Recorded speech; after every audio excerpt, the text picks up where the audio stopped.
Chapter 1. In Troubled Times. Xun Bufan sat despondently on the doorstep, his head drooping as he idly poked at the yellow leaves on the ground with a stick, his eyes devoid of spirit. He never anticipated that a mere reply of "I only accept the tests of the party and the people" in a WeChat message to his blind date would result in his transmigration. He found himself as a hunter in the remote village of Kaoshan in the Great Xie dynasty. His mother had passed away shortly after giving birth to him, and his father had vanished into the mountains 6 months ago, leaving him utterly alone. At an indeterminate moment, 2 pairs of ornate boots intruded upon his line of sight, accompanied by a brusque voice. "Sun, family lad, when will the taxes be paid?" Xun Bufan turned to locate the source of the voice and found 2 tax collectors. The leader, holding a tax ledger, gazed at him with an air of authority, clearly the one who had just spoken. "My lord, isn't there still 15 days left? I will ensure the tax silver is ready by the deadline." "Where did you get the notion of 15 days? Prepare the tax silver within 7 days. By the way, this year the war tribute has increased. Each household must pay an additional 2 taels, so make sure to account for that as well." Having delivered his message, the tax collector made no further delay and proceeded to the next household. Xun Bufan furrowed his brows, watching them depart. War tribute, as the term implies, is a tax levied during times of conflict. In the waning years of the dynasty, though chaos reigned in various regions, the situation remained relatively manageable. Yet, he had not expected the imposition of war tribute had the outside world descended into such turmoil. "Bufan, you have just recovered from a serious illness. Do not linger at the door. Come inside." At that moment, a gentle voice pulled Xun Bufan from his scattered thoughts. He turned to see his sister-in-law, Chu Yu, sweeping the dust from the floor, her slightly oversized patched clothing failing to conceal her ample bosom, which stirred an inexplicable sense of annoyance within him. "Sister-in-law, do not busy yourself. Come and keep me company instead." The woman toiling in his household was Chu Yu, the wife of his elder brother, who was a man of great misfortune. After laboring for half a lifetime to save money, he had purchased a woman from the tooth industry, only to perish shortly after in a fit of drunken revelry. On his deathbed, he had entrusted Chu Yu to Xun Bufan, whispering that it was better to bequeath her to a brother than to a stranger. Were those tax collectors just now? Chu Yu set aside the broom and prepared to scoop rice for dinner. She cast a cautious glance at Xun Bufan and asked softly, "Yes, is it still 3 taels?" Xun Bufan nodded, then shook his head. "They are counting your father's share as well? One must see the living and the dead. My father's whereabouts are unknown, and they cannot verify, so they must include it. Furthermore, this year, the war tribute has been increased." "War tribute? Has there been fighting?" Xun Bufan observed as she nearly buried herself in the rice jar, with only the grinding stone visible, laboriously digging for grains at the bottom. Upon hearing him mention the war tribute, she quickly straightened, her face a picture of astonishment. The tax collector mentioned it. Chu Yu pondered for a moment, seemingly at a loss, before returning to her task in the rice jar. After a prolonged struggle, she finally managed to extract a small handful of mixed grains, corn, and chaff. Indeed, ever since his father had ventured into the mountains and never returned, their family had been deprived of a livelihood, surviving on dwindling rations for over half a year. 3 days prior, the original body had ventured into the depths of the back mountains to hunt, only to encounter a black bear and be sent tumbling down a cliff. In a bid to save him, their family's savings had been utterly exhausted, leaving them in a state of dire want. "You need not fret, excessively focus on recuperating from your injuries," Chu Yu said, brushing back the stray hairs from her forehead. After a moment of contemplation, she added, "Tomorrow, I will seek out Lin Laoi to request an advance on my wages." Xun Bufan frowned. Lin Laoi was the local landlord, seemingly engaged in various businesses beyond mere agricultural rents, enriching himself and those around him. "Lin Laoi has promised to raise my wages due to my diligent work. I believe he will agree to an advance. You should concentrate on healing. Once you recover, you can earn money." With that, Chu Yu plunged back into the kitchen. Before long, she emerged with 2 bowls of rice mixed with chaff, topped with a few slices of pickled vegetables. She handed one bowl to Xun Bufan and sat down to eat her own. Xun Bufan watched as the chaff predominated in Chu Yu's bowl, and her efforts to swallow it struck him with a sense of melancholy. Although they had subsisted on this mixed rice for several days, he still found it hard to acclimate chaff, once intended for swine, was not only coarse but also painful to digest. Yet, in these waning years of the dynasty, this was the staple food of the lowest echelons of society, only supplemented with meat during festive occasions in years of good harvest. He glanced at his own bowl, where the corn was more plentiful and the pickled vegetables were generous in portion. Just then, his stomach grumbled a signal of hunger. Despite his inner resistance, his body instinctively guided him to pick up his chopsticks, and he began to fill his stomach with the mixed rice, accompanied by the pickles. After the meal, Chu Yu promptly washed the dishes, while Xun Bufan began to ponder how to secure a livelihood. If he failed to pay the taxes, he would be conscripted for labor, and the women would be sold into brothels. At that point, life would indeed be worse than death. The original body had the skill of hunting, yet his technique was lacking, primarily due to inadequate nutrition, rendering him weak. Furthermore, the competition for prime hunting grounds was fierce, and the original body could not compete. Should he attempt invention? Perhaps dabble in fringe literature? Such pursuits might thrive in prosperous times, but in an era of chaos, they would be utterly futile. Many believed that, as the dynasty waned, official control diminished, granting the populace greater freedom. However, the reality was that while imperial authority began to decline, the grassroots control and exploitation of the common people intensified manifold. Thus, such endeavors seemed precarious. After contemplating for an extended period, he could not conjure a viable means of making a living, and his thoughts began to drift once more. Unbeknownst to him, fatigue overcame him, and he fell into a slumber. When he next opened his eyes, Chu Yu had finished washing the pots and was sitting nearby, gazing at him in a daze. To his astonishment, he noticed a blood bar hovering above Chu Yu's head, reminiscent of something from a video game in his previous life, accompanied by a LV.1 label. Xun Bufan rubbed his eyes and waved his hand above Chu Yu's head, confirming it was no mere illusion. Chu Yu looked at him quizzically. "What is it? Is there a mosquito?" Xun Bufan shook his head, realizing that another panel had materialized before him. Name: Xun Bufan. Level 1. Health: 710. Attributes: Strength: 1. Agility: 1. Intelligence: 1. Skills: Nutritional supplementation LV11 10. Consuming food restores essential elements to the body. Ingesting nutrient-rich food can replenish health. Leveling up increases food energy utilization. Seeing Xun Bufan in such a state, Chu Yu approached with concern, placing her hand on his forehead, her bosom pressing down on his head. It took Xun Bufan a full 10 minutes to process this revelation. His golden finger had activated, and he possessed a life skill nutritional supplementation. No wonder the discomfort from the mixed rice had gradually faded after consumption. In the brief moment of his astonishment, he noticed a change in the health attribute. Health: 810. It had increased slightly.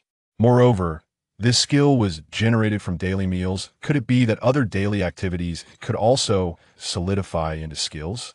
With this thought, Xun Bufan glanced at the bow and arrows hanging on the wall. He stepped forward, retrieved the bow, and pulled out the last 2 arrows. Striding outside, he raised the bow, aiming at the large tree in the courtyard. Whoosh! The arrow embedded itself 3 inches into the wood. He noticed the panel had undergone yet another transformation. Chapter 2. Bow Drawing. You have grasped a survival skill. Bow Drawing. Skill. Bow Drawing LV.1 010. Standing in profile. Strong bone supporting you. Alignment of aim and action. Enhancing shooting accuracy and power. Observing the prompts displayed on the panel. Xun Bufan is certain that the skills possessed by the original owner will manifest in data form upon activation. The skill name is accompanied by a level indicator, yet how can one elevate the skill's rank? Ignoring the puzzled gaze of Chu Yu, he stands in the courtyard, slightly turning his body, his feet shoulder-width apart, aligning his eyes with the arrow. With his right thumb hooked on the string, he pulls back with force. Whoosh! The arrowhead flies straight into the large tree in the courtyard. He then switches hands to repeat the action, discovering that whether he holds the bow with his left or right hand does not compromise either the accuracy or power of his shot. Remembering that the original owner excelled with the left hand while the right lacked its steadiness, it appears that the data-driven nature compensates for this shortcoming, allowing for stable performance with either hand. He continues to draw and shoot for quite some time, only to find that the information on the panel remains unchanged. It seems that mere practice will not suffice to enhance the skill. If we apply the logic from his past life of playing games, there must be creatures to conquer in order to gain experience and level up. Moreover, the character possesses a level indicator. Does this imply that one can also ascend in rank? With no remaining energy to experiment further today, he will have to seek opportunities later. Noticing Xun Bufan's arms trembling slightly and his complexion paling, Xu Yu approaches and grips his arm. "Bufan, what is the matter? You have just recovered from a serious illness. Do not overexert yourself." Xun Bufan gently pats Xu Yu's hand and shakes his head. "I'm not tired, merely warming up. Then you should go inside and rest. Look at how sweaty you are. Do not bathe lest you catch a chill. All right, together?" "All right." The night passes in silence. The following day, Xun Bufan rises early. With the awakening of his special abilities, his mindset has shifted, and he resolves to resume the original owner's former trade. Beginning with hunting, he plans to try his luck today by venturing into the back mountains to see if he can hunt some game. Xu Yu has already left home, presumably to work for Lord Lind. On the table lies a portion of yesterday's leftover food, still emitting a hint of warmth, suggesting that Xu Yu had prepared it for him before her departure. After a simple meal, Xun Bufan shoulders his bow and arrows, adjusting 2 worn arrows as he makes his way towards the back mount. As he departs the village entrance, he notices several elderly women exchanging information. Spotting their health bars, all reading LV.1, and in a state of low health, he surmises they must be suffering from hidden ailments. This reinforces Xun Bufan's theory that any health issues in a person will be reflected in their health bar. He wonders if the small animals in the mountains will also display health bars. If they do, he would essentially function as a human radar, sweeping through dense thickets with ease. With this pleasant thought, he soon arrives at the foot of the back mountains. The village, named after the mountains, is situated at the northern base of Guang'an Mountain, and thus the villagers refer to it as the back mountains. Upon arrival, he spots several hunters making their way into the woods. "Xiaofan, you've healed? Back to hunting so soon." "Uncle Wu, I have yet to express my gratitude for your life-saving assistance, but the situation at home is dire." "Sigh, such is the world. Shall we go together?" "Of course." Uncle Wu is an experienced hunter in the village, and he was the one who carried Xun Bufan back after his incident. According to Xu Yu, when they returned, he was on the brink of death, and she never expected him to survive. Thankfully, Uncle Wu had provided some herbs to sustain him until he traversed into this new world and repaired most of his injuries. Thus, he owes Uncle Wu a significant debt of gratitude. Climbing halfway up the mountain, the group disperses voluntarily. Xun Bufan seeks a thicket and gazes intently, but does not see a health bar. Could his assumption be erroneous? Undeterred, he presses further up the mountain, ultimately spotting a health bar on a large tree, accompanied by additional information. "Turtle dove, LV.1 at last." Judging the distance to be about 100 meters, it is not the optimal range for shooting. From his tests yesterday, he knows that when exerting maximum effort, his effective range can reach approximately 100 meters, yet he can only guarantee a hit with negligible power. He suspects that his own strength may be inadequate. Thus, the system skill has forcibly corrected his trajectory to a distance of around 40 meters. Both power and accuracy can be assured. Therefore, he slows his approach, stealthily inching towards the unsuspecting turtle dove. Once within a sufficient range, Xun Bufan takes a deep breath and raises his hand to release an arrow. The turtle dove's health bar empties at once, followed by the arrow piercing through its body and falling to the ground. Success! Just then, a new notification appears on the system panel. You have slain a turtle dove, gaining 1 experience point. Level: LV.1 110.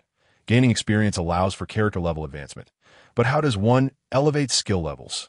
Xun Bufan shakes his head. Since hunting can enhance levels, he decides to first upgrade his character and then assess the effects. Continuing his exploration in the mountains, he refrains from heading north. Although he possesses a system panel, his strength has not significantly increased. As dusk approaches, he manages to catch a rabbit, earning him an additional 2 experience points. After wandering for a while longer without discovering any more game, Xun Bufan finally begins his journey home.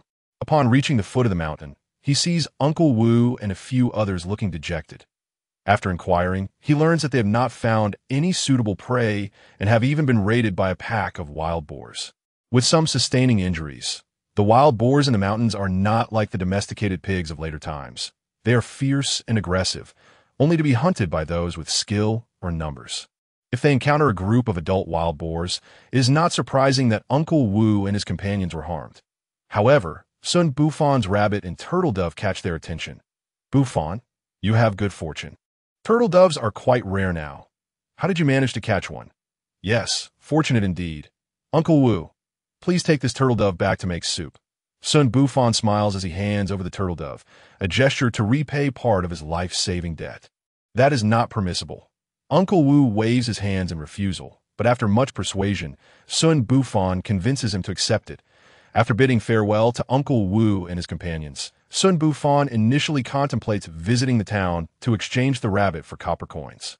However, glancing at the sky, he realizes that venturing out at night poses too great a risk, so he abandons the idea. Now that he possesses a data panel, there is no rush. He decides to return home first. Upon reaching his doorstep, he hears the sound of a mocking voice from within. Who in the village does not know about this? That lad was on the verge of death. What good is it to follow him? Lord Lin has connections in the county. If you accompany him, you need not worry about a better life. If you do not comply, do not bother returning tomorrow. A female voice interjects. Please, I beg you. Speak a good word for me to Lord Lin that I don't need a raise in wages. Is that all right? Upon hearing this exchange, Xun Bufan is momentarily taken aback. He recalls an instance when he noticed Lord Lin gazing at his sister-in-law with an indescribable expression. The original owner had been oblivious, but to Xun Bufan, it was unmistakably the gaze of a lecherous man. Coupled with his sister-in-law's mention of a wage increase from Lord Lin yesterday, the pieces quickly fall into place for him. If his sister-in-law willingly accompanies Lord Lin, he cannot intervene. However, if she is being coerced or threatened, he will not stand idly by. He touches the bow and arrows on his back and pushes open the door. Upon entering, both individuals inside are startled. Chu Yu's face flushes slightly, her fingers fidgeting as she stands there, unsure of what to do. The young man beside her, however, looks at Xun Bufan with a sense of bravado, even bearing a hint of provocation. Bufan, you're back. Xun Bufan raises a hand to interrupt Chu Yu, only to notice that her health bar reads a mere 9 points, while the young man beside her displays a level of LV. To that, although he is not particularly familiar with LV.2, Xun Bufan feels a surge of confidence upon realizing that the young man's health bar is only at 80%, indicating he must be injured and yet to fully recover. With the augmentation from his system, perhaps he stand a chance. Sister-in-law, I understand. If you do not wish to, no one can force you. Chapter 3. A new skill you are, Xun Bufan? The young man, sporting a black mole on his nose, casts a disdainful glance at Xun Bufan. And who might you be? I am someone you cannot afford to offend. You know Lord Lin, do you not? I am his newly appointed bodyguard. And my master has taken a liking to Miss Chud. If she is willing to accompany me back, your taxes for this year can be waived. Upon hearing this, Chu Yu's eyes light up with hope, only to quickly turn to despair. She understands that Xun Bufan shares no blood ties with her and has no marital claim. At this moment, yielding to the young man seems to be the best choice. Xun Bufan shakes his head. If he had not awakened his special abilities, he might have considered it for the sake of survival, but he would never resort to selling another to secure his own fortune. While it may be possible to eliminate this bodyguard discreetly, he recalls that the man is backed by Lord Lin, whose influence is substantial. Confronting him head-on would be unwise. He needs to devise a plan for a permanent resolution. With that in mind, Xun Bufan decides to employ a strategy of delay, buying a few days to level up before taking action. May I have a few days to consider? Xun Bufan's countenance resembled that of arsenic, as if he had made an immense resolution. The guardsman. This expression indicated Xun Bufan's acquiescence, albeit he still felt the weight of embarrassment. Nodding in response, the guardsman declared, Then I shall grant you a few more days. You, my lad, understand the currents of the times. It is not out of the question to consider you for Lord Lin's needs. However, This proclamation struck Chu Yu like a bolt from the blue, leaving her in a state of utter disbelief. She could not fathom how the man she had diligently cared for all this time could so easily relinquish himself to Lord Lin. As the guardsman stepped out of the door, the breath she had been holding dissipated, and she felt herself on the verge of collapsing onto the ground. Just as she was about to touch the earth, she felt a pair of gentle hands lift her up. The teasing voice of the man echoed in her ears. "What is this? Are my words so fearsome?" Upon hearing this, the grievances within Chu Yu surged forth. Accompanied by tears, "I know you disdain me for being of lowly birth and consider me useless, a mere burden consuming resources. Furthermore, the gossip in the village brings you shame that I will depart. I have no intention of aligning myself with Lord Lin. I have heard from my co-workers that he is a pervert." Xun Bufan was momentarily taken aback by Chu Yu's reaction, realizing that his jest had perhaps gone too far. He gently patted her shoulder and reassured her. "I'm well aware of your worth, sister-in-law. That was merely a delaying tactic. Had I not said so, today would have ended poorly. Rest assured, I will not abandon you, for you are my family." The mention of the word family. Chu Yu trembled slightly, turning around in disbelief to see Xun Bufan's earnest expression, which offered no hint of deceit, causing her tears to cease. After the commotion, Chu Yu became aware that Xun Bufan's gentle hands still rested on her shoulders, and her face flushed with embarrassment. She quickly pushed him away, unable to meet his fervent gaze, and fled in confusion. As he watched her retreating figure, Xun Bufan chuckled and called out, "Sister-in-law, your rabbit." Upon hearing this, Chu Yu's entire body shuddered. Xun Bufan shook his head and brought in the rabbit he had left outside. "Sister-in-law, this is the rabbit I caught today. We shall have a feast tonight." Chu Yu turned back, her face still aflame, lowering her head to avoid Xun Bufan's gaze, and swiftly took the rabbit from his hands, dashing into the kitchen. Observing her reaction, Xun Bufan felt a sense of contentment, realizing that he had indeed established a home. His current ambition was to earn money and improve their living conditions, with the hope of relocating with Chu Yu to escape the incessant gossip that plagued her. Before long, Chu Yu had prepared the rabbit meat. With no excess fat in the house, the rabbit was simply boiled in water and seasoned. Chu Yu still bore a hint of blush on her cheeks as she sat anxiously opposite Xun Bufan, her demeanor becoming shy as she buried her head in a mixture of corn and bran, unwilling to meet his gaze. Xun Bufan, however, had a hearty appetite. He tore off several pieces of rabbit meat, dipping them in a mixture of salt and pepper, devouring them eagerly. Noticing Chu Yu's timid demeanor, Xun Bufan refrained from teasing her further, extending a rabbit leg towards her. To his surprise, she shook her head in refusal. After much persuasion, she finally accepted it and began to nibble. Both had not tasted meat in a long time, and the exquisite flavor of the rabbit tantalized their palates. Xun Bufan polished off most of the rabbit, while Chu Yu, having only eaten a leg, declared she could eat no more, leaving the remainder for him to enjoy the next day. Sighing, Xun Bufan recognized that any further attempts to convince her were futile and ceased his efforts. After their meal, he retreated to the courtyard to practice archery. That he discovered that while his skill experience did not increase, the speed of his actions when executing skills had improved significantly, akin to the casting mechanics in modern video games. His current practice focused on minimizing the time between drawing and releasing the arrow. Thus, in critical situations, he could unleash several arrows in quick succession, potentially altering the outcome at decisive moments. That if he had previously estimated his draw time to be 3 seconds, he now felt it reduced to around 2.5 seconds. This meant that whereas he could shoot 3 arrows in 10 seconds before, he could now shoot 4, marking a noticeable improvement.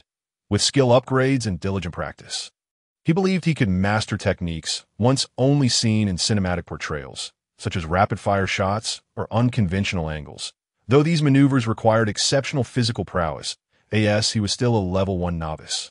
He realized he needed to find ways to advance his abilities. The night passed without incident. As dawn broke, Xun Bufan was jolted awake by a sound in his mind. You have comprehended a new life skill, sleep recovery. Skill, sleep recovery LV.1010, replenishing energy and vitality through high-quality sleep. At higher levels, it can alleviate various physical ailments. A new skill, it can even alleviate ailments at higher levels. at this moment. Xun Bufan noticed that his health bar had also restored to full 10-10, that he assessed his physical state, feeling invigorated. Evidently, the combination of nutritional and restorative sleep had brought him to peak condition. Next, he intended to venture out for hunting to level up. Exiting his room, he discovered that Chu Yu had already left, presumably to work for Lord Lin, that a sense of urgency surged within him. After a brief tidy-up, he hurried towards the back mountain. Today, his objective was to level up. He was eager to discover what rewards awaited him upon advancement. Simultaneously, he aimed to secure a substantial catch to fetch a good price. Alleviating Chu Yu's daily worries. Chapter 4.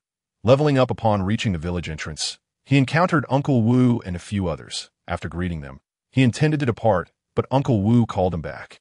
Bufan, we plan to head to the northern part of the back mountain today. Will you join us? The north? Uncle Wu, why would you venture northward into danger? Xun Bufan found it perplexing why they would summon him, knowing full well the peril he faced from the black bear last time. Uncle Wu's face flushed with embarrassment as he replied, "The tax silver is still insufficient. We had prepared, but we were informed of an increase in military supplies. None of us could gather enough, so we decided to venture north together in hopes of capturing something substantial. With you, we would make a party of 4, and should we catch a large beast, we can carry it down together." After a moment of contemplation, Xun Bufan nodded. "However, I will first check the southern area to see if I can catch something smaller. In truth, he wished to level up in the south before proceeding to the more dangerous northern territory. As the desperate image of being pursued by the black bear lingered in his memory, evoking a strong sense of empathy, that we share that sentiment. We will enter from the south, and then proceed northward to the mountain's midpoint." The 4 of them hastened up the mountain. Along the way, Uncle Wu shared numerous unwritten rules with him and handed him a signal arrow. This signal arrow served as a type of flare. Should someone encounter a beast too formidable to carry, they could shoot it into the sky. The arrowhead had been specially treated to emit a shrill sound due to air pressure changes, alerting other hunters in the vicinity. Upon hearing this sound, nearby hunters would converge to assist, albeit assistance would not be free. Compensation would be expected based on the weight and distance of the catch. Finally, Uncle Wu cautioned him that not all hunters were willing to lend a hand, and not everyone was benevolent, so he should be vigilant and discerning. Once in the mountains, the 4 agreed upon a rendezvous point before dispersing. Xun Bufan deliberately moved towards denser foliage, seeking out areas where ordinary people could not easily spot their quarry. Remarkably, it was not long before he discovered a nest of rabbits hidden within a thicket. The area was so well concealed by the underbrush that, were it not for the health bar indicator, Xun Bufan would not have noticed it. Raising his bow, he aligned his gaze with the arrow. Twang! As the health bar of a rabbit dwindled to nothing, a melodious notification chimed in the air. You have slain the rabbit, gaining 2 experience. The remaining rabbits, startled by the sudden arrow, scattered in all directions. With the health bar as his guide, Xun Bufan remained unperturbed. He raised his hand and loosed another arrow, striking the swiftest one just as it reached the edge of the thicket, causing its health bar to plummet as well. After firing 2 arrows, his quiver was devoid of arrows, leaving Xun Bufan to watch helplessly as the last 2 rabbits made their escape. With only 2 arrows at his disposal, his experience gathering rate was significantly hampered. It seemed necessary to venture into the city today to sell his haul for coins and to purchase more arrows as he approached the fallen rabbits, retrieving the arrows lodged in their bodies, and tossed his gains into the backpack. A glance at the experience section of his status panel revealed, LV.1, 710, just 3 points shy of leveling up. After meandering around the southern mountains for over an hour, Xun Bufan finally spotted a dove perched in a large tree. Although he had encountered several birds during this time, many were either soaring high above or too distant to be effectively targeted. Arrows shot at such distances would lack potency. He worried that if he shot an arrow, the prey might get lodged in the branches, rendering it unattainable and wasting a precious arrow. The dove, however, presented an ideal opportunity. Stealthily, Xun Bufan approached and let loose an arrow with precision. The shot was successful. The dove suffered little, granting him 1 experience. After collecting his spoils, he pressed on AT last. After slaying another rabbit, that delightful sound resonated once more. You have slain a rabbit, gaining 2 experience. You have leveled up, earning 3 attribute points and 20 skill experience. Please allocate your points wisely. Xun Bufan eagerly opened his data panel, and indeed, changes had occurred. Name: Xun Bufan level. LV.2, 020. Health, 2020 attributes. Strength, 2 agility, 2 intelligence, 2 points to distribute. 3 skill experience to allocate, 20 skills. Nutritional supplementation, LV. 1010. Restorative sleep, LV.1010. About drawing, LV.1010. The enhancements from leveling up were profound. His health had doubled, and each of his attributes had increased by 1, alongside additional points and skill experience. However, he found himself pondering how best to allocate these points. Judging from the panel as displayed results, strength likely influenced his stamina and could also affect defensive attributes. Agility would presumably impact his speed, encompassing both running and reaction times, although at present he possessed only 1 bow drawing skill, making this less of a pressing need. Intelligence was still a mystery, seemingly unrelated to cognitive ability. Thus, it seemed prudent to maximize strength. As for skills, he should prioritize improving his bow drawing skill, as this would enhance his shooting range, power, and accuracy. After allocating his points, his attributes transformed to strength, 5, agility, 2, intelligence, 2, skills, bow drawing, LV. 2020. Upon discovering that the bow drawing skill could not be upgraded further, he decided to invest the remaining skill experience into nutritional supplementation, elevating it to level 2, with his strength now quintupled. Xun Bufan felt a surge of power coursing through him. He unstrung his hunting bow, realizing that the bowstring, which had previously required considerable effort to draw, now felt as pliable as a toy, easily pulled to its limit. This bow was a 3-do backup bow left by his father, which, when converted to modern measurements, weighed approximately 37 to 38 pounds. That he felt capable of effortlessly drawing a bow of around 1 stone, equivalent to over 100 pounds. It is worth noting that increasing bow draw weight is notoriously difficult. Historically, only the most renowned warriors could manage such a feat. The increase in agility also made Xun Bufan feel somewhat lighter. Though the improvement was not as pronounced as that of his strength, the enhancement of his skills enabled him to shoot with perfect accuracy from 100 meters, achieving maximum power, but he mused that if his skills could be elevated a few more levels. With his current strength, he could likely maintain perfect accuracy and power even at distances of 200 to 300 meters. However, he remained at a loss as to how to expedite the acquisition of skill experience. Observing the sky, he decided it was time to head north. He was eager to encounter the black bear that had previously sent him tumbling off a cliff. Yet before that, he needed to exchange his bow and procure better arrows. First, he would meet up with Uncle Wu and the others, hoping that today would yield a bountiful catch. Chapter 5. The black bear, Uncle Wu, and the others had already gathered in a clearing halfway up the mountain, eagerly awaiting Xun Bufan's arrival, especially as he carried a rabbit. Upon seeing him, they cast envious glances his way. "Bufan, did you encounter a whole family?" Uncle Wu asked, glancing at the rabbit in Xun Bufan's backpack. Astonished, Xun Bufan nodded. "I was fortunate. I stumbled upon a nest of rabbits today. Your archery skills are quite commendable.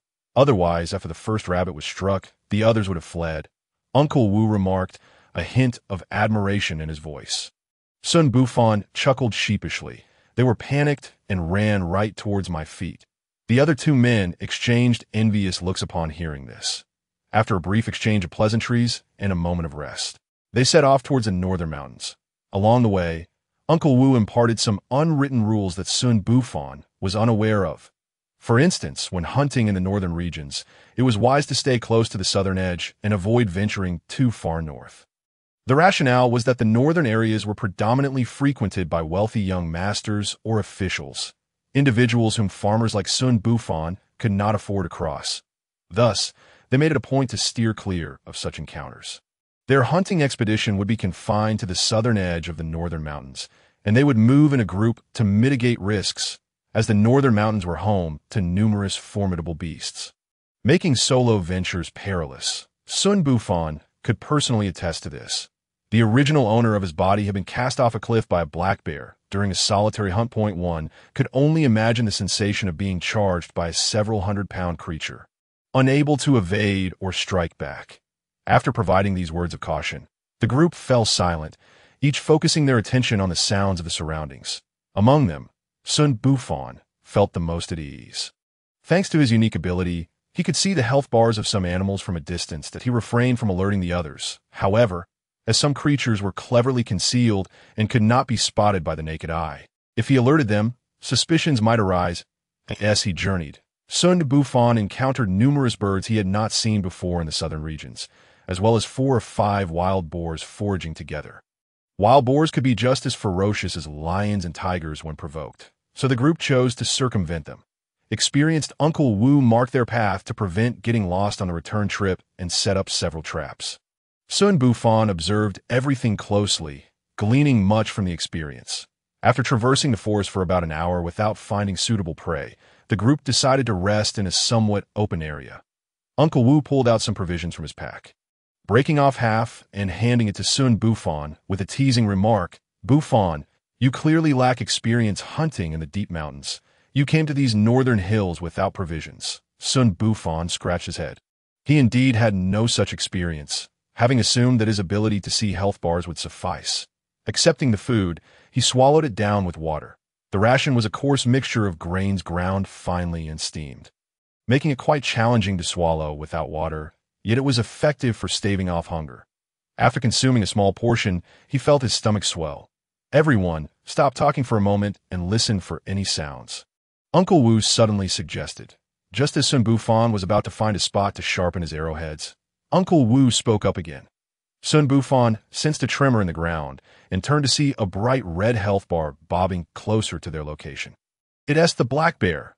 Both Xun Bufan and Uncle Wu exclaimed simultaneously. Xun Bufan was unsure how Uncle Wu had identified it, but he recognized the creature by the adult black bear symbol atop its head, accompanied by a conspicuous label, LV.5, that a level 5 black bear. Xun Bufan suppressed his shock and glanced at Uncle Wu, who was equally astonished. He was taken aback by how Xun Bufan knew it was the black bear. "Uncle Wu, you may have forgotten, but I was thrown off the cliff by that very bear." Xun Bufan replied with a wry smile, knowing he couldn't reveal that he could see the label above the bear's head. "This is bad. The black bear is approaching us. It must have detected our presence." Uncle Wu crouched down, listening intently, his voice turning urgent. The other 2 men exchanged worried glances. "What should we do? The black bear is a formidable predator in these mountains. Today, it seems we are—" one man began, his voice trailing off, but the implication was clear. Uncle Wu, being the most experienced, had become their de facto leader, and both men turned their hopeful gazes towards him, expecting him to devise a plan. After a moment of contemplation, Uncle Wu determined that they might have to take a risky gamble today. If they could slay this black bear, they would be able to avoid the mountains for an entire year. This creature possesses immense stamina and strength. We cannot outrun it in these mountains. Now let's find a position and prepare for battle. After Uncle Wu finished speaking, he said no more and swiftly gathered his belongings, beginning to search for a suitable environment to confront their foe. Once the group settled on a gentle slope, the black bear finally came into view. Xun Bufan observed the terrain. 2 large trees stood ahead, providing cover, allowing them to confront the black bear from an elevated position. An almost perfect defensive setup in a moment of urgency. The bear, having run for some time, finally spotted its prey and, filled with excitement, let out a thunderous roar, quickening its pace. This, however, was a troubling sign for the group, indicating that their chances of hitting their target had drastically increased in difficulty. 100 meters. Fire! Uncle Wu shouted, prompting everyone to draw their wooden bows to their full extent before quickly releasing their fingers from the strings. Yet, only 2 arrows found their mark. 1 was shot by Uncle Wu, striking the bear in the abdomen. The bear casually swatted the arrow to the ground, leaving only a small hole the size of a pinky finger, which posed little threat. The other arrow, shot by Xun Bufan, appeared to inflict significant damage, lodging itself in the bear's hind leg, embedded within its muscle. The injury seemed to hinder its speed, yet it only fueled its fury as it roared and continued to charge toward the group. The group loosed another volley of arrows, but only Xun Bufan managed to hit the target, as the bear, aware of the danger, constantly shifted its position while running. Observing this, Uncle Wu's furrowed brow tightened further. He handed his sturdy bow to Xun Bufan and instructed the other two, "Quickly, give your arrows to Bufan. Our survival today hinges on him." The two men, previously in a panic and ready to flee, heard Uncle Wu's command and without hesitation placed all their arrows beside Xun Bufan, standing anxiously behind him, fixated on the bear's every move. Xun Bufan took the sturdy bow from Uncle Wu. Realizing it was vastly superior to his spare bow, he drew it back for a test. It was nearly 6 do, double the strength of his own bow, and few in the army could wield such a weapon. 50 meters. Uncle Wu assessed the distance, maintaining a semblance of calm. Though Xun Bufan could detect a tremor in his voice, without further contemplation, he knocked an arrow, drew the bow, and aimed at the bear, letting the arrow fly. Thwack! The bowstring reverberated with a deep echo, and this shot proved successful.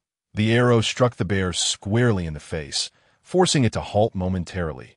Yet it was but a brief respite, followed by a deafening roar.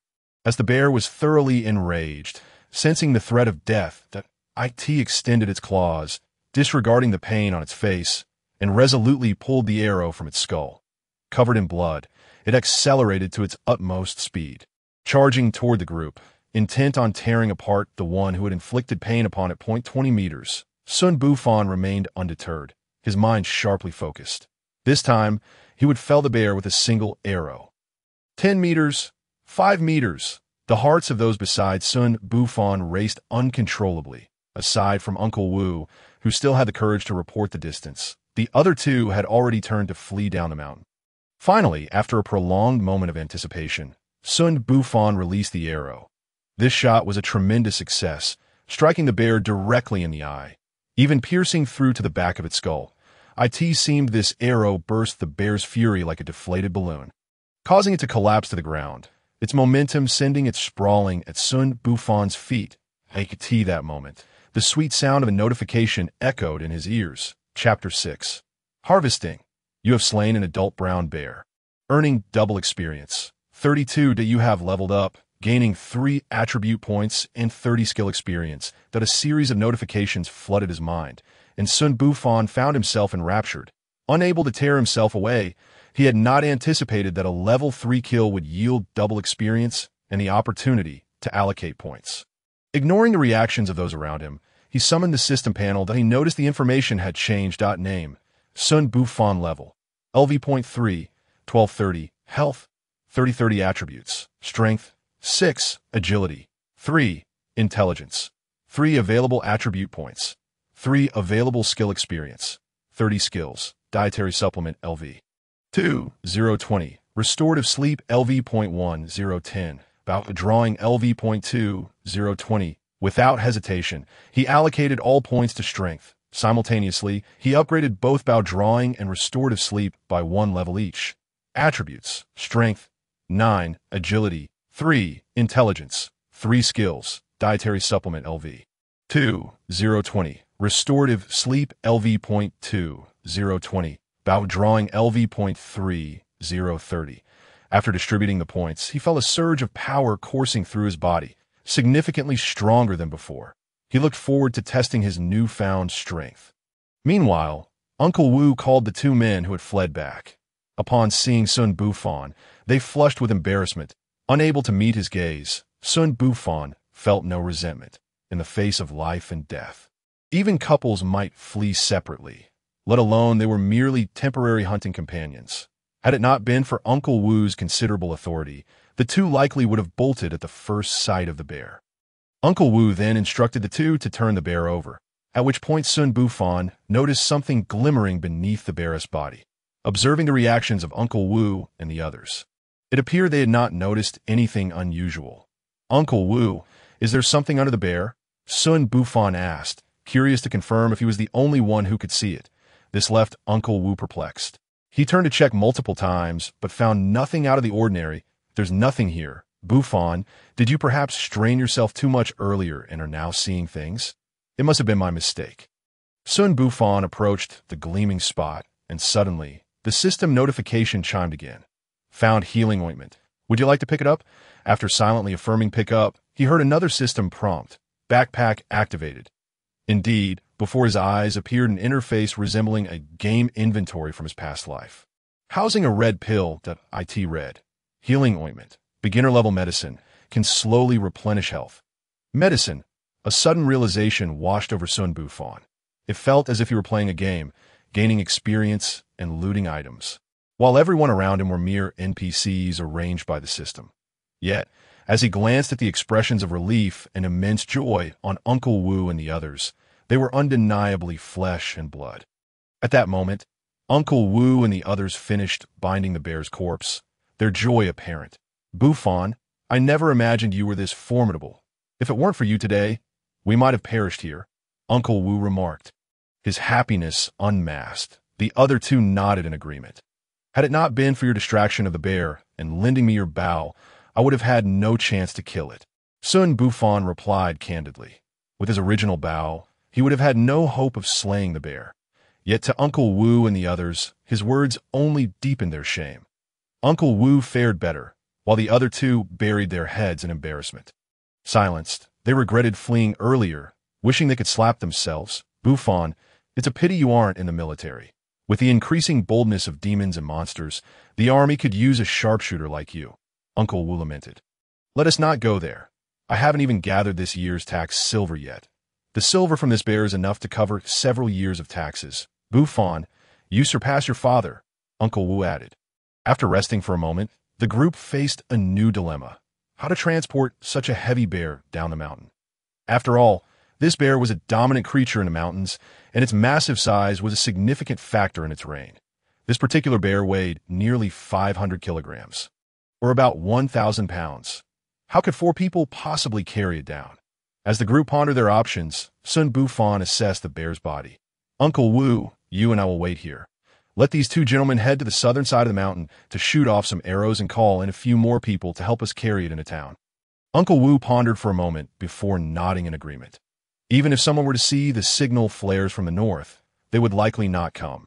It was necessary to head south to summon aid.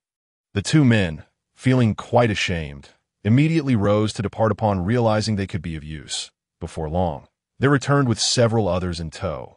The newcomers exhibited expressions of astonishment as they arrived, marveling at the revelation that it was entirely thanks to Xun Bufan that the black bear had been slain, and they eagerly expressed their desire to cultivate closer ties in the future.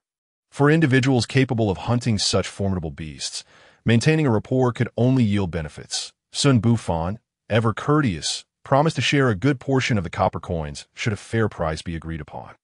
The smiles of the men widened, their excitement unabated. After exchanging pleasantries for a brief while, the group proceeded to carry the black bear back towards the city. Upon entering the city, the sight of the colossal black bear inevitably attracted the attention of numerous passers-by, who gaped in awe at the bear's mountain-like presence, exclaiming their astonishment. The bear's bearers walked with heads held high, as if the creature's demise was solely their accomplishment. However, the question of where to deliver such a massive bear to dine proved troublesome. Fortunately, Uncle Wu stepped forward, guiding the group towards the largest establishment in the city. Upon arrival at the restaurant, the innkeeper was at a loss, having never before handled a bear of such enormous size. The crowd stirred once more, the commotion eventually catching the attention of the county magistrate.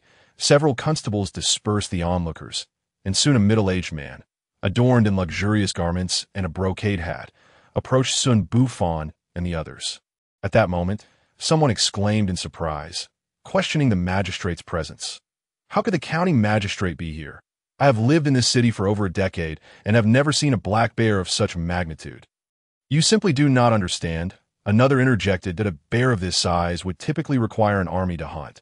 Only the bravest would dare approach it. Are they stronger than an army? Certainly not. The magistrate, ignoring the crowd's gasps, approached to examine the bear's fatal wound, and then turned his gaze upon Uncle Wu. As if confirming something, he quickly strode to his side and grasped Uncle Wu's hand firmly. I never anticipated such strength from you, old friend, to have slain this 1,000-pound black bear with a single arrow. Uncle Wu was momentarily taken aback by the unexpected attention, simply nodding in a daze, before suddenly regaining his composure. Your Excellency, I tremble with fear and dare not deceive you. It was this young brother here who single-handedly brought down the bear. Uncle Wu gestured toward Xun Bufan, shaking his head repeatedly. Following Uncle Wu's indication, the magistrate's gaze fell upon a tall, muscular youth standing amidst the crowd, whose features were strikingly handsome. Though youthful in appearance, the boy's eyes seemed to pierce through the world's suffering, reflecting a clarity and resolve that was remarkable. The magistrate's interest was piqued, and he stepped closer. Might I inquire, young sir, how old are you? Have you taken a wife? Chapter 7.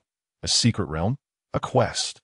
Initially intending to let Uncle Wu take the credit while he quietly developed his skills, Xun Bufan was surprised when Uncle Wu thrust him into the spotlight. The middle-aged man, referred to as the magistrate, held his hand warmly, his eyes sparkling with interest, which made Xun Bufan feel somewhat awkward. I am but 18 this year, and have yet to marry. The magistrate's eyes gleamed with even greater enthusiasm upon hearing this. Can you read? A little, Xun Bufan replied modestly. Excellent. The magistrate's smile broadened. Quickly, someone fetch wine for a feast. I must share 3 cups with this heroic young man. He then turned to Xun Bufan's companions. I shall pay 100 taels of silver for this bear. Do you all have any objections? 100 taels. The proclamation struck the crowd like a stone cast into water, sending ripples of excitement throughout. Xun Bufan was taken aback by the magistrate's willingness to pay such a sum for the bear.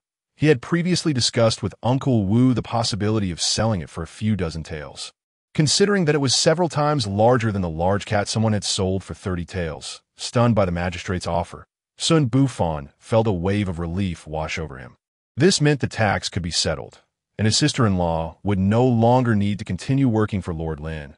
The onlookers cast envious glances in his direction, while the hunters who had accompanied him stood straighter, patting him on the shoulder in camaraderie. Meanwhile, the experienced Uncle Wu nudged him gently, whispering, Aren't you going to thank the magistrate? Awakened from his reverie, Xun Bufan clasped his hands together in gratitude that I am honored. Your Excellency, my apologies for the disturbance. The magistrate nodded and added, Those who accompanied you in the hunt should join as well. This. Uncle Wu was momentarily taken aback, while the other 2 men appeared as if they had been showered with good fortune.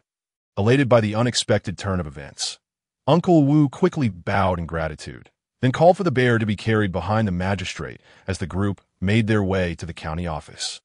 Along the way, Xun Bufan quietly inquired about the magistrate's background. He learned that the man was named Xun, who had been transferred from the capital to Hexian County just the previous year. At the banquet, an array of exquisite delicacies, typically unattainable for common folk, was laid out before them. Xun Bufan suppressed his appetite, partaking delicately in the dishes, while Uncle Wu and the others, seated at a separate table, indulged heartily, occasionally glancing at the others and eating even more voraciously. Xun seemed to discern the youth's discomfort and laughed heartily, encouraging him to eat freely. Xun Bufan, feeling no embarrassment, understood that his slow eating stemmed from his food supplementation skill, which required careful chewing to maximize its effect.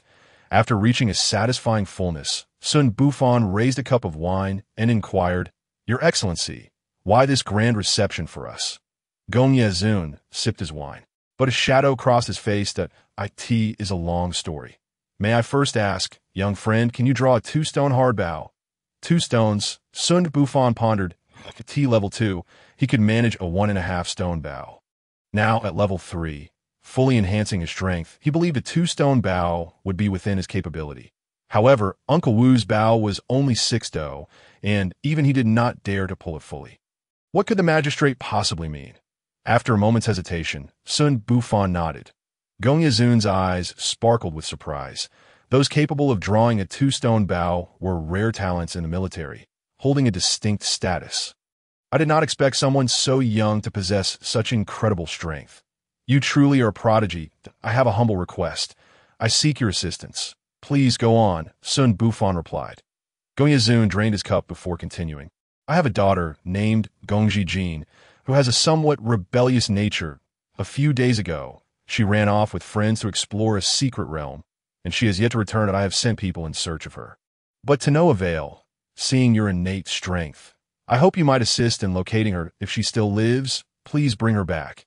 If not, I would appreciate you retrieving some of her belongings for comfort." Xun Bufan was taken aback. What was a secret realm?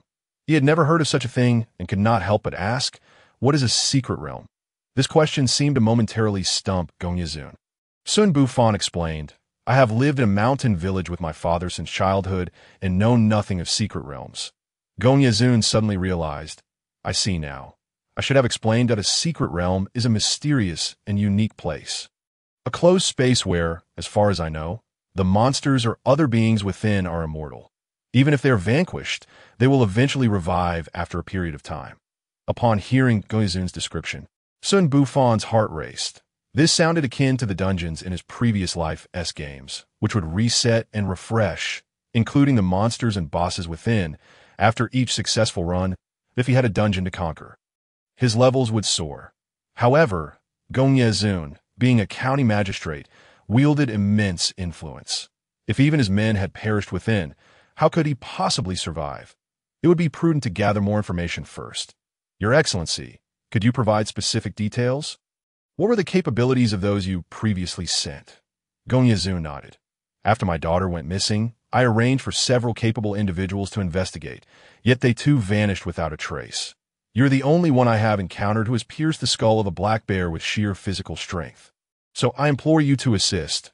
Xun Bufan observed the genuine worry etched on the face of the esteemed magistrate, who was clearly anguished over his daughter's fate, unsure of how to respond. He hesitated.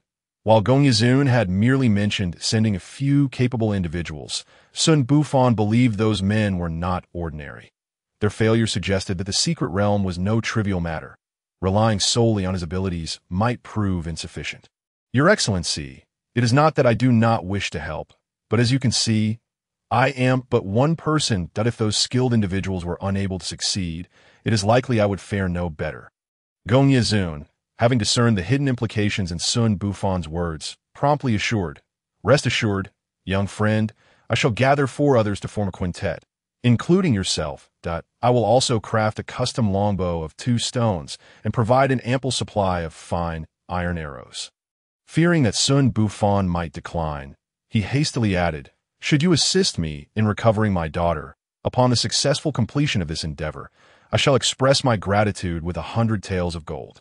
Furthermore, I can provide you with a letter of introduction to a certain position within the military that if fate allows, perhaps your relationship with my daughter could blossom into a familial bond. What do you think of this arrangement?" Given the gravity of the situation, Xun Bufan felt that to refuse would be to show great disrespect. Moreover, he was indeed curious to witness the nature of the world as quests. After a moment of contemplation, he nodded in agreement and said, "Very well, esteemed sir, may I take a day or 2 to prepare?" "Excellent, excellent. It will conveniently take me 2 days to forge your bow and arrows." Take tea that moment. Xun's previously furrowed brow finally relaxed. Chapter 8. Misunderstandings. After bidding farewell to Xun, Xun Bufan found himself with a heavy pouch of silver in hand. The few individuals who had assisted in transporting the black bear were waiting outside the magistrate's office. And upon seeing Xun Bufan and his companions emerge, they hurriedly approached. The county magistrate had paid 100 taels for that black bear, and although they had merely helped in its transport, they anticipated a substantial share of the bounty, enough to sustain them for several days if the master was generous. The 2 who had accompanied him on the hunt looked hopefully at Xun Bufan, who stood there, feeling somewhat helpless. Lacking experience in such matters, he finally turned to Uncle Wu for guidance. Uncle Wu cleared his throat and stated, "The credit for hunting the black bear primarily belongs to Bufan. Do either of you have any objections?" After a moment's hesitation, the 2 shook their heads, still embarrassed by their earlier retreat, and thus had no objections. "Then let Bufan take 70%, and we shall divide the remaining 30% among the 3 of us. How does that sound, Bufan?" Uncle Wu's face flushed. To be honest, he had wrestled with the idea of claiming 30% for himself, fully aware that the county magistrate's willingness to pay 100 taels was not merely due to the bear's value, but also as a gesture of goodwill towards Xun Bufan. Hearing Uncle Wu's proposal, the 2 men exchanged glances, their eyes betraying a hint of disappointment. But upon reflection, they realized they had contributed little and were grateful to receive any share at all. So they nodded in agreement. Xun Bufan voiced no objections. Although he had ultimately slain the black bear, without Uncle Wu's assistance and bow, he too would have had to find a way to flee. I have no objections that I will cover the laborer's wages for transporting the bear. 1 tael each, if that is agreeable to you. The onlookers were elated. Typically, when assisting with such heavy burdens, a mere fraction of a tael would be a generous reward. And now they found themselves in the presence of such a magnanimous master.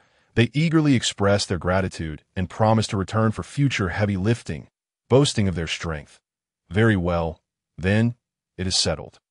With the silver in hand, the group dispersed. Xun Bufan and Uncle Wu walked together through the streets, and Xun Bufan extracted 30 taels from a pouch. Uncle Wu, I have yet to express my gratitude for saving my life. Please accept this silver. You are advancing in years. It would be best to avoid venturing into the mountains often to know, young Bufan, you have yet to start a family. There will be many occasions requiring funds. The dove you gifted me yesterday suffices as a token of your gratitude.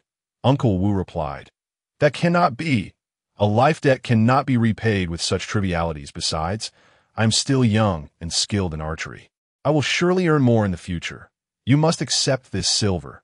Xun Bufan insisted, refusing to give Uncle Wu a chance to decline, and firmly placed the silver into his hands before turning away. After wandering through the town and observing the plight of the common folk, he was met with a chorus of grievances. Food prices have risen by another 20%. It has become impossible to survive in this world. Indeed, this year has seen a drought, and the harvest is poor. I heard that the border regions are embroiled in conflict, and taxes are already being collected. Rumor has it that the land tax in Lin County has increased by another 10%. It seemed that everyone was struggling. Xun Bufan ultimately procured a stone of fine rice and several pounds of pork before making his way home. Just as he reached his doorstep, he was called back by a voice from behind. Xun's lad, have you given it some thought? Turning around, Xun Bufan recognized the guard from the previous day, who bore a black mole on his nose. Given thought to what? Of course, to the matter concerning your sister-in-law and Lord Lin. I have made my decision. Hearing this, the guard's face lit up with excitement as he reached out to pat Xun Bufan on the shoulder, only to have him deftly evade the gesture. Undeterred, the guard chuckled. I knew you were a clever lad, wise to the times. Have your sister-in-law tidy herself up. I shall come to fetch her tomorrow. What I mean is, you ought to leave and cease bothering my sister-in-law. She will not return to work for your lord. What? The guard was taken aback. He had not anticipated this young man, cornered by taxes, would dare speak so boldly. You little rascal. Very well. With that, the guard seized Xun Bufan's arm, intending to throw him to the ground. Yet, to his astonishment, the young man remained steadfast, unyielding as a mountain. Realizing that Xun Bufan was not as simple as he appeared, the guard's expression shifted, and he scrutinized him anew. Finally noticing the sack of rice and pork in his possession, so, you found yourself a patron? I am curious to see who dares oppose Lord Lin. Just you wait. Recognizing he was no match for Xun Bufan, the guard spat out a threat before hurriedly retreating. Xun Bufan watched the figure retreat into the distance, his eyes narrowing slightly. The dog that bites does not bark, he mused, noting the guard's earlier probing tactics followed by a hasty exit. It seemed he must devise a means to permanently resolve the issue. Otherwise, this group might take advantage of his absence to trouble his sister-in-law. Upon entering the house, he discovered that his sister-in-law had yet to return. He poured the rice into the jar, cut a piece of pork, and began to light a fire for cooking. In his past life, he had honed his culinary skills quite well. Before long, a delectable spread was prepared. Just then, the sound of footsteps echoed from outside. It was Chu Yu returning home. Chu Yu hung her head low, having endured a barrage of verbal assault from Lord Lin's subordinates throughout the day. The increased workload, coupled with her usual lack of nutrition, left her looking quite haggard.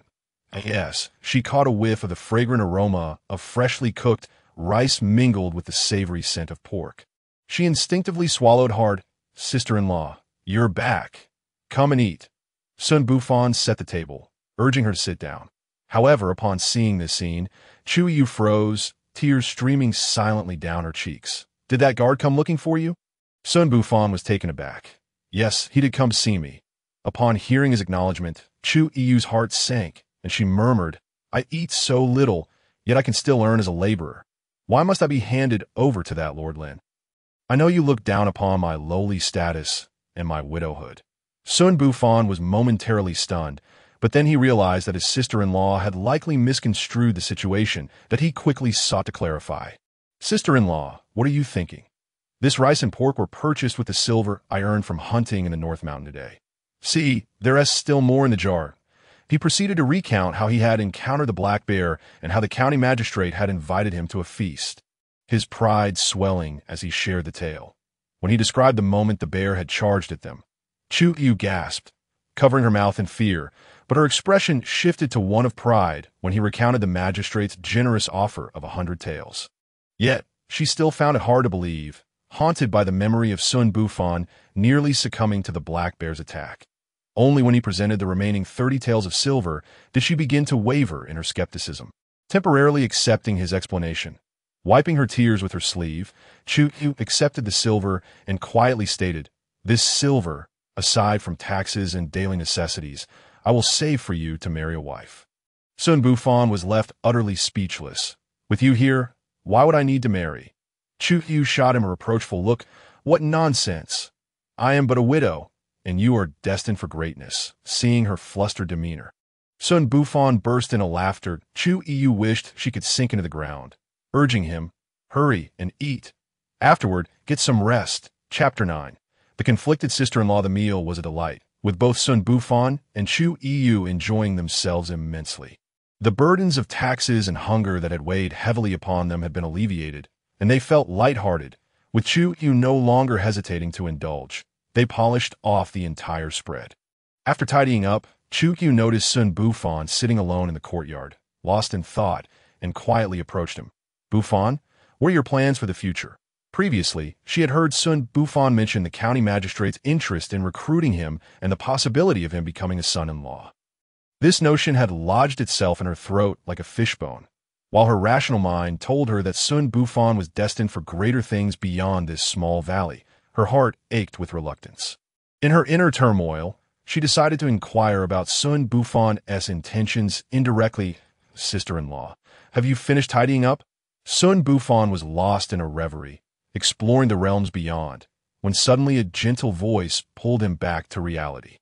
Turning around, he found his sister-in-law, Chu Yu, gazing at him with a conflicted expression.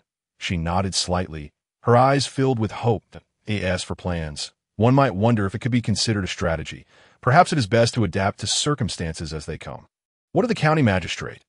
I have already acquiesced to his requests, so I must certainly attend." That a flicker of disappointment crossed Chu Yu's eyes, but she then heard the man beside her say, "However, whatever he mentioned about his daughter being fated to meet you is merely idle talk. It should not be taken seriously." Xun Bufan was acutely aware that this was merely a grandiose promise from the magistrate. Yet the allure of the 100 taels of gold might indeed be genuine. Most importantly, the enticement of the dungeon was overwhelmingly captivating. He was still unaware of its specific mechanics, if it were similar to the games of his past life. It could provide him with an extraordinary leap forward. Chu Yu let out a sigh of relief, but upon hearing her husband's intention to venture into that mysterious realm in search of someone, her heart tightened once more. Is it truly necessary to go? Many skilled individuals sent by the magistrate have ventured there and never returned.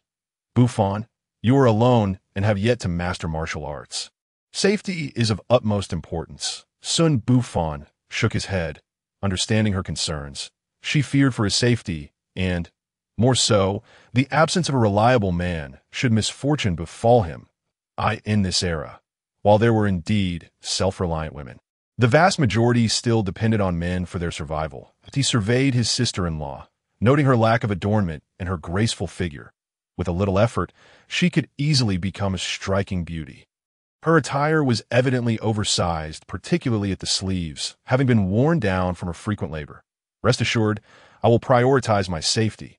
Tomorrow, you need not toil as a seamstress for Lord Lin. Instead, go to the city and purchase a few appropriate outfits. Chu Yu felt a wave of self-consciousness under Xun Bufan's scrutiny and, upon hearing his suggestion to buy clothes, instinctively lowered her head to assess her own attire, her cheeks flushing crimson. "If I do not work as a seamstress, our household will have no income. Save your money for your future wife. I have enough clothes to wear." Xun Bufan furrowed his brow, touched by his sister-in-law's thoughtfulness. You need not work as a seamstress any longer. I have already clarified matters with the guards today. You are aware of my hunting skills. Even a few large catches would suffice for a typical family's annual yield, in addition to a few outfits for yourself. Procure some for me as well, that my clothing is riddled with patches, and it would not be fitting to meet the magistrate in such a state. Chu Yu glanced at Xun Bufan's worn attire, which was indeed tattered, especially after the encounter with the black bear that had left large stains upon it. She nodded in agreement, no longer refusing his request. Seeing her acquiescence, Xun Bufan exhaled in relief and rose to practice archery in the courtyard. However, as he drew back the bowstring, he frowned. The bow in his hands had long since ceased to allow him to unleash his full potential. It felt akin to an adult wielding a child's slingshot, and he sensed that a mere exertion would snap the string. After a brief period of aimless shooting, he lost interest, discarded the bow and arrows, and retreated indoors to rest the east of Kaoshan village. A lavish courtyard nestled by a stream lay shrouded in darkness, illuminated only by the bright lights within. The guard who had previously located Xun Bufan bent low, his tone filled with trepidation. My lord, we still have not breached the perimeter. The man seated at the head of the table, appearing to be in his 40s with a goatee, regarded the young man before him with a frigid demeanor. You specifically summoned a master from Lin County, and yet you are still unable to gain entry? Yes, that master returned injured and is currently resting in a side chamber. Lord Lin slammed his teacup down heavily. Useless! What good are you if you cannot acquire the wealth before us? The guard, increasingly anxious, hastily knelt. My lord, those demons are simply too formidable. Enough! Lord Lin's brow furrowed as he raised a hand to silence the guard. Some time ago, one of his men had inadvertently discovered a secret realm, which he kept to himself, secretly arranging for others to explore it, all of whom returned empty-handed, suffering significant losses. Subsequently, he had expended a considerable sum to summon a renowned spiritual practitioner from Lin County, only to meet with failure once more. The allure of the secret realm was unparalleled in his eyes. After all, which prominent family had not risen to power through such realms? Naturally, Lord Lin was unwilling to relinquish this opportunity. The guard lowered his head, refraining from speaking, as the tension in the hall became palpable. After what felt like an eternity, Lord Lin finally sighed. Rise, this is not your fault. Later, deliver 2 vials of healing medicine to that individual. The guard nodded, trembling as he stood up. After a moment of silence, Lord Lin's voice broke the stillness once more. How goes the task I entrusted to you? Hearing this, the guard promptly knelt again. My lord, I have failed in my duties, and that young man has shown no gratitude. He even threatened us. Elaborate. Yesterday, I went to his home, but he was absent. I inquired whether Madame Chu would be willing. She stated that everything depended on that young man. Today, I encountered him, and he had procured some fine rice and pork from an unknown source. I asked that all. The guard's face flushed, and he continued. He is not as he was a few days ago. I sensed a remarkable change in him today, that I attempted to test him, and indeed, he possesses great strength. I could not match him. Upon hearing this, Lord Lin's interest was piqued. Stronger than you? Wait, what did you mean when you said he is not the same as before?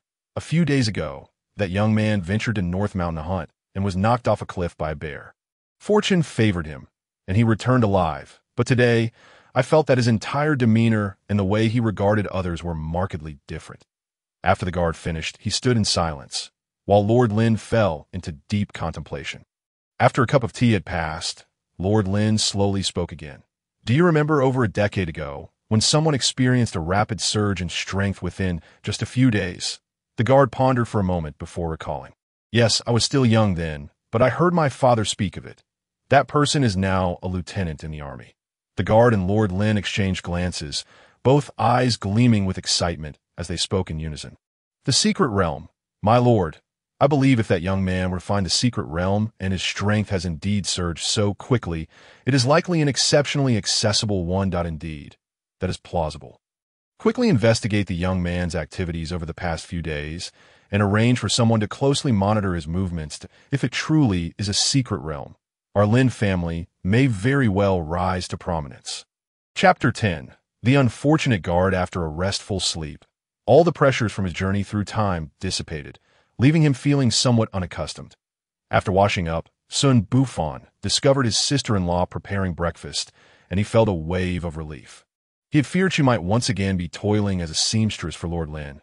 "Bufan, you are up so early? You were so tired yesterday. Why not rest a little longer?" Upon seeing Xun Bufan awake, Chuyu greeted him while continuing to tend to the ingredients on the stove. She had risen early to gather some wild vegetables and purchase noodles, intending to prepare a bowl of noodles. Xun Bufan stretched lazily and replied casually, "I just woke up. What are we having for breakfast, sister-in-law? I'll help you with it." Xun Bufan nodded, realizing it had been quite some time since he had enjoyed noodles. But suddenly he felt that the phrase sounded somewhat familiar. Turning to see that his sister-in-law was unaffected, Xun Bufan shook his head. Had his thoughts become muddled? Had he grown overly sensitive after such a long absence from women? It was then he noticed that his sister-in-law had donned a new outfit today, her hair elegantly pinned up with a hairpin, giving her a refreshing appearance. Her figure was well-proportioned, with the right curves in all the right places, and devoid of any excess fat where it should not be. However, her long-term lack of proper nutrition made her appear somewhat frail. What a good sister-in-law to prepare breakfast for me. Before long, she served a steaming bowl of noodles before Xun Bufan, topped with shredded meat and adorned with a few leaves of wild vegetables, the glossy broth sprinkled with scallions. "Delicious!" Xun Bufan eagerly dug in, finishing the entire bowl of steaming meat noodles in the time it took to brew a cup of tea. Sated and invigorated, Xun Bufan began to ponder what tasks lay ahead for the day.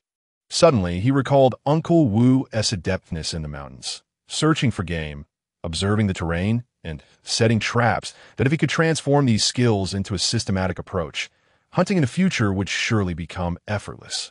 Informing his sister-in-law, Xun Bufan took his bow and arrows and made his way to the back mountain.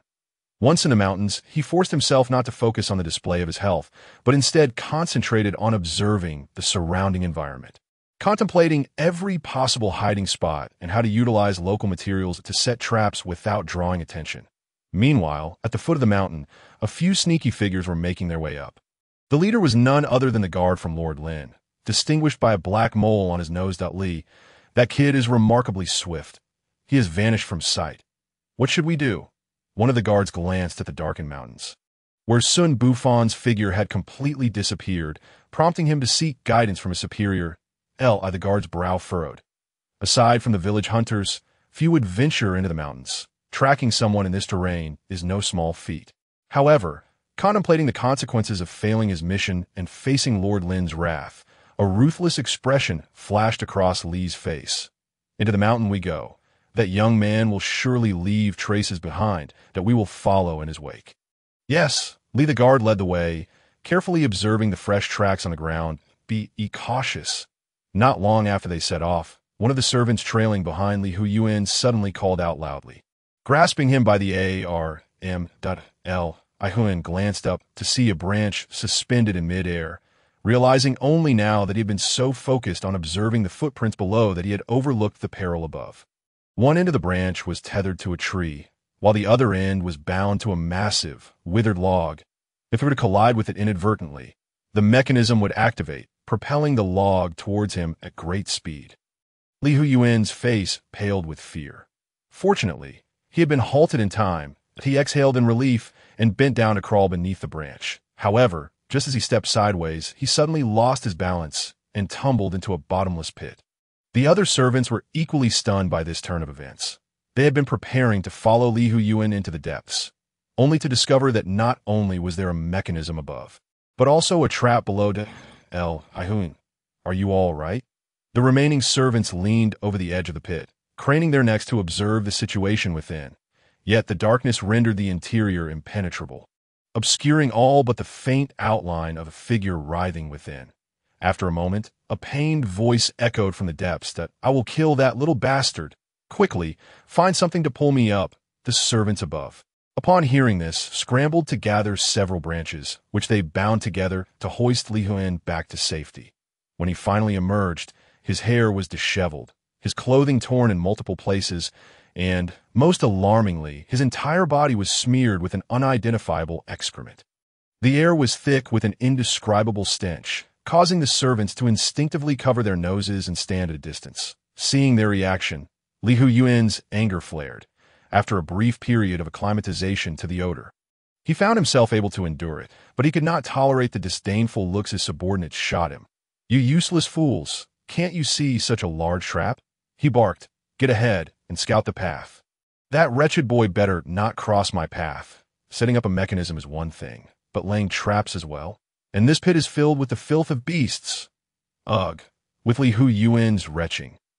It seemed to trigger some sort of chain reaction, as the remaining few were soon doubled over, expelling the contents of their stomachs.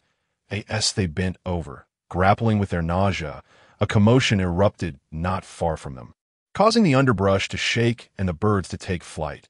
Moments later, a group of wild boars charged towards Li Huyuan and his men. They had been foraging peacefully in the mountains when suddenly struck by an arrow in their hindquarters. The intense pain ignited their fury, and they instinctively sensed the movement nearby. In no time, they spotted the group lurking around their usual defecation spot. Seeing their enemies, the adult boars, their eyes aflame with rage, surged forward with renewed vigor, intent on trampling the intruders into oblivion. Just as Li Huyuan and his companions finished expelling their stomach contents, they felt the ground tremble beneath them. Upon looking up, their eyes widened in horror. Encountering a single wild boar in the mountains might have been manageable, but now they faced a whole pack, driven mad with rage. Li Huyuan shouted, and was the first to dash downhill. The remaining servants, less agile than he, fared worse. One was knocked to the ground by a boar, and the remaining beasts charged mercilessly towards the fallen man, leaving him lifeless in mere moments. The others fled down the mountain. And as they paused to catch their breath, glancing back in trepidation, Li Huyuan, despite his disheveled state, remained silent, hurrying towards the estate. Meanwhile, Xun Bufan watched the disheveled group tumble down the mountain, before turning to venture deeper into the woods. He had noticed the pursuit the moment he entered the forest. The conspicuous blood trail was unmistakable. Taking advantage of this, he had cleverly modified a trap left by previous hunters to ensnare Li Huyuan and his companions, while coincidentally driving the wild boars he had encountered earlier towards them with a well-aimed arrow. He had not anticipated their utter ineptitude. Reflecting on this, Xun Bufan was interrupted by a familiar voice. Chapter 11. Tracking and Concealment. Ding. Congratulations, you have acquired the skill. Tracking and Concealment. Tracking and Concealment LV.1. 010 enhances your ability to search and camouflage through meticulous observation and simulation of environmental details. Gazing at the text on the panel, Xun Bufan realized he had accomplished his objective for the day. With the skill now quantified, he could distinctly perceive subtle movements on the ground, and by analyzing the footprints and fur left behind, he could deduce the type of animals that had passed through, and approximately, when he also sensed he could use the surrounding trees and dead branches to blend into his environment seamlessly. This skill was nothing short of a divine technique for jungle warfare, assassination, and obliteration of evidence. Clearing his throat, he refocused. This ability would undoubtedly enhance his prowess in the wild, significantly increasing his chances of capturing prey. However, given the events of the day, it was likely that Li Huyuan and Lord Lin would not let the matter rest easily. In the forest, Xun Bufan seized an opportunity to send the wounded boar to meet its ancestors before hauling it down the mountain. It was not for the sake of meat. Rather, the arrow lodged in its rear was precious. He only had tooted it upon returning home. Chu Yu was unperturbed to see him carrying a wild boar. After all, he had successfully slain even a hefty black bear, so a mere wild boar was hardly a challenge. "Did you not encounter Li Huyuan and his men?" Chu Yu inquired, her concerns stemming from the potential conflict between them. Seeing Xun Bufan unharmed eased her worries. Xun Bufan dropped the boar onto the ground and stretched his sore shoulders before addressing his sister-in-law as queried, "No, not at all. They fled without even catching a glimpse of me." He added silently to himself. Upon hearing this, Chu Yu exhaled deeply, her small rabbits bobbing as she felt relieved. "Lord Lin holds the most power in this village and has many guards at his disposal. Let us avoid provoking him. You have yet to learn martial arts, and should a confrontation arise, it would be us who suffer." Xun Bufan nodded in agreement, yet he understood that the situation was more complex. After such a significant setback, it was likely that Li Huiyuan would resort to underhanded tactics upon his return. The best course of action would be to earn some silver and relocate with his sister-in-law to the city. At the Lin estate, Li Huiyuan, having cleaned himself up and donned fresh garments, stood respectfully outside a side room, bowing his head as he endured the mortifying sounds emanating from within, after a stick of incense had burned. The door slowly creaked open. Lord Lin emerged, adjusting his collar, looking quite satisfied. Upon noticing his dejected guard, Lord Lin furrowed his brow. Has the task been botched? Li Huiyuan lowered his head even further, gritting his teeth. I have failed in my duty. Please punish me. My Lord T. O. His surprise. Lord Lin merely waved a dismissive hand, his expression calm. IT matters not. Prepare yourself to accompany that expert into the secret realm. Li Huiyuan was taken aback. But that expert cannot enter either, can he? He has summoned his senior brother, a practitioner almost at the second tier. With him, success is likely. Prepare yourself. Once his brother arrives, we shall depart. And what of Xun Bufan? I have just received word that the little brat stumbled upon a black bear yesterday, which the county magistrate purchased. IT is said he was even invited to feast with the magistrate. Leave his affairs for now. We must first ascertain the nature of his relationship with the magistrate. The most pressing issue is the matter of the secret realm. Hell, Huiyuan felt his mind whirl.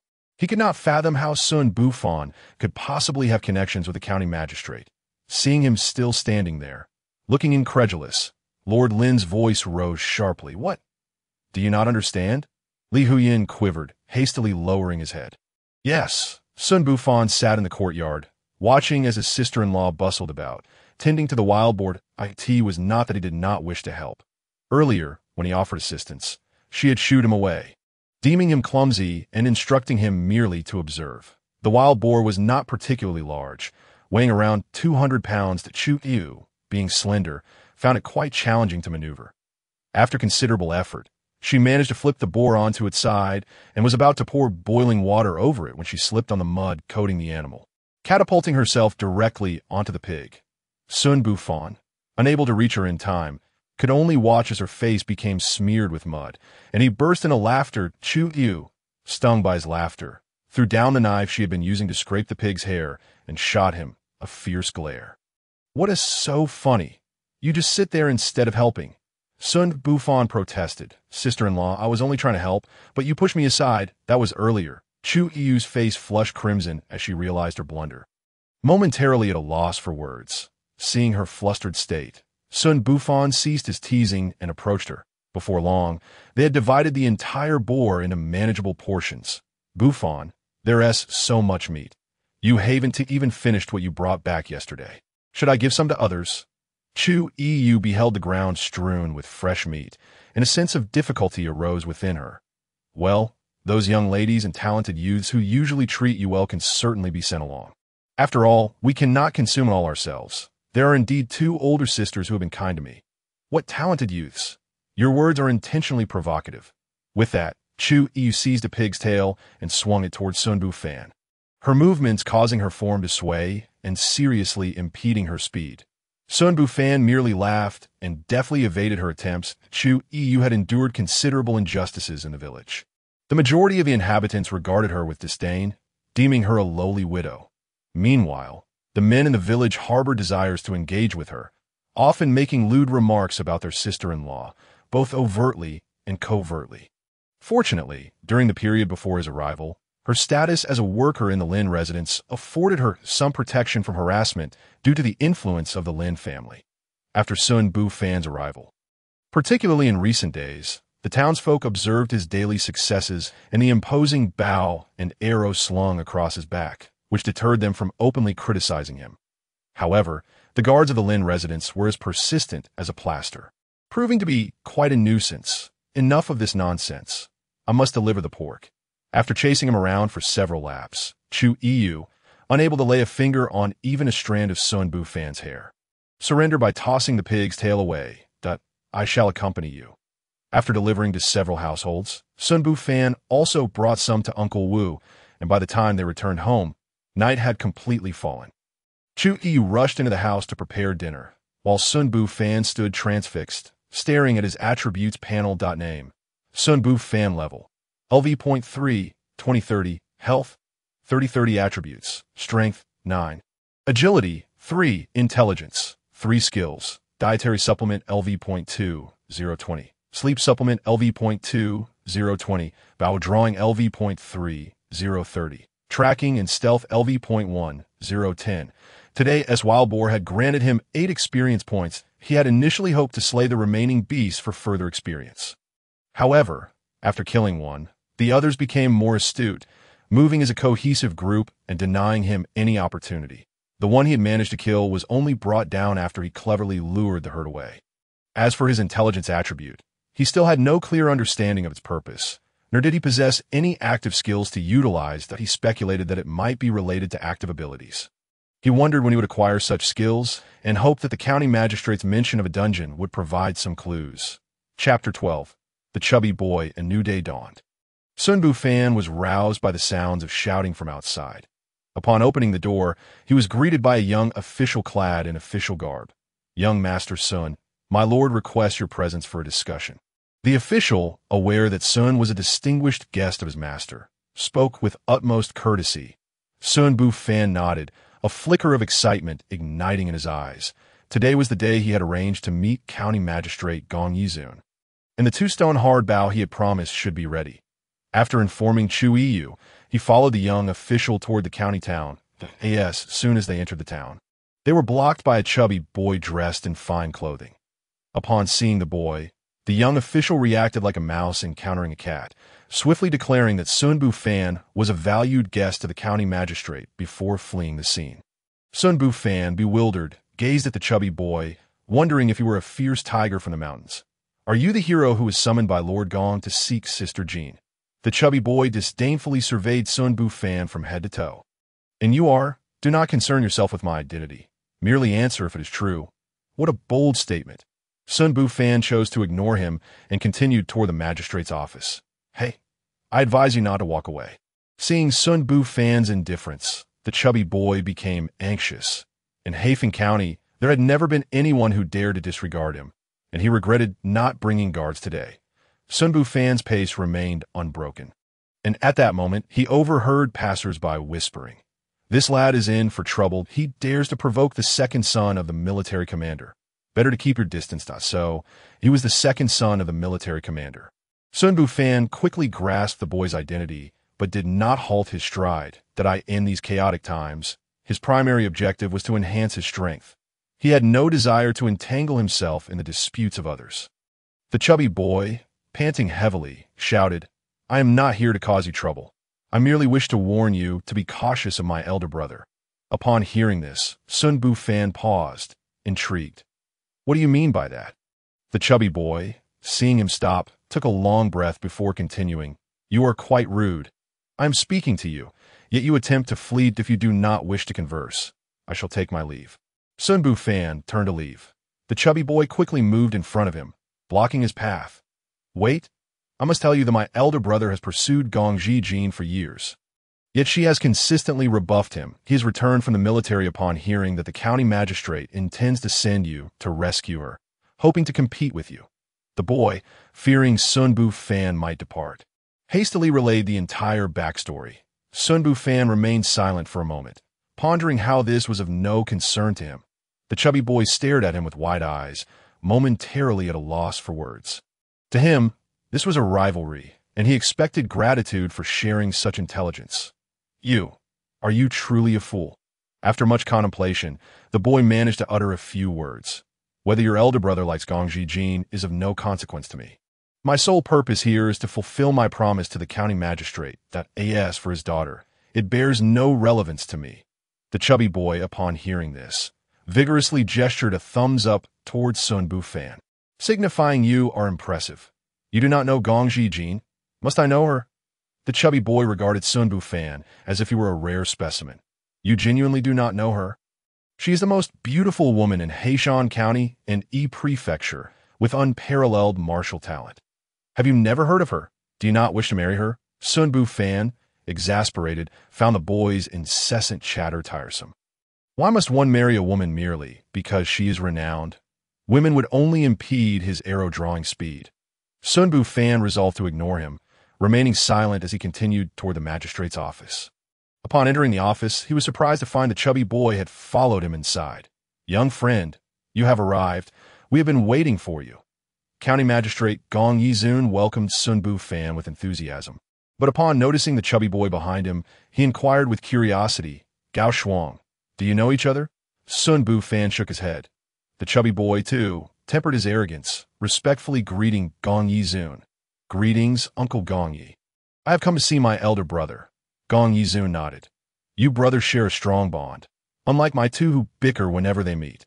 Xun Bufan glanced at the chubby boy, who was now all seriousness. "Come, let me introduce you to the companions of this journey." Gong Yizun led them toward the courtyard. Upon entering the courtyard, Xun Bufan saw 4 young men gathered, engaged in conversation. Upon seeing Gong Yizun, they all greeted him warmly. Gong Yizun nodded, pulling Xun Bufan closer to introduce him. "This is the young man who recently hunted down a black bear. He will accompany you in seeking the young lady in the secret realm." Gong Yizun then introduced Xun Bufan to the 4 individuals present. The eldest, clad in black armor, was the eldest son of Commander Zhu Gaolai. The other 3 were elite soldiers selected from the local garrison. Among them, 2 served as shield bearers, tasked with absorbing damage at the front, while the remaining 1 and Xun Bufan were archers responsible for ranged output. They exchanged nods, acknowledging one another. Zhu Gaolai frowned upon noticing the chubby boy behind Xun Bufan. "Oh, you know him." Before Xun Bufan could respond, the chubby boy interjected, "Elder brother, I am simply a friendly person. It is only natural to know a few skilled individuals." Zhu Gaolai, ignoring the chubby boy, turned to Xun Bufan that "I advise you to keep your distance from him." "Why is that?" Zhu Gaolai cast a sidelong glance at the chubby boy. "I see you possess a resolute mind. I merely offer this as a friendly warning." Xun Bufan nodded. He did not concern himself with the brothers' discord, but it seemed the chubby boy's elder brother was somewhat reliable. At that moment, several attendants entered, carrying a bow. Gong Yizun gestured for them to set it down. "Young friend, try out the new bow crafted for you, and see if it suits you." Gong Yizun's words drew the attention of the others, all eyes converging on the bow. Truth be told, it was Xun Bufan's first encounter with a bow of such size, truly immense. At that moment, he heard Gong Yizun continue. "This bow is made from a 100-year-old mulberry wood core, wrapped in deer hide, with an ox tendon for the string, and adorned with fine steel inlays. It can withstand a force of 2 stones. The arrows feature steel tips and are designed with wolf tooth barbs, allowing them to pierce flesh and be reused hundreds of times without losing their efficacy. Give it a try." Gong Yizun's words were imbued with a hint of provocation. After all, although he had previously witnessed an arrow pierce the skull of a black bear, he had not truly seen it with his own eyes and thus remained uncertain in his heart. Zhu Gaolai and the others directed their gazes toward him, one of them exclaiming in awe, "Such a formidable bow could easily be deemed a crossbow." Chapter 13. The 2-stone giant bow, Xun Bufan lifted the colossal bow, his fingers grazing the deer hide strap, which provided a delicate yet gentle texture. The bowstring, crafted from specially treated black bull tendons, gleamed with a dazzling sheen. This bow weighed approximately 100 jin. And in ancient times, it would have been more aptly classified as a crossbow. The specially made arrows were as thick as a child's arm, their tips honed to a bright sheen, featuring grooves reminiscent of wolf fangs. Had this bow and arrow been present during the hunt of the black bear, a single shot would surely have drained its life force at that moment. Several young attendants brought forth a massive target. This target, constructed with a base of mulberry wood and inlaid with steel, could withstand the force of 3 stones, allowing my young friend to test his skill without worry, Gong Yizun remarked, pointing at the enormous target. The others in the courtyard eagerly focused their attention on him. Such a large bow was beyond the capacity of ordinary individuals to wield, let alone draw its heavy string. The chubby Zhu Shuang boldly declared, "If you can pierce the bull's eye, I shall acknowledge you as my elder brother." The crowd, having never encountered such unabashed audacity, cast disdainful glances in his direction, while Zhu Gaolai, his elder brother, delivered a swift kick to his backside, sending him sprawling to the ground. Only then did the chubby one realize the folly of his words and hastily attempted to rectify himself. What I meant was, I shall recognize you as my elder brother. The crowd regarded him in silent disbelief. Brother Bufan, do not heed his nonsense. Let us witness your prowess, Zhu Gaolai said, delivering another slap to the chubby one. Xun Bufan observed the antics of the sibling duo with a mix of amusement and exasperation. It was no wonder the chubby one sought him out to utter such words. His brother seemed to resort to violence at the slightest provocation. Shaking his head, he cast these distractions from his mind. With the bow in hand, Xun Bufan positioned himself approximately 100 meters from the bullseye. Taking a deep breath, he steadied the giant bow, knocked an arrow, and drew the string. The spectators heard a sharp whoosh through the air, and the stout arrow appeared to strike the center of the target, its fletching quivering slightly. A young attendant, standing beside the target, rushed forward to examine it. Unable to suppress a gulp, he proclaimed loudly, "Right on target. The arrowhead has penetrated the target." As his words fell, the courtyard erupted with astonished stares directed at Xun Bufan. Could it be that he had pierced a target capable of resisting artillery fire? Zhu Gaolai ran his hand over the target's thickness and turned back, puzzled. "Brother Bufan, are you certain you have never trained in martial arts?" Xun Bufan shook his head.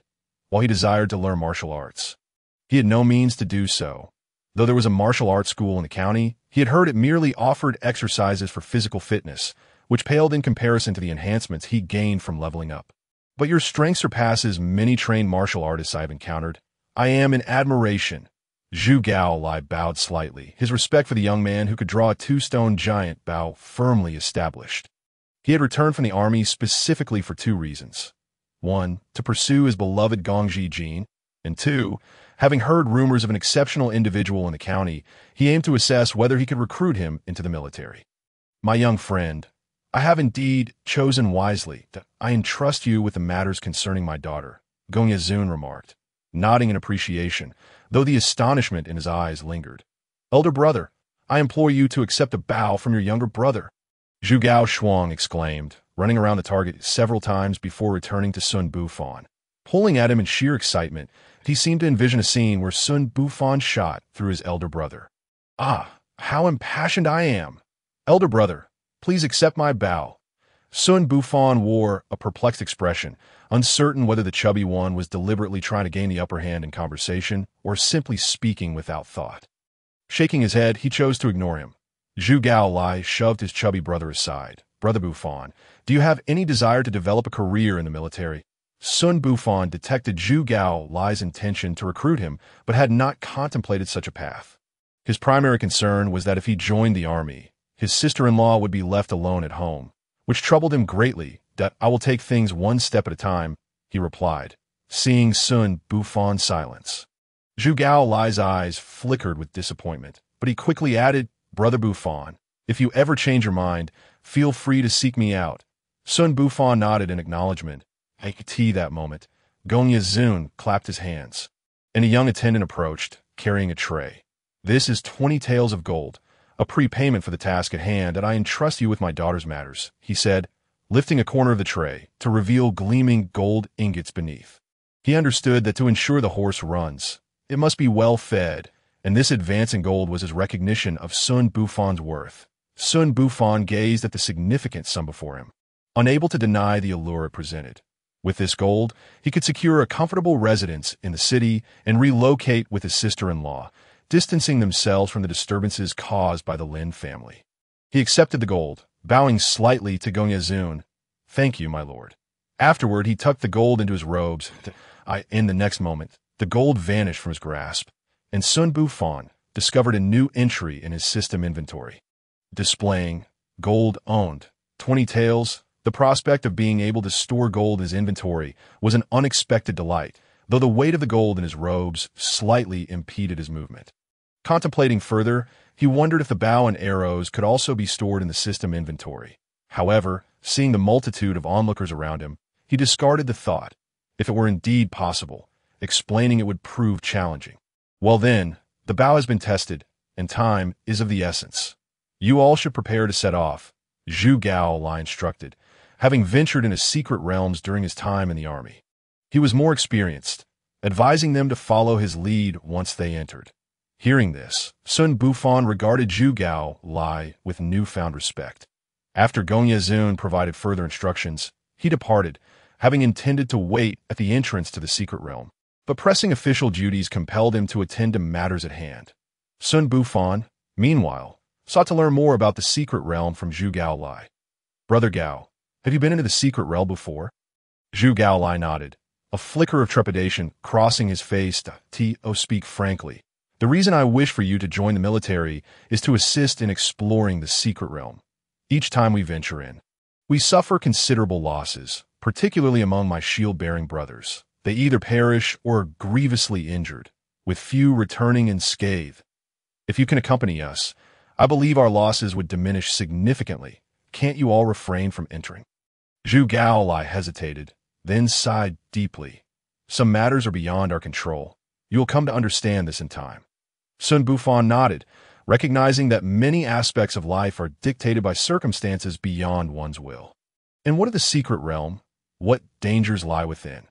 "I cannot ascertain specifically what awaits us in the secret realm this time, but based on the individuals sent by Lord Gongye, it is likely fraught with peril, and you may be the key to our success. In any case, we shall endeavor to give it our all. By the way, Brother Bufan, should you truly succeed in rescuing the county magistrate's daughter, you would not consider marrying Gong Jijin, would you?"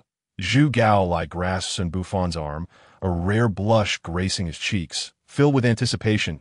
"I do not even know her. Why would I marry her?" Upon hearing this, Zhu Gao Lai breathed a sigh of relief. "That is good to hear. From this moment on, you are my true brother." Chapter 14. Arrival at the secret realm. The group finalized their preparations and set off on their journey. Observing their path, Xun Bufan noticed it was quite similar to the route leading back to his home village. Unable to contain his curiosity, he inquired, "Brother Zhu, where is the secret realm located?" Zhu Gao Lai glanced at the map, noting that it lay downstream of the Haifeng Creek at the foot of the mountain. The exact location would only be revealed upon arrival, as secret realm entrances typically appeared incongruous with their surroundings. Once there, one would understand. Xun Bufan nodded, choosing not to pursue the topic further. This expedition comprised 5 individuals in total, apart from himself and another brother surnamed Chun. All bore bows, while Zhu Gao Lai and 2 others wielded shields and swords. Along the way, Xun Bufan seized an opportunity to discreetly test whether he could store the giant bow in his system inventory. The result was negative, as the system indicated it could not accept non-spiritual items. Thus, he trudged forward, burdened by the weight of the more than 100 gene bow. Strangely, he found himself missing his sister-in-law. He wondered if the guard from the Lin family had come to cause her any trouble. Downstream of the Haifeng Creek, in a desolate expanse devoid of vegetation, the surroundings felt starkly out of place at that moment. He gazed ahead with a face full of terror at the black-clad man before him. Beside him lay the dismembered corpse of a man. "You promised to hold off those archers. How could you run away?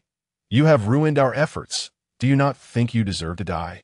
Li Hian fell to his knees, pleading, "My lord, I beg you for another chance. I will surely protect you from those archers." Li Huyan was taken aback by the unexpected ferocity and exceptional martial prowess of the aides summoned by his master. As he recalled the various events that had transpired within the secret realm, an involuntary tremor coursed through his body. Their group of 7 or 8 individuals had barely entered when they fell into an ambush laid by a cadre of archers within the secret realm, resulting in several fatalities on the spot. One remaining member, in an attempt to evade the archers' assault, inadvertently caused an arrow to strike a dark-clad man, who immediately retaliated by severing the assailant's head with a single stroke.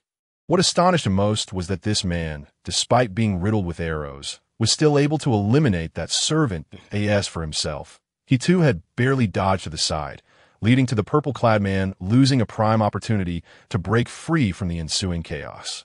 Faced with the wrath of the dark-clad figure, all he desired was to escape this place and distance himself from someone so quick to resort to violence. Opportunity? Do you believe you still deserve one? The purple-clad man glanced at the wound on his arm, which had ceased bleeding. Standing beside the dark-clad man was a slender woman, her lips tinged with blood as she cast a wary glance at the empty space behind them. "Qinmin Shixiang, spare him for the moment. He may still prove useful for breaking through the archer's net, she implored. Qianmin turned his head, a hint of compassion flickering in his eyes. Seeing Shimmy, why plead for him? We cannot penetrate this secret realm with just the two of us. The woman, named Xing, shook her head, and I merely wish to prevent the Shixiang from increasing the bloodshed unnecessarily. Moreover, there are ways to evade the archer's net. After a moment's contemplation, Qianmin nodded. Very well, we shall let him go for now. Let us venture deeper and see what lies ahead. Zhu Xiong, are we nearly there? After 2 consecutive hours of travel, Xun Bufan rubbed his slightly aching arm and inquired of Zhu Gaolai, who was also maintaining a serious demeanor as they journeyed. Almost there. We're getting closer to the mountain. The map indicates that the secret realm lies at the foot of it. Xun Bufan looked up and nodded, falling silent. After another half-hour of trekking, they finally beheld a stream at the mountain's base. Look, that area is devoid of any vegetation. The secret realm must be over there. Zhu Gaolai pointed to a nearby clearing. Following his gesture, Xun Bufan observed that the ground appeared to have been plowed by some unseen force, with lush greenery surrounding it. Yet that particular spot was completely barren, surely a sign of the entrance to the secret realm. As they approached their destination, everyone felt a surge of alertness, though the fatigue from their long journey lingered. Look, there's a corpse, one of the group, walking ahead, suddenly shouted. Xun Bufan and the others hastened their pace. And not long after, they indeed discovered a dismembered body in that clearing. The body still retained warmth, indicating it had not been dead long. Evidently, someone had entered the secret realm before them. Zhu Gaolai reached out to touch the arm of the corpse, his brow furrowing as he spoke. Meanwhile, Xun Bufan noticed a swirling vortex at the stream's edge, which seemed to serve as the entrance to the instance that he saw a line of information at the vortex's entrance. Special instance. The Bell of Death. Level. Unknown. Number of entrants allowed. 5-10. It appeared this was the so-called secret realm they had heard about that we had a team enter previously. Look at the footprints at the entrance that I counted at least 7 or 8 pairs. There must be quite a few people inside, Zhu Gaolai remarked after carefully examining the surroundings. Indeed, the number of individuals inside cannot be fewer than 5, Xun Bufan concurred. The instance information indicating 5 to 10 suggested that 5 individuals were already present. With a maximum capacity of 10, how did you deduce that, Bufan? I inferred it from the residual footprints, and those who entered did so no more than the time it takes to burn an incense stick. At that moment, the skill of tracing and hiding had provided Xun Bufan with ample information, all derived from his skill's deductions. Since that is the case, we should not delay. Let us enter without further ado. Yet Xun Bufan shook his head, extending a hand to halt Zhu Gaolai and the others. Wait, we have been moving swiftly. Let us rest for a while before proceeding. Furthermore, the team that entered before us has only just done so. If we go in now, we may encounter them, which could lead to conflict. Our objective is to locate individuals, not to hunt for treasures. Zhu Gaolai paused momentarily, then realized his impatience. However, he understood the implications of a newly discovered, unclaimed secret realm.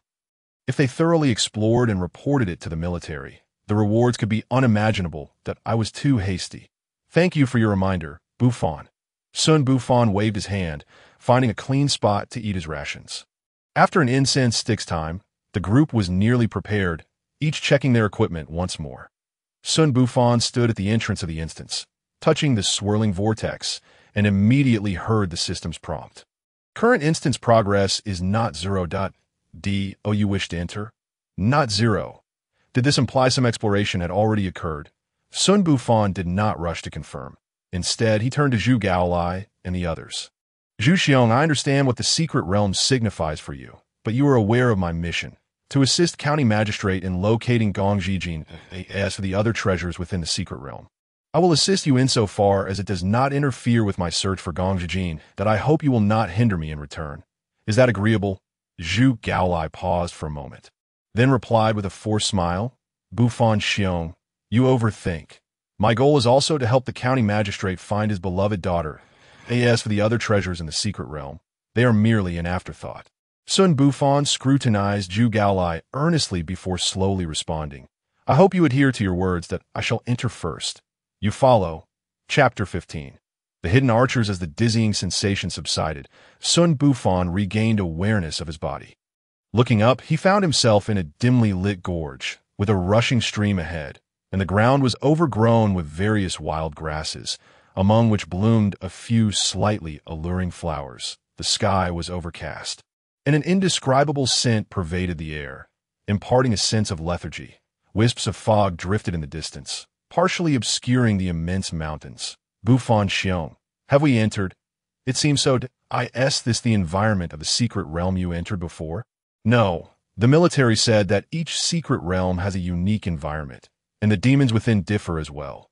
Xun Bufan nodded. In his previous life, when playing games, instances varied greatly, which was a normal occurrence. He began to examine the traces on the ground. Zhu Xiong, look, the footprints all lead toward the stream. They must have gone in that direction. We should follow. All right. Zhu Gaolai raised a shield and stepped forward, leading the way. The others followed in sequence. Look, there's another corpse ahead. Zhu Gaolai suddenly shouted, bringing the group to a halt. They all paused, and Xun Bufan's expression shifted dramatically. The guard, his exclamation drew the attention of the other four, who regarded him with puzzled expressions. You know him? Zhu Gaolai furrowed his brow, perplexed. Xun Bufan nodded. That man was a guard from the Lin family in our village. He harassed my sister-in-law. A guard. So the group ahead belongs to your village's Lin family? Zhu Gaolai quickly pieced together the critical information.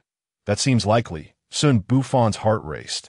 He had not anticipated that the secret realm the county magistrate had tasked him to investigate was so close to their village. Clearly, Lord Lin had already discovered this secret realm and kept it secret to prepare for his own gain. It dawned on him why he had inflicted such significant harm on that Lin family guard without facing retribution. It turned out he had come to explore the secret realm. Everyone, be cautious. That man is riddled with arrows, likely shot to pieces by some archers, Zhu Gaolai warned, feeling the weight of his shield. The group surveyed the guard's grim fate, which was indeed harrowing. There was hardly a patch of intact flesh on him. Xun Bufan also retrieved the bow and arrows from his back, focusing intently on the movements ahead. Thus far, he had not seen any health bars, and he was unsure whether it was due to the instance's mechanics or if there truly were no demons present. Could the previous group have cleared them out? Yet, I see no corpses of the archers. Unusual occurrences often signal danger. Xun Bufan decided to caution Zhu Gaolai ahead of him. Zhu Xiong, this area feels suspicious. We should proceed with caution. Zhu Gaolai nodded, scanning the surroundings for a moment. It seems the first obstacle of the instance has been dealt with by the group ahead. Let us move on. With no apparent anomalies, Xun Bufan could only follow closely behind, remaining alert. Just as Zhu Gaolai stepped across the stream, a sudden appearance of several health bars filled Xun Bufan's vision. Be careful, he shouted, quickly focusing on the scene ahead, where a line of armored figures wielding glimmering silver bows and arrows stood expressionless, coldly regarding them. Above their heads, a line of information appeared. Hidden archers, level. Unknown. What does this mean? Unknown. Is it due to a significant level disparity? Before he could finish his thought, the row of archers simultaneously raised their arms. Not good. In the next moment, a rain of arrows enveloped the few individuals ahead. Maintaining an intense focus, Zhu Gaolai and two other shield bearers immediately raised their shields into a defensive posture at the first sound uttered by Xun Bufan. The barrage of arrows from the opposing archers exploded against their shields. Shortly thereafter, Xun Bufan witnessed Zhu Gaolai's health bar rapidly depleting, while another companion's health plummeted to the brink of collapse. Damn it, Xun Bufan cursed inwardly. They had barely entered this instance before suffering casualties, and judging by the formidable attack power of those archers, even Zhu Gaolai, who had the highest defense, was on the verge of succumbing. Fall back, Xun Bufan shouted, simultaneously raising his bow, drawing an arrow from his quiver, aiming and releasing. Bang! The arrow struck one of the archers, creating a spark as it collided with the armor, but its force waned, causing the archer to fall aside. Xun Bufan noted with dismay that the arrow he had shot had only caused a trivial decrease in the archer's health bar. Is this the intensity of the instance? No wonder the county magistrate's men had gone missing without a trace. He stifled the shock within him and loosed another arrow, this time aimed directly at the archer's face. Zhu Gaolai struggled to defend while retreating. Upon hearing Xun Bufan's warning, he instinctively raised his shield. However, he had not anticipated the overwhelming strength of the opposing archers. His shield was now riddled with holes, yet he gritted his teeth and persevered. Turning back, he noticed that one of his companions had been struck by arrows. The shield in his hand shattered, and he lay lifeless, covered in bolts. Without time to dwell on it, Zhu Gaolai saw Xun Bufan's arrow spark against the archer, and a wave of despair washed over him. Xun Bufan, positioned at the rear, retreated further upon spotting the decline in their health bars. The arrows aimed at him were few, and even those that reached him posed little threat. Meanwhile, Zhu Gaolai and the others were losing health rapidly, still about 10 meters away from him. Just then, Xun Bufan observed the outcome of his previous shot, but the result caused him to furrow his brow. The arrow had struck the archer squarely in the face, penetrating deeply, yet the archer seemed entirely unaffected, nonchalantly continuing to shoot arrows despite the one embedded in his visage. Were it not for the fact that the archer's health bar had diminished by 1/5, Xun Bufan might have doubted whether the opponent was in an invulnerable state. There's a chance. Xun Bufan felt a surge of clarity. Through his observations, he discerned a strategy to confront the archers. He realized that his shooting range exceeded that of his adversaries, allowing him to strike from beyond their reach, that he surmised that the archers only became visible when someone entered a specific range. However, he could not risk stepping forward to draw their fire, and it seemed Zhu Gaolai and the others were unable to withstand such concentrated output. While contemplating, Xun Bufan continued to shoot, this time targeting the archer whose health had already dropped significantly. At this moment, Zhu Gaolai and the others managed to retreat to Xun Bufan's position. Simultaneously, Xun Bufan's successive arrows bore fruit, as one struck the archer directly in the head, causing the archer to explode in a burst of light and fury. His health bar reduced to 0. The long-awaited system notification chimed in Xun Bufan's ears. Chapter 16. Spirit Cultivation. Congratulations on defeating the hidden archer, earning double experience. 80. Congratulations. You have leveled up, gaining 3 attribute points to allocate. Gained 40 skill experience. Congratulations. You have leveled up, gaining 3 attribute points to allocate. Gained 50 skill experience. Xun Bufan wasted no time, allocating all the attribute points gained from leveling up directly into strength. He also directed all skill experience towards his archery skill. Upon completing the allocation, he opened his status panel and observed that the information displayed had changed. Name: Xun Bufan level, LV.5, 30-50. Health, 50-50 attributes. Strength, 16. Agility, 5. Intelligence, 5 skills. Nutritional supplement LV.2, 0-20. Sleep recovery LV.2, 0-20. Archery LV.5, 20-50. Tracking and stealth LV.1, 0-10. To gain such significant enhancements from the defeat of a single archer, Xun Bufan inwardly felt the changes within his body. His strength had increased, and most importantly, his archery skill had advanced 2 levels, greatly enhancing both his shooting range and power. Before leveling up, he had been unable to clear the archers on the opposite side. But now, as long as someone could hold the line, he was confident he could eliminate all the opposing archers. Furthermore, with the increase in his strength and skills, he now estimated that he would only need 4 arrows to deplete their health bars entirely. Just as Xun Bufan reveled in the joy of his upgrade, Zhu Gaolai retreated to a safe distance, bloodied but alive. The survivors exchanged glances, their faces painted with relief and lingering fear. Brother Bufan, thankfully those arrows you shot diverted much of their fire. Otherwise, we might not have made it through today. Zhu Gaolai, disregarding his own bloodied state, clasped his hands in gratitude towards Xun Bufan. Xun Bufan shook his head. Had he noticed the archer sooner, perhaps his brother would still be alive. Zhu brother, how are your injuries? No worries, it looks worse than it is. Just some superficial wounds that I brought some special ointment for external injuries. Xun Bufan glanced at Zhu Gaolai's health bar, which still had a significant amount left, confirming it was merely superficial damage. However, the other shield bearer appeared gravely injured, clearly beyond the capacity to continue fighting. At that moment, Zhu Gaolai retrieved 2 vials of powder, distributing one to the other shield bearer before tending to their own wounds. Meanwhile, Xun Bufan gazed towards the archers, contemplating a solution to their predicament. The spot where the fallen archer had lain shimmered with a blue light, indicating a potential drop, but he dared not approach to collect it. Before long, as Xun Bufan had anticipated, the remaining archers vanished without a trace after losing their targets. Now, only he and Zhu Gaolai remained to explore further. The other shield-bearer had collapsed, utterly exhausted, while the other ranged shooter had barely contributed to the battle. What should they do now, just as Xun Bufan and the others were grappling with the ambush from the archers? Two figures were seen advancing deeper into the area. "Senior brother, I never expected you to master the third layer of the demon spirit transformation. You must be close to advancing to the second tier of spirit cultivation." The figure ahead paused momentarily. "Junior sister, your aptitude surpasses mine. You'll surely break through after this foray into the secret realm. I must thank you for saving my life.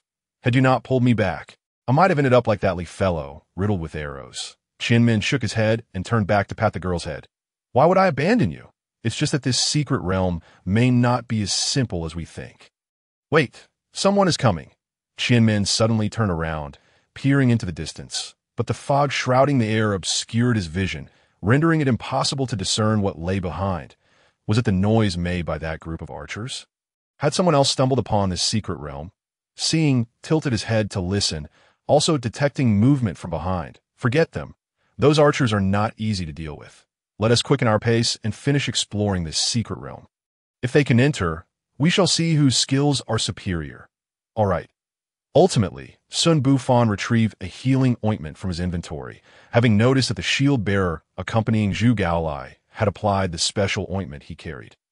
Yet their vitality showed no signs of recovery, but rather continued to dwindle. The shield-bearer swallowed the ointment, and miraculously, his external wounds began to heal at a visible rate, and his health bar stabilized. Only then did Xun Bufan breathe a sigh of relief. "Zhu brother, don't look at me like that. This medicine was a fortuitous find, and it's the only one I possess." Zhu Gaolai was certain that the pill Xun Bufan had produced was undoubtedly a product of the secret realm, as even the effects of his special ointment paled in comparison. However, this was not the time to ponder such matters.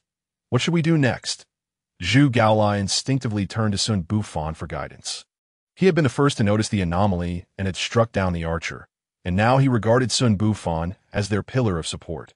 "Brother Zhu, are you knowledgeable in martial arts?" Zhu Gaolai was taken aback. "Why do you ask, Brother Bufan? There are others who have gotten ahead of us, yet only a single corpse remains on the ground. You are well aware of the intensity of those archers' attacks. If not for a master, they must know some special method to pass through." Xun Bufan shared his inner speculations. Zhu Gaolai's eyes widened in realization that I'm not particularly well-versed, but it's likely that only those highly skilled in spirit cultivation can navigate through here. Spirit cultivation? Brother Bufan, you don't know? I thought you had already touched upon the threshold of spirit cultivation. Xun Bufan shook his head. He had the system to support him. Spirit cultivation, as the name implies, refers to beings who absorb the spiritual energy of heaven and earth for training. Such individuals are exceptionally rare among ordinary people, as one must possess a spiritual foundation to become a spirit cultivator. The realm of spiritual cultivation is divided into 9 tiers. Once one becomes a cultivator, the disparity between them and ordinary martial artists is as vast as the heavens and the earth. It is said that those at higher tiers can traverse the skies and, with a mere gesture, invoke extraordinary phenomena of nature. Such wonders are beyond our imagination. There are also cultivators within the military. And one of our primary objectives in exploring the secret realms is to collect spiritual herbs to aid their training. Upon hearing Zhu Gaolai's description, Xun Bufan felt a surge of yearning. He currently understands that the system can enhance his attributes, yet it lacks the otherworldly prowess of the celestial beings depicted in novels. "Zhu, with your exceptional abilities, how is it that you have not become a cultivator?" Zhu Gaolai offered a bittersweet smile. "Why father has always wished for my brother and me to become cultivators. But alas, I lack the spiritual foundation as for my younger brother. As you can see, he has no interest in that path." Xun Bufan nodded.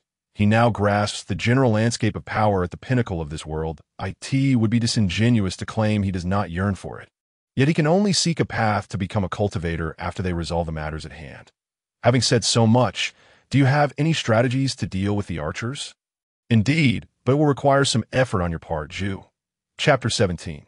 Leveling up in succession, senior brother. With this spiritual pill, you should be able to advance to the second tier, correct? Indeed, I did not expect the harvest in this secret realm to be so bountiful. A glimmer of fervor flashed in Qianmen's eyes. He had not anticipated that merely opening a box forgotten on the ground would yield a second-tier spiritual pill. Such a pill, if placed outside, would be a prized possession, and he could hardly fathom the immense benefits they would gain from fully exploring this secret realm. Junior sister, guard me. I shall break through now. All right. Qianmen sat cross-legged, placed the spiritual pill in his mouth, and silently circulated his cultivation method. In but a moment, an extraordinary wave emanated from his dantian. Sensing something unusual, Si Ying's eyes widened in surprise. You broke through so swiftly? Qianmen ceased his cultivation, opened his eyes, and they sparkled with excitement. He had not expected that the pill retained its potency and purity over time, allowing him not only to ascend to the second tier, but also to stabilize his newfound realm remarkably. Glancing at Si Ying, who appeared somewhat dazed, Qianmen reassured her, "Fear not, junior sister. Should we find more pills, you too will break through." As Ying shook her head, "These pills are too potent. My cultivation level is insufficient, and I would likely waste their efficacy." Just as Qianmen was about to comfort her, they heard a disturbance from the area they had previously entered. They are still alive, attempting to breach the archers' defensive perimeter? Si Ying was equally astonished. Having experienced the archers' might firsthand, she assumed they would have been slain in the initial onslaught. Thus, the two of them had slowed their pace upon hearing the silence behind them, only to discover the forgotten pills that, "It seems we must hasten our steps." At the entrance of the secret realm, Xun Bufan's eyes gleamed with fervor. He had just conferred with Zhu Gaolai about a strategy and conducted a test. Once they crossed a certain invisible line, the archers would suddenly appear and unleash their attacks. The most crucial factor was that the archer he had previously slain had not reappeared. This indicated they could take them out one by one. Moreover, after upgrading, he found that he could eliminate the archers with just 4 arrows, precisely as he had envisioned. "Bufan, are you ready?" "I shall proceed." Xun Bufan nodded silently. Upon receiving Xun Bufan's affirmation, Zhu Gaolai took a deep breath and stepped into the boundary they had just tested. He retrieved the shield of the fallen comrade, and now held a shield in each hand for enhanced protection. The moment he crossed the invisible boundary, Xun Bufan had already loosed an arrow from his bow. The arrow flew and struck the visible archer squarely in the head. Without pausing, Xun Bufan unleashed arrow after arrow at the archer, watching its health deplete. Simultaneously, Zhu Gaolai endured significant damage, with 1 or 2 arrows piercing through the gaps between his shields and embedding themselves in his arm. "Retreat!" Xun Bufan bellowed as he released his 4th arrow. Zhu Gaolai was prepared, unhesitatingly shielding against the arrows while retreating to safety. Before long, they had exited the archer's attack range. Meanwhile, Xun Bufan took advantage of the brief reprieve to inflict substantial damage on the second archer. At the same time, the system notification echoed in his ears. "You have slain the hidden archer, earning double experience. 80, you have leveled up. Bufan, I owe you a great debt today. Otherwise, we would have had no hope of even entering." Zhu Gaolai tended to his wounds while speaking. With preparation and the death of an archer, the pressure was somewhat alleviated, and he had sustained little injury. "Zhu, your martial prowess is indeed remarkable." Xun Bufan was surprised to see Zhu Gaolai had not lost much vitality, recalling vividly the intensity of the archer's assault. Hearing this, Zhu Gaolai offered a bittersweet smile. "Since childhood, my father has employed various methods to enhance my physical strength and has trained me in some external techniques, making me somewhat stronger than the average person. However, compared to those cultivators who specialize in defense, I am but an ant attempting to shake a tree. Insignificant." After a brief moment, Zhu Gaolai applied healing ointment to his wounds, rose, and gazed into the depths of the secret realm. "We must quicken our pace. There are others ahead of us, and we do not know how far they have explored." Meanwhile, Xun Bufan utilized this time to allocate his newly acquired attribute points and skill experience. Upon pulling up his status panel, he observed a change in the data.name. Xun Bufan level. LV.7, Health, 65-70 attributes. Strength, 24. Agility, 7. Intelligence, 7 skills. Nutritional recovery LV.2, 020. Sleep recovery LV. 2, 020. Bow mastery LV.7, 3070. Stealth LV.1, 010. He was growing increasingly powerful, and this was merely from the experience provided by 2 archers. The experience offered by the dungeon was indeed formidable. If he could continue to survive and level up, he would emerge invincible upon exiting. I am ready. Shall we continue? Bufan? Yes. With their previous cooperation, the 2 were now more adept, and soon they had slain another archer. This time with Xun Bufan only needing 3 arrows to deplete the archer's health completely. To his delight, he leveled up once more. Subsequently, they escalated their efficiency, progressing from slaying 1 hidden archer at a time to 2. As the archers fell, Zhu Galia's share of damage diminished considerably. By the time they dispatched the final archer, Xun Bufan had reached level 9, that the experience from the remaining archers no longer yielded double rewards. And he noted that the experience required to level up to 10 had suddenly increased tenfold, now necessitating 2,000 points to achieve that milestone. This moment, Xun Bufan also noticed that beneath each archer's corpse lay a flickering blue light. Silently, he approached and collected the drops into his system inventory. You have obtained Intermediate Hemostatic Ointment X12, Intermediate Chi Recovery Powder X10. He recognized the hemostatic ointment, but what was this Chi Recovery Powder? The description indicated it could rapidly restore internal spiritual energy, yet he possessed none. Shaking his head, he dismissed further thoughts and continued to allocate the attribute points and skill experience gained from leveling up into strength and bow mastery, resulting in a significant transformation of his status panel. Name: Xun Bufan level, LV.9, 240-2000. Health, 90 attributes. Strength, 32. Agility, 9. Intelligence, 9 skills. Nutritional recovery LV.2, 020. Sleep recovery LV.2, 020. Bow mastery LV.9, 460-1000. Stealth LV.1, 010. Gazing at the numbers on the panel, Xun Bufan felt that reaching level 10 would bring about a qualitative enhancement. The experience required was substantial, even surpassing the cumulative total needed for the previous 9 levels. Currently, he earned only 40 points of experience for each archer slain, implying he would need to eliminate 50 such archers to level up. Although he could now take down an archer with 2 arrows, there were not enough archers standing idly for him to unleash his full potential. Bufan, I am truly grateful to you. Otherwise, we would have returned empty-handed. Zhu Gaolai reflected. Looking at the ground strewn with corpses, he had never experienced such explosive damage output from archers while effortlessly tanking for his companion. This moment, one word resonated in his heart: exhilarating. Xun Bufan glanced into the depths of the dungeon, an endless darkness that seemed poised to engulf them. Let us proceed, Zhu. There is no time for lamentation. Chapter 18. The demon suppressor having passed through the archer's stronghold, the path ahead unfolded remarkably smoothly. Xun Bufan was once again astonished by the sheer vastness of this dungeon. They traversed for the duration of an incense stick, encountering neither the so-called spatial walls nor any monstrous entities. Moreover, they found no trace of the individuals who had entered before them. Instead, Zhu Gaolai and his companions discovered numerous medicinal herbs along the way, collecting every last one. Is this the reason you sought to conquer the secret realm? Xun Bufan observed Zhu Gaolai and the others busily foraging for herbs on the ground. A look of confusion etched on his face. This was merely one aspect. In some secret realms, fortune might even lead one to ancient tomes or weapons left behind by formidable beings. Xun Bufan silently watched as they cleared a patch of herbs. Zhu Gaolai showed no restraint in his delight and eagerly pulled Xun Bufan over to introduce him. Brother Bufan, this secret realm is simply marvelous. These herbs we just gathered would require multiple explorations back in our army, yet here we are, barely inside the entrance, and we've already reaped so much. Multiple explorations? Xun Bufan's interest was piqued. What do you mean by needing several explorations to gather them?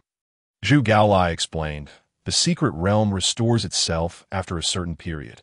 Although the spiritual herbs and medicines diminish with each exploration, they still far surpass what we find outside.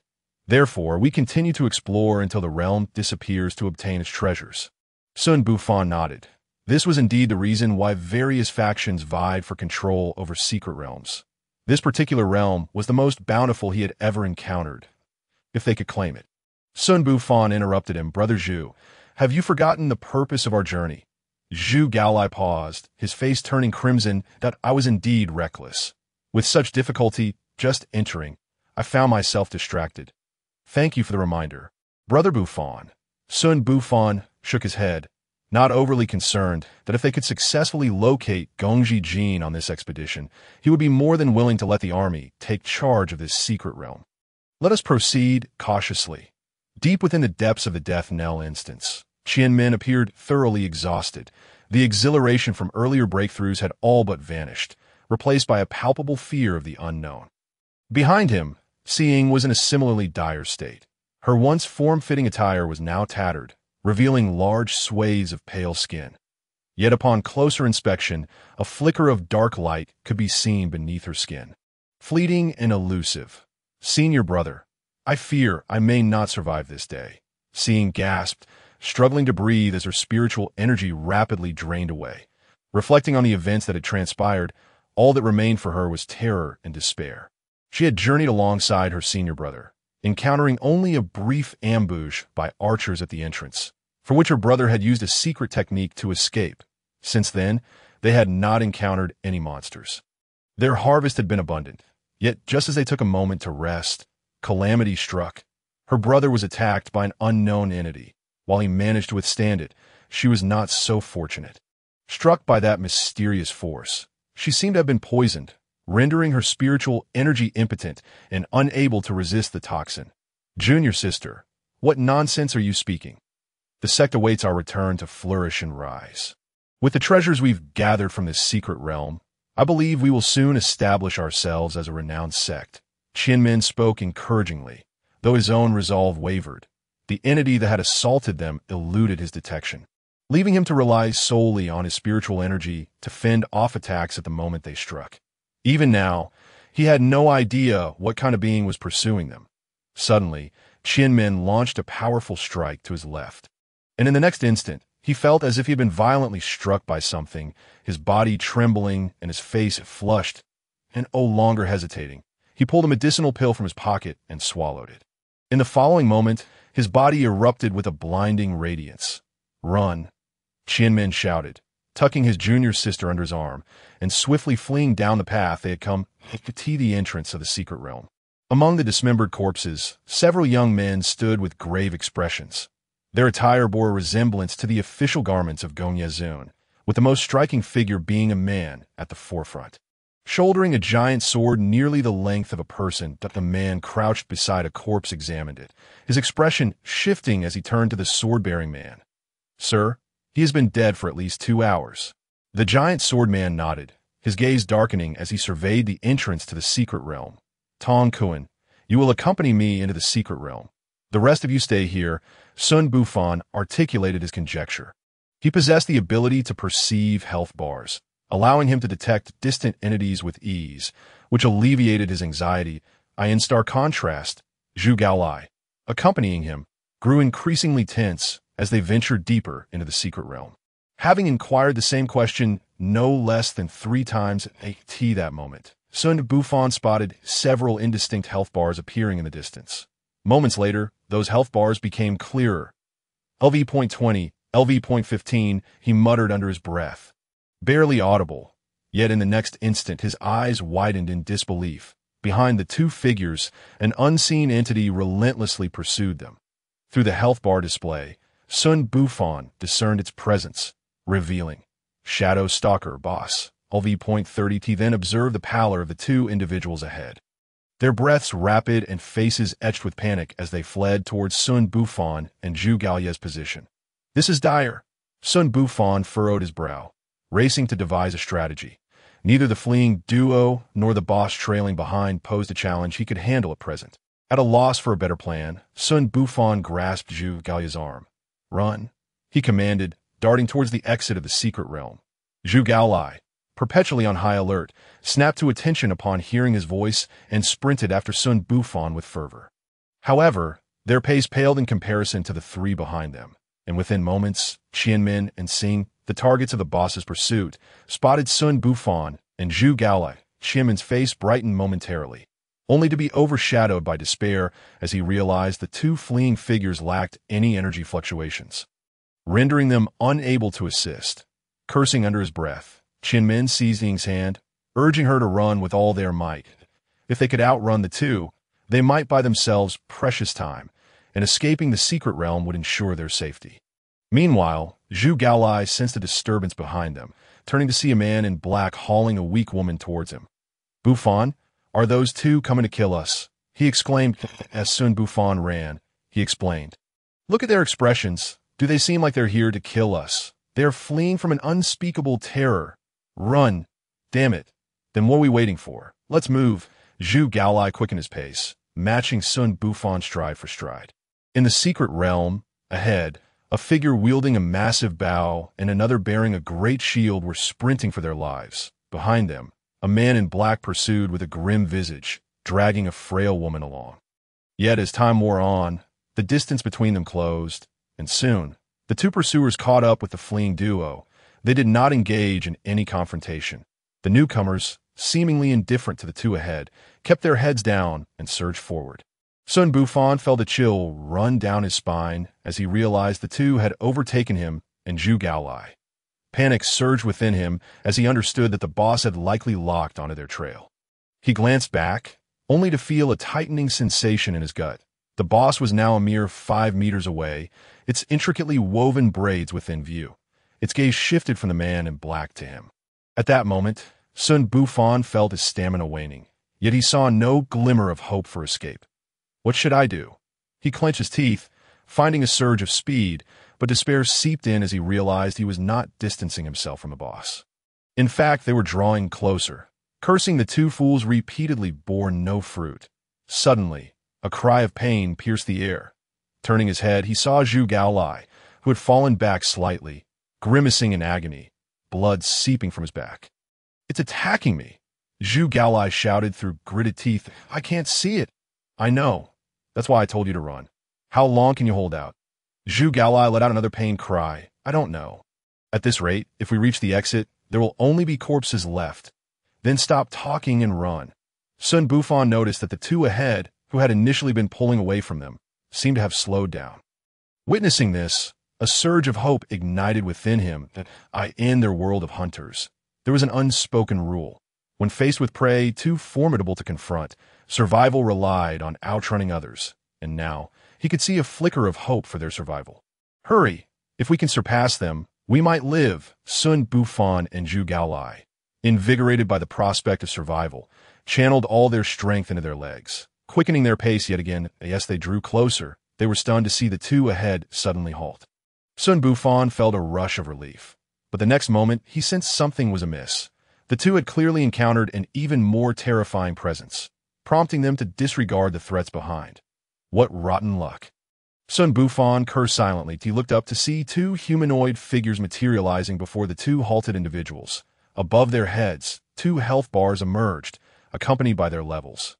LV.39, LV.25. Xun Bufan inhaled sharply, realizing these were the formidable figures typically reserved for novice dungeons. Chapter 20. Yang Lu 2 Incense Sticks Prior. Yang Lu briefly explained the task to Tong Kuan, and they accelerated deeper into the realm that they passed the area of the Shadow Archers. Yang Lu paused, a hint of surprise in his tone. "There are no energy fluctuations. It seems the one who eliminated these archers is not a spiritual cultivator." Tong Kuan's eyes widened in disbelief. "How can that be? I tested the strength of their armor, and my blade only left a shallow mark. It couldn't penetrate." Yang Lu examined the corpses strewn on the ground, slowly articulating, "This individual is an archery expert. Observe, aside from one archer with a wound to the abdomen that did not penetrate, all other injuries are to the head. This person's shooting strength likely rivals that of some first-tier spiritual cultivators. And they must have identified the archer's weaknesses to eliminate them one by one." Tong Kuan pondered. Could one person truly eliminate so many archers? Can they withstand it? Yang Lu shook his head. He has a companion who absorbs damage. Even if they're not a spiritual cultivator, their martial prowess must be formidable. What do you mean by that? I am curious to know which faction produced such a prodigy, capable of slaying these archers through sheer strength. If the opportunity arises, I would like to recruit them into my demon suppression division. Let us hurry. Time is of the essence. Tong Kuan nodded, falling silent as he diligently followed Yang Lu, focusing on their journey. 2 incense sticks later. Sir, there is movement ahead. I felt it too. Prepare for battle, Yang Lu replied, retrieving his hefty sword. Despite its imposing appearance, the weapon moved with the grace of his arm. Moments later, Yang Lu spotted a man in black sprinting towards them, dragging a girl along. Behind them trailed 2 youths, one wielding a massive bow, the other slightly behind with a shield. The shield-bearer stumbled intermittently, as if struck by an unseen force, blood erupting from his back. Sir, they appear to be fleeing. Tong Kuan noted the unusual scene ahead. Yang Lu nodded silently, positioning his weapon defensively. They don't seem to be a cohesive unit. The 2 behind are clearly not spiritual cultivators. And the expressions on the faces of the 2 ahead are filled with rage. Yang Lu nodded again, a resolute command escaping his lips. Intercept them. Prepare for battle. In their desperate flight, Xun Bufan finally glimpsed a glimmer of hope. 2 individuals, their identities unknown, materialized in his line of sight, halting the 2 ahead. Just as he was taken aback by their imposing levels, Zhu Galya's voice broke through. Demon suppressors, they've arrived. We're saved. Bufan, follow me.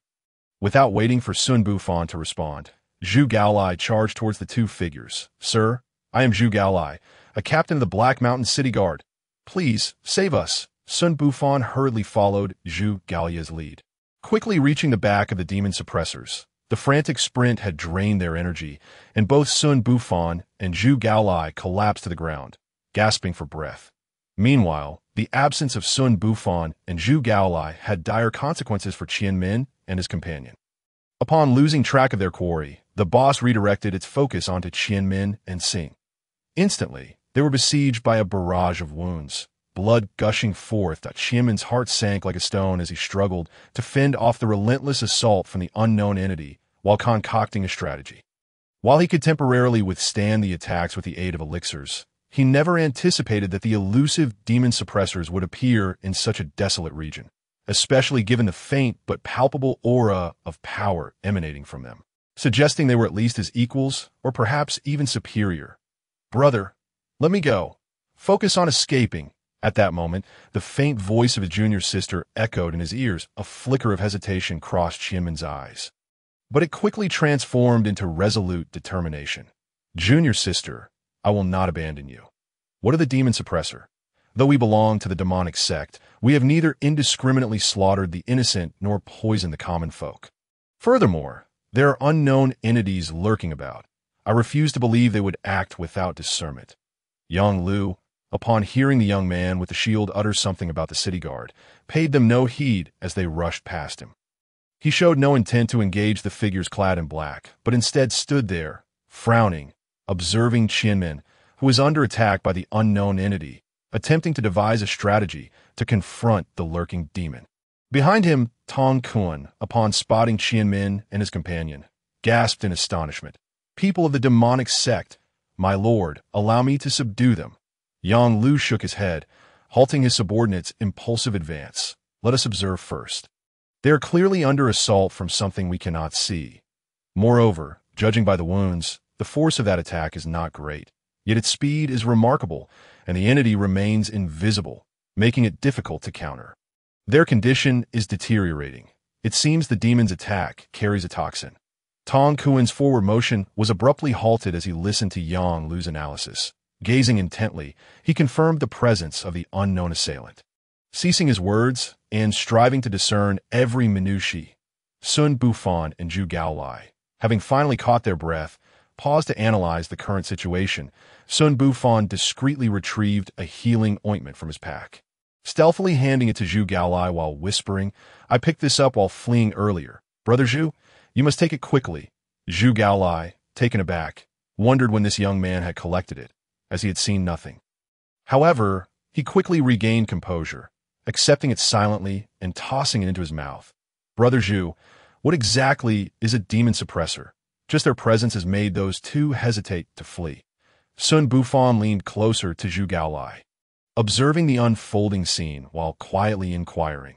You don't know what a demon suppressor is? Oh, right. You have no knowledge of spiritual cultivation. The demon suppressor belongs to the Demon Suppression Bureau. They appear in places where significant disturbances arise, including locations plagued by formidable demons that local authorities cannot handle. Their duty includes apprehending members of the demonic sect. Upon hearing Zhu Gaolai's explanation, Xun Bufan understood at once. The national organization resembled a special department from his past life, tasked with dealing with matters beyond the capacity of ordinary citizens, including apprehending wrongdoers among the populace. At that moment, Zhu Gaolai voiced a question. Is there something particularly special about this secret realm that even the demon suppressors have arrived? Xun Bufan silently echoed in his mind. The very name suggests a unique instance. It undoubtedly harbors extraordinary secrets. Brother Zhu, do you know how one might join their ranks? Xun Bufan awaited Zhu Gaolai's response when a voice rang out from ahead. Joining us is quite simple. Pass our assessment, and you shall be welcomed. Turning towards the voice, they saw the demon suppressor wielding a long blade, now regarding them with a mocking expression. Oh dear. It seems they overheard our earlier conversation, and I suspect they also noticed the healing potion I gave Brother Zhu. Xun Bufan's heart sank, his mind racing. Chapter 21. Contemplation. Just as Qianmen and Si were nearing their breaking point, Yang Lu, who had been observing, finally took action. He stepped forward and swung his heavy sword at an unseen point in the in the next instant. It seemed to collide with something, causing the air to distort. Yang Lu furrowed his brow at this sight. The anticipated manifestation of the target did not materialize. He sensed that the entity possessed little strength, yet it was agile. Although his strike connected, much of its force had been dissipated by some unknown means. This is troublesome. Yang Lu had encountered entities that could conceal themselves before, yet typically, an attack would reveal their form. This peculiar existence suggested that the predictions of the Bureau of Celestial Affairs were indeed accurate. This secret realm likely concealed extraordinary secrets. Xun Bufan watched in astonishment as the demon suppressor struck. He could see the health bar and, through it, infer the location of the hidden demon. Yet how had this seemingly formidable demon suppressor discerned it? Although his strike had not yielded results, it was still significant, indicating a potential way to vanquish this boss. Brother Zhu, can you discern the cultivation level of that esteemed individual? Zhu Gaolai, equally focused on the unfolding drama, instinctively shook his head at Xun Bufan's question. You're quite amusing. Despite your lack of cultivation, you dare to venture into a secret realm without even the most basic knowledge. I'm starting to question you. It was the same demon suppressor who had previously explained how to join the Bureau. Xun Bufan awkwardly scratched his head, disregarding the jibe, and asked, "May I inquire about your current cultivation level?" The man hesitated for a moment, then replied, "I have only recently joined. I am currently at the mid-second tier." Xun Bufan noted the level indicator above his head. LV.25. So, 10 levels equate to the first tier? Hence, level 25 corresponds to the mid-second tier. To confirm his suspicions, he boldly asked, "And what of that esteemed individual?" The man lowered his gaze slightly, a hint of admiration in his expression. "The esteemed hunter household is nearing the fourth tier, far beyond our reach." His answer confirmed Xun Bufan's hypothesis. Indeed, 10 levels constituted the first tier. The one who had just intervened was at level 38, placing him firmly in the late third tier. Rapidly approaching the fourth, in light of this, it became clear why the two from the demonic sect felt utterly intimidated. One was merely at the early second tier, while the other was at mid-first tier. No wonder these two esteemed individuals appeared so self-assured, unperturbed by any potential actions from them. Yet, Xun Bufan soon felt a sense of powerlessness. His own level was simply too low. The elation from his previous rapid advancements now felt like a bucket of cold water, extinguishing his enthusiasm. Currently at level 9, he required 1,000 experience points to reach level 10 and become a first-tier cultivator, but the earlier archer had only provided him with 40 points. Such a slow progression felt like an insurmountable distance. Most critically, There would be no opportunity for such a beneficial instance to grind experience, and attempting to hunt higher-level creatures like black bears would yield no rewards due to their elevated levels. Regaining his focus, Xun Bufan realized that now was not the time to dwell on such matters. Thank you for your enlightening answers. May I ask for your names? You certainly have a lot of questions. My name is Tong Kuan, and this esteemed hunter household is named Yang Lu. Tong Kuan quipped, yet still provided Xun Bufan with their names. His willingness to share this information stemmed from Yang Lu's earlier intuition. He sensed that this naive young man might become a colleague in the future. As the two conversed, Yang Lu reached a conclusion. He had made several attempts to strike the unseen entity, but each time it felt as though he were striking cotton, rendering his efforts futile. Now, Yang Lu stood with a furrowed brow, ceasing his attacks. Notably, he had yet to be counterattacked by the unseen entity. From Xun Bufan's perspective, it appeared that the boss had recognized Yang Lu as a formidable opponent and was now circling around, likely searching for an opportunity to strike. Meanwhile, the two members of the demonic sect had retreated, anxiously observing Yang Lu. The situation had become abundantly clear. With the arrival of the two demon suppressors and their unsuccessful attempts to engage the hidden demon, Xun Bufan and Zhu Gaolai found themselves under the protection of the suppressors, able to safely observe the unfolding events from the rear. The two members of the demonic sect were left with no choice but to wait, paralyzed by fear, until the demon suppressors could determine the outcome against the hidden demon before deciding their next course of action. Xun Bufan silently observed everything, contemplating a solution to it. Seemed that Yang Lu, the demon suppressor, could not swiftly deal with the hidden demon. Although he could detect its movements, his delayed reaction suggested he would only sense it after the demon had attacked. However, Xun Bufan possessed the ability to detect the movements of the concealed boss. If he could relay this information to Yang Lu, perhaps together they could defeat it. Yet looking around, it appeared that aside from Yang Lu, no one else was aware of the boss's presence. If he were to suddenly announce that he could reveal its location, how would he explain it? He wasn't even a spiritual cultivator, and if those who could not perceive it, his claim would appear utterly bizarre. Shaking his head, Xun Bufan dismissed that option. Suddenly, a spark of inspiration ignited in his mind. Yang Lu, may I ask you to hold off for a moment while I try something? Yang Lu turned around abruptly. Incredulity etched on his face. How could this untrained youth dare to speak so boldly when even he, nearing the fourth tier, was at a loss? After a moment of contemplation, Yang Lu nodded slightly. Upon witnessing Yang Lu's acquiescence, Xun Bufan exhaled in relief, retrieving an arrow from behind him and promptly embedding it in Zhu Gaolia's arm. Brother Zhu, I appreciate your efforts. The arrow became saturated with Zhu Gaolia's blood, and one by one, he coated the remaining arrows with it as well. Turning to Yang Lu, he proclaimed loudly, "My lord, I shall shoot now." As soon as he finished speaking, Xun Bufan raised his hand and began to unleash a flurry of arrows. The onlookers could see him frantically aiming at a specific point in the air, firing one arrow after another. A resounding thud echoed as one of the arrows struck the concealed demon, leaving a trail of blood that could not be concealed by its corporeal form. Witnessing this, Xun Bufan breathed a sigh of relief. He had deliberately missed a few shots, leading others to believe it was mere luck that he had hit the target. Now, it was Yang Lu's turn to take charge. Chapter 22. Crisis. Yang Lu had not held high expectations for Xun Bufan, yet he was astonished to see that his erratic shooting had indeed borne fruit, leaving an indelible mark of blood upon the invisible demon. The demon, incensed by Xun Bufan's arrows, made several attempts to breach his defenses to attack him, but Yang Lu effortlessly thwarted each endeavor. After all, the disparity in their levels was substantial. With the blood trail as a guide, Yang Lu was able to swiftly locate the demon's form. Once Xun Bufan ceased firing, Yang Lu wasted no time engaging in combat with the demon.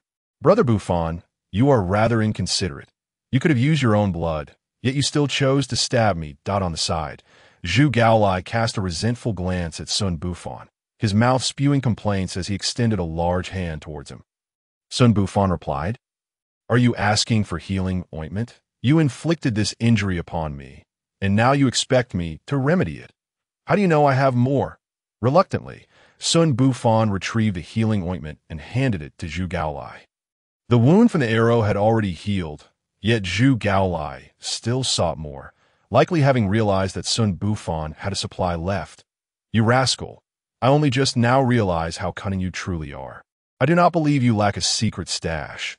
Zhu Gaolai snatched it away, grinning as he tucked the ointment into his pocket. "The medicinal effects from this secret realm are truly remarkable. Far superior to the sparing remedies my father uses. Brother Bufan, if you have any excess, I would gladly purchase some.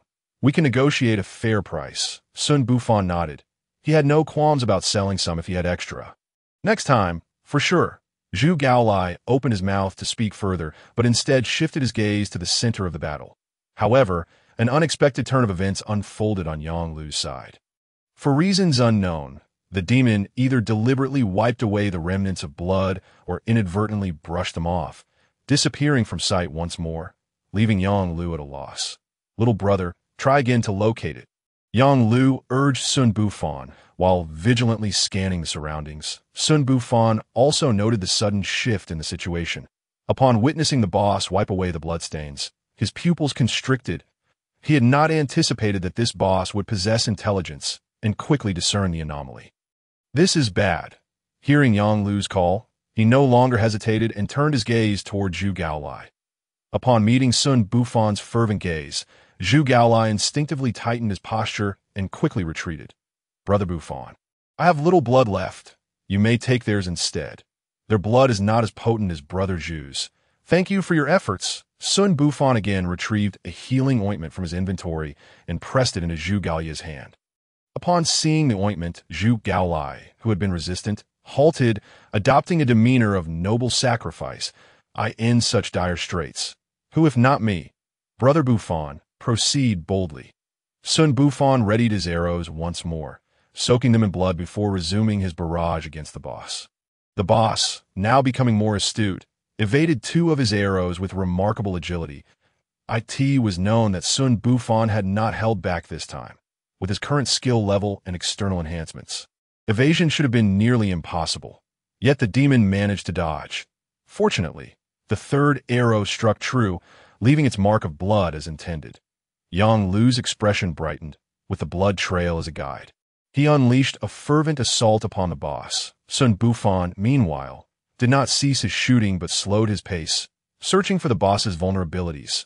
Seizing the moments when the boss engaged Yang Lu, he would fire an arrow at its face, often yielding significant results. But if he noticed any signs of the bloodstains being wiped away, he would promptly reinforce the mark. This back and forth eased Yang Lu's pressure, allowing him to attack with even greater fervor. While the boss's health bar gradually diminished, seeing this unfold, Xun Bufan realized that today's boss was assuredly within their grasp. At the current pace, it would not take half an hour to vanquish it. Tong Kuan observed the scene before him, regarding Xun Bufan as if he were a monster. "You truly possess remarkable skills. It is astonishing that Lord Yang Lu requires the assistance of an untrained individual to slay a demon. Today, I have witnessed something new, and no wonder the Lord treats you with such distinction." Beside him, Zhu Gaolai wore an envious expression. "Brother Bufan, should you achieve great success in the future, do not forget about me." Just as the two were expressing their admiration, a sudden change occurred on the battlefield. The boss seemed to realize that eliminating the archer in the distance was the key to reversing the unfavorable situation. It disregarded Yang Lu's attacks and charged directly at Xun Bufan. By heavens! Witnessing this, Xun Bufan gritted his teeth, forcing himself to remain in position and continue shooting. Meanwhile, Yang Lu, seeing the demon disregard his assaults in its rush towards Xun Bufan, felt urgency swell within him. He wielded his heavy sword with increasing fervor, shouting, "Tong Kuan, block it for me. Do not allow it to harm that lad." Upon hearing Yang Lu's thunderous command, Tong Kuan's expression hardened as he drew his long knife, focusing intently on the approaching demon. Finally, as the demon entered his attack range, he swung upward with all his might. However, the demon feigned a strike, swiftly dodging to the side and effortlessly evading Tong Kuan's blow. Seeing this unfold, Yang Lu cursed under his breath. Useless! He propelled himself forward with all his speed. Xun Bufan, witnessing the demon evade Tong Kuan and charge straight at him, felt a surge of panic. He aimed his arrows directly at the boss's face, releasing them without hesitation before sprinting away. This was a level 30 boss. A single hit could leave him near death. His horror. The boss merely tilted its head, effortlessly deflecting the arrow he had shot, closing the distance with alarming speed. Xun Bufan, despite his utmost efforts, could not outpace the agile demon. As the creature drew ever closer, despair engulfed him. It was close. Xun Bufan felt the terrifying aura emanating from the demon's weapon. Yet no matter how fast he ran, he could not create distance between them. In fact, they were drawing nearer. A wave of hopelessness washed over his heart. Just as the boss was about to strike, he was suddenly knocked to the ground by a force from the side, narrowly avoiding a perilous blow. Regaining his composure, he saw Zhu Gaolai standing resolutely in his former position. A grim determination etched upon his face that moment. A horrific gash marred his shoulder, revealing glimpses of shattered bone deep within. The wound glowed faintly with a green hue, indicating the presence of poison. Seeing that its attack had failed to slay Xun Bufan, the boss hesitated briefly before redirecting its charge toward him once more. Yang Lu, witnessing this, felt rage consume him. Damn it! In the next instant, a crimson light flickered across Yang Lu's body, and his heavy sword erupted with a dazzling blood-red glow.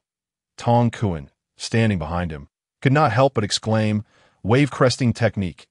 In the following moment, the sword suffused with a seductive red light came crashing down upon the demon, producing a resounding thud as the creature tumbled several times before collapsing, momentarily immobilized. Chapter 23. Mutation. Seeing this unfold, those present exhaled in collective relief. Yang Lu slowly approached where the demon had fallen. Tong Kuan helped the weakened Zhu Gaolai to his feet, concern etched on his face as he produced a vial from his pocket, sprinkling the white powder inside onto Zhu Gaolai's shoulder. Xun Bufan regained his composure, retrieving the remaining healing ointments from his inventory and offering them to Zhu Gaolai. "Brother Zhu." Zhu Gaolai shook his head, accepting the ointment with a faint smile gracing his pale face. "When we set out, Lord Gongji had privately instructed me to ensure your safety. It is but a trivial matter." Xun Bufan noted that Zhu Gaolai's health bar had ceased to fall, indicating that he was no longer in mortal danger. He breathed a sigh of relief and respectfully inclined his head toward Tong Kuan, who was tending to Zhu Gaolai. "Thank you, my lord." Tong Kuan was still secretly lamenting his humiliation at the hands of that demon when he heard Xun Bufan's voice. He paused momentarily, waved his hand, opened his mouth, but uttered no sound. The previous incident had already left him feeling embarrassed, and now he was reluctant to say anything further, having narrowly escaped this life-and-death ordeal. Xun Bufan's desire to grow stronger had never been more resolute. Initially, he had thought he could bide his time, relying on the system to gradually level up and hone his skills, but it now appeared that he would need to actively seek out dungeons. In this world, if one were to speak of who possessed the most secret realms, it would undoubtedly be the Demon Suppression Division. It seemed he must join the Demon Suppression Division to expedite his growth. At this moment, the boss's health bar had dwindled to around 30%. Xun Bufan recalled that when the boss charged at him, it still had about 70% of its health remaining. Clearly, Yang Lu's blood spirit technique had caused the boss to lose nearly 40% of its health in one fell swoop. They had struck the boss numerous times to reduce its health by only 30%. While Yang Lu had managed to inflict a loss of 40% with a single attack. Why this calculation? It seemed that only 2.5 strikes of such intensity would be required to fell the boss. But why had Yang Lu not utilized this technique from the outset, only deploying it in his moment of dire need? It must have been difficult to execute or perhaps subject to certain limitations. Xun Bufan sighed silently, choosing not to dwell on these thoughts at that moment. The demon, perhaps due to its low health or an inability to maintain its form, suddenly revealed its true shape. There stood a humanoid creature, remarkably similar to a human in height, watching Yang Lu approach with a wary expression. Unlike a human, its head was considerably smaller, with eyes that resembled mere slits, while its mouth was disproportionately large, occupying nearly half of its face. Its figure was unnaturally slender, likely advantageous for cutting through air resistance, and its hands were not formed like human fingers, but bore claws that glimmered with a bluish sheen. Akin to daggers, it was likely these claw-like appendages that it had used to attack them earlier. Upon witnessing the demon's manifestation, Yang Lu could not help but exclaim, "The Shinin clan." Tong Kun, standing beside Xun Bufan, also wore a troubled expression upon seeing this scene. Noticing their demeanor, Xun Bufan could not help but inquire, "What is the Shinin clan?" Tong Kun was taken aback, realizing that this newcomer was utterly ignorant. He explained, "They are demons that exist only in special secret realms. They are far more troublesome than ordinary demons and possess a certain level of intelligence. Moreover, they grow stronger as their injuries worsen. Of course, their presence indicates that there may be rare treasures within this secret realm. Isn't the presence of rare treasures a good thing?" Xun Bufan responded. Tong Kun looked at him as though he were foolish, emphasizing, "The more injuries they sustain, the more powerful they become. Yang Lu is on the verge of reaching the 4th tier. Does that mean he cannot handle a single demon?" Rolling his eyes at Xun Bufan, Tong Kun chose not to engage further and instead assumed a combat stance with his long knife. Intently focusing on the Shinin clan demon, that moment, Xun Bufan observed the demon's claw-like appendages suddenly elongating. It let its arms hang naturally, and the claws now reached the ground, having grown by 3 to 4 times their original length simultaneously. Its previously slender form began to swell, as the skin that had once been taut over its bones now bulged with muscle, transforming it into a robust figure. Its eyes also expanded, the previously narrow slits now fully revealing themselves, filled with a savage and murderous glint. Alarmingly, its health bar was slowly regenerating. "This is bad," Xun Bufan thought to himself, then shouted, "The demon is recovering! Quickly stop it!" Before he could finish, he saw Yang Lu slam his heavy sword down onto the demon. But in the next instant, everyone was left dumbfounded. The demon did not retreat. Instead, it crossed its arms and successfully blocked Yang Lu's attack. Xun Bufan realized that the Shinin clan demon had not lost any health from this blow, or rather, the strike had only negated the minuscule amount of health it was about to recover. Witnessing this scene, Xun Bufan's heart, which had begun to settle, surged with anxiety.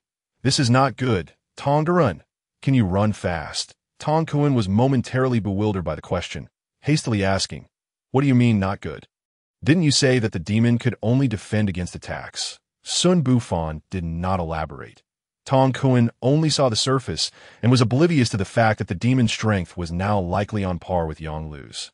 As Yang Lu battled the boss, Xun Bufan noticed that the boss's defense and power had significantly increased. However, it was evident that its claws, which had previously been laced with poison, were now devoid of such toxins, and its speed had drastically diminished. Having observed this development, Xun Bufan keenly sensed that these factors might be crucial for defeating the boss, but he had yet to devise a plan that moment. The situation on the battlefield shifted again.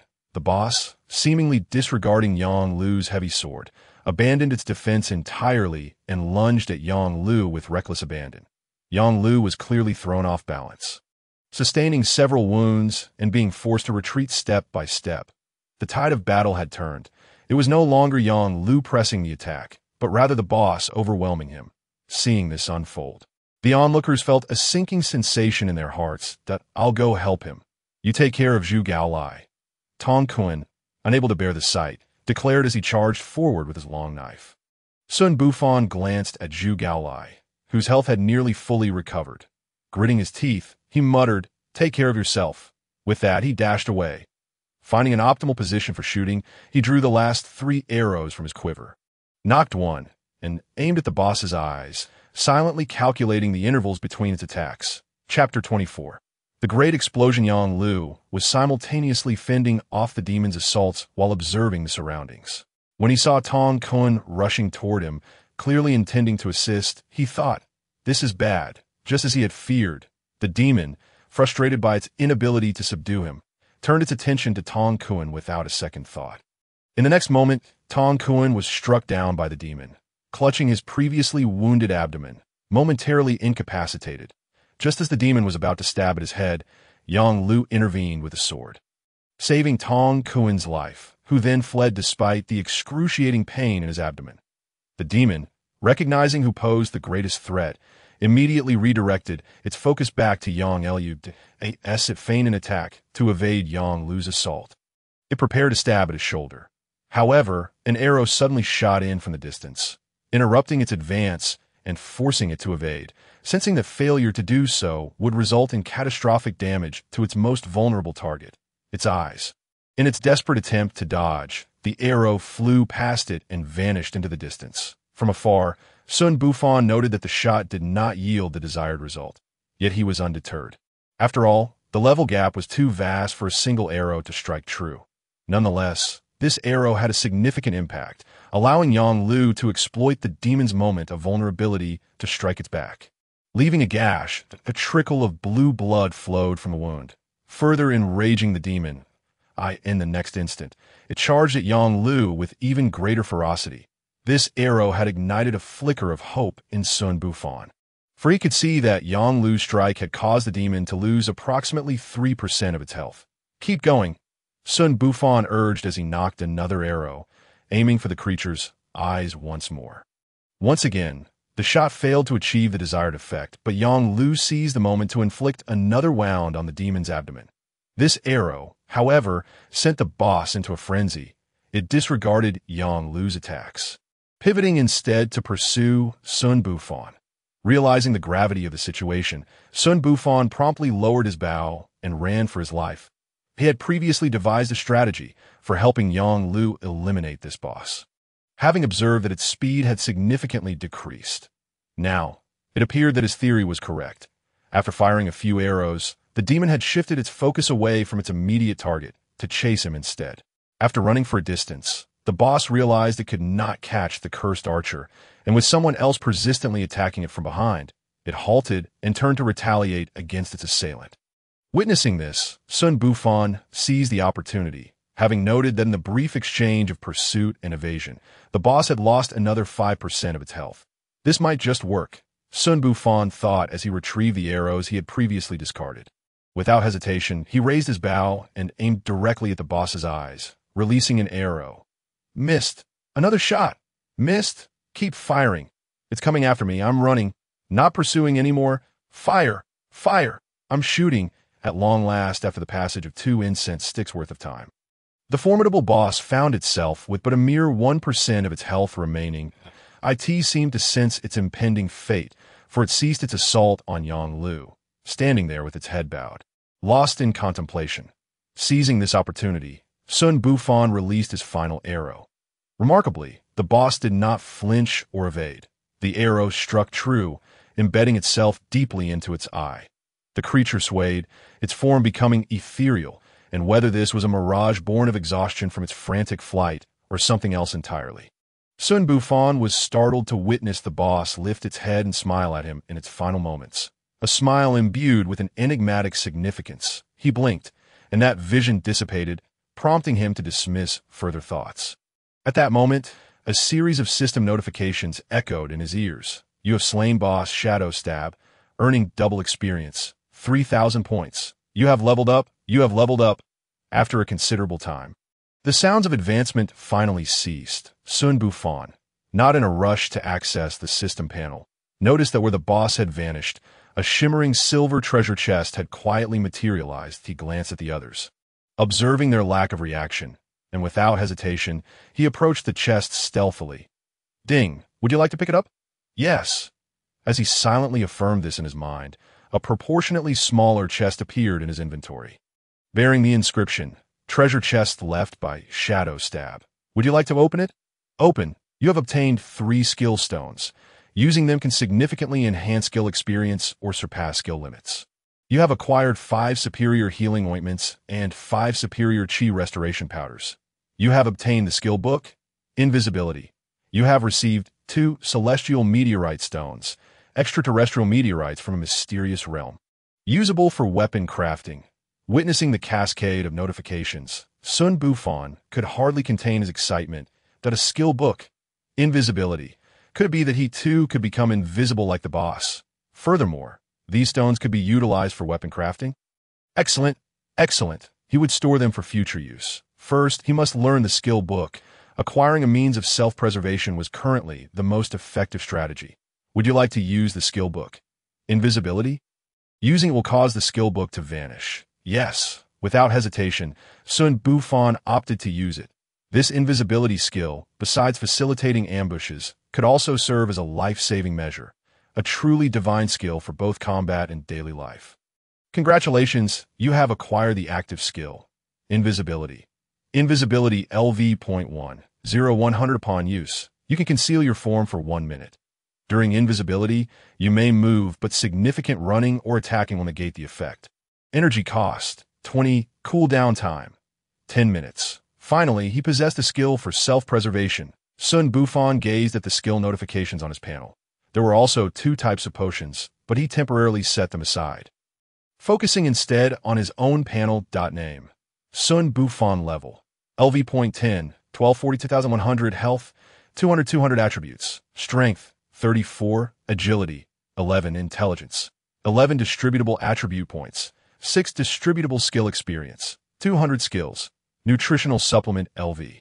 2, 020. Sleep supplement LV.2, 020. Archery LV.9, 460, 1000. Tracking and stealth LV.1, 010. Invisibility LV.10, 100.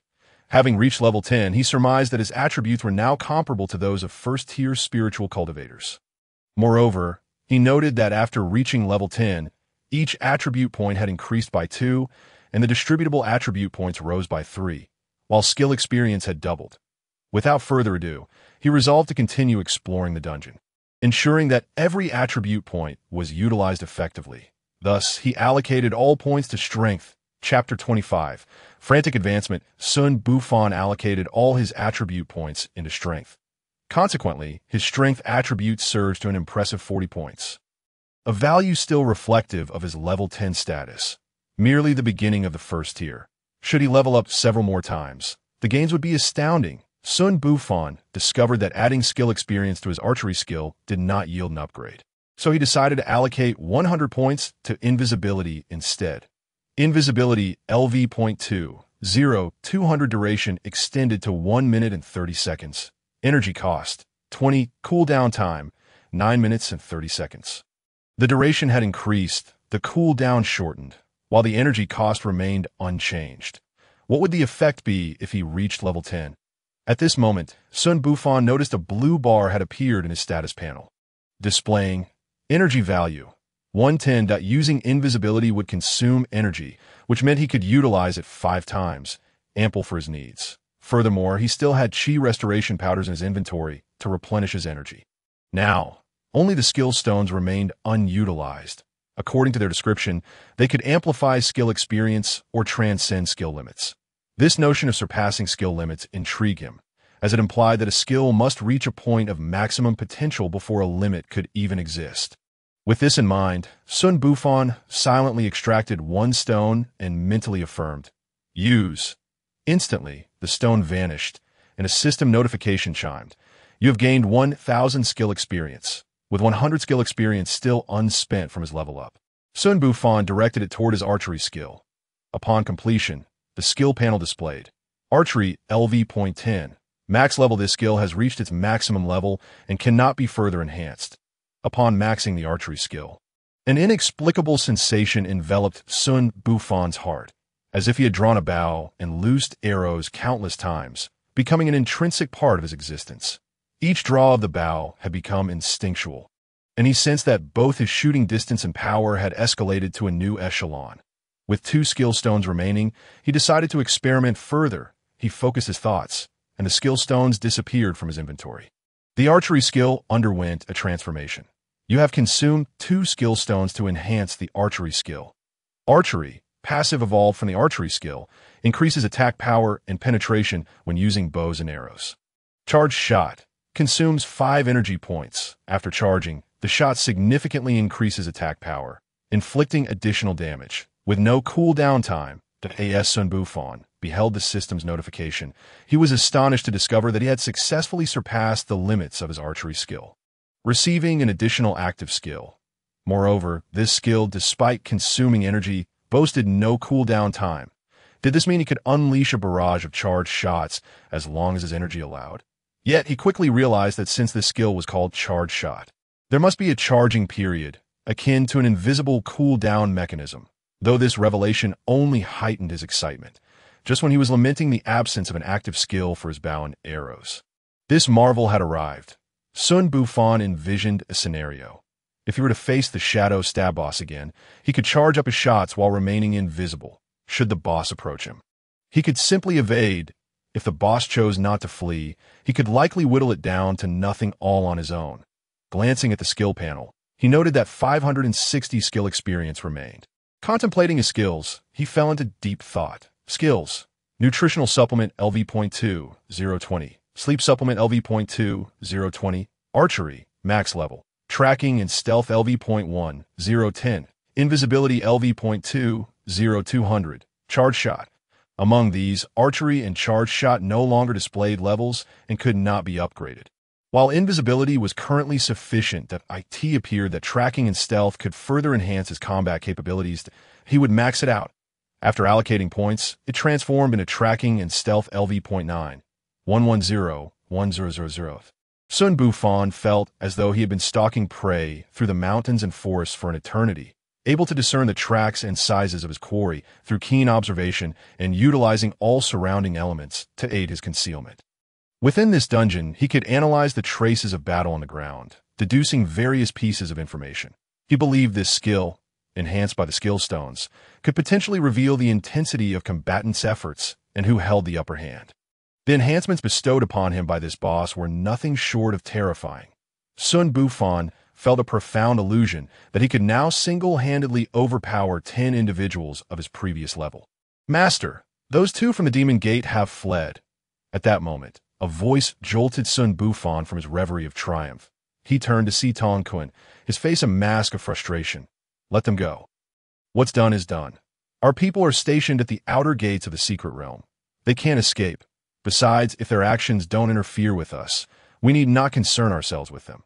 Young Lu offered a comforting remark before turning to Xun Bufan. "Young brother, how do you feel?" Xun Bufan was momentarily taken aback, quickly realizing he was inquiring about his experience battling the boss. "Fearsome, brutal, cunning, and tenacious.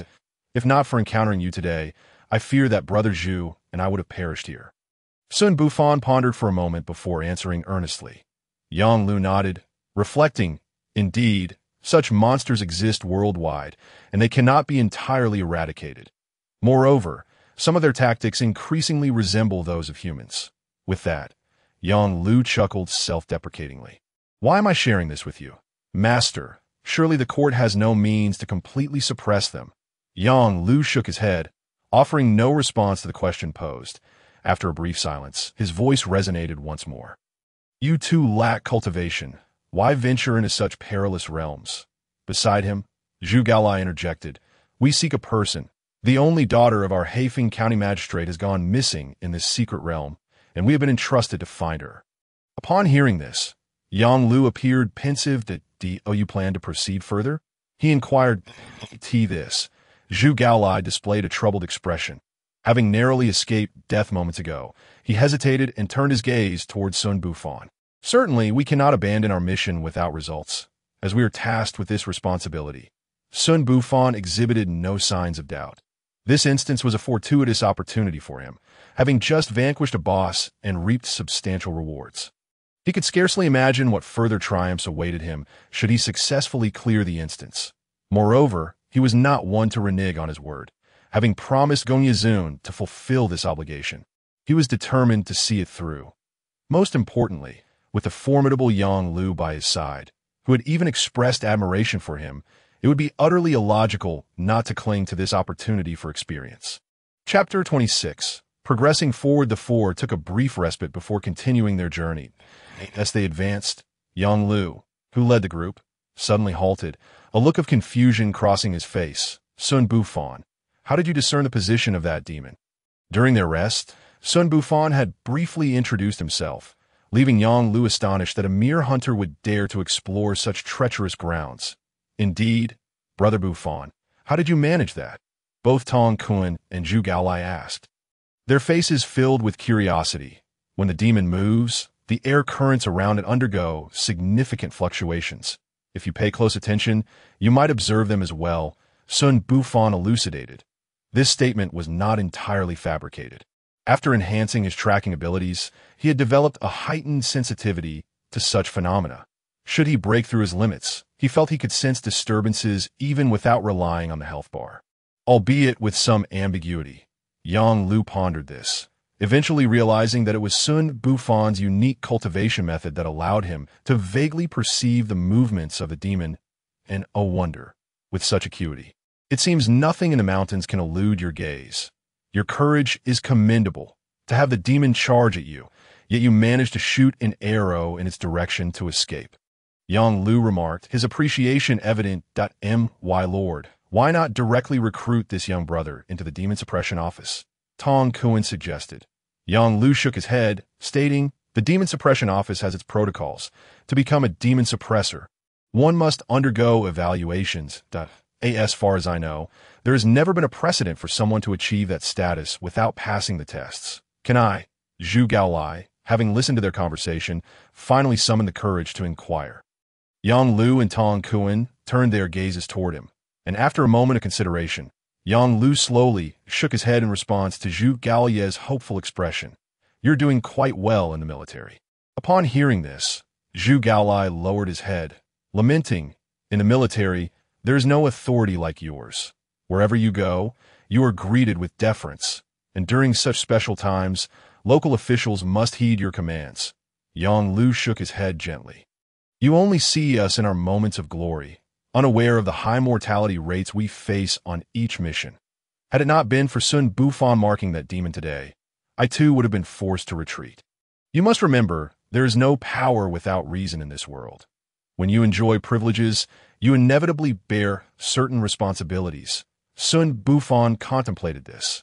He too felt the weight of responsibility, as a sister-in-law visited his home, and the neighbors would often gossip. Though ultimately, their sentiments were tinged with envy, he understood that he must protect his sister-in-law and provide her with a safe haven. All right, let us continue forward and complete our exploration of this secret realm. Yang Lu clapped his hands, signaling for everyone to follow. Zhu Gaolai walked alongside Tong Kuan and whispered, My lord, is Yang Lu particularly formidable within your demon suppression office? Tong Kuan glanced at the imposing figure ahead, still carrying his heavy sword, and replied quietly, Of course. Can you guess how old Yang Lu is this year? 30. 25, so young. Indeed, Yang Lu is the most accomplished among our younger generation and is also recognized as a master detective within the demon suppression office. Truly impressive. What about you, my lord? Me. If I weren't capable, would I have garnered Yang Lu's favor? Yes, you are impressive too. No. What sort of look is that? Yang Lu, overhearing the whispered exchanges behind him, shook his head in exasperation. Yet his pace remained steady as they continued onward. Somewhere within the secret realm, Qian Min, panting heavily, finally paused to set down the unconscious Si Ying from his back. They had stealthily slipped away while the demon transformed, drawing the attention of the others. Throughout their journey, Si Ying could no longer withstand the poison's onslaught and had succumbed to unconsciousness. Qian Min gazed at Si Ying, whose eyes were tightly shut yet brows furrowed. Filled with concern, he had nearly exhausted the medicinal supplies he carried, and Si Ying's condition appeared dire. Meanwhile, the toxin within him continued to erode his meridians, and without further delay, Qian Min sat cross-legged, beginning to channel the Yaoling transformation technique. This was the primary cultivation method of their sect, which combines certain characteristics of demons and spiritual energy to accelerate the training process. However, due to the malevolent influence of the demon's will, practitioners must meditate in seclusion to expunge the demon's thoughts from their minds after each level of cultivation. After reaching the third level, he had not had the opportunity to pause and had instead been embroiled in a prolonged struggle with the demon. At this moment, the demon's will surged violently against his consciousness. With his eyes tightly shut, Qian Min felt cold sweat pouring down his forehead, and moments of pain crossed his face. After half an hour, he opened his eyes, filled with trepidation. Fortunately, he had not delved too deeply into cultivation. Relying on the sect's accompanying calming technique, he managed to suppress the demonic thoughts in his mind, but he could no longer utilize the Yaoling transformation. Just then, Si Ying, who had remained unconscious, began to show signs of awakening. Junior sister, you have awoken? Si Ying, feeling utterly drained, attempted to prop herself up with her hands but ultimately failed. Fortunately, a pair of icy hands supported her. The toxin within you has not receded. Do not move recklessly, as Aang looked up to see her elder brother's face devoid of color, his eyes filled with fatigue. Elder brother, where are we? We are still within the secret realm. This place is temporarily safe. Let us rest for a moment before proceeding. Aang nodded, offering no further words, silently circulating the spiritual energy within her. However, to her horror, she found she could not sense any spiritual energy within her body. Junior sister, your cultivation is too low. The toxin has completely eroded your spiritual energy. I have expelled it for you. Do not attempt to summon it. Thank you, elder brother. And what about you? Qianmin forced a bitter smile. I am in a similar predicament. I too cannot utilize my spiritual energy at this moment. What shall we do? In this secret realm, there are not only demons, but also nearly fourth-tier demon suppressors. Not to mention him, even the person beside him may not be someone we can contend with. We shall rest for a moment and then retreat. There is no need to fight. After a brief pause, Qianmin continued, if we encounter a demon suppressor again, I will intercede on your behalf. You have not committed wanton killings nor engaged in any heinous acts. I believe they will let you go. Upon hearing this, Seeing pressed her lips together, wanting to say more, but ultimately could only muster a single word. All right. The wave of despondency enveloped the two of them. After a moment, Seeing regained some strength and unsteadily rose to her feet. Elder brother, let us go that I will support you. The two leaned on each other, taking slow, deliberate steps forward. Unbeknownst to them, in the depths of the mist behind them, a pair of silver-glimmering eyes had been watching intently. Moving in tandem with their actions. Chapter 27. Mist birds at the base of the boundless canyon. Xun Bufan and his companions traversed the terrain. My lord, is it typical for this secret realm to be devoid of demons for such distances? Xun Bufan inquired, gazing up at the thick mist that enveloped them. They had been walking for half an hour, encountering nothing. Even the herbs that had once been abundant were now scarce. Not necessarily. Some secret realms are teeming with demons, while others, like this one, have few but possess formidable ones. Yang Lu replied as he unloaded his heavy sword and found a clean stone to sit upon. Xun Bufan and the others followed suit, sitting down as well. Zhu Gaolai promptly retrieved a delicately crafted flatbread and some marinated meat from his pack. Would either of you care for some? Yang Lu and Tong Kun both shook their heads in refusal. Brother Bufan, please eat, Zhu Gaolai insisted, dividing the flatbread and meat, offering half to Xun Bufan. Xun Bufan accepted, consuming half of the flatbread with some cold water. After enduring intense battles and a relentless journey, he was famished. Yang Lu appeared to sense their discomfort and paused to grant them time to eat. The mist is growing denser, reducing visibility, which is unfavorable for us. Xun Bufan, especially for you, do you possess the ability to hit a target in this fog? Yang Lu surveyed his surroundings, frowning as he inquired. It was at that moment that Xun Bufan realized a thick fog had quietly enveloped them from above, reducing visibility to approximately 10 meters. The situation was concerning, albeit not dire. Yang Lu nodded, his expression suddenly turning grave. It's your turn to perform.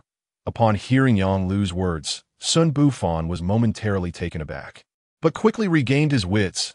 He glanced skyward, only to witness a swarm of blood-red entities hurtling towards them at an alarming speed. As he discerned their ominous title. Mistbird LV.15, he exclaimed. What the hell? Xun Bufan shuddered, unable to suppress a curse from the depths of his heart. There were easily over 1,000 of them, and how could he possibly shoot them down? Even if he could, his quiver scarcely contained enough arrows. Although he had retrieved every arrow he had shot thus far, he had managed to collect only about 50, and this— Run, Xun Bufan shouted, bolting towards the foot of the mountain. It is well known that in the cramped depths of a canyon, seeking refuge beneath the mountain is the most prudent strategy against aerial assaults. Prompted by Xun Bufan's warning, Yang Lu, the most skilled among them, reacted swiftly, reaching the mountain's base before Xun Bufan.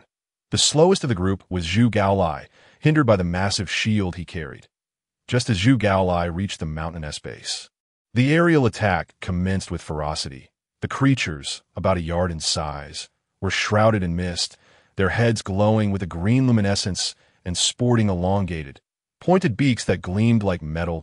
It was easy to imagine that a peck from one of them would leave a gaping hole. The swarm illuminated the entire canyon with their eerie green light as they lunged towards their prey below. Realizing escape was futile, Zhu Gaolai swiftly pivoted and raised a shield. The next moment, the sound of metal clashing resonated through the air. Yang Lu and Tong Kun drew their weapons, forming an impenetrable barrier around themselves. Xun Bufan, positioned behind them, also knocked an arrow and began to shoot. "Bufan, think of something quickly. I can't hold on much longer." Zhu Gaolia's desperate voice broke through the cacophony of clashing metal. Xun Bufan turned to see Zhu Gaolia's shield trembling precariously, riddled with dents and punctured in several places. A mist bird had pierced through a hole and viciously jabbed its beak into Zhu Gaolia's arm. Meanwhile, Yang Lu's heavy sword was proving to be of immense value, as the mist birds seemed to recognize their impending doom upon approaching him, swarming instead towards Zhu Gaolai.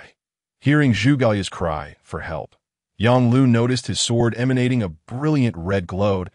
In an instant, he leaped to Zhu Gaolia's side, sweeping his sword through the dense mass of mist birds, clearing a significant area around them. Seizing the moment, Yang Lu pulled Zhu Gaolai back with great speed, reuniting with Xun Bufan.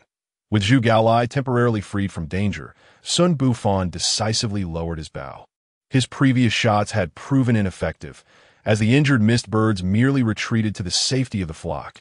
Amidst the green light radiating from the mist birds, Xun Bufan suddenly spotted a cave not far from them. "There's a cave over there," he shouted, gesturing towards it. If they did not take refuge within, it was likely they would all perish here. Yang Lu, recognizing the urgency, proclaimed, "I will use the wave technique once more. You all take this chance to run into the cave." With that, Yang Lu's face flushed with an unnatural hue, and his sword began to glow even brighter than before. "Run," as his command echoed. Yang Lu swung his sword in a great arc, clearing the surrounding mist birds in an instant. Xun Bufan and the others, having already begun to move at Yang Lu's shout, quickly advanced alongside him. Though the distance was not great, it felt as if they were compelled to grow extra legs to hasten their escape. After barely running 20 meters, the horde of mist birds swooped down upon them once more, forcing the group to fend off their attacks while retreating. Among them, Yang Lu's strikes proved most effective. With each swing of his sword, 1 or 2 mist birds fell, significantly alleviating their burden. Tong Kun, on the other hand, was slower, often only managing to push the birds back without delivering fatal blows. Xun Bufan, however, expertly targeted the weakened mist birds for precise kills. Zhu Gaolai, in his current state, was merely a bystander, unable to inflict any meaningful damage on the creatures. As they fought and retreated, they finally reached the cave, just as Xun Bufan felt his strength waning. Upon entering, their pressures eased. The narrow entrance allowed only 1 or 2 mist birds to attack at a time, which Yang Lu easily fended off. Inside the cave, Xun Bufan was suddenly struck by a chilling gust that seemed to emanate from the depths of hell, mixed with a hint of oppressive heat that gnawed at his very soul, causing him to shudder involuntarily. Ignoring his dignity, he collapsed onto the ground, massaging his sore calves. The frantic escape had pushed his muscles to their limits, leaving him utterly drained. Meanwhile, the system notifications echoed incessantly in his ears. Chapter 28. Recovery powder. You have slain a mist bird, earning double experience. 90. You have slain a mist bird, earning double experience. 90. The notifications were filled with experience gains that, in the brief distance they had traversed, had exhausted all the arrows in his quiver. But the rewards were considerable, boosting his experience by a total of 3,600 points. He leveled up again without hesitation, allocating all his attribute points to strength, and observed the changes on his status panel. Name: Xun Bufan level, LV.12, 540-2300. Health, 120220. Spiritual energy, 150 attributes. Strength, 50 agility, 15 intelligence, 15 skill experience points available. 430. His strength had surpassed 50 points. When he first entered this dungeon, it had barely registered a few points, marking a dramatic transformation. Feeling the explosive power within him, he believed he could easily draw the 2-stone great bow to its breaking point. At that moment, the mist birds outside, realizing they could not prevail, gradually retreated. Yang Lu finally had a moment to rest. "Are you all right, my lord?" Tong Kuan asked, noticing Yang Lu's pallor, his concern evident. Yang Lu waved a hand dismissively, indicating he was fine. "You guard the cave entrance." Tong Kuan nodded, shifting positions to stand silently at the entrance, alert to any disturbances. Yang Lu placed his sword at his feet and retrieved a pill from his robes. Swallowing it swiftly, his complexion visibly improving. Xun Bufan, relieved to see everyone safe, approached the entrance to survey the area, finding that the mist birds had indeed dispersed, and the oppressive fog was beginning to lift, whether due to changes in the air currents or the departure of the creatures. Realizing he had no arrows left in his quiver, he needed to retrieve some, particularly since the fallen mist birds glimmered with a faint white light beneath them, suggesting they had dropped materials. With his invisibility skill active, he felt confident about venturing out. Assessing the distance, he noted that the furthest arrows lay only a few hundred meters away, ample time to return while invisible. Once he confirmed that no mist birds were in sight, Xun Bufan resolved to proceed. "But I'm going to retrieve my arrows. Wait for me," he declared, turning back to the others before bravely stepping outside, leaving them with a resolute silhouette. Swiftly, Xun Bufan reached the furthest arrow, finding it embedded in the skull of a mist bird that had already perished, its body aglow with a faint white light. Without hesitation, he extracted the arrow, and as he did, the system notification chimed in. Ignoring the details, he mentally commanded the collection and dashed towards the next arrow's location. Thus, Xun Bufan swiftly pulled arrows and gathered resources.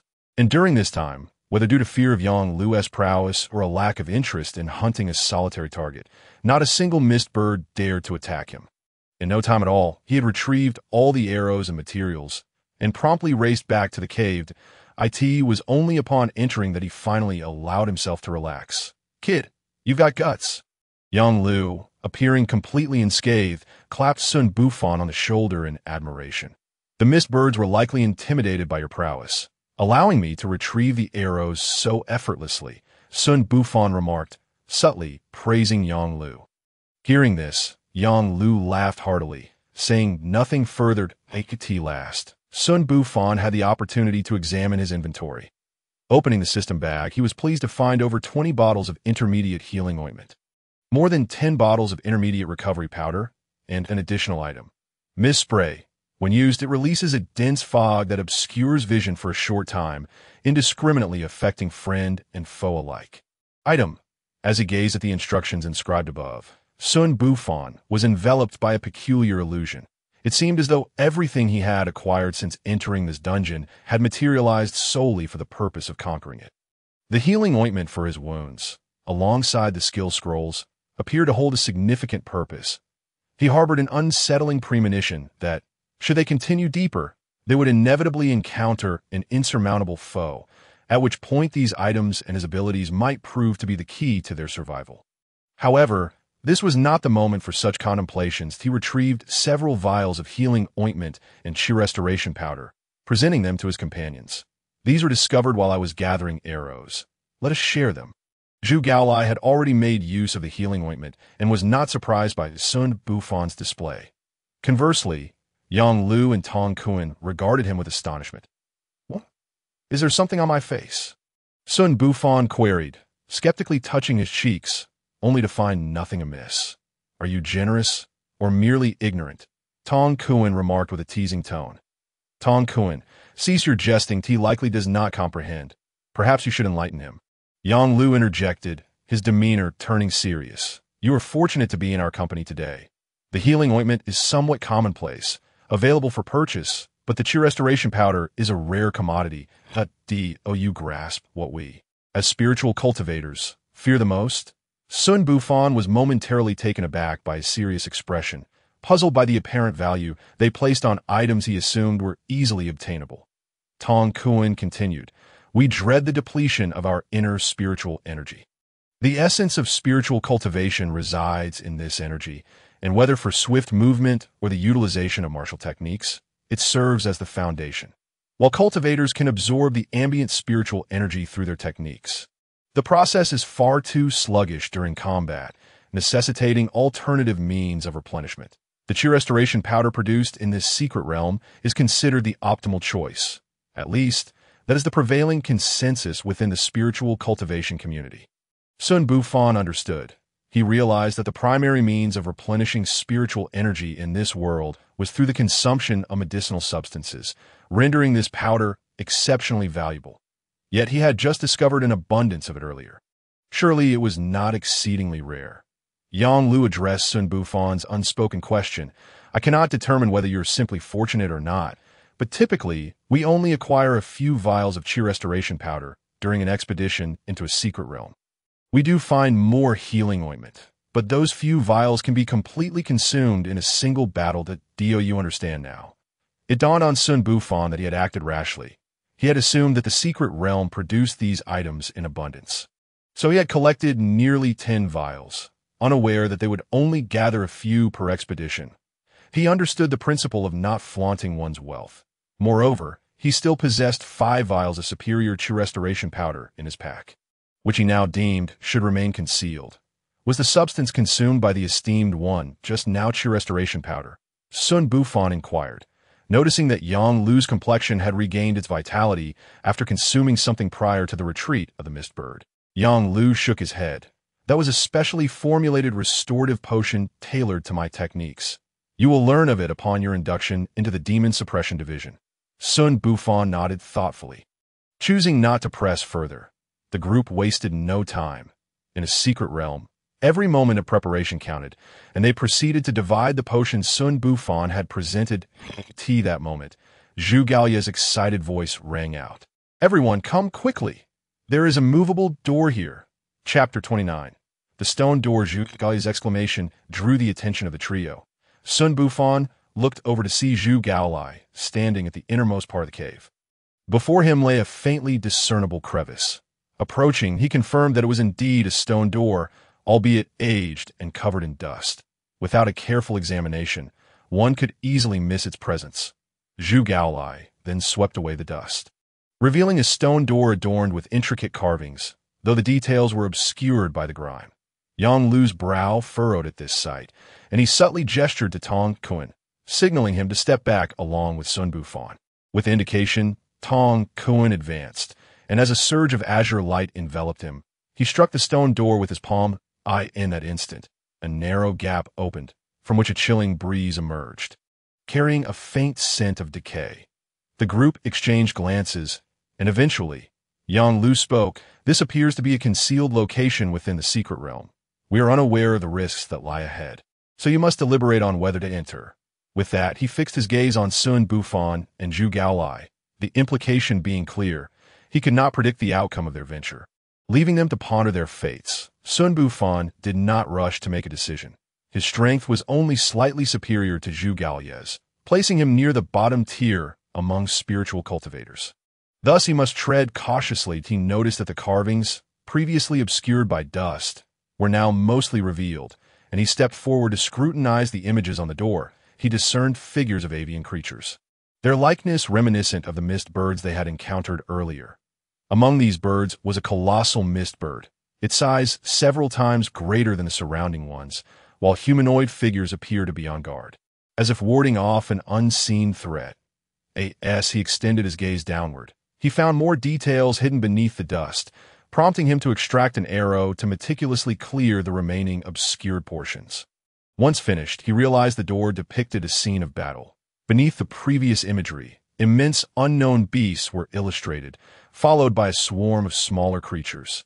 The humanoid figures were not merely on guard, but were evidently firing arrows at the beasts, their projectiles striking their targets. Lord Yang, this carving depicts a great battle. From the content, it seems to illustrate an invasion by foreign entities with the mist birds and archers defending against the intruders. Xun Bufan articulated. Yang Lu, having attentively observed the entire stone carving, nodded in agreement upon hearing Xun Bufan's analysis. It is the Shenin clan resisting the foreign invaders. The Shenin clan? We have encountered numerous artifacts related to this lineage within various secret realms. The scholars of the Demon Suppression Division have surmised it to be an ancient race, yet the reasons for their decline remain a mystery, as does their connection to these secret realms. Yang Lu mused, tracing the carvings with his fingers while pondering aloud.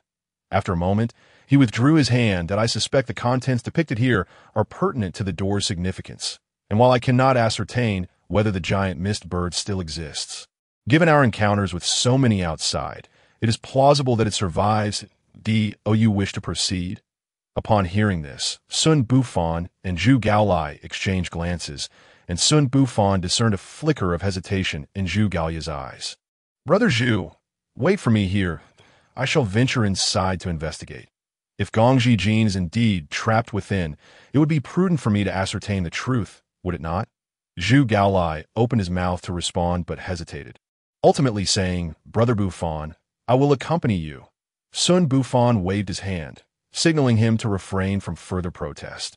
Having reached this point, Zhu Gaolai had proven to be a courageous individual, relying solely on his martial prowess despite sustaining injuries and even shielding Xun Bufan from the boss's attacks.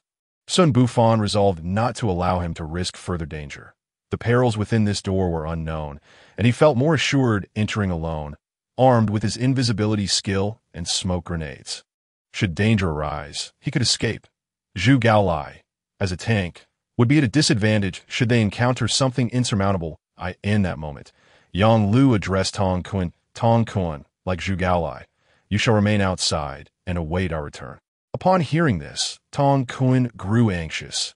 Having just joined the Demon Suppression Division, he was eager to prove himself. Hearing that he was not permitted to enter, he hurriedly pleaded, My lord, I am far more capable than these two. Allow me to accompany you. Yang Lu raised a hand to halt his further entreaties. There are two reasons for keeping you outside. First, should I encounter misfortune, you would carry word of my demise back to the division, summoning assistance. Second, you've only just joined the Demon Suppression Division. With your keen intellect, this world of demons requires youthful stalwarts like you to continue their suppression. Therefore, you cannot recklessly risk your life. Tong Kun, moved by Yang Lu's heartfelt reasoning, could only nod in acquiescence. Yang Lu, relieved that his subordinates ceased to press for entry, felt compelled to express his caution. The atmosphere emanating from within the door instilled a sense of foreboding that demanded vigilance. His mission here was to retrieve a precious artifact, and without a thorough exploration, he could not return with a satisfactory report. Xun Bufan, are you certain you wish to proceed? Yang Lu questioned, incredulous at Xun Bufan's determination to enter despite the palpable unease that even he felt. Did Xun Bufan truly remain unaware of that oppressive sensation? Xun Bufan nodded resolutely. He possessed a means of escape and naturally wished to venture inside to investigate. Moreover, after spending such a considerable time in the secret realm, he had yet to uncover any trace of Gongji Jin. Entering might reveal a clue. Seeing that his mind was made up, Yang Lu ceased his attempts to dissuade him. Very well, you excel in long-range shooting. It would indeed be a laborious task for me to slay these birds alone. Having you along will at least mitigate the threat posed by a number of them. With that, Yang Lu, without further hesitation, exerted his strength to push open the stone door. Once the air within began to stir, he nodded at Xun Bufan and stepped inside. As Xun Bufan beheld Yang Lu's determined silhouette, he too resolved to follow without delay. Upon entering, he immediately sensed a stark contrast between the interior and the exterior. Until now, he had felt a chill pervading the entire environment of the dungeon. But at this moment, he was unexpectedly enveloped by a gentle warmth that nearly coaxed a sigh of relief from him. That instant, Yang Lu, who was ahead, abruptly halted. Chapter 30. The Bronze Box in the Dim Light. Xun Bufan discerned that behind the stone door lay a narrow passageway, scarcely wide enough for two slender individuals to walk side by side. The stone floor was blanketed in a thick layer of dust, and their footsteps left impressions nearly 2 or 3 centimeters deep. Upon raising his gaze, he noticed that the ceiling was absent, extending straight upward along the passage, revealing a distant line of shimmering light. Could it be a glimpse of the sky? Having never witnessed such a marvel, Xun Bufan struggled to contain his astonishment. Just then, Yang Lu halted once more, prompting Xun Bufan to inadvertently collide with him. What is it, my lord? There is a corpse ahead. A corpse? Xun Bufan inched forward, and indeed, not far ahead lay a humanoid figure. The absence of any system notification indicated it was not a living entity. As Yang Lu, Noticing the stillness of the figure, advanced closer, Xun Bufan soon realized that it was not a corpse at all, but rather a stone sculpture, carved in human likeness, which from a distance did resemble a lifeless body. After inspecting it, they failed to find any valuable clues and continued onward. However, not long after their departure, the stone figure began to stir ever so slightly. Unbeknownst to the two explorers that Lord, have you encountered such concealed places in your previous explorations of secret realms? As they proceeded, a palpable tension grew between them, and to alleviate the anxiety, Xun Bufan sought to engage in conversation. Yang Lu shook his head, rarely, but never anything so extraordinary. They typically consist of mere chambers. What sorts of treasures might one find in such hidden locales? Not necessarily. Sometimes treasures are guarded by formidable demons, while other times they may be utterly devoid of anything. That cannot be, for if something exists, there must be a reason for its presence. It cannot simply be empty. It is plausible that others have already retrieved the items, or perhaps they remain undetectable to us, as they conversed while walking. The tension began to dissipate somewhat, primarily due to Xun Bufan's inquiries and Yang Lu's responses. Xun Bufan, lacking knowledge of this world, seized the opportunity to compensate for his deficiencies, especially with a demon-hunting envoy from the national framework at his side. Suddenly, Yang Lu's voice pierced the air. "We have reached an exit." Xun Bufan looked up to find a faint glow ahead, the light from the outer world reflecting at the cave's mouth and reaching their eyes. It was indeed the exit. Upon witnessing this sight, both felt a surge of exhilaration and ceased to speak further. After traversing several hundred steps, they emerged into a vast expanse. The area was circular, and long-awaited sunlight pierced through the clouds, cascading down onto the ground. In the center stood a colossal tree, soaring toward the heavens. Surrounding the tree was a circle of bones, some human, others belonging to strange beasts, haphazardly piled, creating a stark contrast with the tree's vibrant life. "Be cautious. Let us approach and investigate," Yang Lu suggested, as he unsheathed his heavy sword and proceeded with vigilance. Xun Bufan followed closely, ever watchful of their surroundings, and noticed that the system's health bar indication had not appeared. "It seems there is no danger," he mused. Yes, they gradually approached the great tree. Nothing assailed them. With a sigh of relief, Xun Bufan realized he had previously underestimated the tree's enormity. Standing beneath it, he gauged that it would require 100 individuals to encircle it. The fissures at the base of the tree could accommodate 1 or 2 people, from which a gentle warmth emanated. So this was the source of the heat felt in the passage. Looking up, he found an expanse of verdant leaves blocking out the light. After confirming that there were no abnormalities, Yang Lu sheathed his sword once more. "It appears there are no demons. Let us separate and explore for any treasures." Xun Bufan, having detected no anomalies, nodded in agreement. "Very well." The two then parted ways. The ground was adorned with an array of peculiar flora, but Xun Bufan recognized none of them, and the system offered no notifications, compelling him to abandon that line of inquiry. Meanwhile, Yang Lu began gathering the spiritual herbs scattered around, finding himself at a loss regarding the herbs. Xun Bufan wandered to the side to observe the environment. Suddenly, a section of the rocky wall, free of vegetation, caught his attention. Approaching, he cleared away the vines with an arrow, revealing some orderly engravings etched upon the surface. "My lord, I have made a discovery. Come quickly." At the sound of Xun Bufan's exclamation, Yang Lu's expression shifted, and he swiftly tucked the herbs into a specially crafted pouch before hastening over, upon seeing the engravings. He wasted no time in drawing his heavy sword and swiftly clearing away the surrounding foliage. Once the area was cleared, Xun Bufan realized they were standing before what appeared to be an altar, with the great tree positioned at its center. Confronted by this scene, Xun Bufan was at a loss for what to do. "My lord, what should we do?" After a moment of contemplation, Yang Lu decisively replied, "Let us excavate the roots of the tree according to the engravings." Gazing at the roots, which were thicker than his arm, Xun Bufan felt a pang of uncertainty. While he possessed strength, it was unrealistic to expect him to uproot such thick roots. Fortunately, Yang Lu took charge, skillfully wielding his heavy sword to sever several of the roots. Xun Bufan then assisted by moving the severed roots aside. Before long, They had cleared a portion of the central area. At that moment, the object at the altar's heart was finally revealed. A bronze box intricately engraved with cloud patterns reminiscent of celestial trees, positioned perfectly in the center of the altar, exchanging glances with Yang Lu. They both understood this was likely the reason for the existence of such a secluded location. Xun Bufan examined the surroundings once more, seeing no health indicators, and turned his attention to the bronze box. To his astonishment, it was evident that many years had passed without any visitors, yet the box appeared to be made of bronze and bore no patina. There were no locks on the box, suggesting it could be opened with a mere flick. My lord. Just as Xun Bufan was about to speak, he turned to find Yang Lu already approaching the bronze box slowly, drawing ever closer.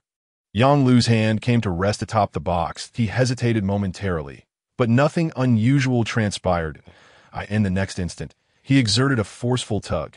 Contrary to his expectations, the box did not budge an inch. At that moment, the ground began to tremble, and the massive trunk of the tree began to shake as well that a cacophony erupted from above. Following the sound, Xun Bufan could not help but exclaim in dismay. What in the world? Chapter 31. The hidden mist bird. From Xun Bufan's experience, he understood that the size of the health bar was directly related to the size of the creature. At that moment, a massive health bar appeared in his field of vision, only slightly smaller than the tree trunk. Beside the bar, a level that extinguished any desire for confrontation was displayed. Hidden Mist Bird LV. 99. A level 99. Merely grazing, it would likely result in instant demise.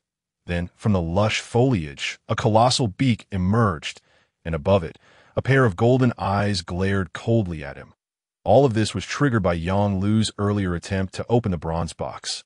Meanwhile, Yang Lu, squatting in front of the box, also sensed the disturbance above. He glanced up, momentarily stunned, unable to react. Run!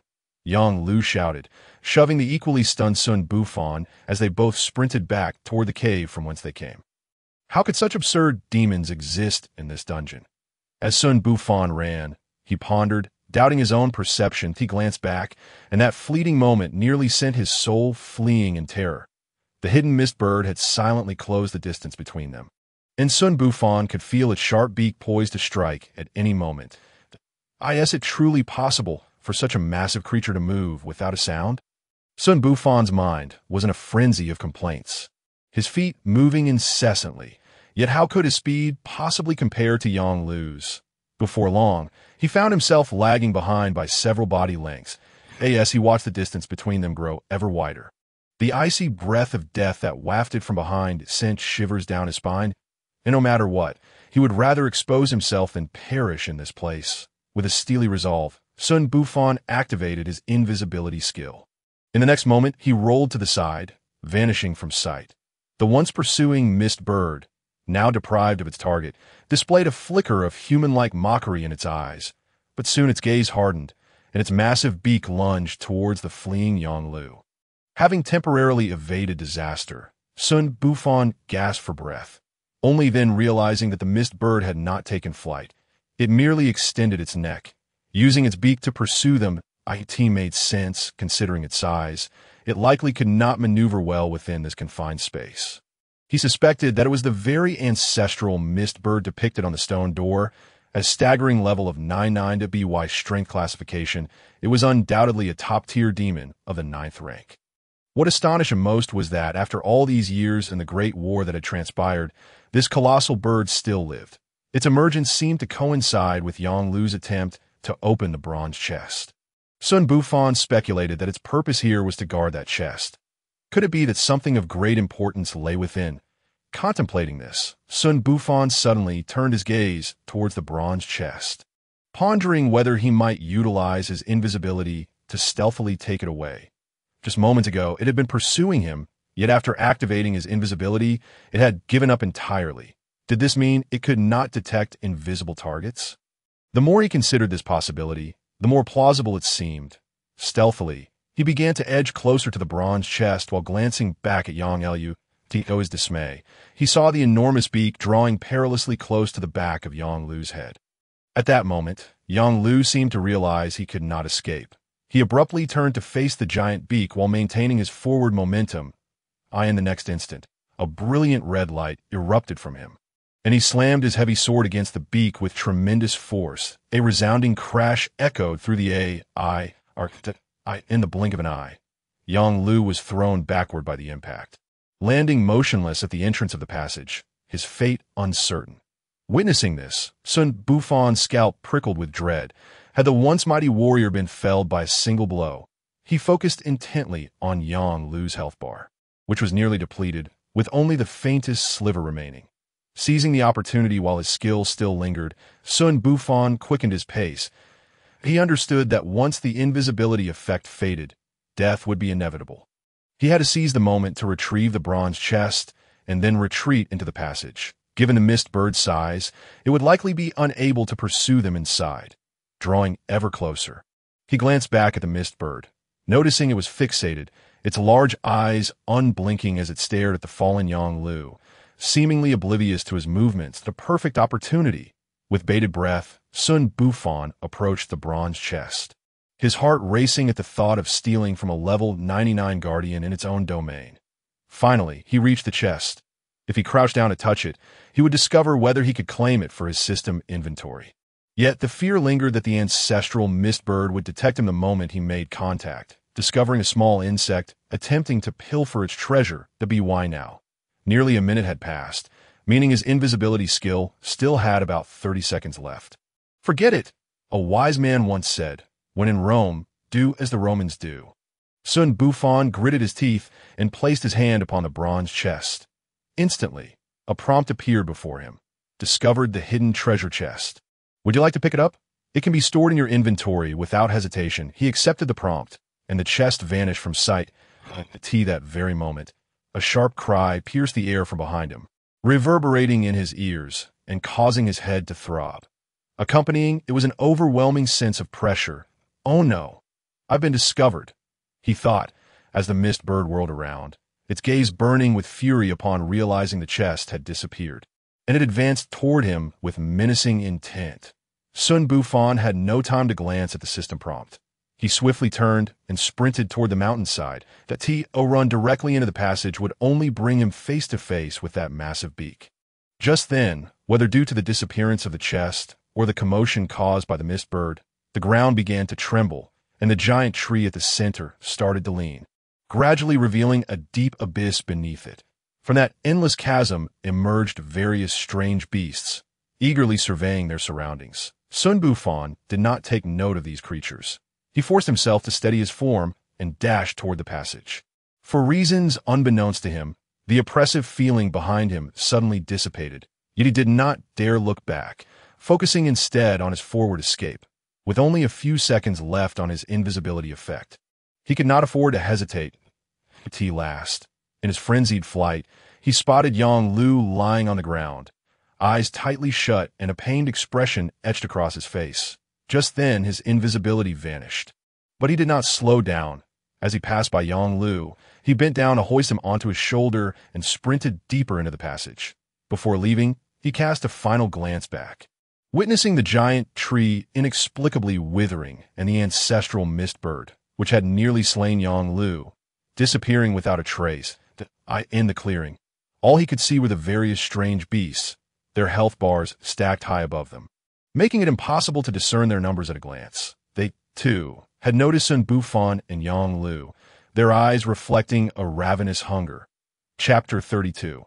A turn of events with no time to ponder why the giant tree was wilting or where the mist bird had vanished to. Xun Bufan felt as though he could grow 8 legs in his desperation. He had never anticipated that merely acquiring a treasure chest would trigger such a series of calamities.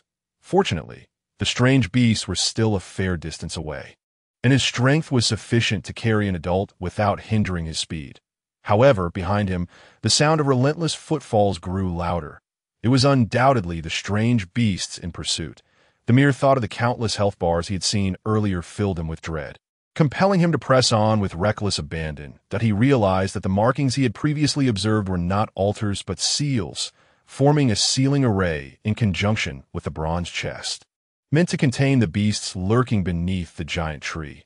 The accounts inscribed on the stone door were indeed accurate, but it remained a mystery why the beasts were sealed beneath the tree. Xun Bufan let out a self-deprecating laugh. What was the point of pondering such matters when his life was at stake? The lengthy passage ahead was his only means of escape. Yet, as he lifted his gaze to assess the way forward, he suddenly halted in his tracks. In his line of sight, not far ahead, a health bar appeared, and it was growing larger in his vision, an unmistakable sign that it was approaching him. What the hell? Surrounded from behind and ambushed in front, he thought in alarm. This could not possibly belong to Tong Kuan or Zhu Gaolai. He was well aware that neither of them was at full health. Having spent insufficient time in this realm to recover, it could only belong to whatever had appeared after their arrival. After all, those entering from outside would first have to pass the two waiting outside. Zhu Gaolai was one thing, but Tong Kuan was a formidable presence at over level 20. The stone statue. Xun Bufan suddenly recalled, yet the system had not indicated its health bar. What was he to do? As he watched the health bar close in on him, he could discern the characters beside it. Hidden Stone Beast LV.50 upon seeing its level. Xun Bufan trembled, completely devoid of the will to fight back. This was absurd. Level 50? Even stronger than the powerful Yang Lu. Desperately, he scrutinized for a way out, relieved that the tremors from behind weren't as dire. The passage was narrow enough that only a few smaller beasts could enter at once. However, the looming stone figure ahead posed a significant threat. Just then, the figure drew nearer, and Xun Bufan could make out its form. It appeared to be sculpted from a type of stone, its overall stature similar to that of a human. Yet it moved with an unnatural mechanical stiffness, likely due to its stone composition. This moment, his invisibility skill was still on cooldown, rendering it unusable. This was dire. Why did it have to awaken at such a critical juncture? The footsteps of the beast behind him were closing in rapidly. Xun Bufan set Yang Lu down, quickly drawing several arrows from his back and firing them behind him without even glancing back. In his line of sight, several health bars emptied, yet more surged forth from behind. This was untenable. Retreating is utterly futile. Ahead, it seems that in mere moments, a direct confrontation awaits. Xun Bufan cast a glance at Yang Lu, who lay at his feet, and retrieved 2 superior-grade healing pills from his inventory, shoving them into Yang Lu's mouth before hoisting him onto his shoulder, with arrows incessantly flying from his grasp. He desperately shot backward while cautiously stepping back, striving to buy precious moments in hopes that Yang Lu might awaken. His dismay, though Yang Lu's vitality began to recover after swallowing the medicine. There were no signs of him regaining consciousness. A heaviness settled in Xun Bufan's heart, and he silently cursed his misfortune. Yet in this critical moment, his chaotic thoughts abruptly quieted. The myriad scenes that had transpired since entering the dungeon flashed rapidly through his mind. The god of death, the elusive archer, the fierce pursuit by the boss, and ultimately, the massive explosion that had claimed it. The memory sparked a realization. He still possessed a bottle of spray. A glimmer of hope illuminated his thoughts. At that very moment, the encroaching demons were closing in, their reach nearly within grasp. Xun Bufan swiftly retrieved the spray from his inventory and activated it without hesitation. Instantly, the air around him thickened with an unexpected fog, obscuring his assailant's vision. Seizing the opportunity, he pressed Yang Lu against the wall and, with a resolute determination, sprinted towards the exit. As he brushed past the stone beast, he could almost scent the earthy aroma of stone dislodging from the ground, while the fog dulled the creature's senses, rendering it oblivious to his presence. Success. Not daring to linger, Xun Bufan continued his flight. Before long, he heard commotion behind him. Is it possible they are fighting? Of course. The engravings on the stone door suggested they were natural adversaries. It was only fitting that they would clash upon encountering each other. However, this was of no concern to him. His priority was to reunite with Zhu Gaolai and Tong Kuan, and then to distance themselves from this place. Awaiting Yang Lu's awakening before making further plans, to his chagrin, he had not spotted Gongji Jin upon entering. It seemed further exploration was necessary. Soon enough, a glimmer of light appeared ahead. Upon witnessing it, Xun Bufan felt a surge of vitality and quickened his pace towards the source. At last, he beheld the stone door with a determined rush. He exited the corridor.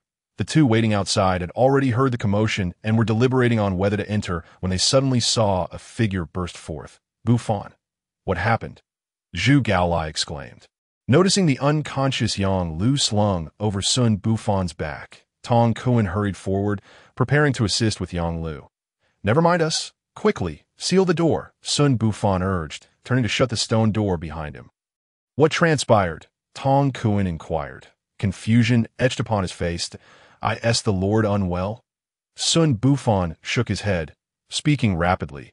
Your Lord is merely unconscious. There are demons lurking beyond this door. We must leave this place post-haste. With that, he advanced outside, disregarding whether the misty birds still watched them. Zhu Gaolai and Tong Kuan exchanged a glance, recognizing the urgency, and without further ado, they hastened to follow him. Upon leaving the cave, Xun Bufan realized that the dense fog had dissipated, and sunlight now streamed into the ravine. Yet, the light did not provide him with a sense of security. He suspected that some unforeseen event had unfolded within the dungeon. As the misty birds had vanished, glancing towards the horizon, he murmured, "Let us proceed," and then sprinted deeper into the dungeon. After running for the duration of 2 incense sticks, once they had exited the gorge, Xun Bufan sought a relatively concealed location to halt. No sooner had he stopped than Tong Kuan's cold voice pierced the air. You had better provide me with an explanation. Chapter 33. Explanation. Xun Bufan thought he deserved one as well. He had merely stowed away the treasure chest, only to be relentlessly pursued by the level 99 Misty Bird ancestor and thereafter besieged by the beasts and stone creatures. At that moment, Yang Lu, who had remained unconscious, began to stir and struggled to open his eyes. To his surprise, he found himself no longer near the corridor, but rather beside a stream, where 3 men stood not far away, seemingly embroiled in an argument. Then he heard voices drifting into his consciousness. You mean to say that given the Lord's condition, you managed to escape? Do you not believe me? If I were to lie, I would be the king of the great Qi nation. You two, cease your bickering. Lord Yang has awakened. As the last word left his lips, the 3 men turned their attention towards him in unison. Yang Lu felt behind him, realizing that his heavy sword had vanished without a trace. He cast a puzzled glance at Xun Bufan. Only Xun Bufan had accompanied him, yet before his consciousness faded, he had seen Xun Bufan's figure disappear into the open area. What transpired thereafter remained a mystery to him. The prior blow from the massive beak had not only drained his vitality, but had also compelled him to utilize the wave technique. Along with the numerous Xianming talismans bestowed by the Demon Suppression Division, which could withstand a strike from an 8th-tier master, his trump card. Yet, even that had proven insufficient for survival against the colossal beak. How had this young man managed to escape? Noticing the questioning glances directed at him from Yang Lu, Xun Bufan cleared his throat and recounted the events that had transpired, deliberately omitting the fact that he could utilize stealth and attributing his survival to the instincts of a hunter, claiming he had rolled aside and concealed himself among the vines. Given the urgency of the situation, and with Yang Lu not paying particular attention to him, this explanation seemed plausible as for the ambush in the corridor. Xun Bufan explained that the 2 factions were inherently antagonistic and had engaged in battle upon encountering each other, disregarding him entirely. Tong Kuan, however, remained skeptical, which was why he had persistently questioned Xun Bufan earlier. Yang Lu, after listening, nodded thoughtfully, refraining from pressing for further details. Seeing this, Xun Bufan sighed in relief, realizing that any further inquiry would lead to complications he could not adequately address after their harrowing experience. The group now comprehended the daunting nature of this secret realm, astonished that the demons depicted on the stone door had persisted since ages past. Particularly for Yang Lu, his bond with Xun Bufan deepened, likely due to the fact that Xun Bufan had saved his life. During a moment of respite, Xun Bufan's attention turned to the bronze chest that was this very chest that had triggered such significant upheaval, nearly costing both him and Yang Lu their lives. That would be disingenuous to claim he wasn't curious that moment. He opened his inventory, revealing a proportionately smaller bronze chest nestled inside, as if it awaited its owner's touch. Focusing on it, a message materialized before his eyes. Hidden treasure chest. This chest is a relic of the Hidden Clan, containing vital treasures. Opening it will grant you the gaze of the hidden clan. Do you wish to open it? Note, Evil One, I have my eyes on you. Are you excited? What the hell? Xun Bufan furrowed his brow. I nearly perished, and you find this amusing? Without further ado, he resolved to open it, dismissing the warning about being watched. Having encountered a level 99 ancestor-level demon, he found it hard to believe anything could be more formidable. Necessary conditions not met. Unable to open. Damn it. Why mention all this if you can't even open it? What a waste of emotion. Xun Bufan felt an overwhelming sense of frustration. He had risked everything to acquire the chest, only to be met with this absurdity, akin to having stripped down only to be told the other party was male, an utterly disconcerting experience.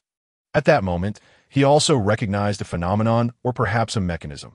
The beasts he had slain in the corridor had not granted him any experience. He recalled that their displayed levels had not exceeded 10. Thus, it seemed that defeating lower-level demons and beasts would no longer yield him experience. With this realization, his earlier thoughts of grinding levels in a fixed dungeon were thoroughly dashed, compelling him to seek out higher-level dungeons for advancement. "My lord, what shall we do next?" Tong Kuan inquired, approaching Yang Lu. Hearing this, Yang Lu opened his eyes, furrowing his brow. The previous blow from the giant beak had left him with lingering injuries, and despite his attempts to recuperate, he found himself unable to restore his strength. Given his severe prior injuries, he knew from experience that he would require at least half a month of rest to regain his mobility. Yet, in a mere half hour, he found himself nearly restored, casting suspicion on Xun Bufan for withholding information. "Continue. Our mission is not yet complete, though we must explore this secret realm thoroughly," Yang Lu stated without hesitation. He then turned to Xun Bufan, curiosity evident in his gaze. What became of the bronze chest beneath the giant tree?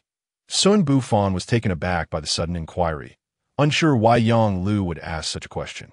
He feigned ignorance, replying, "My lord, the situation was so dire at the time that I hardly had the capacity to concern myself with the chest." Upon hearing this, Yang Lu paused momentarily before nodding in agreement. Realizing he had overthought the matter, "Did you feed me anything?" Seeing the blood at the corners of the Lord's mouth and fearing for his life, Xun Bufan had taken the liberty of administering a healing pill, the same kind he had distributed to the others. "You are unharmed, right, my lord?" Xun Bufan wore an expression of bewilderment. In truth, he had already discerned that the blood bar above Yang Lu's head had restored itself to 80%, while the remaining 20% remained stubbornly unrecoverable, that he speculated that an underlying ailment must be the cause of this inability to regain perfect health. Upon hearing this, Yang Lu narrowed his eyes. He was aware of the exceptional efficacy of the wound medicine previously given to him, yet it was not so miraculous as to allow for such a rapid recovery in just half an hour. Nonetheless, he refrained from inquiring further and silently closed his eyes to meditate. Yet his curiosity regarding Xun Bufan deepened. It seemed he would have to probe further at a later time. Meanwhile, Zhu Gaolai persistently pestered Xun Bufan about the ancestral mist bird. But Xun Bufan, preoccupied with the matter of the elusive treasure chest, had little patience to entertain him, offering only vague responses before lapsing into silence. After inspecting his quiver and finding it nearly depleted, he realized he still had not uncovered any leads regarding Gong Jin. He couldn't help but wonder if she had ever entered this place that, Zhu Gaolai possessed information about her. Perhaps he should inquire. "Ahem, Zhu, would you kindly enlighten me about Gong Jin's situation?" Xun Bufan abruptly pulled Zhu Gaolai closer, as though he had forgotten their earlier exchange. "Why the sudden interest in her?" Zhu replied, "Indeed, we have been here for quite some time without locating her. Who knows where she has wandered off to? That's why I am asking you. Did I not mention that she possesses both beauty and talent? Otherwise, I would not have taken a liking to her. Moreover, Qing Tian sect has decided to accept her as a disciple, and her recent outing was in the company of a senior sister from the sect. Unexpectedly, she has gone missing, and ultimately, the county magistrate received news from the Qing Tian sect. Why did they not send someone to search for her?" Zhu Gaolai shook his head, indicating he was also unaware.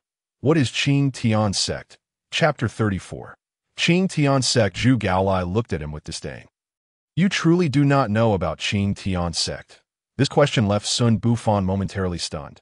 Should I know? It is common knowledge, my friend. Do you not comprehend? Seeing Xun Bufan's continued confusion, Zhu Gaolai patiently explained. It is one of the most prominent sects in our region. Countless individuals seek to join Qing Tian sect each year, and many have tried to breach its lofty standards, yet the requirements change annually. This is due to the fact that within Qing Tian sect lies a treasure that can enable those without spiritual cores to become spiritual practitioners, as well as the most elite techniques in existence.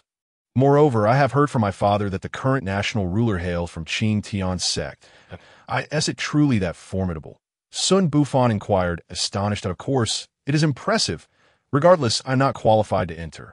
Whereas Gongji Jin, along with her accompanying senior sister, was tasked with delivering messages and assisting her in passing the trials. Zhu Gaolai spoke with evident envy. Observing his demeanor, Xun Bufan scrutinized him. Realizing that apart from appearing somewhat refined, he was rather unremarkable. Then why do you dare pursue her? Upon hearing this, Zhu Gaolai stammered for a moment before managing to articulate. Since childhood, my father has spoken to the county magistrate, who has tacitly approved a childhood betrothal. Zhu, my friend, you are quite enviable. May I inquire about Gongji Jin's attitude towards you? At this, Zhu Gaolai straightened his back, puffing out his chest with pride as he responded. Of course, she treats me well. She often takes the initiative to greet me. Is that all? Zhu Gaolai scratched his head, seemingly unable to recall any further details. That is it, Xun Bufan, unwilling to shatter his delusions, thought it absurd that such a mere greeting could constitute favorable treatment. After all, she has already been accepted as a disciple of Qing Tian sect. Do you truly believe she would marry you? Zhu Gaolai hesitated before replying, a marriage arranged by our parents. Perhaps that will be the case. With that, Xun Bufan gleaned sufficient information and shifted the topic. Are the entry requirements for Qing Tian sect particularly stringent? Zhu Gaolai shook his head, indicating uncertainty. It was then that Yang Lu interjected. In any case, you are unlikely to meet the standards. What do you mean? While your immense strength and archery skills are impressive, they fall far short of Qing Tian sect criteria for accepting disciples. How old are you now? Xun Bufan paused, pondering the relevance of age. Is there not a case of a 60-year-old suddenly attaining enlightenment and soaring to greatness? Yang Lu regarded him as though he were a simpleton before scoffing. The younger one is when awakening occurs, the greater the potential. Moreover, cultivation is akin to climbing a mountain. Each step must be taken with care. Could a 60-year-old keep pace with a youth on such a journey? Xun Bufan recalled the countless young individuals in his previous life who had remained sedentary, contemplating whether they could truly outperform someone who dedicated themselves to rigorous training. However, he acknowledged that cultivation indeed required a grounded approach. Even in the novels he had read, where characters achieved enlightenment in a single moment, it was often the result of years of accumulation. I am 18 this year. Why should that be a barrier? Yang Lu looked at him with disdain that I had already reached the mid-stage of the first level at 16, yet after more than a decade of stagnation. I have yet to reach the fourth level. What is your current level? At this moment, Tong Kuan chimed in. My lord is truly formidable, only to be met with a fierce glare from Yang Lu, causing him to wilt like a withered eggplant.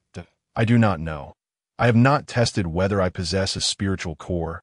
Xun Bufan scratched his head, admitting that he had never undergone such testing. However, he now had a system and spiritual energy values, so it was likely he possessed a spiritual core. Yang Lu softened his tone. You should be on the verge of awakening. Otherwise, how could you possess such immense strength? Xun Bufan keenly sensed a hint of regret in Yang Lu's voice when discussing Qing Tian sect. Did you, my lord, attempt to join Qing Tian sect in your youth? Upon hearing this, Yang Lu paused, a look of nostalgia crossing his face. After a moment, he replied, Indeed, I did try but was eliminated. Tongkun, intrigue urged my lord, please do share. Yang Lu shot him a glare before slowly continuing, I had just turned 16. And my cultivation had reached the mid-stage of the first level. I was the youngest and most talented spiritual practitioner in our county, filled with confidence as I attended the entrance examination for Qing Tian sect. However, I soon realized what true genius was. Can you fathom that sense of despair? I recall that the most extraordinary candidate was a 10-year-old child whose cultivation had already reached the 3rd level.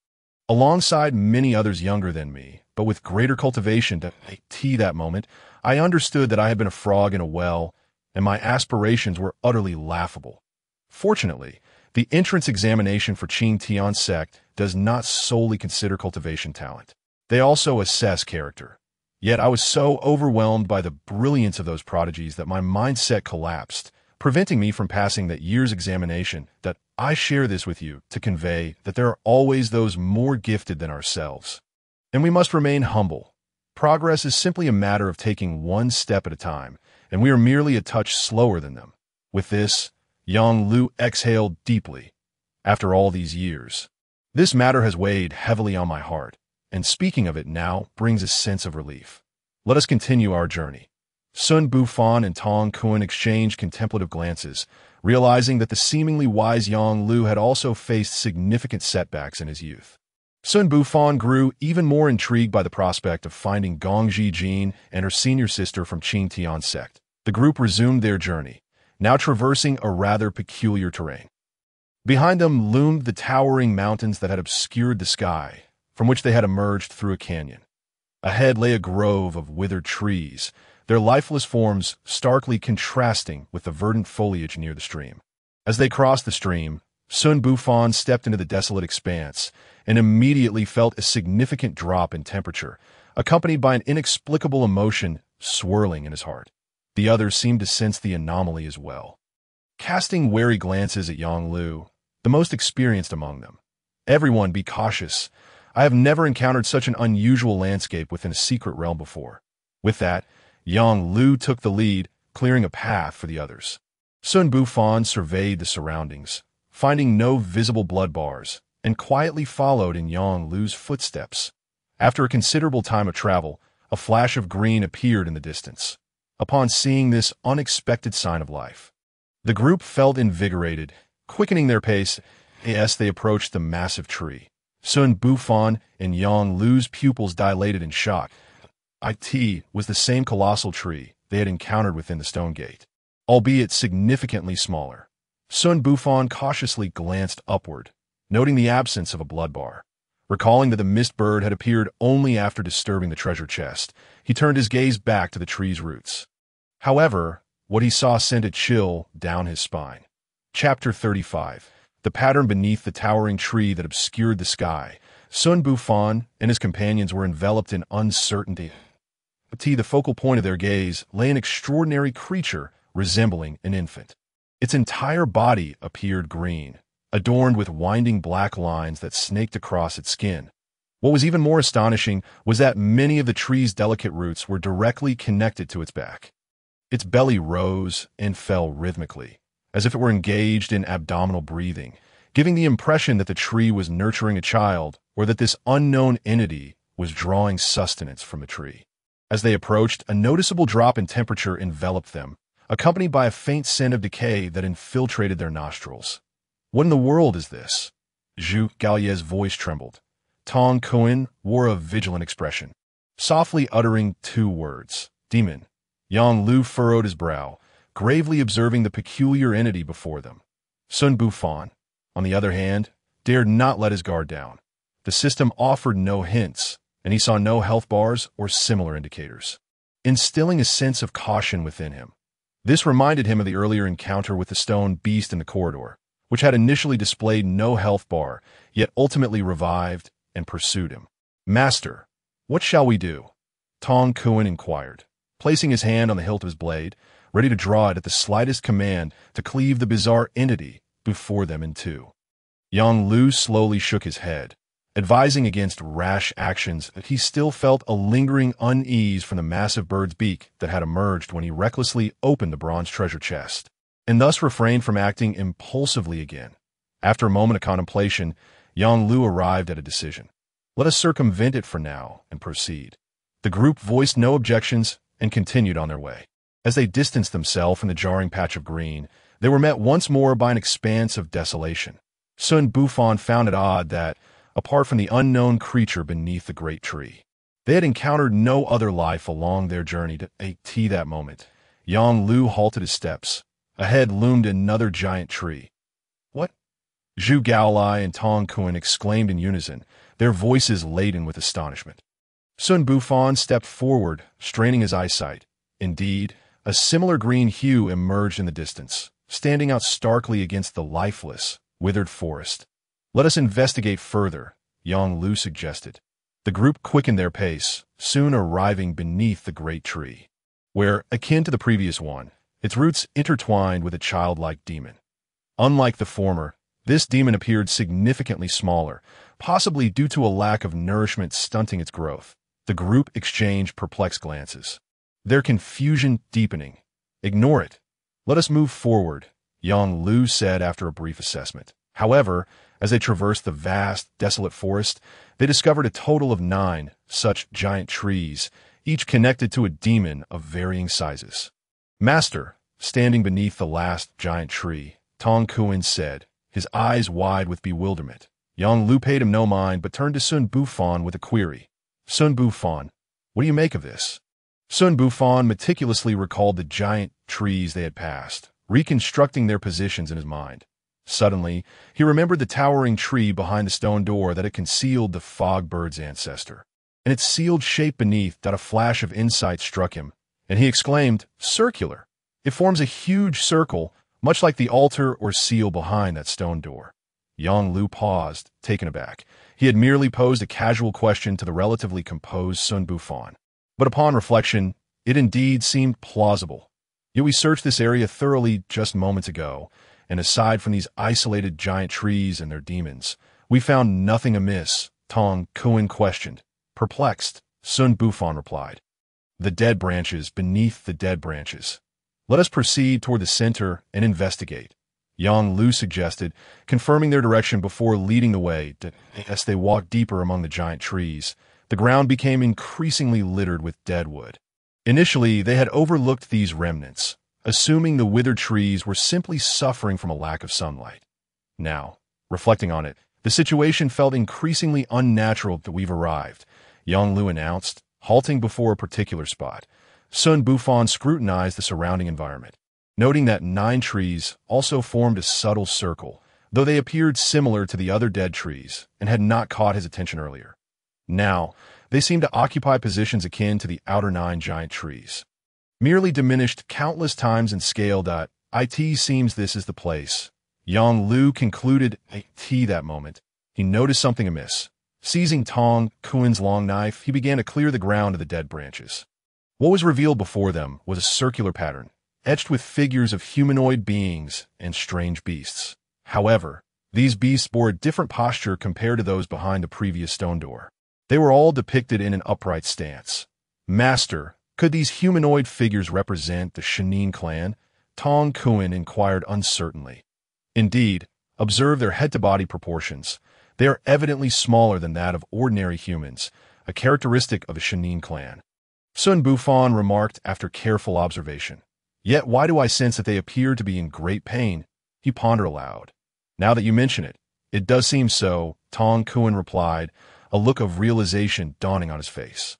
Yang Lu nodded in agreement. The previous carvings atop the stone door depicted a battle between the Shenin clan and unknown beasts, and the engravings here also featured both parties, suggesting a connection between them. Could it be that this illustrates events following the battle depicted earlier? Tong Kun's eyes sparkled with newfound understanding. Sensing he had grasped a crucial piece of information, that moment, Zhu Gaolai, who had remained silent, interjected. Might it be that the beasts ultimately triumphed over the Shenin clan, and the expressions of suffering on the figures are a result of some ritual conducted by the beasts, causing the captured to endure immense torment? Upon hearing this, Xun Bufan began to contemplate Zhu Gaolai's words.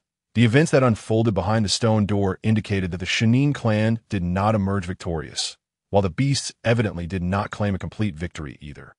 It was clear that the previous bronze box and the formations depicted were meant to seal the beast below, and perhaps even a level 99 fogbird ancestor was part of this seal. After the bronze box was removed, the seal weakened, allowing the beast to escape. Why did the Shenin clan not simply eliminate the threats, but instead resort to such elaborate sealing? If they had the capacity to seal the beasts back then, why had there been no mention of the Shenin clan since? The imagery before them conveyed messages that were evidently linked to the engravings on the stone door. Thus, it seemed that both sides may have suffered significant losses, with the Shinin clan defeating a portion of the beast army and sealing them, while some of their own were captured by the beasts. Xun Bufan articulated his hypothesis, and Yang Lu nodded in response, stating, "If that is the case, chaos may soon ensue. I will report this matter to my superiors upon my return." Zhu Gaolai felt overwhelmed by the sheer volume of information, struggling to process it all. However, he astutely perceived something amiss. If what Bufan says is true, does that not imply that this place is a trap set by the beasts? It should not be.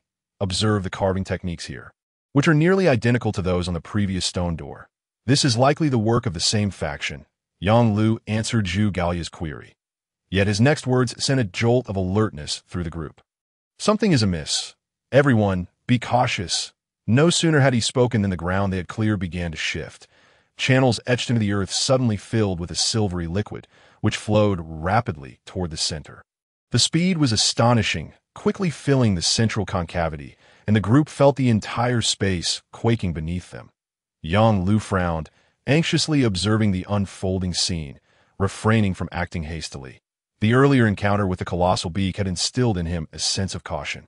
As the tremors gradually subsided, a circular hole approximately a yard in diameter emerged before them, shrouded in darkness, obscuring any view of what lay within.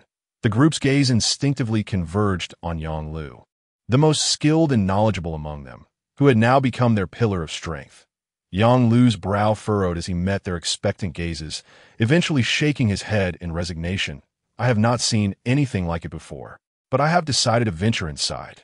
With that, Yang Lu turned to Xun Bufan, casting him an inviting glance. Xun Bufan glanced at Tong Kun and Zhu Gaolai, noting their expressions of confusion, before turning back to Yang Lu with a question. "What are the two of them?" "They shall wait above for our return," Yang Lu replied without hesitation. Upon hearing this, Zhu Gaolai and Tong Kun grew anxious. The eerie demons beneath each tree had instilled fear in everyone who had seen them, and they immediately stepped forward to voice their dissent. "No, I will accompany you into the depths. I will go with you." Faced with the resolute expressions of the two, Yang Lu ultimately acquiesced with a nod. Xun Bufan stood at the cave's entrance, observing closely. He soon realized that the hole descended via a series of steps, though they were obscured by a thick layer of dust, rendering them invisible in the dim light. The presence of steps indicated that the structure had been designed for entry and exit, suggesting it was not merely a ceiling site. At that moment, Yang Lu also discerned the steps' existence and tested their stability, confirming they could bear weight before cautiously stepping down. "Tong Kun, hand me your knife. I will lead the way, and you follow closely behind." Tong Kun complied and passed his long knife to Yang Lu. "Be careful, master," he cautioned. Yang Lu nodded slightly and strode forward into the depths. Xun Bufan followed closely behind, with Zhu Gaolai trailing after him and Tong Kun bringing up the rear as soon as they stepped onto the staircase. Darkness enveloped Xun Bufan's vision, yet he remained composed. This was merely a temporary reaction, and his sight would soon return. Indeed, after a brief moment, he adapted to the dim surroundings, and by the faint light filtering in from outside, he discerned that they were in an immense cavern that seemed to stretch endlessly. Beneath his feet lay a staircase that extended into the unknown below, and stepping upon it imparted a curious sensation, akin to treading upon soft sand. Evidently, the others also noticed this peculiar feeling. "What material is this? Why does it feel as if one is standing upon a living entity?" Tong Kun, at the back, exclaimed in astonishment. "Could it possibly be the corpse of some demon?" Zhu Gaolai ventured, echoing his speculation. "That seems unlikely if it were a living creature or the body of a demon. The dust accumulated on its surface could not have formed in a short span of time. It would require decades, if not centuries." Yang Lu interjected from the front. "To my knowledge, there is no demon corpse that can remain intact for such a long duration. You should follow closely behind me. I suspect this secret realm harbors its greatest mystery right here." Upon hearing Yang Lu's words, Xun Bufan and the others felt a profound resonance and ceased their chatter, trailing after him as they descended slowly. It was unclear how long they walked, but Yang Lu abruptly halted. "We've arrived." Xun Bufan raised his gaze and found they were standing on a platform surrounded by pitch darkness. Unlike before, the ground beneath them no longer felt soft, but was instead solid and unyielding. "It's too dark. I can't see anything," Tong Kuan remarked, having just ascended the stairs. Yang Lu squinted, surveying the area for a moment before making a decision. "Let us proceed this way," he said, pointing ahead, and continued onward. The others followed without hesitation. This moment, Xun Bufan lifted his gaze and faintly perceived a glimmer of red in the distance. He quickly widened his eyes to scrutinize it, but all he could see was darkness. "Is it an illusion?" Xun Bufan pondered, scanning the surroundings once more, yielding no further insights. However, the absence of health bars was a good sign, indicating that no demons were present for the time being. As they navigated through the darkness, their footsteps stirring the dust and leaving faint imprints behind, they were uncertain how much time had elapsed when Yang Lu suddenly stopped again. "There are footprints." This announcement jolted everyone to attention. Xun Bufan noticed that the ambient light had gradually increased, allowing him to discern objects within a 5-meter radius. In this newfound illumination, Yang Lu identified the footprints on the ground. These appeared to be women's footprints. Tong Kuan crouched beside the prince, examining the feet of his companions before speaking. Yang Lu nodded in agreement. Indeed, it seems the missing woman Xun Bufan sought is likely within this realm. Zhu Gao's expression brightened upon hearing this, and he grasped Xun Bufan's arm excitedly. "Bufan, we have finally found their trail." Xun Bufan scrutinized the footprints, noting that there were 2 pairs, both small and slender, indicative of women's feet. Moreover, the dust atop the imprints suggested they had been made no more than 3 days prior. The timeline aligned closely with the duration since Gongji Jin had gone missing. After such a long search, they had finally found a lead. Yet, he wondered why they had ventured here, especially since there had been no visible traces of their passage above. Could it be that there are multiple entrances? Xun Bufan proposed. "Let us follow the footprints," he suggested. The tracks extended into the unknown ahead, and as they pursued them, the surroundings suddenly brightened, becoming nearly as illuminated as the outside world. Following the footprints, Xun Bufan's pupils contracted as he beheld several large, cocoon-like structures at the end of the trail. They were a smooth, grayish hue, pulsating rhythmically as though they were breathing. The footprints ceased abruptly before these cocoons. Could they be inside those cocoons? He wondered, but only their footprints were present. Had they willingly entered? The others were equally struck by the sight, halting their steps, eyes fixed ahead in trepidation. Zhu Gaolai could not contain a shock. Exclaiming, "Are they inside?" Yang Lu and Tong Kuan remained vigilant, observing the undulating cocoons. The former gestured toward Xun Bufan. "Hand me your bow," and arrow. "No, we cannot shoot. They are inside." Zhu Gaolai interjected urgently, positioning himself in front of Xun Bufan. "I did not intend to shoot at that thing, but rather at what lies above," Yang Lu replied gravely, pointing to the ceiling. Xun Bufan followed his gesture and gasped. Chapter 37. The cocoon room upon Yang Lu's remark. The group's gaze shifted skyward. Countless unknown creatures radiating white light clung to the ceiling, seemingly in slumber, their bodies undulating gently without reacting to the newcomer's presence. Xun Bufan observed the multitude of health bars concentrated above the cocoons. Displaying the designation Soulbat LV.5, he exhaled in relief, glad that their levels were not particularly high, yet he felt no urge to act rashly. Despite their low levels, their sheer numbers could easily overwhelm them. It was no wonder that the light had intensified as they progressed. It was due to these creatures. Yang Lu, bow and arrow in hand, refrained from shooting, acutely aware of the potential ramifications should all the bats awaken. "Sir, what are these?" Tong Kuan whispered, struggling to contain his shock. "They're social creatures. We must exercise caution," Yang Lu replied, returning the bow to Xun Bufan. The latter accepted it, redirecting his attention to the peculiar cocoons on the ground. Even in the absence of health bars or other data, he sensed that the cocoons were likely the key to this secret realm, and judging by the footprints left behind, it seemed that Gongji Jin and her companion had come here for a purpose. Yet, he could not fathom why they had vanished within these confines. "What shall we do?" Xun Bufan cast an inquiring glance towards Yang Lu. After a moment of contemplation, Yang Lu spoke, Let us draw closer to observe. The footprints suggest they approached the cocoons willingly. Had they been coerced by the creatures above, the prints would appear more chaotic. Xun Bufan and the others nodded in agreement. Yang Lu unsheathed Tong, Kuin's long knife. Adopting a defensive stance as they cautiously advanced towards the cocoons, with Xun Bufan and the others following closely behind. This short stretch yielded no unexpected occurrences. The bats overhead seemed indifferent to the presence of these intruders, and the group successfully reached the vicinity of the cocoons. Upon closer inspection, they discovered that the cocoons exhibited a peculiar phenomenon. Their grayish hue was gradually darkening, though the change was exceedingly slow. Had it not been for Xun Bufan's keen sensitivity to color, they might have overlooked it entirely. Each cocoon stood approximately 2 to 3 people tall, with several fissures at the top that resembled the lips of a carnivorous flower. Could they have been consumed? Xun Bufan exchanged a bewildered glance with Zhu Gaolai, who mirrored his astonishment. Bufan, do you think they might be inside? Zhu Gaolai stammered, visibly shaken. Xun Bufan shook his head. He had not detected any health bars, indicating that this entity was either not a living creature or the system had not classified it as such. Yet, given its undulating nature, it was clearly in the process of digesting something. How could it not be alive? Yang Lu furrowed his brow, inquiring, Xun Bufan, what do you hypothesize is happening here? Xun Bufan hesitated, taken aback that the typically decisive Yang Lu was now seeking his input. Sir, the creatures above must be connected to these cocoons, and the footprints on the ground are likewise related. It seems everything revolves around these cocoons.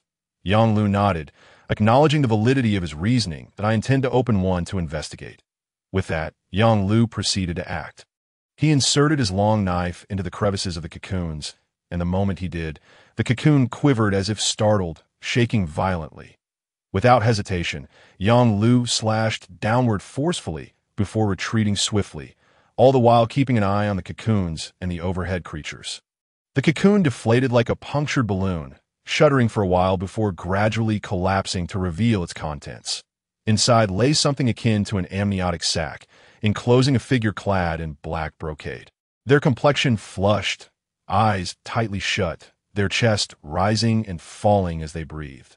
What astonished everyone was the presence of hardened bones protruding from the individual's back. Xun Bufan's heart raced. The attire bore a striking resemblance to that of the couple previously pursued by the boss. Had they been captured and ensnared by this cocoon? The figure exhibited no signs of awareness towards the outside world, and there were no health bars indicating their status. It's one of those from the demonic sect. Tong Kuin gasped, recognizing the trapped individual, but then abruptly recalled the creatures above, hastily covering his mouth. "Its him. How did he end up here?" Yang Lu murmured softly, seeing that opening one cocoon had not triggered any immediate reactions. Yang Lu swiftly proceeded to open the remaining ones. Gong Ji Jin.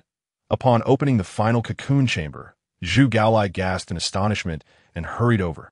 Xun Bufan followed closely behind, directing his gaze towards where Zhu was looking. The last cocoon chamber was noticeably smaller, encasing a similar membrane that enveloped her. She donned a flowing gown of purest white.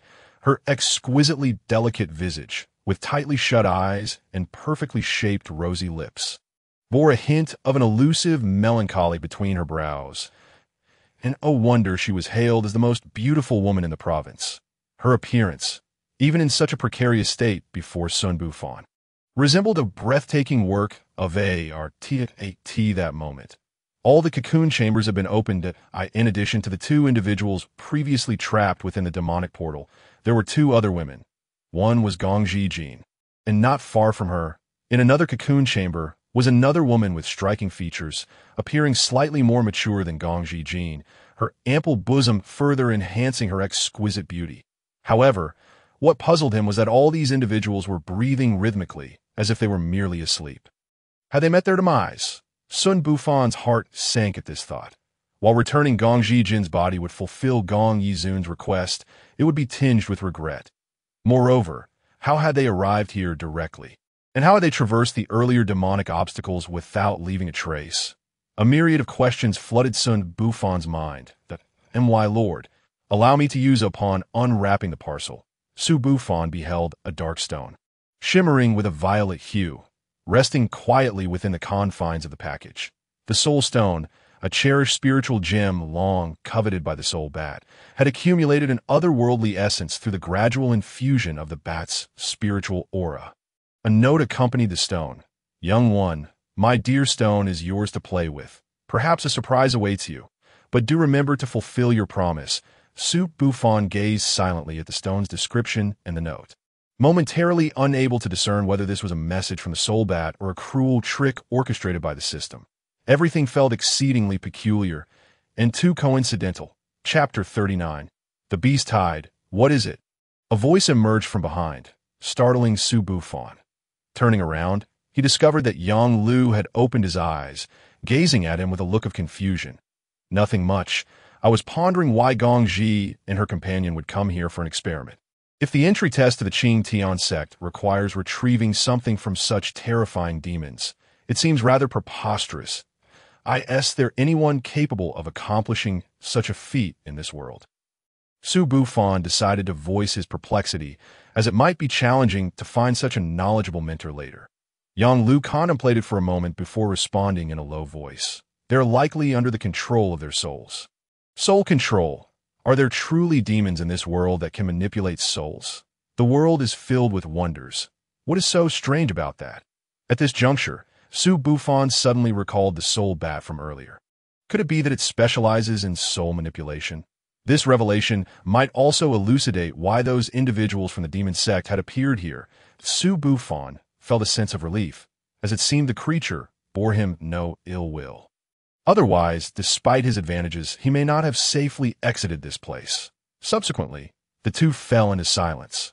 Yang Lu closed his eyes to meditate, while Xun Bufan continued to study the Soul Stone. He had gleaned its origins from the description, yet the methods of usage and its effects remained undisclosed, leaving him to explore these aspects on his own. The most crucial part was the note's mention of a promise. He could unequivocally state that this was his first encounter with the Soul Bat, and he had made no promises whatsoever. The note's tone, replete with emotional nuance, seemed absent of any prior hints from the system. Could it truly be a message directed at him? Xun Bufan found this notion rather absurd. Could a demon truly leave a note? Would it not be akin to making a phone call?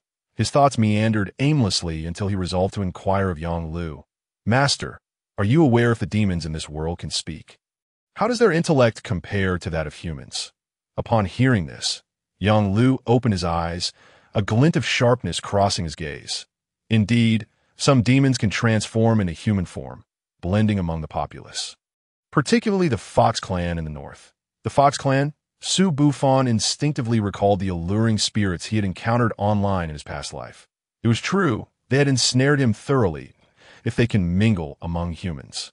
Does that not imply many have perished at their hands? Their intellect is not inferior to ours. They are aware of their strengths. Thus, the fox demons capable of shape-shifting typically engage in espionage rather than indiscriminately killing.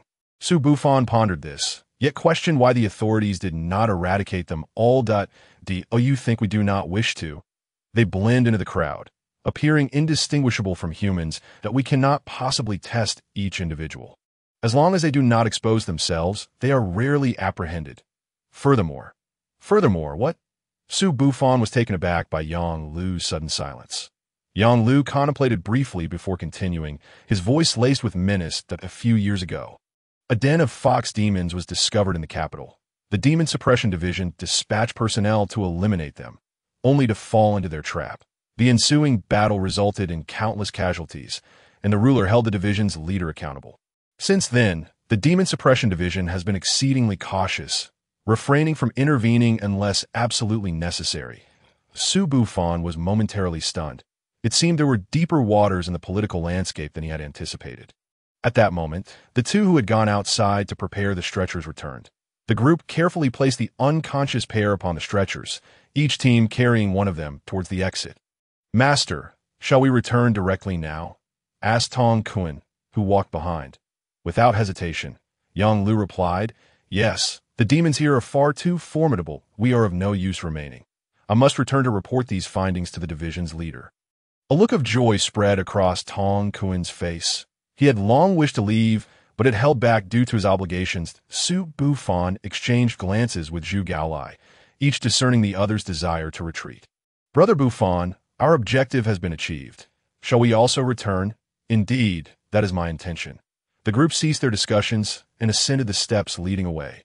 Outside, the sun shone brightly, warming their faces, and Xun Bufan felt as though he had stepped into another realm. It was then they noticed a drastic change in the scene at the entrance. The carvings that had previously adorned the area were inexplicably absent, and the circle of 9 withered trees had vanished without a trace. Continuing in the direction they had come, they found that the once vibrant giant tree had also withered, and the terrifying, infant-like demon beneath it had disappeared. After a round of analysis, they could not discern the reasons behind these transformations and ultimately chose to press on. Beyond the stone gate, the once mighty tree lay dead and was gradually turning to a its roots. The cavern for which the exotic beast had emerged grew increasingly larger. Had Xun Bufan been present, he would have noticed that the beasts pouring forth from the cave were of escalating strength. Suddenly, the flow of creatures came to a halt, replaced by a series of earth-shattering roars from within. The previously emerging beasts, upon hearing these thunderous sounds, cowered to the ground, too frightened to move. After an indeterminate period, a colossal creature, bearing the head of a lion and the body of an elephant, emerged. Upon its arrival, an aura of primal ferocity flooded the space, causing the previously crouched beasts to whimper in apparent supplication. The lion-headed elephant beast surveyed its surroundings with pride and with a resounding roar. It proclaimed its presence to the world. That it then shook its massive head, its eyes glimmering with contemplation. Moments later, it appeared to ascertain its direction, transforming into a streak of golden light and vanishing from sight.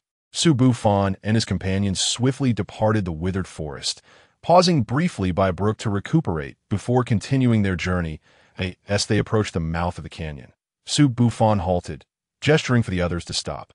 In his line of sight, the previously desolate canyon now teemed with dense strands of blood-tinged energy. Be cautious. All the exotic beasts from the stone gate have emerged. Yang Lu leaned forward for a better view, his brow furrowing. That a great chaos approaches. What do you mean by great chaos? Yang Lu appeared pensive for a moment before elaborating. Earlier, Xun Bufan mentioned that a number of exotic beasts were surfacing from the cave. I assumed they were few and did not take it seriously. However, judging by the current multitude of beasts below, it seems far more complex than I initially thought. That you know how demons come into being? The group shook their heads in unison. Demons were once non-existent. Historical records indicate that one day, exotic beasts suddenly emerged upon the earth, leading humanity into battle against them. After defeating the beasts, the remaining creatures interbred with wild animals, and even with humans, giving rise to the breeds we now identify as demons. With so many exotic beasts surfacing once more, it is likely that chaos will ensue in the world. I must return post-haste to report this matter to the division's leader. The group gasped in unison. If demons were so formidable, the horror of these exotic beasts was unimaginable. Xun Bufan observed the creatures below, noting that most were of relatively low rank, and he breathed a sigh of relief. From a layout of the terrain, it appeared they had no alternative route and would have to carve a bloody path through the throng of beasts. Chapter 40. Breaking through at the entrance of the canyon stood 4 weary figures, accompanied by 2 stretchers, each bearing a striking young woman, their brows furrowed and faces occasionally betraying signs of pain. Within the canyon, a myriad of exotic beasts of varying sizes traversed, and as more creatures surged forth from the mountain's mouth, they gradually advanced toward the canyon's entrance. Typically, the smaller the creature, the lesser its strength. Everyone, stay close. Just moments ago, Yang Lu instructed Xun Bufan and Zhu Gaolai to each carry a woman on their backs. Preparing to charge through the canyon that moment, the approaching beasts also detected the presence of the 4, their fresh scent of blood igniting the long-suppressed hunger within them, driving them to roar and rush towards the group. Yang Lu, already prepared, took the lead, wielding Tong Kuan's long knife, and with a single step forward, he cleaved the attacking beast in two. Seizing the opportunity, Yang Lu advanced further, continuing to slay the oncoming beasts. While the others followed closely behind, Tong Kuan, armed with Zhu Gaolia's shield, fended off the beasts attacking from the side. The beasts were of a low level, unable to withstand Yang Lu's blade, allowing the group to swiftly reach the vicinity of the cave where they had sought refuge earlier. The woman on Xun Bufan's back was slender, and her weight did not impede his speed. His strength was sufficient. However, Zhu Gaolai began to slow down. As they ventured deeper into the canyon, the beasts grew larger.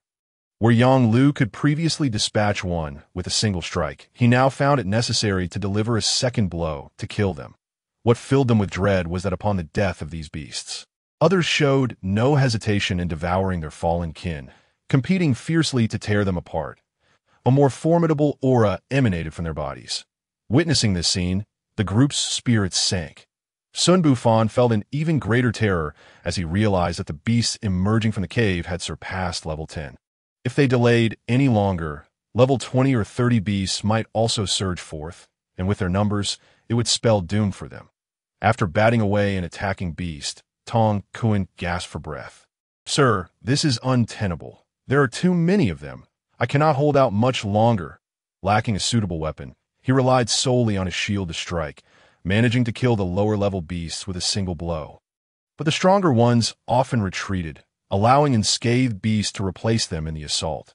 This resulted in very few beasts actually falling to Tong Kun, while his strength was almost entirely drained. After slaying 2 more attacking beasts, Yang Lu took a deep breath and said, "Hold on just a bit longer. Once we pass beyond the cave's threshold, I will use the wave cleansing technique to clear a path. And we shall push forward."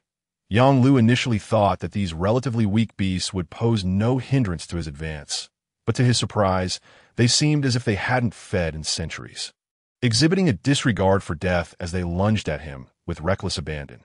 Moreover, to protect those behind him, he could not utilize his lightness skills to forge ahead, and could only advance slowly, one step at a time. However, this approach drained his energy significantly, leading to a feeling of helplessness.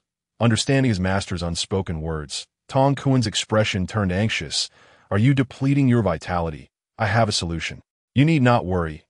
"Good." Tong Kun chose to trust his superior, believing that his master was capable of miracles. As they neared the cave's entrance, the pressure on the group intensified, originally able to follow behind Yang Lu without needing to engage. Xun Bufan was now forced to kick aside the beasts that attempted to ambush them. Fortunately, his strength was sufficient. Even without martial arts techniques, he could send the beasts tumbling with a punch or kick. Yet as time passed, their pace slowed considerably. Observing Yang Lu at the forefront, striking down beasts with mechanical precision, and Tong Kun at his side, using his shield to withstand assaults, their faces grew increasingly pale. Xun Bufan realized that if this continued, they might all be overwhelmed by the beasts. He frantically contemplated a solution. Although he excelled at archery, the area was teeming with beasts, leaving him no space to shoot. Even if he forced a shot, he lacked sufficient arrows that he possessed a cloaking skill, but in this narrow space filled with beasts, even if he activated it, he could not guarantee his safe passage through. What else could he do? After a moment of despair, Xun Bufan realized that none of his current skills could ensure his safety amidst the horde of beasts. Just then, Yang Lu's loud shout snapped Xun Bufan's attention back to the front. Looking up, he was met with a sea of crimson. The overwhelming number of beasts had caused the system to display a crowded blood bar, appearing entirely red. "Everyone, I'm about to break through," Yang Lu shouted, aware that if he did not unleash his ultimate technique now, they would surely be swallowed by the beasts. As his words fell, the familiar red light enveloped him, and then his long knife shimmered with a dazzling crimson glow. In the next moment, he swung the knife fiercely before him, unleashing a wave of red ripples that rapidly spread outwards. Wherever the red light touched, the beasts seemed to be cleaved by the very fabric of space. Instantly severed in two, blood gushing forth and painting the entire canyon in a crimson hue. Seizing the opportunity, Yang Lu leapt forward, breaking through several dozen meters, while simultaneously extracting a healing elixir from his pocket and swallowing it down. The others, following closely behind, did not waste this chance. Tong Kun swiftly pulled Zhu Gaolai along, propelling them forward. Xun Bufan, recognizing the opening, rushed towards Yang Lu without hesitation. However, just as the three of them reached Yang Lu's side, The gap that had been created by his ultimate technique was swiftly filled by the surviving beasts. Once again, they faced the same overwhelming pressure as before, but the silver lining was that they could now see the exit of the canyon ahead. Yang Lu employed the same tactic once more. After each use of his ultimate technique, he would swallow another healing elixir, forcefully leading the group to within 100 meters of the canyon's mouth. Yet that 100 meters felt like an abyss, each step a monumental struggle. The beasts at the cave entrance seemed to realize that sending the smaller beast to attack had no effect. With furious roars, they drove the smaller ones aside and charged directly towards them. Observing the approaching beasts, all above level 20, Xun Bufan's heart sank. Not only were they higher in level, but it was also evident that both Yang Lu and Tong Kun were reaching their limits. Yang Lu clearly perceived the situation as well. His expression grew grave, and he exhaled a heavy breath. Tong Kun, take them forward and break through. I will hold off these beasts. Sir, follow orders. Tong Kun gritted his teeth, glancing at the massive beasts surging from behind, and ultimately nodded in agreement. Good. Chapter 41. Encountering the divine hidden stone beast, Xun Bufan noticed that Yang Lu was in poor condition. His face was pale, his breath erratic, and his arm trembled slightly from prolonged exertion. Yet his resolute expression and steadfast gaze exuded an aura of invincibility. He bit his lip and, disregarding any future investigations, fished out 2 elite healing elixirs and a premium energy recovery powder from his inventory. Stepping forward to Yang Lu, "Sir, please be cautious." Yang Lu accepted the items, a glimmer of determination flashing his eyes as he scrutinized Xun Bufan before nodding. Then, a flash of red light enveloped Yang Lu, and the long knife in his hand emanated waves of blood energy. "Hurry!" No sooner had he spoken than he once more unleashed his technique, swinging the long knife forcefully ahead, clearing a path through the beasts. Seeing this, Xun Bufan and Tong Kun no longer hesitated and charged wildly towards the canyon's mouth. In the midst of their frantic dash, Xun Bufan glanced back. The higher-level beast had completely surrounded Yang Lu, who, to their surprise, seemed to have the experience of a seasoned hunter. Encircling him without attacking, I could see that moment, Yang Lu consumed the elite healing elixir and energy recovery powder, his pallid face regaining a hint of color as his condition began to stabilize. However, the beasts confronting him quickly sensed the returning vitality of their prey, and with a collective roar, they lunged at Yang Lu. In an instant, he was engulfed by the tide of beasts. Witnessing this scene, Xun Bufan's heart tightened. Though these beasts were not individually stronger than Yang Lu, their overwhelming numbers posed a significant threat. Moreover, Yang Lu had led them through the canyon, already exhausted, and now found himself trapped within the oncoming horde, which boded ill for their survival. Just then, Xun Bufan noticed the figure before him come to a sudden halt, nearly colliding with him.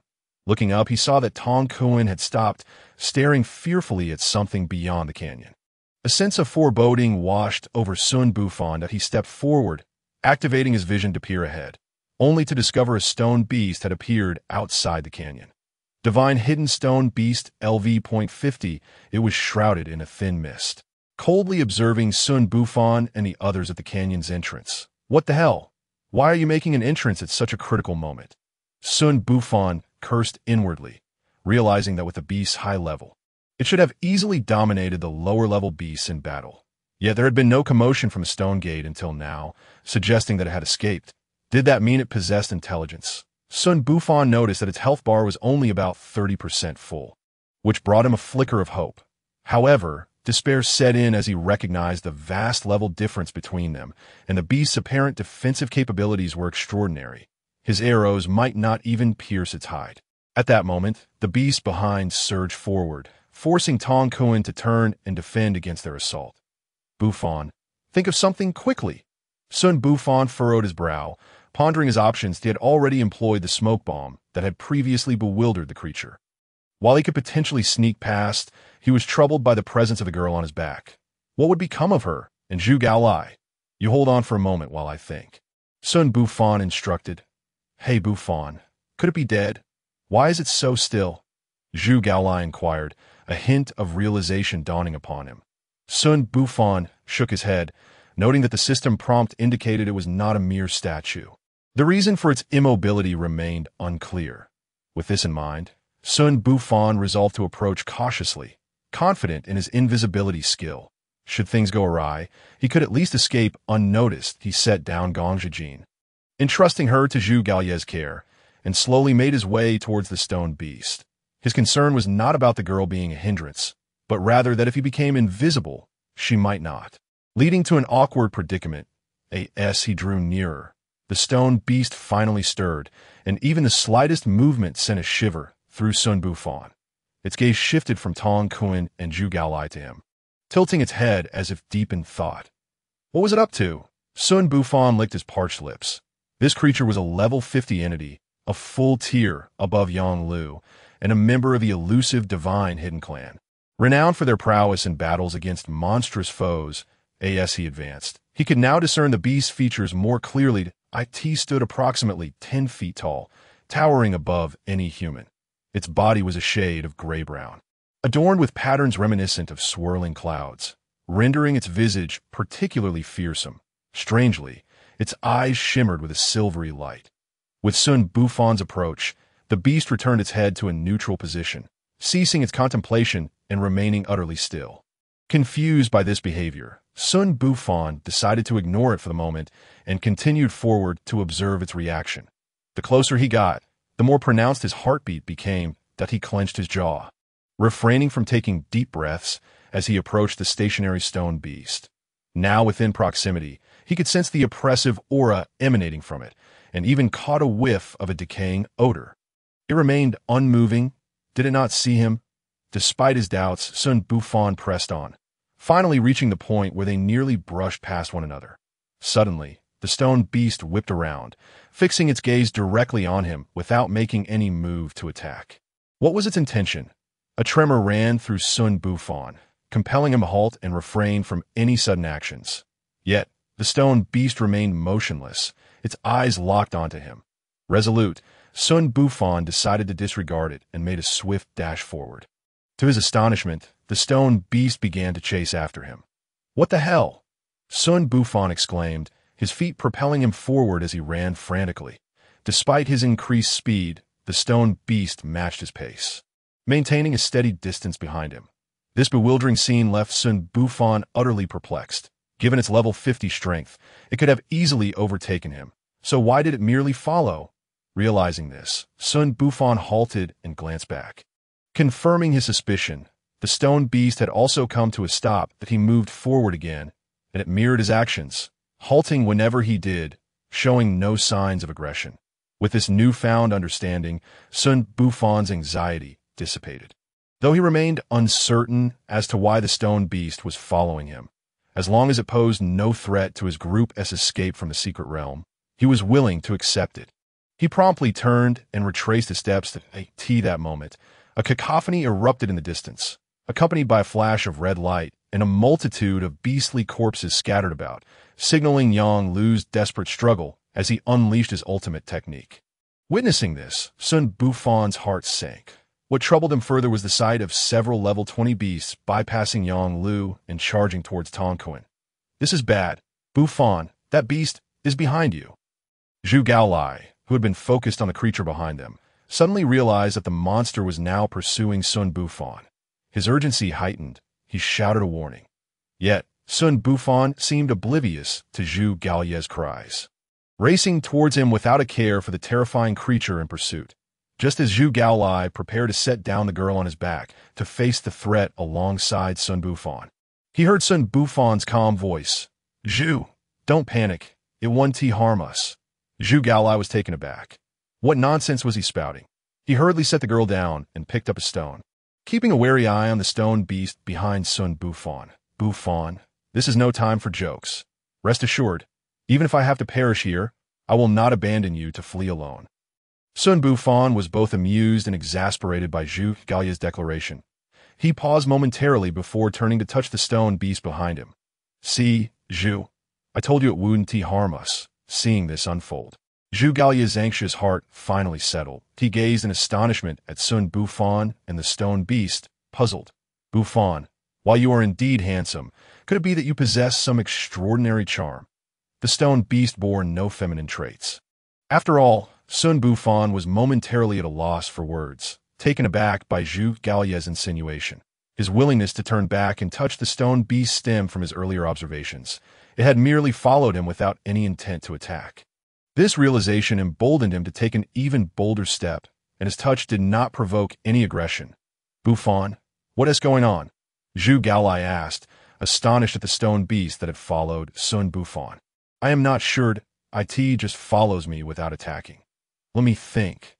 Zhu Gaolai mused. Just then, a tremendous roar interrupted their conversation. They turned to see a colossal beast emerging in the distance, bellowing in exhilaration as if celebrating its return to the world. With the thunderous roar echoing through the canyon, the chaotic battle momentarily paused. Seizing the opportunity, Yang Lu leaped into the air, using the bodies of the fallen beasts to propel himself at great speed toward the canyon's mouth. Upon landing, he swiftly dispatched several beasts that had confronted Tong Kun. Damn it! How could such a formidable beast emerge? We need to flee. Yang Lu stumbled slightly, nearly losing his balance as he spoke quickly. He had no time to ponder the appearance of the stone beast behind Xun Bufan and dashed forward. The others, regaining their senses, swiftly hoisted the girls from the ground and followed Yang Lu in their flight. Xun Bufan felt a deep sense of frustration. Prior to this, he had merely been a humble hunter from a rural village, drawn into this dungeon for the sake of earning silver and gaining experience. Yet, this had turned into a perilous endeavor far beyond mere experience. Farming, as they ran, he glanced back, only to be struck with terror. The beast that had roared with such fury was now dangerously close behind them, revealing its fearsome form. Its head was largely composed of a massive, gaping maw, with tiny eyes that could easily go unnoticed unless one looked closely. Its body was robust, resembling that of a wild boar, covered in a multitude of sharp spines that a collision with it would surely spell disaster for Xun Bufan. What truly sent a chill down his spine, however, was the system prompt hovering above it. Sky-swallowing pig demon LV 58 that almost reaching the 6th tier. Even if Gong Zhijin's sister were to awaken, she would likely not withstand a single blow from it. And he was merely an untrained hunter. The pig demon moved with alarming speed, shaking the ground beneath them as it charged forward. The group wished they could sprout additional limbs to maximize their speed. What could they do? Xun Bufan was drenched in sweat. Aside from his invisibility skill, he had no other tricks up his sleeve. As he ran, the stone beast caught his attention that he noticed its health had recovered by 2%, now at 30-2. It had not attacked him earlier and had continuously followed him. Could it be? Had it recognized him as its master? An inexplicable surge of emotion welled within Xun Bufan that he decided to test this theory. If this remarkably resilient stone beast could provide some measure of protection, their chances of survival would improve. Can you understand me? He called to the stone beast, not pausing in his stride. The beast turned its head, its crystalline eyes shimmering as if deep in thought. What does that mean? A response would be appreciated. If you can comprehend my words, please assist me in fending off the monstrous beast pursuing us from behind. Once the task is accomplished, at this juncture, Xun Bufan paused, struck by a sudden realization. It was merely a stone beast of level 50, in a weakened state, and the notion of success seemed far-fetched. Casting aside such distractions, Xun Bufan continued, quickly, help me block the beast behind us. And upon our escape, I shall erect a monument in your honor. With that, he gazed at the stone beast with hopeful anticipation. It appeared that the guardian stone beast, which had been following him, finally grasped Xun Bufan's intent. It halted, turned back, and assumed a defensive stance. Witnessing this scene, the tension in Xun Bufan's heart began to ease. Miraculously, his conjecture proved correct. Soon he observed the sky-devouring pig demon collide fiercely with the stone beast. Perhaps due to the disparity in their levels, the impact sent the stone beast flying a considerable distance, where it landed with a thud. Remarkably, the stone beast stood up as if nothing had happened, and charged directly at the pig demon. Xun Bufan glanced at the stone beast's health bar. The previous collision had reduced its vitality by approximately 0.5, a relief indeed if this rate of decline persisted. It would suffice for their escape from the dungeon. Meanwhile, Yang Lu and the others had also noticed this development, their expressions a mix of astonishment and uncertainty as they regarded Xun Bufan. Xun Bufan, it turns out you're the most formidable among us. Xun Bufan, no, brother Fan, you are indeed the pillar of strength. Please lend it to me to vanquish the demons outside. Brother Bufan, once we exit, may I borrow the stone beast for a time? I wish to lead it into our military's hidden realm to wreak havoc. Of course, Xun Bufan replied with a smile, quickening his pace and leaving the others behind, concealing his own merits and fame. Chapter 43. Departure. At the entrance of the Sound of Doom dungeon, several demon suppression envoys paced back and forth, occasionally glancing up at the dungeon's entrance. 3 days had elapsed since Yang Lu and the others entered, yet no signs of their emergence had been detected, indicating that they remained inside. Typically, explorations of hidden realms would last only 1 or 2 days. Now that 3 full days had passed without any sign of Yang Lu and Tong Kuen's return, impatience began to gnaw at them. Just then, a shift occurred at the entrance of the hidden realm. The once tranquil space shimmered as if disturbed, creating ripples akin to those on a still pond. Witnessing this, the group perked up. The master is about to emerge. Let us go forth to welcome him. That Tong Kuen lad is truly fortunate. Having just joined our demon suppression division, he is already accompanied by Lord Yang. Indeed, if he achieves merit this time, he may soon rise above us. I could see that moment.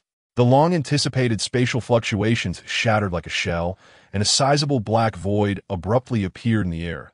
They've emerged. In the next instant, a middle-aged man, exuding a menacing aura, flashed out from a void. Who are you? The waiting group stood frozen as they beheld his countenance. The terrifying energy radiating from the man rendered them incapable of moving. The middle-aged man surveyed his surroundings, then closed his eyes as if sensing something. After a moment, he opened his eyes, which glowed with a crimson light, murmuring, "Strange, why can I not sense the presence of those old fellows?"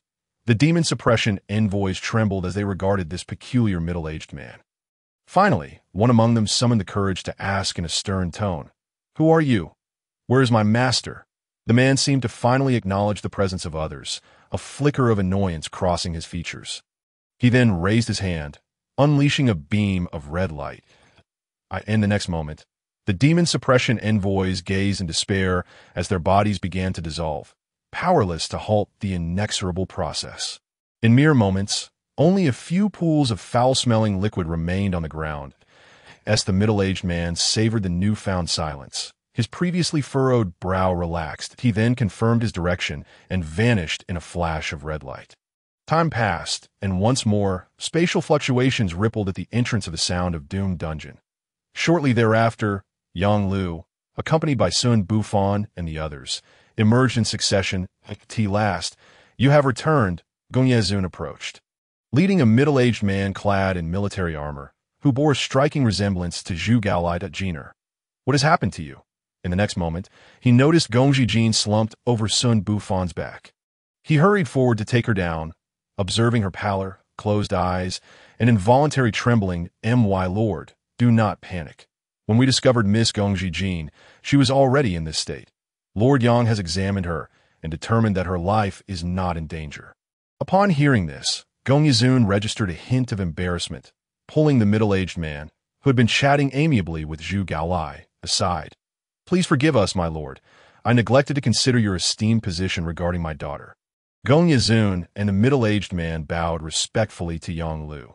Yang Lu graciously waved his hand, indicating that it was of no consequence. Through their introductions, Xun Bufan learned that the middle-aged man was Zhu Gaolai's father and a military officer in the vicinity. Named Zhu Lixuan, Xun Bufan stepped forward and inquired, "My lord, what brings you to this hidden realm?" At this, Gongye face flickered with regret. "Young friend, I must apologize. The eldest of the Zhu family sent a subordinate to inform us of the dangers within this hidden realm. It was only then that I realized my initial request for you to enter and search for my daughter was ill-advised. Consequently, I, along with General Zhu, hurried here to see if we could assist you, only to find that you had already emerged. Was it truly so ill-advised? Had another entered, it would have surely been a death sentence. The 2 members of the demon sect were prime examples. Entering without a word, Xun Bufan inwardly scoffed. Just then, Zhu Gaolai seized Xun Bufan's arm, eager to introduce him to his father. "Father, you have no idea how powerful my friend is. Quickly, make him your deputy and let us charge through the hidden realm together." Zhu Lixuan regarded Zhu Gaolai with a look of amusement, then shot an awkward glance at Yang Lu. My lord, this lad is speaking nonsense. Do not take him seriously. Promotions in our military are quite stringent. Not just anyone can ascend. With that, he cast a pointed look at Xun Bufan. His words bore merit, for Yang Lu and his associates in the Demon Suppression Division were also tasked with monitoring the activities of demons and explorations of hidden realms, which encompassed the military as well. Should Yang Lu return and accuse him of nepotism, his career would be effectively over. Hearing this, Yang Lu's expression darkened, his tone grave as he remarked, "Zhu Gaolai makes a valid point. General Zhu should consider this." Zhu Lixuan trembled at this, hastily denying, "I would not dare." Zhu Gaolai glared at his father, frustrated by his inability to see the bigger picture. Xun Bufan is someone even Lord Yang admires greatly. How can you think he is unworthy? By the way, have you seen the brothers I left outside? Yang Lu furrowed his brow, scanning the surroundings but failing to spot his subordinates. Hearing this, Gong Yizun and Zhu Lixuan exchanged bewildered glances. "My lord, you still have brothers outside?" Yang Lu nodded. "Before entering, I left a few brothers outside to keep watch, but for some reason, they're not here. When we arrived, we only found the distant corpse and did not encounter the several esteemed members of the Demon Suppression Division you mentioned."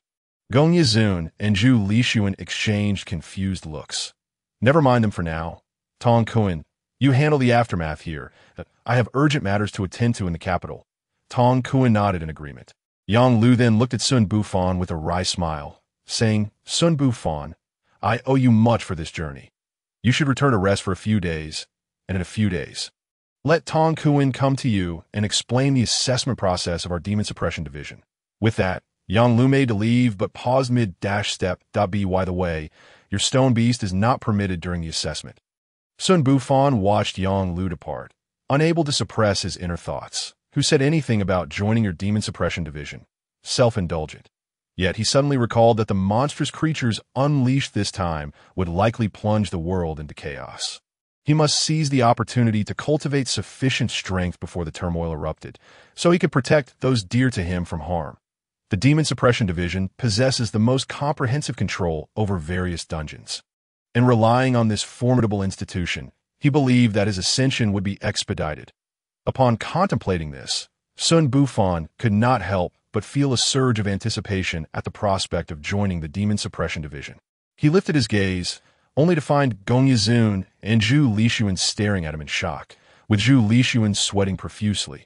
Yang Lu truly was something else. Look at the bravado he was displaying. Chapter 44. The Puppet Beast. It was only now that Xun Bufan realized that the stone beast of divine concealment had likely already regarded him as its master. They had fled for their lives. And that stone beast had valiantly withstood the onslaught for nearly 2 incense sticks worth of time. Furthermore, just as he was about to exit the secret realm, it had pursued him, transforming into a beam of light that appeared within his inventory. Puppet, Divine Concealment Stone Beast, LV.50 Health. 10 Description. This is a puppet crafted by the Divine Concealment Clan, possessing certain extraordinary abilities. Note, please do not rely on it excessively. Dependence leads to degradation. Special reminder, please treat it kindly. Gazing at the stone beast lying silently in his inventory, Xun Bufan's heart was filled with myriad emotions he had never expected that the stone beast, which had terrified him so greatly at the time, would become his summoned entity. Given that its name bore the words Divine Concealment, it was undoubtedly a product of the Divine Concealment Clan. However, what on earth did the note imply? As a vigorous young man of 18 in the 21st century, would he simply lay back and do nothing? Especially the last few words that lingered in his mind, urging him to treat it kindly. Treat a mere item with kindness. Xun Bufan felt a twinge of indignation and set it aside, choosing to ignore it. There was also one matter he had forgotten to ask Yang Lu. Would the monstrous creatures from this dungeon escape into the outside world? If so, would that not spell disaster for this region? He then shook his head. It should not be the case. Otherwise, Yang Lu would not have departed with such ease. After all, he was a responsible demon suppression officer. Brother Bufan, congratulations. I shall return now to seek out my companions, and will come back in a few days to discuss the assessment with you to the fork in the road leading to the prefecture. Tong Kun bid farewell to Xun Bufan. Then I shall trouble you, Brother Tong. On the way back, devoid of the pressure of life and death, Tong Kun became considerably more cheerful, sharing much knowledge about the secret realm with Xun Bufan. A few years older than him, Tong Kun had a wealth of experience, making the journey far from dull. Watching Tong Kun depart, Xun Bufan continued on with Gong Yazun and the others toward Hafen County. Just moments ago, he had learned that their party had actually spent 3 days within the dungeon. Upon hearing this news, his heart sank. He had left his sister-in-law alone at home for 3 days and could only wonder if Lord Lin had troubled her. Moreover, he had encountered the Lin mansion's guard within the dungeon, and now, reflecting calmly, he suspected that the guard had infiltrated the dungeon alongside those from the demon sect. He recalled the system prompt at the dungeon entrance, indicating that there were already 5 individuals present before they entered. Aside from Gongji Jin and her senior sister, there were 3 others, 2 from the demon sect and the guard from the Lin mansion, making a total of 5. With this realization, Xun Bufan gained a glimmer of understanding regarding the system prompts at the dungeon entrance. Henceforth, simply glancing at the number of individuals entering the dungeon would provide insight into the situation within. Upon arriving at the county office, Gong Yazun arranged for someone to take his daughter and the female disciple from Qing Tian sect for diagnosis. He then handed a heavy pouch of gold ingots to Xun Bufan. Young friend, truly living up to expectations. Here are 500 taels of gold. As a reward, 500 taels? Wasn't it 80? Xun Bufan stared in astonishment at the dazzling gold before him, having never anticipated Gong Yazun's generosity. He felt that this gold not only served as gratitude for saving his daughter, but also as a gesture of goodwill. After all, Yang Lu's earlier suggestion for him to partake in the assessment must carry significant weight in their eyes. At this moment, Gong Yazun added, "This gold is sufficient for you to purchase a residence within the county, and there will still be plenty left over for daily expenses." He had indeed inquired about the housing prices in the county, and even a modest little courtyard was priced at 200 taels, gold, no less. The reason was simple. The area outside the city was unsafe, which naturally inflated the prices in the county where the city guards provided protection. Upon hearing the housing prices, he felt utterly exasperated. Having lived 2 lives, he could never escape this damned fate, perpetually striving for a home. He even indulged in a self-deprecating thought. Who would have expected that after venturing into a dungeon? Not only would he secure the funds for housing, but he would also have a surplus. Then I must express my gratitude, my lord. Xun Bufan accepted the gold without hesitation. He understood Guzun's goodwill and was more than willing to accept it. After all, his sister-in-law was not versed in martial arts. Having such a local bigwig as a connection would be beneficial when he ventured into the dungeon again, allowing him to entrust Gong Yazun with a few matters. "Very well, young friend. You should hurry back and check on your wife." Seeing Xun Bufan accept the pouch, Gong Yazun's face bore a hint of anxiety as he smiled. Xun Bufan nodded slightly. He did feel a twinge of urgency. 3 days had passed, and he was concerned for his sister-in-law as well, being my lord. Please inform me, as soon as Miss Gongji Jin awakens, that I wish to inquire about certain matters regarding this secret realm. Previously in the realm, that soul bet had not only refrained from attacking him, but had even gifted him a stone. The note accompanying the stone mentioned something about a promise, a matter that weighed heavily on his mind. He was eager to clarify the situation. Moreover, the presence of Gongji Jin and her companion in the cocoon room was shrouded in mystery. He sensed that their purpose for being there was somehow linked to the special treatment he had received. Upon hearing Xun Bufan's words, Gong Yazun's face flashed with a hint of embarrassment. He had remained silent about his daughter because he had received a letter from Qing Tian's sect the previous day, stating that Gongji Jin had become a disciple of their sect. They had monitored her senior sister, who was trapped in the secret realm, and had instructed him to keep an eye on the dynamics of the realm until their arrival. He understood the significance of Qing Tian's sect. His daughter was now a disciple of such a formidable establishment, and naturally, her demeanor had changed. He began to regret having previously suggested marrying her off to Xun Bufan. Rest assured, young friend, the people from Qing Tian sect will arrive here in a few days. I believe that once they arrive, the 2 young ladies will quickly awaken, and I will notify you at the earliest opportunity. Xun Bufan nodded, choosing not to linger, and turned to exit. He was not in a hurry to return home. Instead, he made his way to a jewelry store in the city, spending 30 taels of gold to buy a purple gold pearl hairpin for his sister-in-law before heading toward Kaoshan village. The recent days of intense dungeon exploration had left him feeling physically and mentally drained.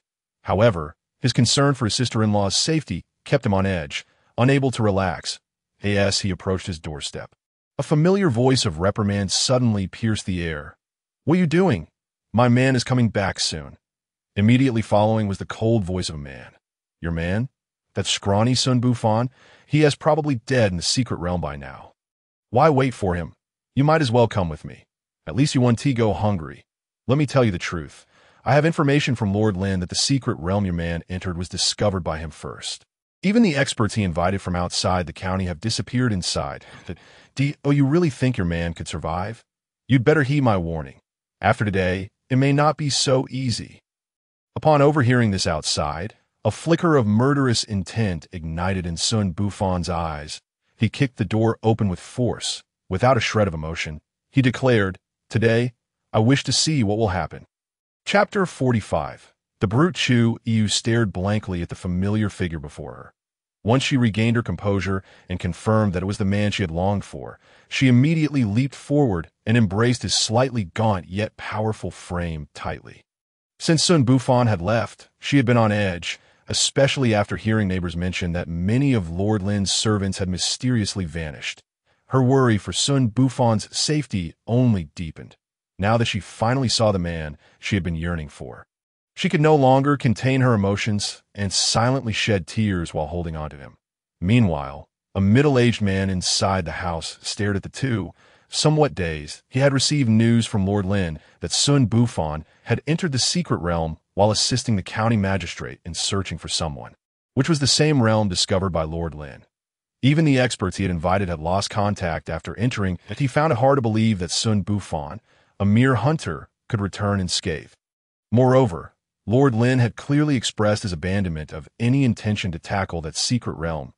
He had paid a hefty sum to ensure that Lord Lin would not obstruct him from seeking Chu Yu. He had initially thought that sharing the information he obtained from Lord Lin would persuade Chu Yu to follow him, but he never anticipated that Xun Bufan would actually return. Wang felt an ominous sensation creeping over him. If it weren't for Lord Lin's emphatic assurance that no one could survive entering that secret realm, he wouldn't have rushed here so anxiously. You want to break your own legs, or should I help you? Xun Bufan gently soothed his sister-in-law's emotions, then turned coldly to the unfamiliar man in the room. Wanda was momentarily stunned. Break my legs? It then dawned on him that the man was threatening to leave him incapable of continuing his lineage. His expression hardened. "Kid, do you know who I am? Don't think that just because you miraculously emerged from that secret realm, you can do as you please." Upon hearing this, Xun Bufan was taken aback. Was this not the standard line of villains found in the internet novels of his previous life? Could it be that he was also a fated individual akin to the protagonists of those stories, encountering villains of such diminished intellect? Regardless of who you are, if you do not leave 3 legs behind today, you shall not pass through this door. I could see that moment. Xun Bufan felt a slight tug on his arm and turned to see his sister-in-law watching him with concern. Her eyes silently urging him not to act rashly, he reassured her with a glance, then examined the system prompt hovering above the head of the unfamiliar man before him. Wangda, LV.8, Vitality, 89. No wonder he dared to cause trouble with a level 8 status, that he had long been perplexed about how the system assessed levels for those who were not cultivators. However, he speculated it must be based on individual physical prowess, while cultivators would be evaluated on a combination of their physical attributes and the quality and quantity of their internal spiritual energy. AS for Wangda. He likely possessed superior physical abilities among ordinary individuals. But to Xun Bufan, he was nothing more than a trivial threat. Seeing Xun Bufan frozen in place, Wangda continued with an air of arrogance. "Let me tell you, kid, my brother is a demon suppressor. Do you know what a demon suppressor represents?" Wangda looked at Xun Bufan expectantly, convinced that uttering the words demon suppressor would make this man regret his earlier bravado and kneel to plead for mercy. He had experienced such scenarios countless times before. Whenever he encountered someone he could not defeat, mentioning his brother, The demon suppressor would prompt others to greet him with smiles and present their beautiful companions to him, which he would graciously accept. Yet, after waiting for a moment, he was astonished to find no trace of regret or fear on the man's face. Instead, his eyes were filled with an overwhelming depth that rendered Wang breathless. A sudden chill gripped Wang's heart as a foreboding sensation arose within him. Demon suppressor, I shall suppress you. Before he could finish his taunt, Xun Bufan delivered a powerful kick to Wang's leg, followed by another swift strike that shattered his other leg. My leg. The fractured nerves took 2 seconds to relay the pain, followed by Wang's heart-wrenching scream. He stared blankly at his 2 broken legs. Faintly visible on the throne, the languorous voice of the master, adorned with a black cat mask, drifted into Yang Lu's ears, a melodious female voice. Yang Lu's heart tightened slightly. He was acutely aware of the terrifying nature of this seemingly indifferent master who appeared disinterested in all things. He hastily lowered his head and respectfully declared, I fear that chaos may soon engulf this realm. Please, allow me to recount the details of your journey into the secret realm, the master continued. Her voice as calm as an ancient well, as if no occurrence could stir her emotions. Yang Lu recounted everything he had witnessed and experienced in the secret realm, along with his speculations. Upon hearing Yang Lu's narrative, the master seemed intrigued. She straightened her previously slouched posture and inquired, You mentioned that a hunter accompanied you? And he returned in scathe. A flicker of doubt crossed Yang Lu's mind as he pondered why the master was more concerned with an ordinary person, who was not even a spiritual practitioner, rather than the otherworldly beasts. Nevertheless, he quickly responded, Indeed, his name is Xun Bufan. Although he possesses no spiritual energy, the force behind his archery is likely unmatched by even a first-tier practitioner. After a brief pause, he added with confusion, Moreover, he consistently produces rare spiritual herbs. Had it not been for the exceptional herbs he provided this time, it is uncertain whether I would have emerged unscathed. Most astonishingly, a stone beast within the secret realm actually became his ally. Such a phenomenon is unheard of. Upon hearing this, a glimmer of curiosity flashed in the eyes concealed beneath the black cat mask. The room fell into silence for a moment, and after a while, the master's voice resonated once more. This world is replete with bizarre occurrences, many of which even the sovereign has yet to comprehend. Perhaps he encountered an extraordinary event before your entry into the secret realm. However, regarding the otherworldly beasts you mentioned, I have already reported this matter to the sovereign, who will soon convene various sects to discuss it. As for our duties, we must remain vigilant in monitoring the movements of secret realms across the land. You have endured much on your journey and appear quite fatigued. I hereby grant you a 7-day leave to return and spend time with your wife and children. Yang Lu's face lit up with gratitude. He had not anticipated such a generous allowance. Originally, he intended to return and head directly to Haifeng County to monitor the movements of the otherworldly beasts. Thank you, Master, he began, but hesitated, finally voicing his concern. However, I took the liberty of promising Xun Bufan a chance to participate in our Demon Suppression Division's assessment. Before he could finish, he heard the Master's languid voice interject.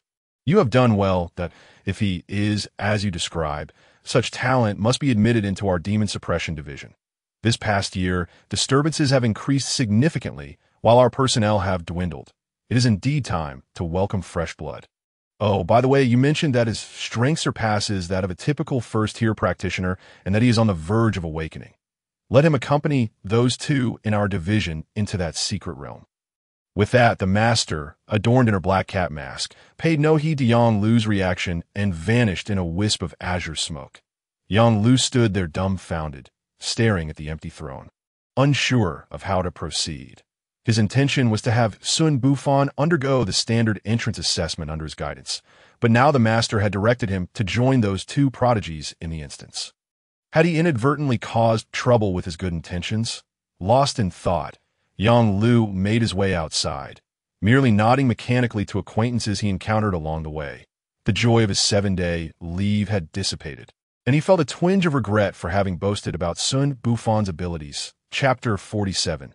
The proactive one, after finishing his meal, the sky darkened. Xun Yu lowered her head, quietly tidying up the dishes.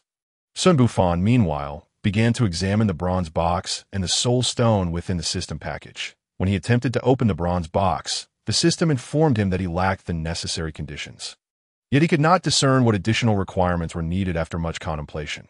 The soul stone, another item obtained, hinted at a surprise in its notes, but despite his frequent handling of it, nothing occurred. Was it a matter of improper handling? Xun Bufan hurried into the bedroom, closed the door, and placed the soul stone atop his head. No result. He then tried placing it at his dantian. Still no result. He experimented with various positions, yet the stone remained unresponsive, prompting him to disregard it. He then retrieved the bronze box, and as it emerged, a faint mist enveloped the room. I could see that moment. The soul stone he had set aside suddenly erupted with a blinding light. In the next instant, it levitated and zipped into the bronze box. Xun Bufan stared in disbelief. After all his efforts, the soul stone simply vanished. Regaining his senses, he placed his hand on the bronze box, and a system prompt appeared before him. Would you like to open it? Warning: unknown events may occur upon opening. The system cannot determine the outcome. Faced with this message, Xun Bufan hesitated, pondering the implications. What did it mean that the outcome was uncertain? He had never encountered such a situation with previously opened items. Could it be that something horrific lay sealed within? Perhaps a fearsome beast or demon? Should he open it or not? The value of this bronze box was undeniable. Not only was it guarded by a top-tier 9th-level demon, but also served as the key to sealing otherworldly beasts. If he chose not to open it, it would be like a seductive temptation, beckoning him relentlessly. Yet if he did open it, he feared that a beast or demon might emerge, one that he could not possibly withstand. Especially with his sister-in-law still at home. Forget it. I'll wait until tomorrow on the way to the county town to take a look. Having made up his mind, Xun Bufan returned the bronze box to the system package. Just then, he heard Chu Yu's voice outside the door, tinged with a hint of anxiety. Bufan, are you there? Xun Bufan quickly opened the window, dispelling the mist in the room with a blanket before opening the door. At some point, his sister-in-law had changed into a brand new outfit, a plain long dress that accentuated her graceful figure. She stood nervously at the doorway, seemingly startled by Xun Bufan's sudden appearance. Sister-in-law, is there something you need? Under Xun Bufan's gaze, Chu Yu's face flushed, and she lowered her head, unable to meet his eyes. I just came to see if you were asleep. Not yet. I was going over the insights from our time in the secret realm. What about you, sister-in-law? Can't sleep. A bit. Xun Bufan felt an unfamiliar surge of protectiveness at the sight of Chu Yu's timid demeanor. Then come in, and I'll keep you company. Upon hearing this, Chu Yu's face reddened further. She softly agreed and hurried into Xun Bufan's room. Momentarily taken aback, Xun Bufan closed the door behind her and turned to find her nervously clutching her dress, revealing her inner turmoil. What's wrong today? Sister-in-law, Xun Bufan gently pulled Chu Yu to sit on the edge of the bed and asked with concern, what troubles you? You've been gone for so long, and no one brought back news. I heard people saying you encountered misfortune, and I feared I would never see you again. Chu Yu's voice trembled, and she released all the pent-up emotions of the past few days. But I was only gone for 3 days. Is the sense of security for women in this world so fragile? Xun Bufan silently chastised in his heart, before wrapping his arms around Chu Yu tightly, comforting her. But I'm here now, aren't I? Chu Yu's body trembled as tears glistened in her eyes. I know I'm not worthy of you, and the villagers gossip behind my back, but I have chosen you. Xun Bufan gently patted her back, reassuring her, I do not look down upon you. In my heart, you are no different from other unmarried women. Upon hearing this, a glimmer of hope shone in Chu Yu's eyes, and a newfound determination crossed her face. Bufan, you must be tired after these past few days. Let me give you a massage to help you relax. Xun Bufan, momentarily taken aback, realized he was indeed a bit fatigued. Then you lie down. The following morning, Xun Bufan rose early. After a night filled with tenderness, he felt invigorated and refreshed. Rather than fatigued, he had not anticipated that beneath the seemingly delicate exterior of Chu Yu lay such allure. Glancing at Chu Yu, still asleep beside him, her cheeks still flushed, and a faint smile playing at her lips, Xun Bufan felt a yearning to live a carefree life with her in the village. After getting out of bed and dressing, he quickly washed up and began to prepare breakfast. Before long, he had made a bowl of sauerkraut with shredded pork and was boiling water for noodles. Soon, 2 bowls of fragrant sauerkraut pork noodles were ready to tea some point. Chu Yu awakened and quietly watched Xun Bufan's busy figure from the kitchen doorway. You're awake. Hurry and wash up. Breakfast is ready. As Xun Bufan was about to carry the noodles outside, he suddenly noticed that Chu Yu had awoken at some point, quietly standing at the kitchen door. Smiling, he greeted her. Chu Yu recalled the wild antics of the previous night. A hint of shyness flickering across her face, she silently nodded and turned to wash up tea at the dining table. The two exchanged no words, burying their heads in their bowls of noodles. Eventually, Xun Bufan broke the silence. Clearing his throat, sister-in-law, once we finish eating, let us head into the city together to look at some houses. Chu Yu paused for a moment, remembering that Xun Bufan had brought back over 400 taels of gold the day before. She glanced at her dilapidated dwelling and nodded. The housing prices in the city must be exorbitant, right? She inquired. I've inquired, and indeed they are quite high. However, our funds are sufficient to purchase a modest house with 4 rooms.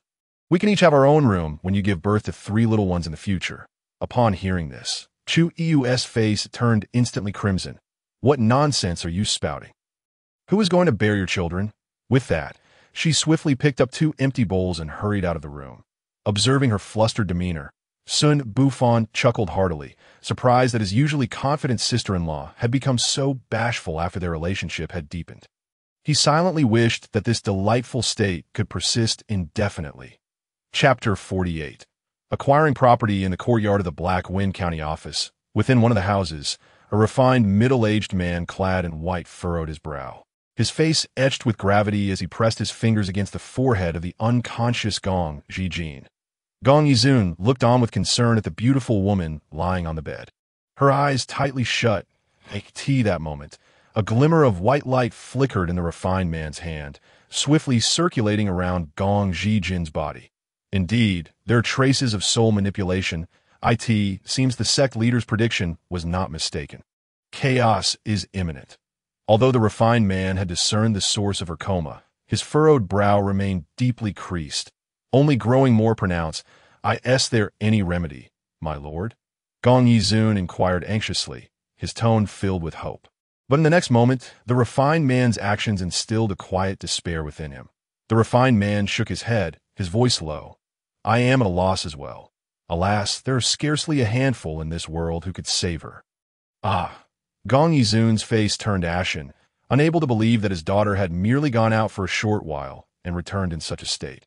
What filled him with despair was his utter inability to summon the top-tier experts who could save her. Suddenly, he recalled a letter he had received not long ago from the Qing Tian sect. Seizing the opportunity, he grasped the refined man's arm, pleading, I implore you, please request your sect leader's intervention to save my daughter.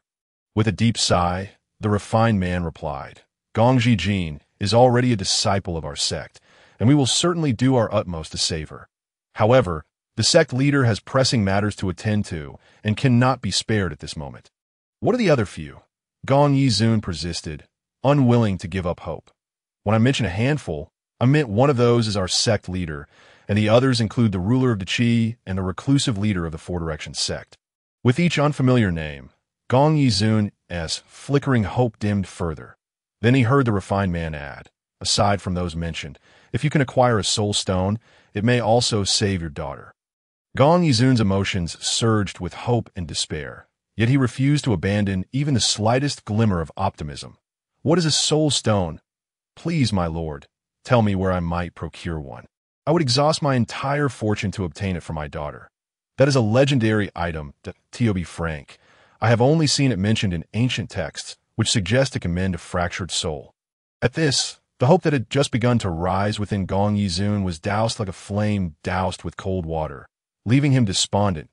If I may ask, how long can my daughter and that young lady last in their current state? Sigh, I fear it may be less than 7 days. After a brief arrangement, Xun Bufan and his sister-in-law set off for the county town, their purpose being to purchase a suitable courtyard outside the city gates. Xun Bufan led his sister-in-law through the bustling crowd, seamlessly entering the city. The throng was even greater within. Blackwind County was a prominent commercial hub within hundreds of miles, rich in mineral resources yet lacking arable land, necessitating the import of grain from elsewhere. Merchants thronged the wide streets, their cries filling the air. Xun Bufan guided his sister-in-law to find a real estate agent, articulating their requirements. Before long, the agent presented 3 suitable courtyards. Chu Yu perused the listings and their prices, her brow slightly furrowing as she looked at Xun Bufan with concern. Just pick any of them. I think the one on the east side is quite nice. It's closest to the city guard's barracks, so it should be the safest in case of any riots. Xun Bufan noticed Chu Yu's distress over the high prices and pointed to the one listed at the highest price. Expressing his thoughts aloud, this courtyard is indeed appealing, but purchasing it would leave us with little money remaining, and it's only 400 taels that we still have plenty left. What is there to fear? The agent, witnessing the young couple's swift decision to proceed, felt a sense of anticipation for a lucrative deal, his grin widening. Young master, your discerning eye is commendable. The reason this property is priced higher is not just due to its proximity to the city guard, but also because it is surrounded by the residences of the affluent. Once you move in, mingling with the neighbors will facilitate future dealings. The agent gave Xun Bufan a knowing look. Xun Bufan had not anticipated this property's special significance. He had merely valued its closeness to the city guard for peace of mind while he ventured into dungeons. Leaving his sister-in-law at home.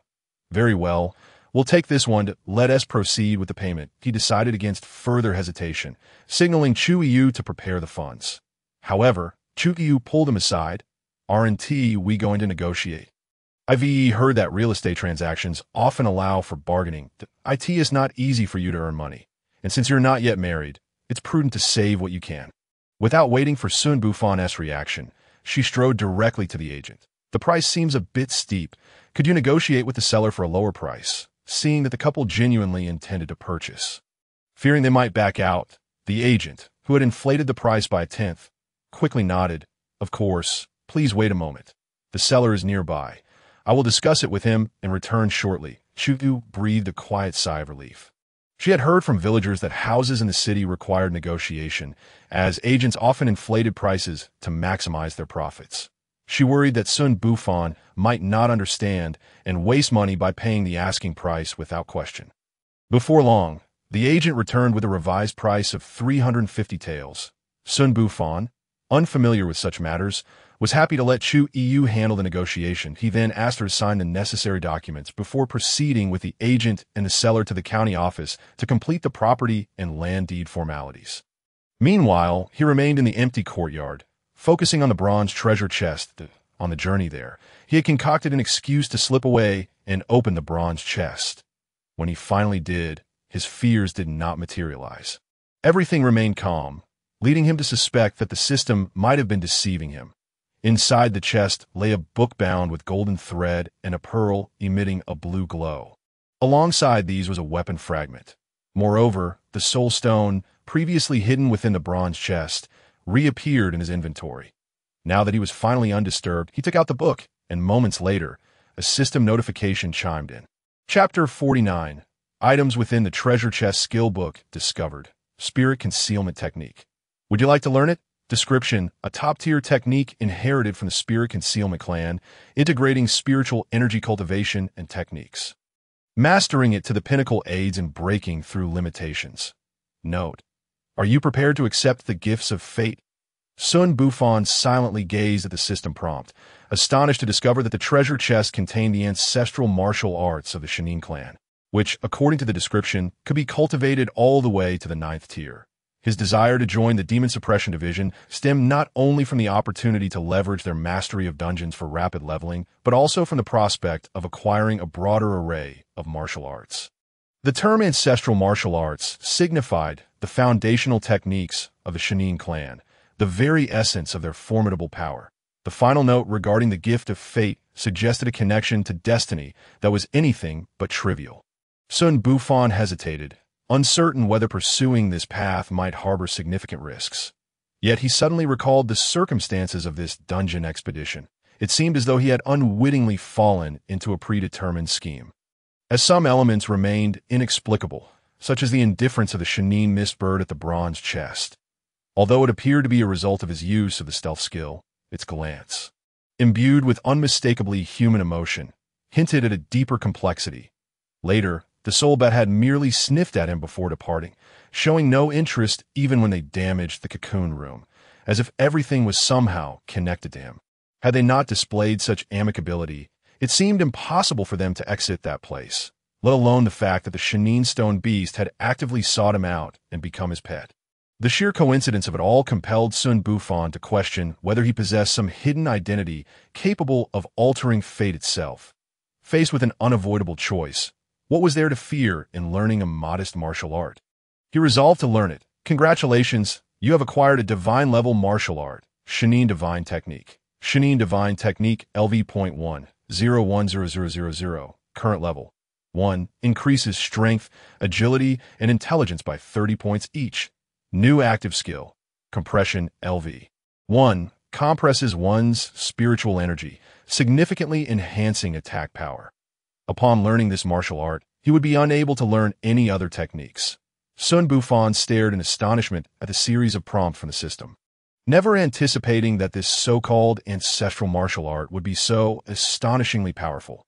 The increase of 30 points in each attribute propelled his overall capabilities to a new echelon, but what shocked him most was the accompanying compression skill, which, according to its description, could amplify skill potency. That it was well known that the spiritual energy consumed by each skill was fixed. Thus, utilizing more spiritual energy would naturally enhance its power. However, the final note about being unable to learn other techniques seemed inconsequential, as leveling this martial art required a staggering 10,000 experience points, far exceeding the skill experience he had acquired, leaving no surplus to pursue other techniques. Gazing at the remaining orb and weapon fragments within the bronze chest, a spark of fervor flickered in his eyes as he picked up the orb. Unknown item. Unable to identify. Unknown item. Xun Bufan paused momentarily before realizing the significance, inhaling sharply. The system couldn't identify this object? What could this mean? The very fact that even the system could not recognize it left him imagining the extraordinary origins of this orb, that he carefully stored the orb and retrieved the last item from the bronze chest. Shanine Fragment, the supreme staff of the Shanine clan. Alas, this item has shattered into 4 pieces due to a past conflict, its power diminished to less than 1/10. Note: a complete Shanine can command the entire Shanine clan to fight on your behalf. Yet another item that could not enhance his combat prowess for the time being. Xun Bufan stored the Shanine Fragment, noting that there were a total of 4 pieces, suggesting that 3 more lay scattered elsewhere. Collecting them all would enable him to command the Shanine clan, a prospect he scoffed at, for he knew this clan was not even documented in the history books of this world. Were it not for his actual encounter with the Shanine clan during this dungeon, he might have suspected that the system was fabricating tales as he finished clearing the contents of the bronze chest. He realized the magnitude of his gains and opened his attribute panel. Name: Xun Bufan level, LV.12, 540-2300. Health: 120220. Spiritual energy, 450 attributes. Strength: 80. Agility: 45. Intelligence: 45, with his strength reaching 80 points and agility and intelligence both at 45 points. Xun Bufan felt an inexplicable flow of energy surge through his body before settling into tranquility. He sensed the latent power within his muscles. At this moment, he felt capable of defeating his former self with bare hands, leaving no room for retaliation. The increase in agility made him acutely aware of the enhanced speed in his actions, including movement and the casting of skills. As for other enhancements, they were not reflected on the panel and would require future experimentation. The most evident change in intelligence was the rise in his spiritual energy to 450. Since each use of the stealth skill consumed only 20 points, he also noticed that his recovery rate for spiritual energy had improved slightly. Now recovering 4.5 points per minute. One should not underestimate this recovery rate, especially given that his intelligence was only at 45, and if he were to elevate it to tens of thousands or even millions in the future, would it not allow for the infinite use of spiritual skills? At this point, he opened the skill panel, focusing on the new skill, Compression. Compression LV.1, 01000, consumes 50 of one's spiritual energy, doubling attack damage for 3 minutes, with a cooldown of half an hour. Using this skill would temporarily double his damage output, yet the cooldown period seemed excessively long. Xun Bufan inwardly grumbled, but then reconsidered. This was only level 1, and he anticipated that with further leveling, both the duration and cooldown would improve, making it more acceptable. Feeling pleased, Xun Bufan organized the consumables in his system inventory. Superior Healing Ointment X5, Superior Energy Recovery Powder X8, along with various mid-tier and low-tier potions, which he planned to sell off at a suitable opportunity, just as Xun Bufan pondered how to dispose of these items without attracting undue attention. Footsteps approached from outside. It was Chu Yu and the toothy man returning.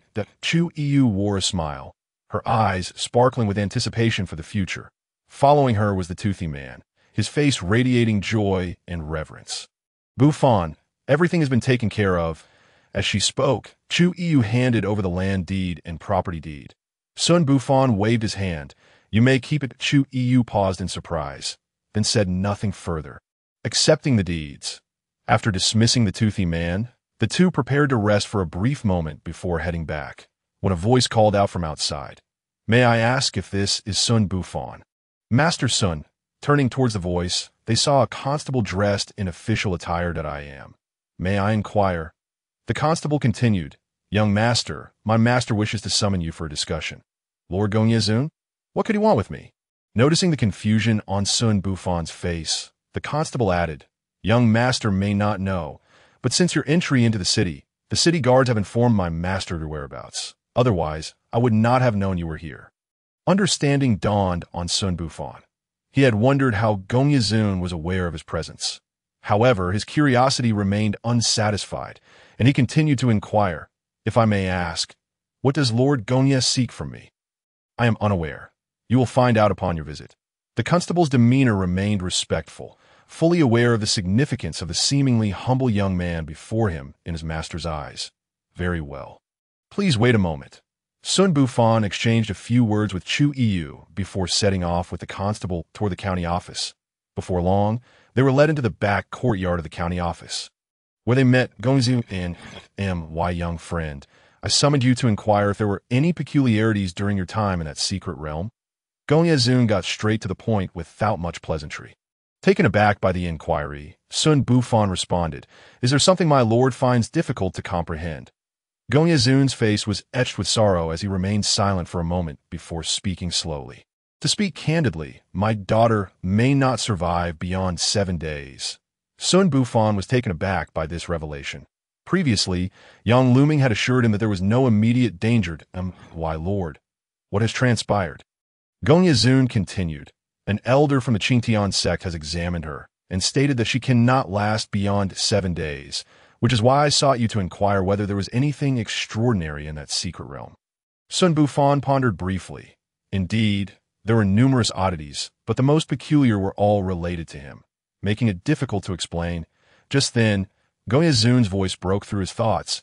I consulted Zhu Gaolai, who could not provide clarity either, only stating that your contribution to this matter is significant. Hence my inquiry. I see. After a moment of reflection, Xun Bufan slowly replied, If we are to speak of peculiarities, there are indeed several phenomena in that secret realm that I still cannot fully comprehend.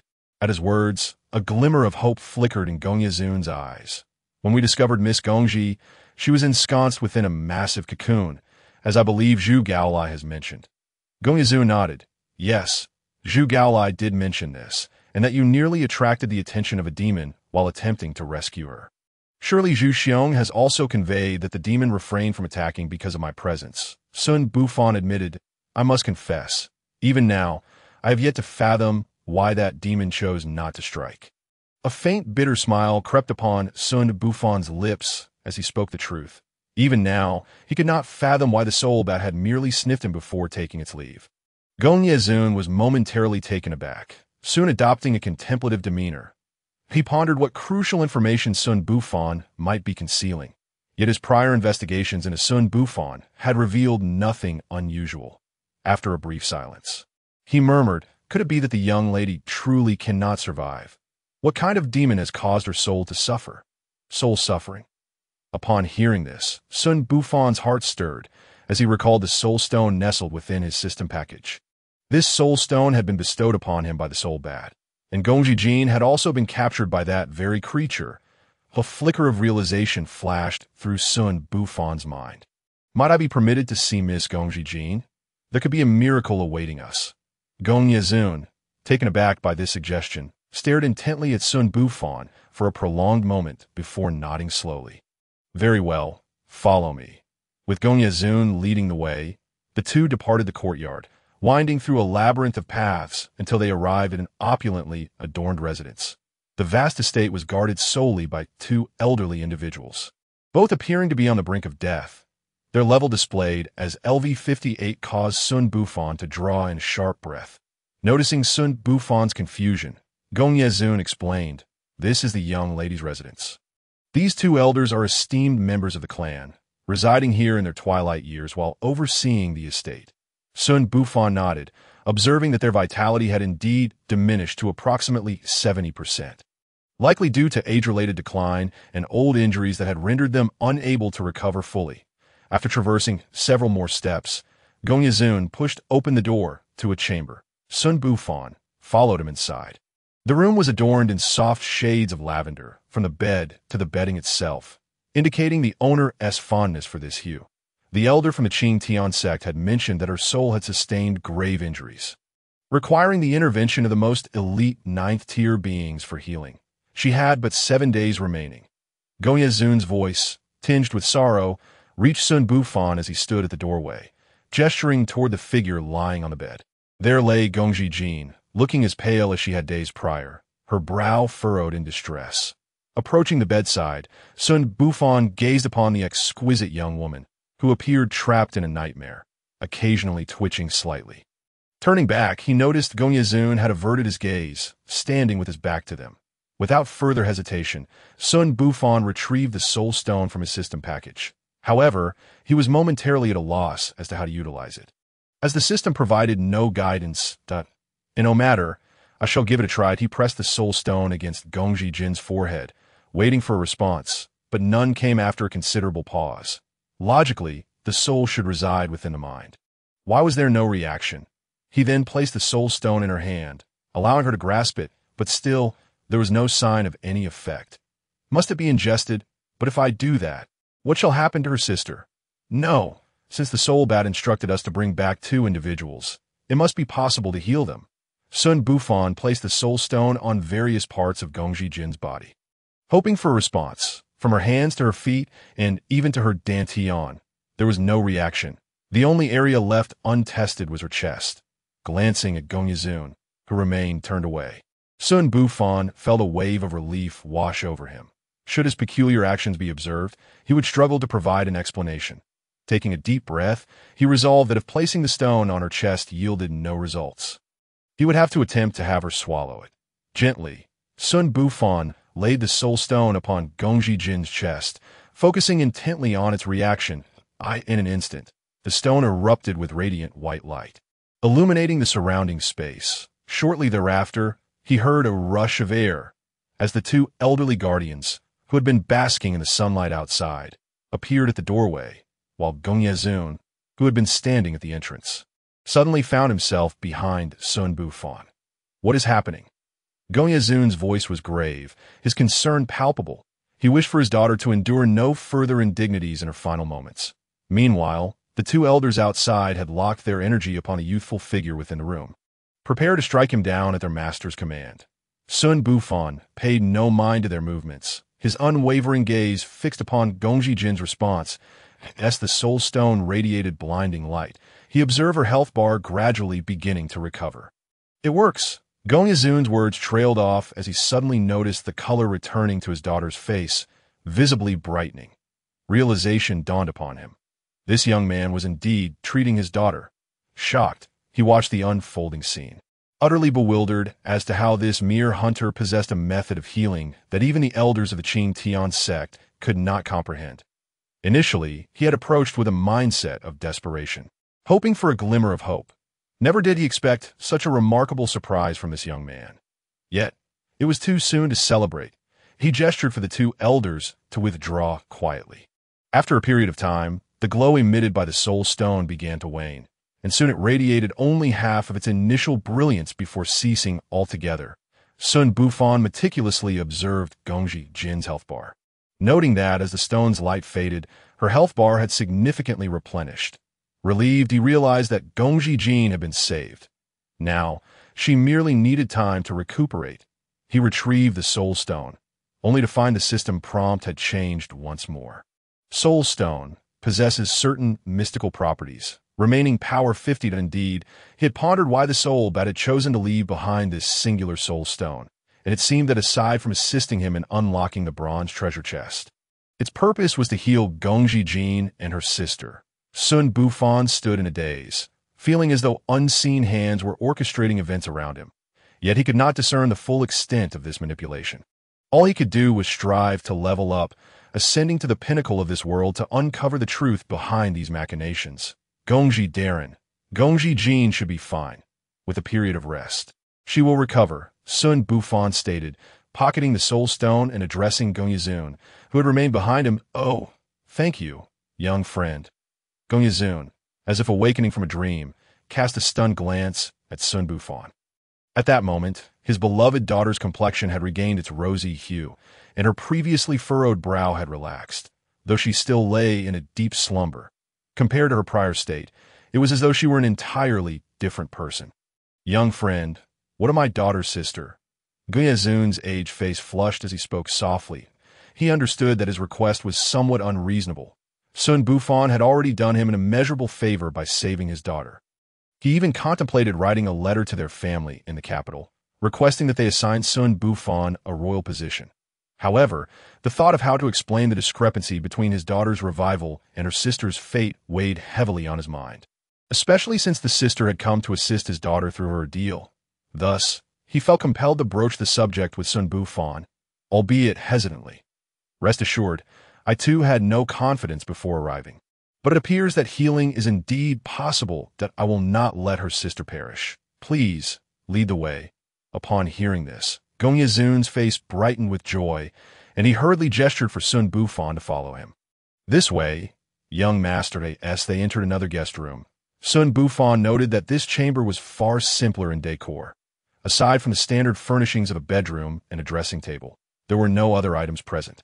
Upon the bed lay a beauty who appeared notably more mature than Gongji Jin, her complexion equally pallid. Without further ado, Xun Bufan approached and placed the soul stone upon her chest, patiently awaiting her absorption of the energy contained within. After a brief interval, the young woman's complexion began to regain its color, and the soul stone seemed to fulfill its purpose, quietly disintegrating into ashes. All is well, my lord. If there is nothing further, I shall take my leave. Please inform me once they awaken. Your noble deeds and life-saving grace shall not go unrecognized. My family will surely reward you handsomely. Xun Bufan waved his hand dismissively. He was indifferent to the lavish rewards. After all, the remarkable harvest this time was largely due to Gongyi's invitation. With matters settled, Xun Bufan set off towards his new home. The following day, Xun Bufan awoke from the spacious, soft wooden bed in his new residence. That he glanced at the serene figure of Chu Yu, still peacefully slumbering beside him, her cheeks adorned with a rosy hue. And he couldn't help but reminisce about their wild escapades from the previous night. After returning home yesterday, he had employed 2 individuals to tidy up his former abode in the village. Discarding most of the unusable items and relocating the remainder to their new home in the county, he then ventured into the city to procure pots, bowls, and essential provisions, thus finalizing the warm little nest for the 2 of them. Naturally, Chu Yu had become exceptionally proactive that evening, introducing him to a multitude of experiences he had never before encountered. Xun Bufan adjusted his waist, and he had to admit that this youthful body was far superior to the one ravaged by smoke and alcohol in his past life. Not to mention, with the system's enhancement, even after a night of indulgence, he felt no fatigue. Having just shared breakfast with Chu Yu, the county clerk from yesterday once again appeared at their doorstep. This time with an even more respectful demeanor and a softer tone, it turned out that Gongji Jin and her senior sister had awakened, and the county magistrate had summoned him, stating that Gongji Jin wished to express her gratitude for his life-saving intervention. After whispering a few words to Chu Yu, causing her to blush, he chuckled as he followed the clerk to the county office. Upon arriving at the familiar courtyard of the county office, he noticed a middle-aged man seated in a pavilion alongside two strikingly beautiful women, seemingly engaged in the enjoyment of flowers and tea. One of the women was clad in a pale purple gown, her hair styled in an exquisite flying fairy bun, her skin translucent and luminous, resembling a celestial being emerged from a painting. The other woman, though slightly more mature, donned a flowing white dress, her complexion a delicate rosy hue, appearing to be just over 20. What drew attention was the pronounced allure of her figure, a young lady dressed to the nines. As Xun Bufan approached, the middle-aged man's eyes sparkled with interest, beckoning him over. "Bufan, come here quickly." He then turned to the seated women and remarked, "This is the young man who saved you, Xun Bufan. Is he not a paragon of talent?" Xun Bufan took a few strides forward, clasping his hands in a respectful gesture. "I have the honor of meeting you, esteemed SIR, and no need for such formality between us." "Sit down," Gong Yizun said warmly as he urged Xun Bufan into a chair. Gong Jin and her senior sister, Yu Yun, scrutinized the young man who had saved their lives. After a brief moment, the voluptuous Yu Yun spoke first, her voice possessing a magnetic quality and the allure of a mature woman. "Thank you, young sir, for your life-saving grace. May I inquire if you are married?" Taken aback by her directness, Xun Bufan replied honestly, "I am not yet married." "That is fortunate. Then I shall betroth my junior sister to you as a token of gratitude for your rescue." In an instant, an awkward silence enveloped the trio seated around the table. Gong Jin's face flushed crimson as she lightly shoved her senior sister, exclaiming, "Sister, what nonsense are you spouting? If you continue to speak recklessly, I shall inform Master that you are bullying me." At her words, Yu Yun's expression darkened, as if recalling something dreadful, and her aura diminished. "Junior sister, I am merely considering your well-being. You should not use Master to intimidate me." She then waved her hand, fixing her serious gaze on Xun Bufan. "You appear to be around 20, yet still unmarried. Could it be that you are lacking in that regard?" This remark caused Gong Jin's cheeks to redden further, as she thought to herself, "This sister of mine is perfect in every way, except for her mouth. Why must she say everything out loud, especially with our father present?" Meanwhile, Gong Yizun cleared his throat and hastily excused himself, saying, "You may continue your conversation," and departed quickly. Xun Bufan stood momentarily stunned, then suddenly realized that this female driver was exceptionally fast. However, for someone like him, who had been repeatedly crushed by the relentless wheels of the 21st century, this pace was hardly daunting. Is it truly so? Perhaps the sister should try and see for herself. He replied with a knowing look directed at Yu. A flicker of panic crossed Yu Yun's eyes, but it was swiftly concealed as she regained her composure. "I did not expect you to be not only a hunter, but a wolf hunter as well. Enough of the jesting. Tell us how we might express our gratitude. Also, I wish to know what means you employed to save us, as I have heard that even our sex elder was at a loss." Seeing her earnest demeanor, Xun Bufan decided to set aside his playful tone.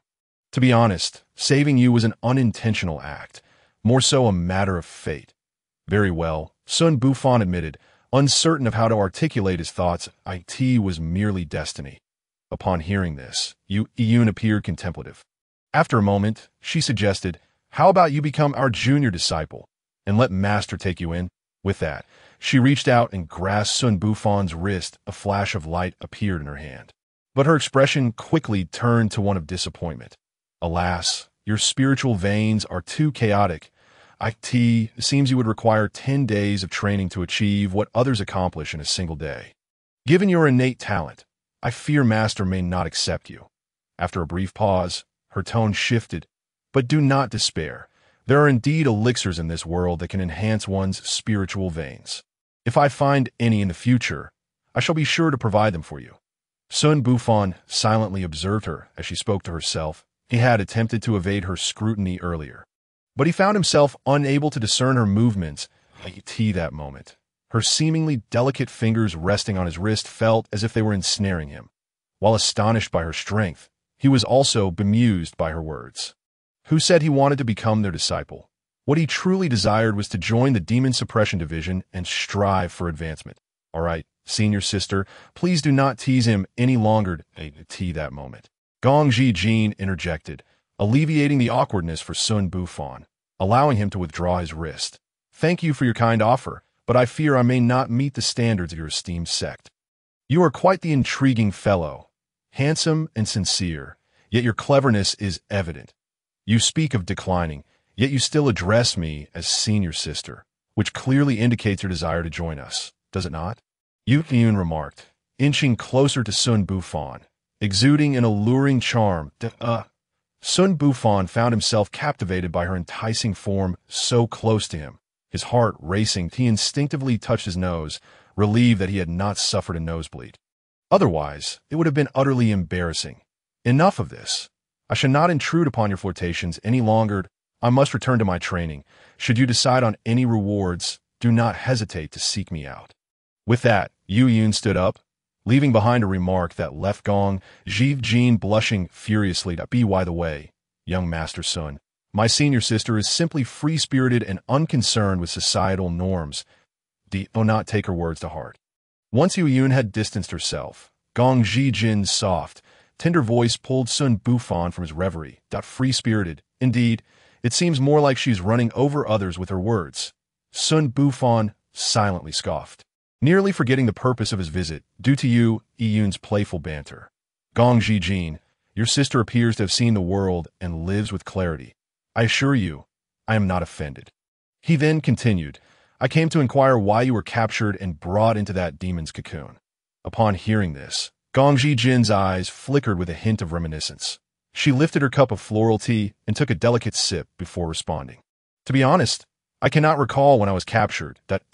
My memory only begins shortly after entering that secret realm that I remember a blinding light appearing before my eyes, and then I lost consciousness. Xun Bufan fell silent at her words. That if Gong Jin was not lying, that blinding light must have been emitted by the soul. Was entirely reasonable that they had been captured without any response given the vast disparity in strength. It seemed unlikely that he could glean any secrets about that instance from them. However, before my consciousness faded, I vaguely heard my sister calling out something about soul. She must know something upon hearing this. Xun Bufan felt a glimmer of hope emerge. He glanced in the direction where Yu Yun had vanished, beginning to suspect whether she was deliberately evading something. Thank you, fair lady, for your insight. I have many questions stemming from my experience in that secret realm. Hence my visit to inquire further. Gong Jin lowered her head, gently shaking it to indicate that it was no trouble. I am the one who should be grateful for your life-saving act. I've been pondering how best to repay you. Gazing upon her exquisite visage, Xun Bufan nearly blurted out an ardent declaration of devotion. Yet he was reminded of his sister-in-law at home, with whom he shared a profound bond. If he were to bring a woman of such breathtaking beauty into their household, he could only imagine the depths of her disappointment. Moreover, the status of Gong Jin was formidable. Not only was she a disciple of the esteemed Qing Tian sect, but she was also the sole daughter of the magistrate of Heifeng County, an echelon far beyond that of a mere hunter like himself. Shaking his head, he cast aside this impractical notion, only to hear Gong Jin's voice once more. Young master, what my senior sister mentioned about your potential entry into the Qing Tian sect is not entirely implausible. Beyond our formal disciples, we also recruit external disciples who may later return to established martial arts academies, thus securing a stable life. Upon hearing this, Xun Bufan paused, contemplating the allure of a tranquil existence. However, after this recent adventure, it seemed unlikely that he could afford such a complacent life. Just as he was about to decline Gong Jin's generous offer, a voice from outside interrupted him. Bufan, brother, so this is where you've been hiding. Turning to see who it was, he recognized the rotund figure of Zhu Gaochao, the younger brother of Zhu Gaolai, whom he had encountered before entering the instance. I heard that you saved Bufan, so I came to check on you and see what makes him so extraordinary, Zhu Gaochao said with a playful grin, circling around Xun Bufan in a rather inquisitive manner. Strange indeed. How can it be that even the esteemed elders of the first sect have been rendered helpless, yet you possess the means to overcome such challenges? Truly peculiar. Xun Bufan, perplexed by the young man's intentions, waved him away dismissively. Cough, little fatty, even your brother would be at a disadvantage in my presence. Kindly step aside. Zhu Gaochao, unfazed, shook his head and darted back to Gong Zhijin's side, scrutinizing her with unabashed curiosity. Sister Jean, you truly are unharmed? My brother has been searching high and low for a healer for you. You realize he's been unable to eat or sleep, consumed only by thoughts of how to find a renowned doctor to save you? As he spoke, he shot a sidelong glance at Xun Bufan, lamenting, who would have thought someone quietly saved you and is now sharing tea and laughter with you? Alas, my poor brother. Gong Zhijin's expression darkened at this, as she playfully flicked Zhu Gaochao's rear with her fingers from a distance. That I told you to speak properly. I have repeatedly stated that my relationship with your brother is purely that of siblings, devoid of any romantic inclination. Zhu Gaochao clutched his backside, squealing in mock distress, casting pleading glances at Xun Bufan for assistance. Xun Bufan merely observed this amusing spectacle, showing no intention of intervening. This fellow speaks without a filter. It serves him right to be reprimanded. That moment, footsteps approached, growing louder as someone neared. Bufan, brother, so you are here. I've been searching all over for you. Turning around, he found Gong Yizun accompanied by 2 demon suppression envoys, with Tong Kun, who had descended into the instance alongside him, being the one who spoke. Lord Tong, have you finished your tasks? Are there any updates on those esteemed individuals? Xun Bufan inquired, recalling that Yang Lu had planned to travel to the capital, while Tong Kun was to investigate the disappearance of several demon suppression envoys. A grave look crossed Tong Kun's face as he shook his head. No. I have received urgent news from the capital, instructing you to prepare for departure to participate in an experiment conducted by our Demon Suppression Division. Upon hearing this, Gong Yizun nodded towards Xun Bufan, while Zhu Gaochao gaped at him in astonishment. Gong Zhijin's expression shifted to one of intrigue as well. Tong Kun continued, Lord Yang has forsworn even the 7-day leave granted by the division to procure something for you to utilize in this upcoming experiment. He will seek you out once you arrive in the capital. Must the experiment necessitate special preparations? Xun Bufan asked, a sense of foreboding creeping over him. Indeed, I am not privy to the specifics, but I know that Lord Yang participated in the same secret realm. It is said that all others who joined him perished, leaving only him to emerge alive, albeit severely injured, taking half a year to recover. This secret realm is referred to by the division head as the Concealed Abyss. Before he could finish, a gasp erupted from Gong Zhijin, her eyes wide with shock. What? You are familiar with this secret realm? Tong Kun inquired. Gong Zhijin nodded, realizing her slip and hastily sipping water to conceal her embarrassment. I have encountered references to the Concealed Abyss in our sex archives.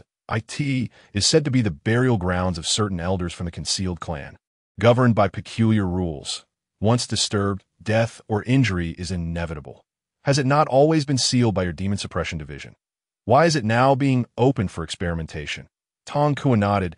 I too did not anticipate the division head permitting the Concealed Abyss for this experiment. It remains uncertain whether this is a blessing or a curse for you. Bufan. Xun Bufan felt an increasing sense of confusion. The Concealed Abyss, a final resting place for the deceased of the Concealed clan, was notorious for its high mortality rate. How could this possibly be a blessing? Gong Zhijin interjected. Indeed, the records indicate that those who emerged from the realm with success had gains several times greater than those from other experimental realms, which could be deemed fortunate. She then shifted her focus, observing, however, I see him as merely an ordinary person yet to awaken his spiritual abilities. Why would your division head allow him to enter such a perilous secret realm? Is this a means to prevent him from joining the Demon Suppression Division while fulfilling your division's promise of 100 households? Tong Kun appeared oblivious to her veiled insinuations, shaking his head. I too am uncertain about Lord Yang's reasoning. That moment, the sound of a door creaking open drew everyone's attention. The elder healer, Yu Yun, who had been recuperating, stepped out, her expression tinged with regret. Alas for my young disciple. This journey may bring more peril than fortune. If that is the case, you should voice your request today, and I shall do my utmost to fulfill them in gratitude for your life-saving efforts. Xun Bufan stared at her in disbelief. Was this experiment truly so dreadful? Had he not emerged victorious from a realm teeming with monsters and otherworldly beasts? How could they doubt his ability to navigate this trial? What horrors lay within that secret realm that rendered them devoid of faith in him? Yun scoffed lightly, shrugging her delicate shoulders. The individual who successfully cleared the trial, Yang Lu, is the only one to have survived in recent years. He himself has claimed ignorance regarding how he achieved this feat. Those who participated in that secret realm had a minimum cultivation level of complete second-tier mastery. You truly believe you stand a chance? What a pity my young disciple possesses such a splendid appearance. I had hoped for future opportunities to explore the paths of life together. 3 sentences in, and she is already back to her usual antics. Xun Bufan thought wryly, am I not permitted to abstain from this? Tong Kuan replied solemnly, I fear that is not an option. Lord Yang has expressly chosen you for this experiment. Is it true that your division head? That lazy cat has even ventured out for this trivial matter. Yun exclaimed, her voice suddenly rising, her face a mixture of astonishment and suspicion.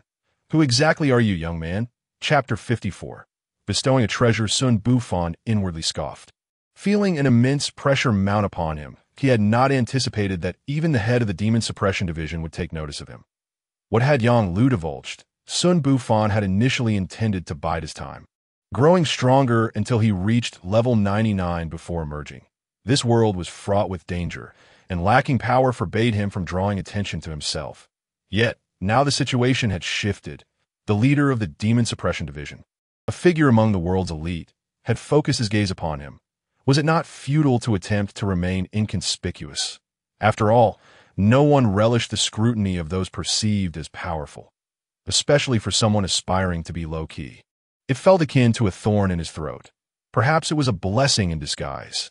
If he could emerge victorious from a realm that had claimed the lives of even his senior sister, he might yet surprise them all. That moment, Gong Zijin's soft and mellifluous voice pierced through the oppressive atmosphere that enveloped the scene, providing a semblance of relief. Tong Kuan let out a bitter smile, choosing not to utter another word. When he first received the news, it took him considerable time to fully digest the gravity of the situation. He was acutely aware of the formidable nature of the master of the Demon Suppression Division. Initially, he had entered the Demon Suppression Division under a mere 1,000 household responsibility, and throughout the years, he had only heard whispers of the master, never having laid eyes upon them as a mere hunter.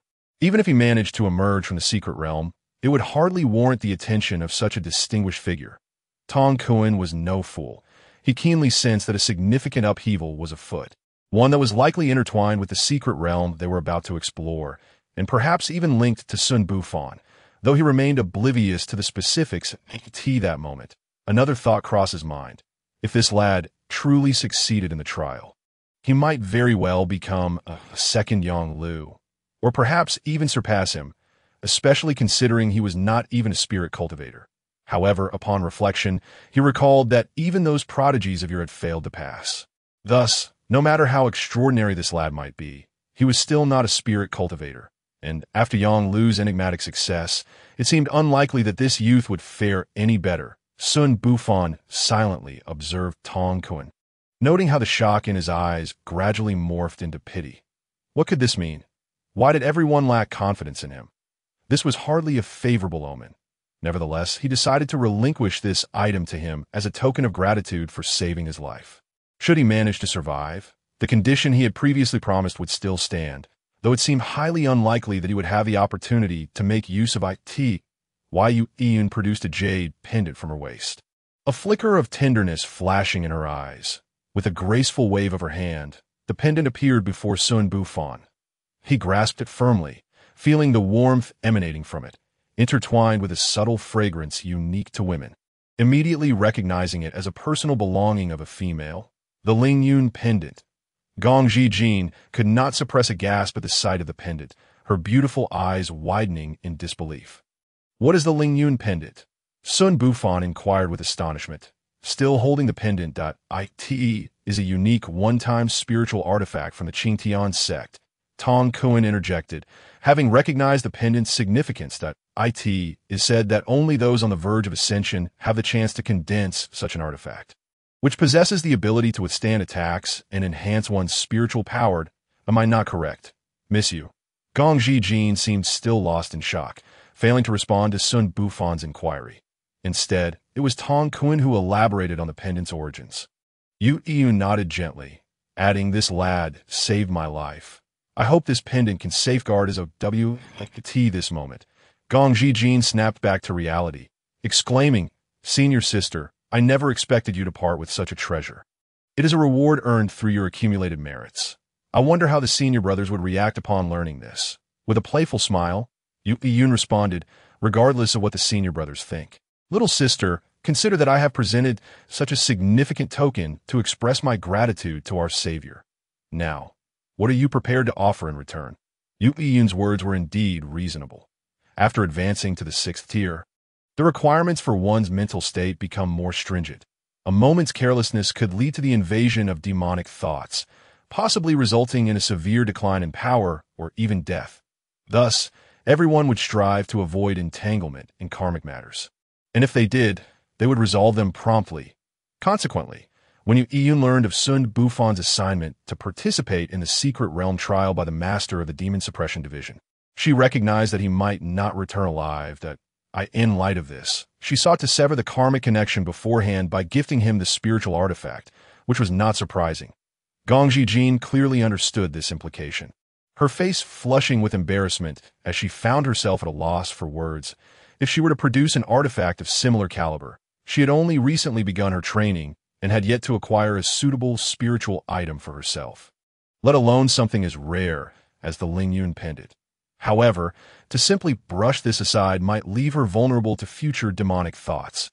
Then she heard Yun chuckle. "Little sister, what are you hesitating for? If this lad survives, what harm is there in agreeing to be bound to him?" Upon hearing this, her face flushed even deeper, casting a reproachful glance at her senior sister. In truth, she understood that this was likely the best way to repay her life debt. Her senior sister must believe that he would not pass the trial, and should he not return alive, her words would merely be empty promises. Having made a vow, she would not need to overly worry about the trials posed by demonic thoughts.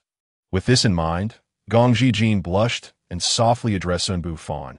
"I shall heed my senior sister's words. Should you return from the secret realm trial, I would not be averse to considering a union with you." Without waiting for any reactions from those present, she lowered her head and hurriedly retreated into her chamber, slamming the door shut behind her. Xun Bufan was momentarily stunned, feeling a twinge of bitterness. What was happening? One was bestowing a precious treasure, while another was offering herself in marriage. Meanwhile, Zhu Gaoshuang, who had remained silent since Tong Kun and the others arrived, now seemed to be reeling from a great blow. His tone dripping with sarcasm as he remarked, "Brother Bufan, I fear we may soon become estranged." "What do you mean?" "Nothing much that why Sister Jean is about to run off with you, and my brother will surely despise you for it. Naturally, I cannot remain on good terms with you.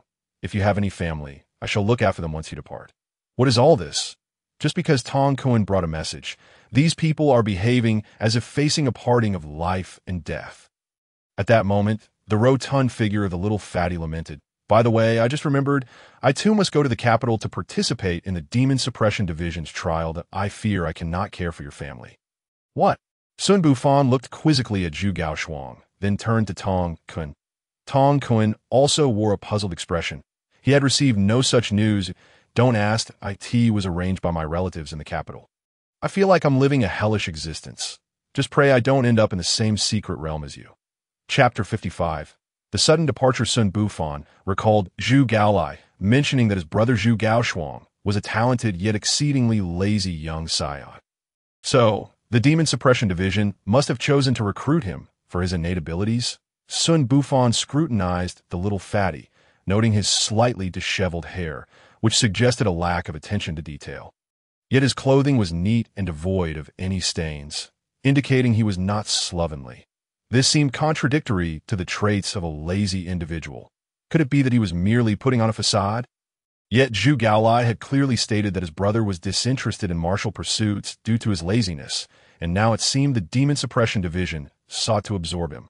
Unable to unravel this conundrum, Xun Bufan gently shook his head, dismissing the thoughts. What he needed to consider was how to return home and discuss this matter with Chu. As the saying goes, absence makes the heart grow fonder. Although they had yet to formalize their union, they shared a bond akin to that of a married couple. This journey to the capital could stretch out for many days, and she would surely feel uneasy about it. Master Tong, when do we head to the capital? Tong Kuan replied without hesitation. Lord Yang Lu advised that the sooner, the better. Shall we depart tomorrow? Xun Bufan was taken aback. He had not anticipated such an expedited timeline. However, for him, an early departure would mean an earlier return, alleviating Chu Yu's worries. Very well. Afterward, Xun Bufan turned to Zhu Gaoshuang, suggesting, how about we travel to the capital together? Little Zhu Gaoshuang grinned eagerly. Absolutely. I was hoping to invite Brother Bufan along. It would make the journey less tedious. With that settled, Xun Bufan bid farewell to the group and hurried home. Upon returning, he discovered the front door locked tight, indicating that no one seemed to be home. He knocked, but silence answered. Gone grocery shopping? He muttered to himself, making his way to the back wall. With a leap, he easily vaulted into the courtyard. It was somewhat amusing. Here he was, the master of the house. Returning home only to have to scale the wall, he chuckled to himself, realizing he would need to ask his sister-in-law for a spare key. Once inside the courtyard, he searched through the various rooms, but still found no one. The kitchen held remnants of the previous day's provisions, rice, salt, vegetables, and even cured meat hanging from above. Oddly enough, although there were ingredients available, the occupants were nowhere to be found. This residence was adjacent to the city guard's quarters. Typically, ruffians would not dare to cause trouble in this vicinity. The front door's locks appeared intact, suggesting they had not left in haste, which implied it was not a case of foul play. Where could they have possibly gone? Upon entering the hall, Xun Bufan suddenly discovered a piece of paper concealed beneath a teacup on the table. Upon picking it up, he noticed it was adorned with elegant, flowing script. The note read, "Please forgive my abrupt departure. The days spent with you have been the happiest of my life. However, I now have an unavoidable reason to leave. Spare you heartache. Do not seek me out. Chu Yu." Xun Bufan stared blankly at the words on the paper, his grip tightening around the white sheet until his fingers turned pale. All the rehearsed speeches he had prepared vanished like smoke at this moment. What kind of insurmountable circumstance had befallen her that she could not even inform him, hastily leaving only a few words? It seemed she had been coerced. Otherwise, she would never have left without a word. Yet, who was the person exerting such pressure on her, making her feel unable to resist and instructing him not to pursue her, as if fearing for her own safety? A myriad of thoughts flooded Xun Bufan's mind. After a long pause, he felt a constriction in his chest. Indeed, he and his sister-in-law were both individuals in dire straits, merely seeking warmth in each other's company. There was no formal bond between them. So why should he compel her to stay? Moreover, she had shown her utmost consideration, at least worrying about him, knowing he lacked the power to alter their circumstances, and had specifically cautioned him against seeking her. With a face full of disappointment, Xun Bufan searched the house thoroughly, discovering that Chu Yu's everyday garments were still present, and the gold he had entrusted to her was untouched in the cabinet. The only item missing was the gold hairpin he had gifted her. In the empty room, Xun Bufan sat quietly at the edge of their resting bed, seemingly attuned to the lingering essence of their shared past. Remaining motionless, it was unclear how much time had passed before that statue-like figure came to life again, shaking off the inertia and resolving to rise anew. Although Chu Yu had instructed him not to seek her, clearly out of concern for his inadequacies, he made a firm decision to strive for improvement, determined to uncover the identity of the formidable being that instilled such fear. As dusk descended outside, Xun Bufan made his way to the kitchen and swiftly prepared himself a bowl of meat noodle soup. Holding a bowl that would be considered large even for an ordinary household, he devoured the noodles with great speed. Having gone from the county office in the morning until now without a meal, he was truly famished. Once satiated, Xun Bufan began to contemplate his skills and equipment. The bow and arrows gifted by Gong Yizun were no longer suited to his current abilities, presenting him with two challenges. First, while he possessed several skills, they were either for stealth and escape, or for minor bursts of power, or encompass compression and status effects within the realm of divine concealment. In essence, he had only mastered archery and lacked any martial arts techniques. Second, given his current circumstances, he had no suitable weapons at his disposal. With no martial arts techniques to speak of, he couldn't seek out suitable weaponry, and the original bow and arrows had significant limitations, requiring a meat shield to protect him in combat. He did have a meat shield available, the divine concealment stone beast from his system pack. Yet Yang Lu had mentioned that this assessment dungeon forbade its use, implying that his most potent technique was rendered nearly useless. It seemed imperative to seek out a martial arts manual. Xun Bufan pondered silently, considering who among his acquaintances might be willing to impart martial arts knowledge.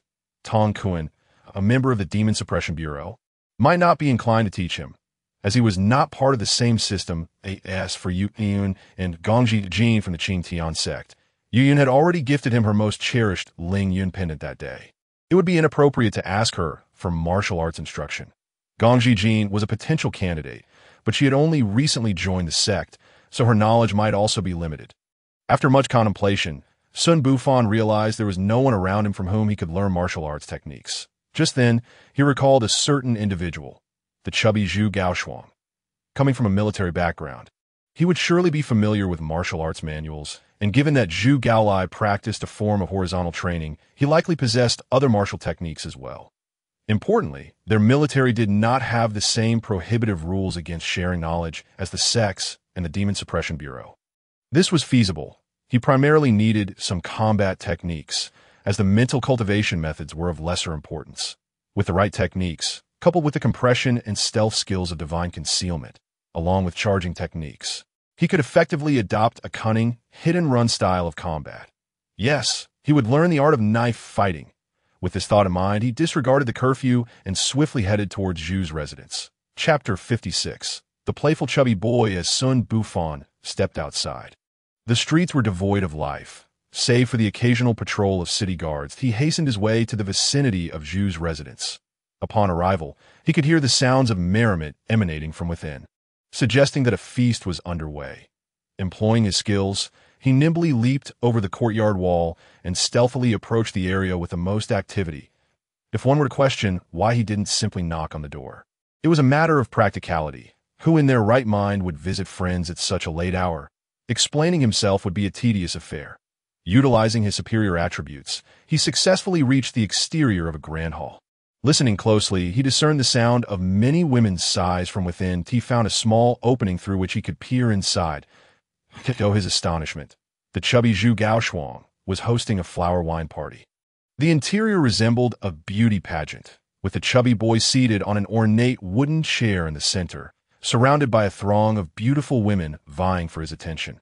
His small eyes widened in delight, seemingly afraid to miss any detail, and when a beauty passed by, he couldn't help but sniffle, intoxicated by the fragrance wafting from them. Whenever he encountered a woman he admired, he would produce a piece of silver, earning her breathy thanks and flirtatious glances, while Zhu Gaoshuang beamed with a pig-like grin. Next to him stood two young maidservants, both of whom were strikingly beautiful, occasionally feeding him fresh fruits, meticulously peeled. What a life of indulgence! Is this the daily existence of a spoiled rich kid? Xun Bufan silently observed the scene, reflecting on the advantages of having a wealthy father. No worries about finances or employment. Simply being born amidst a throng of beauties. Throughout his journey, he had not spotted Zhu Gaolai or his father, likely occupied in the military. Thus, this chubby boy had taken the liberty to revel in a beauty contest at home. Clearing his throat deliberately, Xun Bufan coughed lightly to announce his presence. The atmosphere inside the room immediately froze as everyone turned to the door. Zhu Gaoshuang nervously peered out, realizing that if his father and older brother weren't preoccupied with military matters, they would likely be home. And with the impending trip to the capital, where the Demon Suppression Bureau dealt with the monsters from the secret realm, he knew he wouldn't have another opportunity to indulge. He dared not be so reckless. Normally, he would only invite one or two friends over for drinks. Never would he dare to host such festivities in his own home, with the tension reaching its peak. Just as they were about to crown the evening's winner, an unexpected cough interrupted the proceedings. Hadn't he instructed the guards to keep their distance from this room tonight? Zhu Gaoshuang's heart raced as he focused on the door. And at that moment, a pair of large hands pushed it open. A strikingly handsome young man entered, wearing a broad smile directed at him. Are you trying to frighten me? What brings you here at this hour? How did you get in? Where are the guards? Zhu Gaoshuang exhaled a heavy sigh of relief upon recognizing Xun Bufan, lightly patting his chest, his tone laced with discontent. Guards? I simply walked in, Xun Bufan retorted, glancing at the frozen women beside him with a grin. I didn't expect you to be such a hedonist. Your brother and father know about this.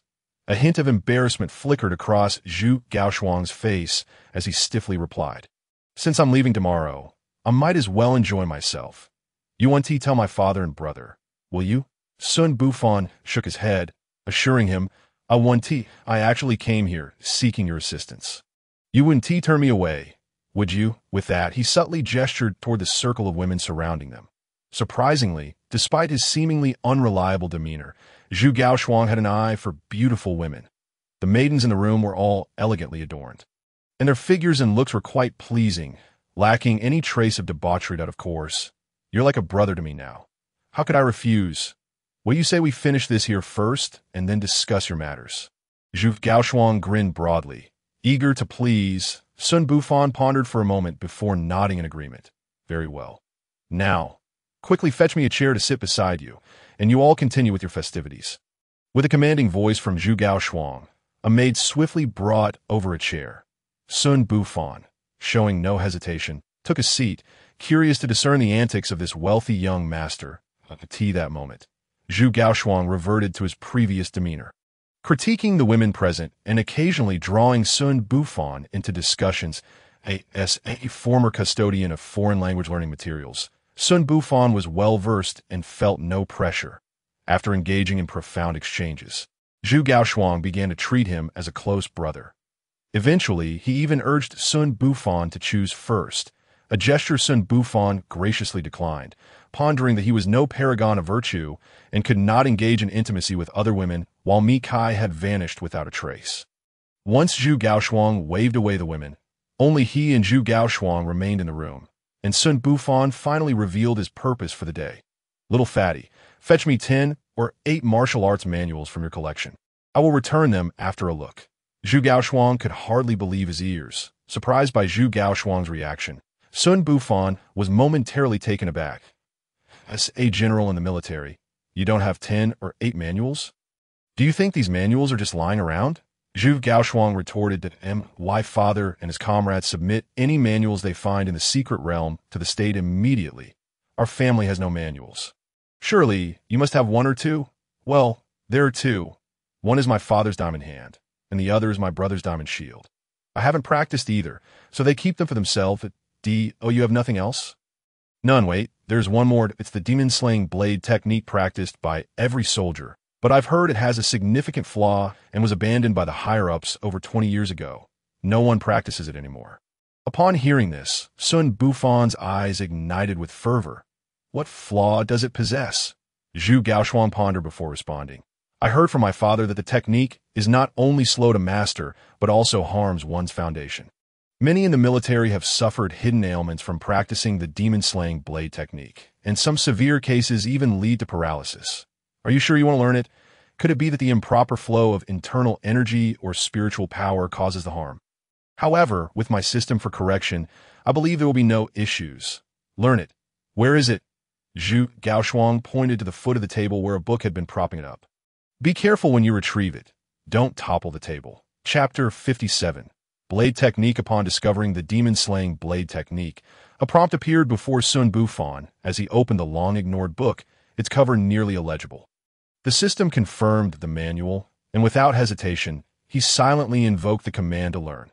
You have learned the demon-slaying blade technique. Current level LV.1, 0100. A torrent of vast knowledge flooded his mind, comprising various martial arts moves and techniques for channeling internal or spiritual energy. However, he found it peculiar that leveling up to level 2 required a mere 100 experience points, akin to his other basic life skills, seemingly devoid of any extraordinary attributes. From his experience, this should indeed be a foundational blade technique. Why would it harm both enemy and self? Could it be that future experience requirements would increase exponentially? Otherwise, it made little sense as to why this technique had been abandoned. Xun Bufan shook his head gently. Dismissing such thoughts, at least he now possessed a skill for offense. Since the system had recorded the manual, the one in his hands became redundant, and he returned the demon-slaying blade technique to the little fatty. "I've learned it." Zhu Gaoshuang was momentarily taken aback, his eyes widening in disbelief. "Learned it? You just flipped through it," he exclaimed, flipping through the manual in his hands, recognizing it as the same book that had lost his interest after a few glances. "Isn't this a foundational blade technique? Is it difficult?" Xun Bufan replied nonchalantly. "Not difficult. Not difficult. Many in the military take a month or two to perfect the moves, and you just glanced at it and mastered it. True, with such significant flaws in the martial art, it is of little use to learn. It's better to wait until you join the Demon Suppression Division to seek better manuals." After saying this, Zhu Gaoshuang tossed the book into the corner. Xun Bufan chose not to elaborate further. The various techniques of the manual were indelibly etched in his mind, making it impossible for him to forget. "Do you know where I can forge weapons?"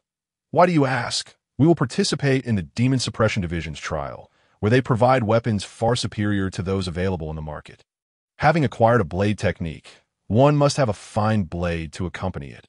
Aside from the major sects that possess their own forging platforms and masters, only the Demon Suppression Division has a dedicated forging department. Once you join, you can exchange merit for weapons. There's no rush."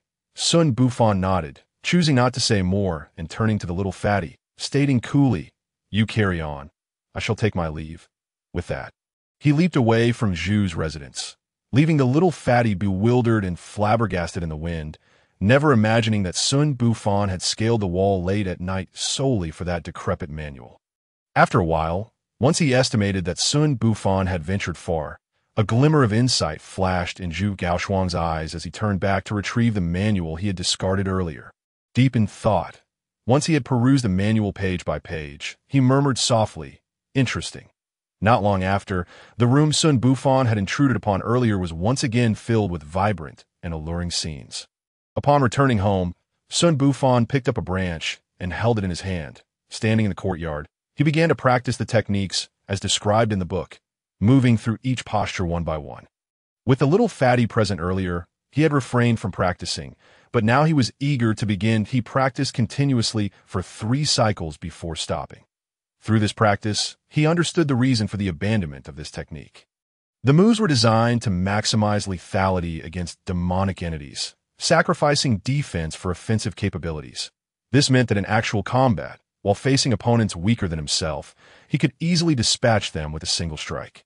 However, against stronger foes, he risked being countered due to the glaring openings in his technique. That it was likely that the mortality rate among those who practiced this blade technique in the military was alarmingly high.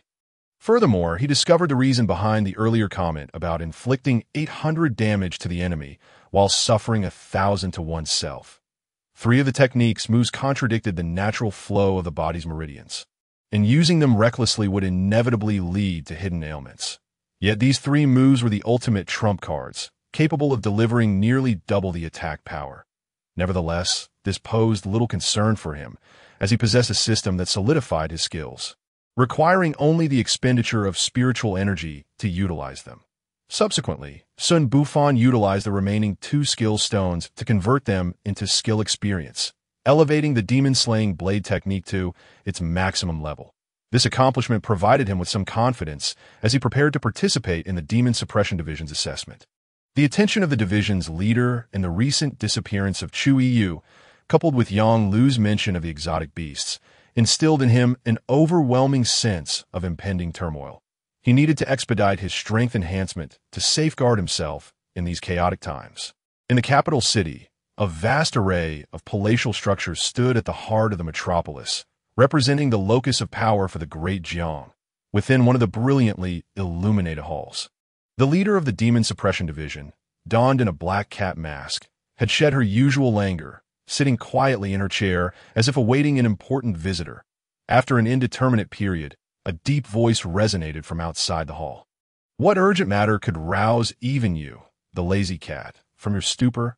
Upon hearing the voice, the figure who had been seated for some time stirred slightly, rising to offer a slight bow toward the imposing silhouette at the door. "Your Majesty, please take a seat." There's no need for formality between us. The masked figure hesitated briefly before returning to her place, waiting for the regal figure to settle into the seat of honor before speaking. Your Majesty, I have received news that exotic beasts have emerged. The figure who had just taken a seat paused, reaching for a nearby teacup. The masked figure continued, before coming here, I consulted with the Celestial Monitoring Bureau and its overseer.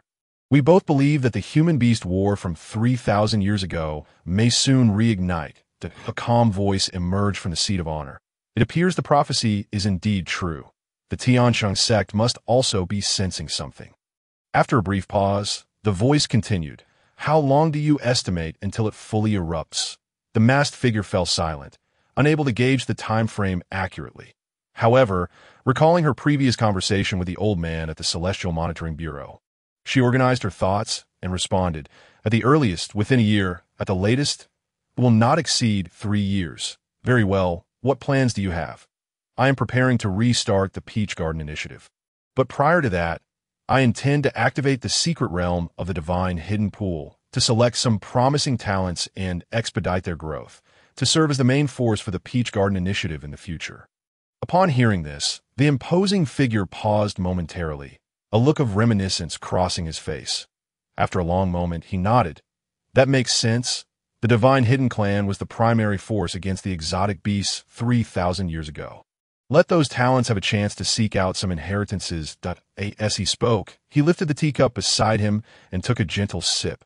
Let the 8th prince enter. Your Majesty, the life and death within that secret realm are beyond my control. The black cat mask did not conceal the astonishment in her eyes. This was the first time she had ever referred to herself as a subordinate after speaking so much. The imposing figure waved his hand, indicating that it was time for the royal disciples to exert themselves, lest they become mere flowers in a greenhouse. Life and death are fated. You may arrange it as you see fit. A shiver ran through the heart of the black cat mask, and she ceased to speak further, gently nodding. Yes. Chapter 58. The journey begins as dawn broke. Xun Bufan had already risen in the courtyard. He practiced the demon-slaying sword technique several times before slowly returning to pack his belongings. His sister-in-law, Chu Yu, was absent from home, and he felt somewhat unaccustomed. She would usually prepare hot water for him early in the morning, lay out his clothes, and cook a delicious breakfast. Now, all of this fell upon him to manage alone. Just after finishing breakfast, the small clerk who had accompanied Tong Kun to the demon suppression office yesterday appeared outside the courtyard. Today marked the day of their departure to the capital for the assessment. Arriving at the county office, they spotted the plump little boy, Zhu Gaoshuang, slumped on the steps with his head down. What's this? Did last night's exertion leave you in poor spirits today? Xun Bufan teased as he patted the little boy. Zhu Gaoshuang looked up, realizing it was him, and muttered, It's all your fault. I had to go through the process all over again. Xun Bufan could not comprehend why Zhu Gaoshuang was also attending the assessment at the demon suppression office. He seemed not to have cultivated or learned martial arts. How could an ordinary person pass the assessment? Just then, Tong Kun approached, followed by his 2 disciple sisters, Gongyi Zun and Gongji Jin. What puzzled them was that both Gongji Jin and her senior sister carried a package on their backs, suggesting they were also preparing to leave. All right, everyone is here. Let us set off early. Tong Kun clapped his hands, prompting the group. The men mounted their horses while the women boarded a carriage, and they began their journey. Soon, Xun Bufan noticed that Gongji Jin and her senior sister climbed into a finely crafted carriage that had been waiting nearby. What surprised him even more was that the old master, Yu Yun, threw him a flirtatious glance as she boarded the carriage. This carriage was prepared for them. Xun Bufan had assumed he and Zhu Gaoshuang would be sharing a carriage, and he lamented their favorable treatment. Alas, Fangu, don't gawk. We're fortunate to have horses to ride. Let us go. Zhu Gaoshuang nudged Xun Bufan's arm, feeling disheartened. Xun Bufan snapped back to reality, pointing toward the carriage. Lord Tong. What about them? They are returning to the sect with us. Qingtian sect is not far from the capital. Tong Kun replied casually, By the way, I want to be accompanying you. Your safety along the way will rely entirely on Fairy Yu Yun. So do not provoke her that you're not coming with us? Who will we find when we reach the capital? Someone will attend to you. Lord Yang is still in the capital, and he will seek you out upon your arrival. Upon hearing this explanation, Xun Bufan nodded. Had he known they would be traveling together, he would not have engaged in those dramatic farewells yesterday. Tong Kuan shook his head. I'm not sure. Perhaps they have different feelings for you. Suddenly, Xun Bufan recalled Tong Kuan's mention of safety along the journey. Could it be, my lord, is the journey not safe? Tong Kuan looked at him, as if he were a fool. Responding matter-of-factly, of course it's not safe. Do you think demons only exist in the secret realms? In fact, the wild demons outside are far more troublesome. They do not stay in one place, making them difficult to track down. What's worse, they possess a certain level of intelligence. If they sense they are outmatched, they will evade confrontation and strike when you least expect it. There was once a demon that massacred an entire county. Our lords at the Demon Suppression Office went to exterminate it. Knowing it could not win in a direct fight, the demon avoided battle and took the opportunity to launch a sneak attack when one of our lords let down his guard. Ultimately, it was our chief lord who had to intervene personally to slay it. However, you need not worry too much. The route to the capital has already been cleared by our Demon Suppression Office, and it's unlikely any major demons will dare to appear. We have already negotiated safety arrangements with the senior sister of Qingtian's sect. They will do their utmost to ensure your security. Xun Bufan nodded in acknowledgement. It seemed that danger lurked everywhere in this world, not just within the dungeons. His desire to enhance his strength intensified. Thank you, my lord. I shall take my leave. Xun Bufan bid farewell to Tong Kuan before leaping onto his horse, gradually making his way toward the city gates alongside the carriage. Upon mounting, Xun Bufan realized that this horse was fundamentally different from those he had seen in his past life. Not only was it larger in stature, but it was also encased in muscle, seemingly brimming with boundless strength ready to burst forth at any moment. Fan Ge, have you never seen anything before? Zhu Gaoshuang, who was sitting beside him, remarked as he observed Xun Bufan studying the horse intently. I find this horse to be quite majestic. Haha. This fierce demon horse has the bloodline of the demon race, hence its natural elegance. It is said to be able to travel thousands of miles without rest. Only the Demon Suppression Office is affluent enough to allow us to ride such horses. You won't find them elsewhere. Very expensive? Naturally, one costs a fortune, and they are scarce to my father possesses one. And he treasures it dearly, rarely allowing us to even touch it. Xun Bufan could now vividly appreciate the opulence of this world's privileged institutions. Even their mounts were so exquisite. When he first arrived in this world, he struggled to find enough food to fill his belly. The stark contrast left him unable to fathom what life must be like for those of even higher status. It seems that in any world, resources are hoarded by the elite. If one wishes to partake, one must climb the social ladder. Fortunately, he had an advantage that could help him level up. At least now he had hope for becoming stronger. But before that, he needed to pass the assessment of the Demon Suppression Office. Following the carriage, they exited the city, and the road opened up, becoming more bumpy. Before long, they heard Yu Yun's voice complaining from within the carriage. Why is it so bumpy? Had I known, I would have ascended to the 6th tier before venturing out. Hearing the complaint, Xun Bufan leaned closer and quietly inquired. Senior sister. You, what is the matter? The curtain of the carriage was pulled aside by a pair of delicate hands, and Gongji Jin, blushing, poked her head out, stammering. It's nothing. Senior sister was just talking nonsense in her sleep. Her demeanor piqued Xun Bufan's curiosity further. Did you fall asleep so early in the morning? Senior sister didn't rest well yesterday. Gongji Jin replied before retracting her head.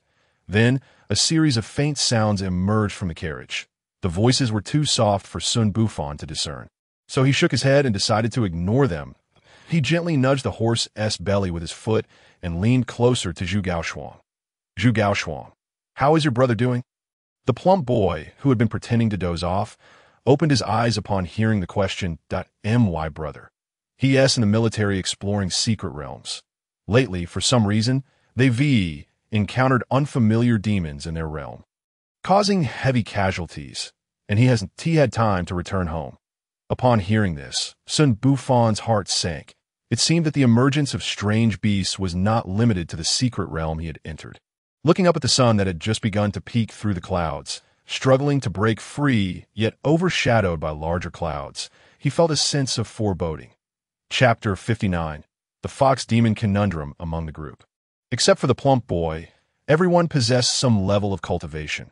After a day of travel, they finally found a post station near the official road to rest. After a day of riding, Xun Bufan, with his higher attributes, felt little fatigue, but Zhu Gaoshuang was exhausted, his legs giving way as he dismounted. "I told you, you overexerted yourself yesterday. You look worn out." Xun Bufan caught him, teasing. "This is my first time riding for so long. I truly cannot endure it."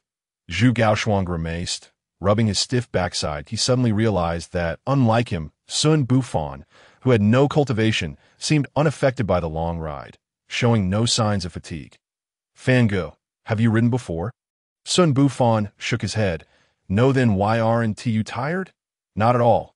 It's much better than walking." "Why would I be tired?" Zhu Gaoshuang wished he could make this fellow ride for a few more days to experience his pain. Little junior brother is right. Riding is no burden. It's just you, a little plump waist at this moment. Yun emerged from the carriage, her voice melodious. After sitting in the carriage all day, her complexion was noticeably better than in the morning. She elegantly tucked a strand of hair behind her ear, exuding the charm of a mature woman, making Xun Bufan feel that the day's weariness had lessened considerably. Following her, Gongji Jin cautiously surveyed the surroundings. Noticing a solitary inn ahead, the lights flickered like beacons in the darkness, seemingly guiding the way.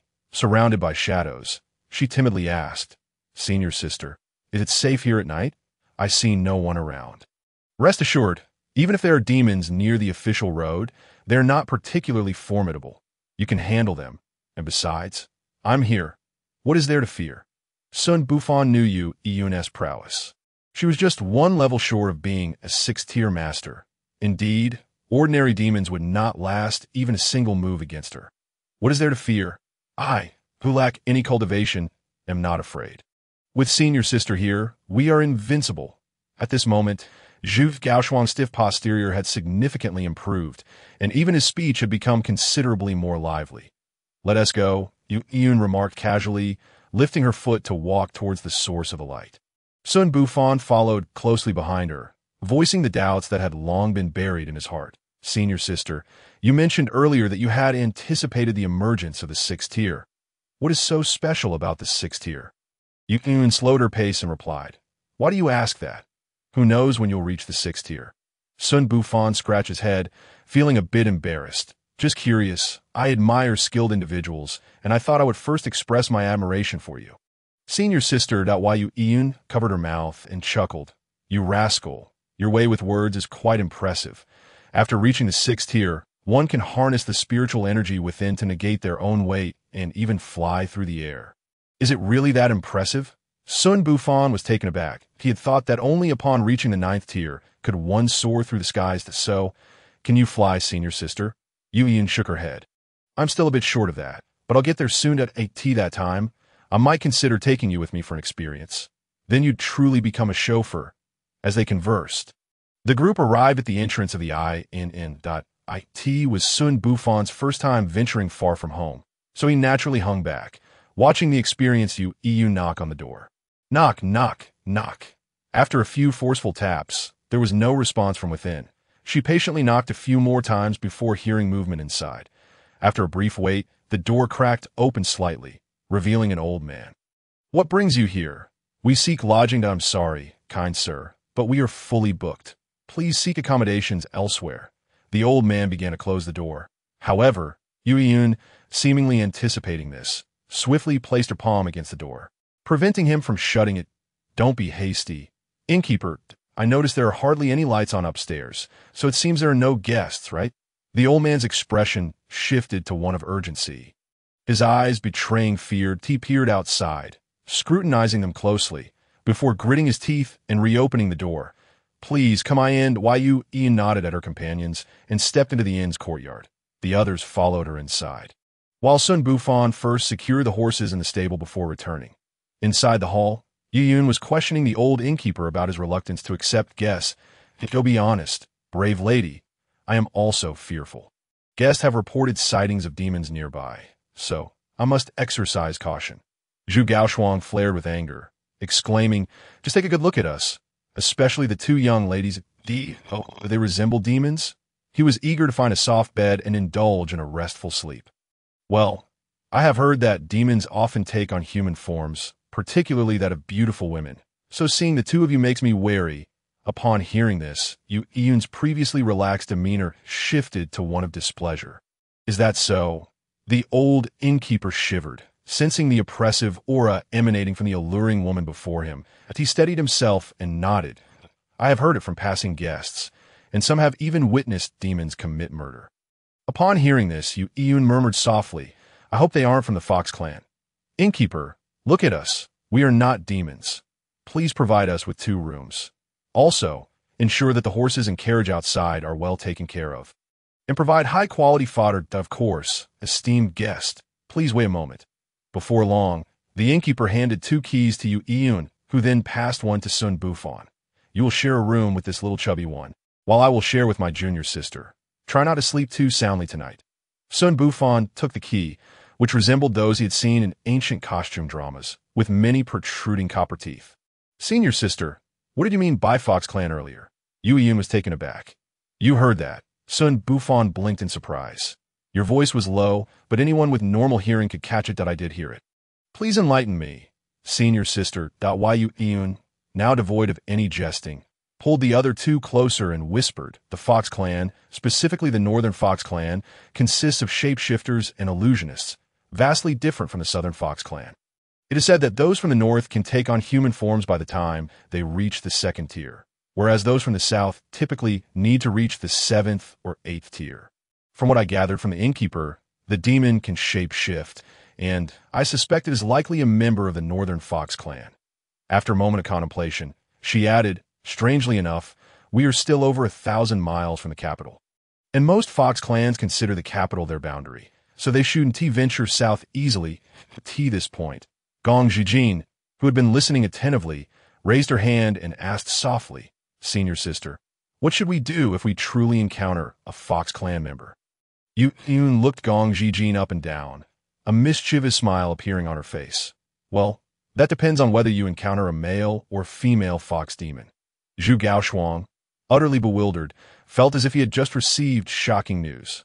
Exclaiming, there are male and female fox demons? Oh dear, senior sister. Ignore him and answer my question first. Gong Zijin chimed in sweetly. If you encounter a male fox demon, you might find yourself captured to bear offspring for him. If it's a female fox demon, well, you might as well prepare for your demise. Chapter 60. Illusion Xun Bufan was astonished by this response. Was there no reproductive isolation between humans and demons in this world? He recalled Yang Lu's previous words, stating that demons were hybrids of beasts and humans, which brought him some relief in this world. Filled with extraordinary energies, he was willing to believe in the occurrence of the most bizarre phenomena. After a long day of travel, the group chose not to engage in further conversation and returned to their respective rooms for rest. The little chubby one was particularly dramatic. Upon entering, he flung his shoes aside and collapsed onto the bed without even changing out of his clothes. Within moments, he was snoring loudly. Thanks to Yun's earlier warning, Xun Bufan also opted to sleep in his clothes in the middle of the night. He vaguely heard movements outside the window and immediately sat up. He quietly approached the window. His and Zhu Gaoshuang's room was on the inner side, with the window facing the inn's backyard. Such a late hour, it was unusual for anyone to be outside making noise. Suddenly, he remembered Yun mentioning fox demons earlier, and his senses heightened. Standing by the window, he noticed a shadow moving outside in the moonlight. Clenching the candlestick in his hand, he suddenly swung the window open. A blinding white light flooded in, and he instinctively raised his hand to shield his eyes. When he opened them again, he found himself standing in the bustling streets of a modern city, where cars were whizzing by. Looking up, he saw the sun was around 9 o'clock in the morning, surrounded by hurried office workers. Have I returned again? He glanced down at his attire, realizing he was wearing the suit he had on before his journey. And the candlestick had transformed into a briefcase. Memories flooded back. This was the moment he was on his way to work, and he had absent-mindedly sent a text to his blind date saying, I only accept the test of the party and the people. He attempted to walk towards the office building where his company was located, his feet crunching against the hard, gleaming asphalt. Forget about work. I should go see my parents first. Xun Bufan turned back, heading to the parking lot, where he opened the car door and sat inside. The parking garage beneath the office was too expensive, so he usually parked at an open lot 200 meters away to save 10 yuan on parking fees, which accumulated to a month's worth of fuel savings. Many of his colleagues did the same. Fastening his seatbelt and shifting into gear, he deftly navigated into the flow of traffic, soon arriving at the entrance of an old residential complex. Standing before his parents' door, he hesitated to knock at this hour. His mother should be out buying groceries, while his father would be home brewing tea and listening to the radio for the daily news, that he feared that if he knocked, it might be the demons from that other world waiting inside. Along with the corpses of his parents, quickly dispelling his fears, he felt that everything seemed too real. He had indeed returned. Adjusting his tie, he reached out and knocked on the old-fashioned door, which had several patches of peeling paint. He heard footsteps approaching from inside. Soon, he would see his parents again. But in the next moment, he heard faint calls in his ears, and a painful throbbing began in his head, forcing him to clutch it and crouch down. The voice grew clearer, seemingly calling his name. Xun Bufan, wake up! As a commanding voice exploded in his mind, Xun Bufan suddenly opened his eyes. What he saw left him in a state of shock. He was still in the demon world, but now he was not in a room. Instead, he found himself in the inn's backyard. In front of him stood Yu Yin, her face filled with vigilance as she peered into the dark depths ahead. Gripping a finely crafted longsword in a defensive stance, beside him, Zhu Gaoshuang and Gong Jijin looked at him with concern. Upon seeing him awake, they sighed in relief, their gazes shifting back to the direction Yu Yun was watching. What happened? You were ensnared in an illusion cast by a fox demon. If it weren't for senior sister Yu noticing something amiss, we might have already met our demise. Beside him, Gong Jijin seemed to perceive Xun Bufan's confusion and spoke up to explain. Fangu, do you perhaps harbor some obsession? Both Jierer and I were only enraptured for a brief moment before awakening on our own, whereas it took you Shiji considerable effort to rouse you. Zhu Gaoshuang also voiced his bewilderment. Upon hearing their clarifications, Xun Bufan came to realize that his journey back had inexplicably become an obsession, and he had nearly lost himself within that illusion.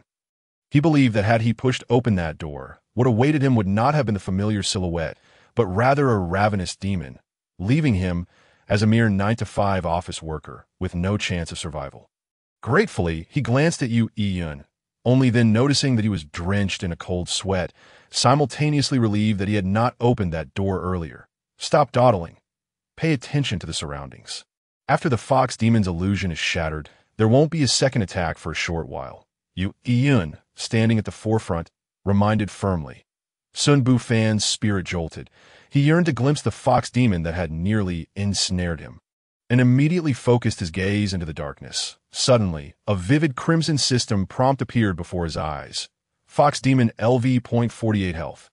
89, it was not at full health, and its level was a whole tier lower than Yu Yun's. No wonder it dared not reveal itself before the group, instead opting to employ its illusion from a distance. Shiji, approximately 100 meters ahead, beneath that large tree, is stealthily observing us. Xun Bufan alerted Yu Yun. He had no means to attack the fox demon, having set out without any weapon, leaving even his bow and arrows at home, primarily because he had heard Zhu Gaoshuang mention that the capital S Demon Suppression Office would provide basic weapons.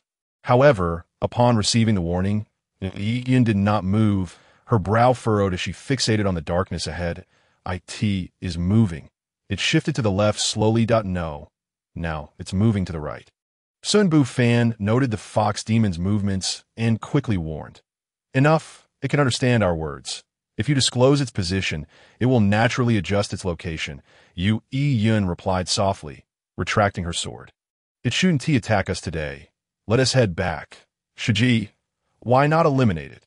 Xun Bufan questioned, perplexed that it's too dark outside and I lack any ranged attack means. How could I kill it? Just now. It attempted to invade and attack you, but I repelled it and even wounded it. Must have realized my strength surpassed its own and dared not approach. This creature's intelligence is not inferior to that of a human. Everyone, be cautious and refrain from sleeping tonight. Hearing this, Zhu Gaoshuang's expression turned mournful. He had not slept well, and being told not to sleep was more unbearable than a beating. Xun Bufan had no objections. Yu Yun's words reminded him that the fox demon's health was not full, suggesting it had indeed been injured by Yu Yun. Under such circumstances, it was unlikely to attack again that night. Throughout the night, they all remained in one room, quietly waiting for dawn. After a night devoid of incidents, the sun finally rose. Chapter 61.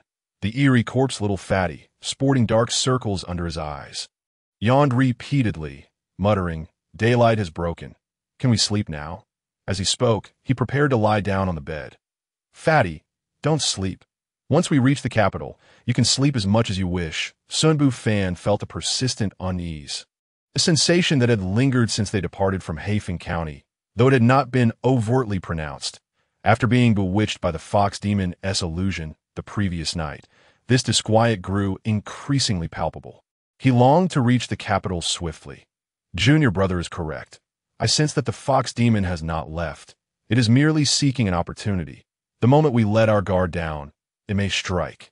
Yu Yun, who had been vigilantly monitoring the surrounding sounds, stated calmly, though a hint of fatigue now graced her eyes. "Little fatty, you're a burden. Stop sleeping." Gong Zijin glared at Zhu Gao Shuang fiercely, though her youthful visage rendered her glare more endearing than intimidating. Faced with the trio's relentless bombardment, Zhu Gao Shuang raised the white flag in surrender. All right. You are all the bosses. I want tea sleep. Let us go." Just as they gathered their belongings and prepared to depart, a sudden scream from the adjoining room halted their steps. A dead person! At the utterance of those words, grave expressions filled their faces as they exchanged glances. Yu Yun, possessing the highest cultivation, became the group's anchor, decisively stating, "Let us go take a look." With that, she opened the door and proceeded toward the source of the voice, with Xun Bufan and the others trailing behind her. The room where the incident occurred was adjacent to the one previously occupied by Xun Bufan and Zhu Gao Shuang. After the disturbance in the night, they had not returned to their room, but had remained in Gong Zijin and Yu Yun's quarters, thus failing to notice the commotion next door. This moment, the innkeeper sat slumped at the door, trembling all over. Despite the outside temperature being merely around 10 degrees, beads of sweat streamed down his forehead. Clearly shaken by the horrific scene within, Yu Yun bypassed the trembling innkeeper, striding inside. Xun Bufan closely followed her, and as they passed through the obstructing screen, a horrifying sight greeted them. Curled against the wall on a gray bed was a corpse, its back towards them, devoid of any covering. The bedding was meticulously arranged at the foot of the bed, making it appear as though the corpse had been intentionally placed there after death. Yu Yun, being a woman, was visibly unsettled by the bizarre scene. Her brow furrowed in distaste as she surveyed the room, ultimately fixing her gaze on Xun Bufan. "Junior brother, go turn it over and ascertain the cause of death." Xun Bufan felt a chill run down his spine. It was his first encounter with such an eerie scene, and to be frank, it was somewhat daunting. However, he quickly reasoned that among those present, he was likely the most suitable to turn the corpse, given that Gong Zijin had fled outside at the sight, and little fatty had not even entered the room upon hearing about the dead person. This left only the terrified innkeeper and Yu Yun, making it evident who was most fit for the task. After hesitating, Xun Bufan approached the bed. The closer he got, the stranger the corpse appeared. It was curled up as if trying to break free from some unseen restraint, yet there were no visible marks on the body to suggest binding. Upon touching the corpse, he was met with a sensation that felt almost alien. Unlike flesh and blood, it was stiff as one would expect after death, yet it bore an uncanny resemblance to jade, even possessing a faint warmth. What does it matter? Xun Bufan gritted his teeth and prepared to turn the body over. But to his astonishment, even with a third of his strength, the corpse remained utterly unmoved. His strength was nearing 100 points. This third of his power was no trivial matter. Most beasts would struggle to withstand such force. Yet this corpse lay still. What? Can't even flip a corpse. Yu Yun, who had maintained her vigilance at the rear, inquired with a hint of confusion. "This corpse is peculiar," Xun Bufan replied.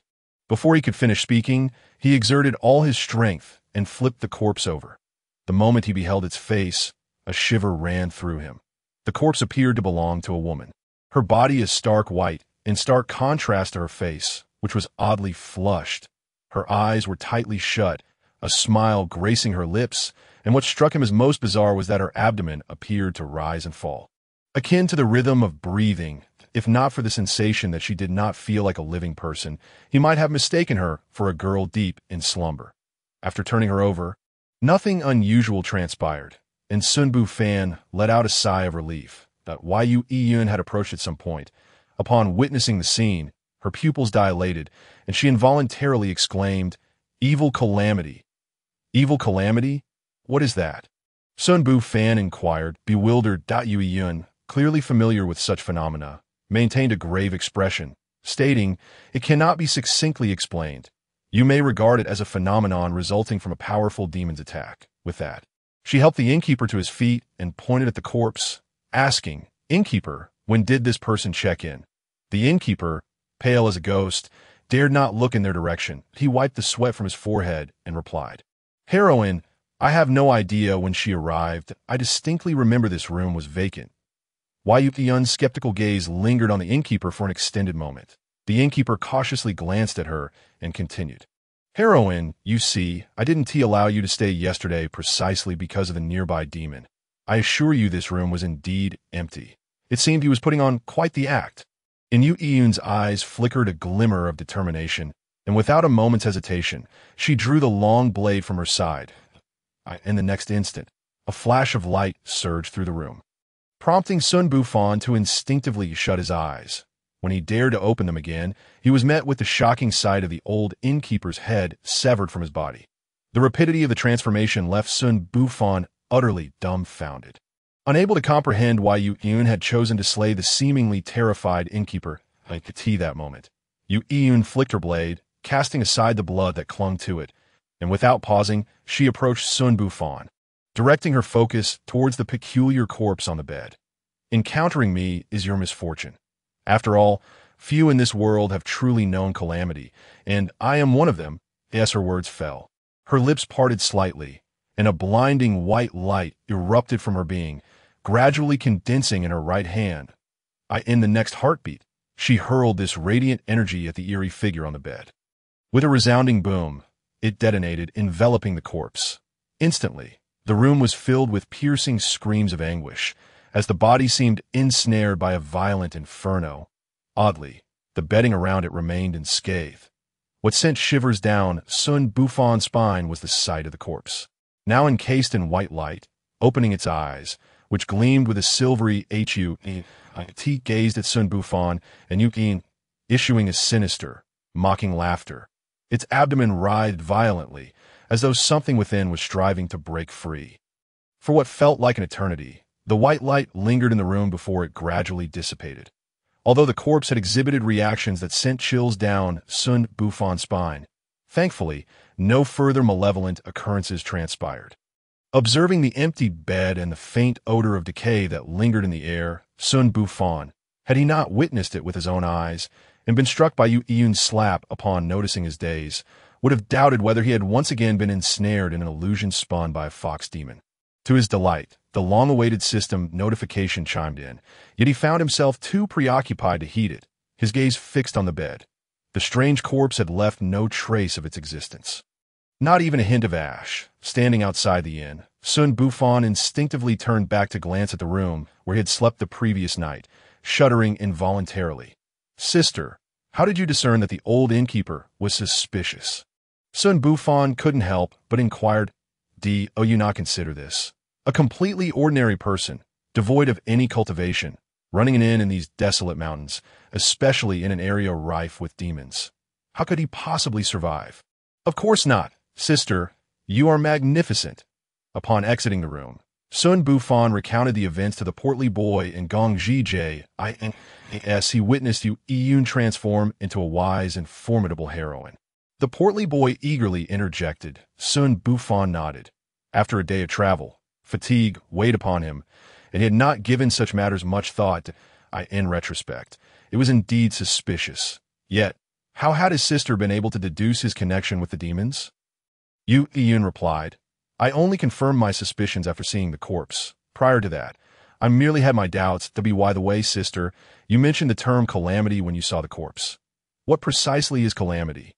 After a moment of contemplation, a wistful glint crossed Yu Yun's eyes as she began to speak. Calamity is merely my designation for it. In truth, it is a method of attack employed by a particular breed of demon. To this day, no one has laid eyes upon its true form. All that is known is that those it attacks are left bare, wearing smiles, and most notably, the women attacked bear swollen abdomens, as if with child, nurturing new demons. Once these new demons have absorbed sufficient nutrients, they erupt from their mother's womb, devouring the very host that birthed them. Upon hearing this, Xun Bufan recalled the undulating motion of the female corpse's belly and the harrowing wails that had emanated from it, likely the cries of whatever lurked within. Yet he could not fathom the connection to the old innkeeper. Curious, Zhu Gaoshuang interjected, but how does all this relate to the old innkeeper? Yu Yun shook her head, explaining that the greatest flaw in this birthing process was that the host could not move, relying instead on other demons to procure fresh blood for sustenance. Furthermore, the agonizing cries they had heard were reactions that arose only after reaching a certain threshold of gestation, which meant that aside from the old innkeeper, none within the inn had the opportunity to fall victim to this fate. With this clarification, Xun Bufan pieced together the entire sequence of events. The previous day, when they sought lodging, the innkeeper had deliberately barred their entry, while simultaneously alerting them to the presence of demons nearby, compelling them to abandon their journey and take refuge within. Then, in the dead of night, at their most vulnerable, the fox demon, skilled in illusions, had reappeared, drawing them one by one into its web of deception. Had it not been for Yu Yun's formidable prowess, they might have become nourishment for that horrific entity. After the demon scheme had unraveled, the following morning, the old innkeeper must have had other contingencies in place. Yet he had not anticipated Yu Yun's recognition of the calamity phenomenon, prompting her decisive action to eliminate him, thereby thwarting any further plans he may have had. To be honest, it was Yu Yun's strength and insight that had ensured their safety. However, this realization left Xun Bufan with an unsettling sense of danger. If such formidable demons lurked along the official roads, he could scarcely imagine the perilous conditions found elsewhere. That moment, Zhu Gaoshuang's curious voice broke the silence.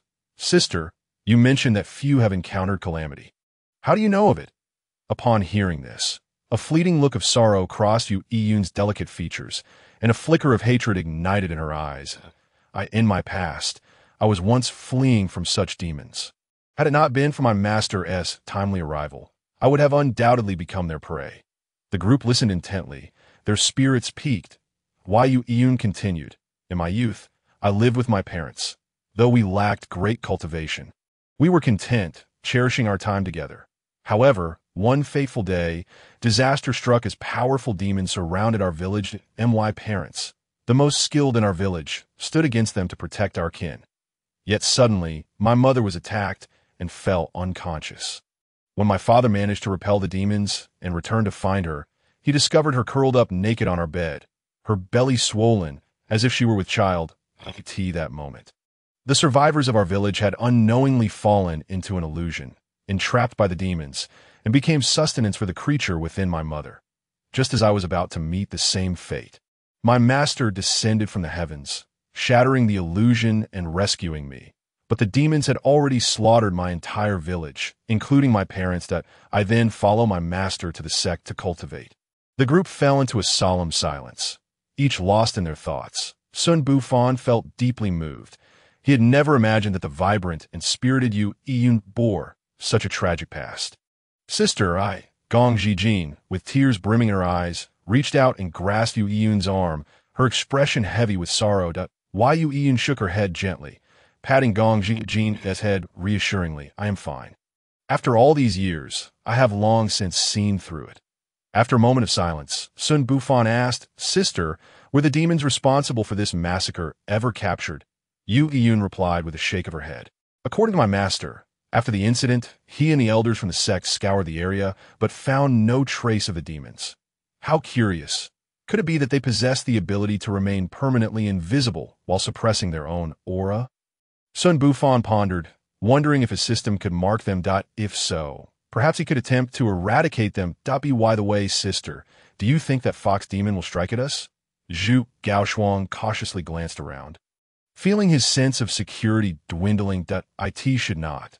The fox demon is likely allied with that demon that I have just incinerated the offspring it was nurturing, so it is unlikely to act in the immediate future. However, I did not anticipate that this creature would reappear. I fear. Yu Yan looked up at the sky. The heavens may be about to change. Zhu Gaoshuang breathed a sigh of relief. Encountering such events right after setting out had nearly pushed his heart to its limits. All right, let us depart and hasten to the capital. I wish for this escort to be a little easier. Yu Yan's spirit lifted, and she swiftly pulled Gongji Jin into the carriage, setting off towards the north.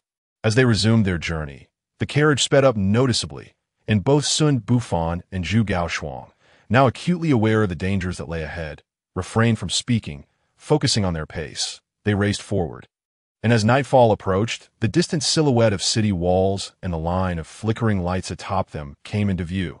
The sight invigorated the group, and even the now-numb Zhu Gaoshuang ceased to complain, urging his steed to hasten toward the city.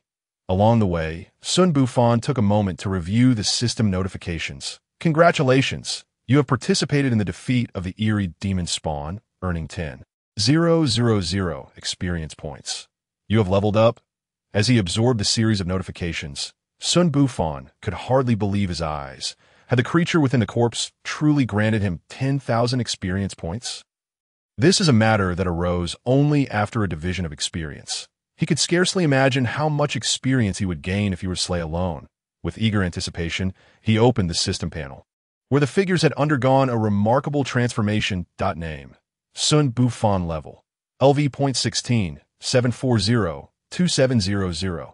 Health, 260260. Spirit, 530. Attribute strength, 88 agility, 53 intelligence, 53 allocable attribute points, 24 remaining skill experience, 580. Not only had his level surged by 4, but all his attributes had also seen substantial enhancement. That he allocated 12 points to strength, distributing the remainder evenly between agility and intelligence, thus transforming his attributes to strength, 100 agility, 59 intelligence, 59. While his spirit increased to 590, the skill experience was currently of no use. The demon-slaying sword technique he had mastered was already at maximum level, awaiting the acquisition of skill stones to attempt a breakthrough. Meanwhile, the divine stealth technique, which could significantly enhance his attributes, required 10,000 experience points to reach level 2. Insufficient. Even the compression skill within the divine stealth inheritance needed 1,000 skill experience to upgrade, which he lacked. He resolved to save it for future upgrades at that moment. He realized that he could gain experience and level up by defeating monsters, but skill levels followed the conventional method, necessitating upgrades for skill experience. The vast experience required for those formidable skills was simply unattainable. That it seemed he needed to devise a strategy to farm dungeons and slay bosses, hoping for a drop of skill stones. As each stone could provide 1,000 experience points, the swiftest means of advancement. Lost in thought, they had unknowingly arrived at the city gates. Xun Bufan gazed up at the towering city walls, a wave of ancient grandeur washing over him. The walls loomed high, estimated to be 200 or 300 meters tall, coated in black paint, evoking the impression of a colossal mountain on the verge of collapse. Before the gates, a bustling crowd queued to enter the city. Each person leading a horse through the entrance was assisted by someone who would guide their steed aside, an occurrence that seemed routine to those entering. Observing this scene, Xun Bufan was filled with curiosity. Is this your first time venturing out, brother Fan? In this capital, not everyone is permitted to ride horses. These outsiders must yield their mounts to the stables under the city guard for safekeeping, to be returned upon exiting. Unbeknownst to him, Zhu Gaoshuang had sidled up and whispered, "Indeed, it is my first time. The walls of the capital are astonishingly high." Xun Bufan nodded, gazing up at the sky-piercing fortifications and marveling aloud. It is said that with each invasion repelled from demons, the walls were further fortified. You know what that black substance is? Is it just paint? No, that is the blood of both humans and demons. Congealed over time, replied the stocky boy, his tone somber. Xun Bufan stared vacantly at the wall shrouded in the dark material, momentarily lost in thought. It finally dawned on him that even the soldiers guarding the city gates were at least level 20 or 30, indicating a cultivation level of second to third tier. That he recalled that Tong Kuan was merely at the second tier, while he had already traversed the realm, suppressing demons alongside Yang Lu, which only heightened his anticipation for the wonders of the capital. Meanwhile, the carriage carrying Yu Yun and Gongji Jin did not halt, merely passing the city guards as they extended a delicate white arm from the window, brandishing a token before retracting it. Upon seeing the token, the soldier's demeanor shifted to one of respect. He bowed and pointed the way into the city, seemingly oblivious to the carriage itself, while other pedestrians exhibited expressions of awe. Stepping aside to allow the carriage to proceed, Xun Bufan and Zhu Gaoshuang basked in the privileges afforded by that token. Upon entering the city, Xun Bufan remained awestruck by its splendor. The bustling throngs outside had intrigued him, leading him to wonder why they showed no fear of demons. Upon inquiry, he discovered that the city guard patrolled and maintained order within 100 miles of the capital daily. Thus, the likelihood of encountering demons was minimal. Although night had fallen, the city blazed with light. The populace moved about freely, displaying no signs of curfew.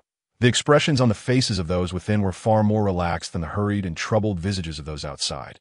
Their attire was also considerably more casual. He even spotted a woman revealing a generous expanse of white skin, strolling down the street with an air of nonchalance, which elicited a fleeting sense of having returned to a modern society. "Fatty, is there no curfew in the capital?" "Nope." "Then why are those women so scantily clad?" "Ah, that's just the latest fashion, and this is the capital. Patrols are everywhere. No one would dare commit a crime." "Oh, sigh Fatty, why are those people allowed to ride horses in the city?" "Those of noble birth. It is not unusual that, as the saying goes, in the capital, 7th and 8th rank are akin to dogs, 6th and 5th rank abound, and 4th and 3rd rank roam freely. Only 1st and 2nd rank exist in the heavens."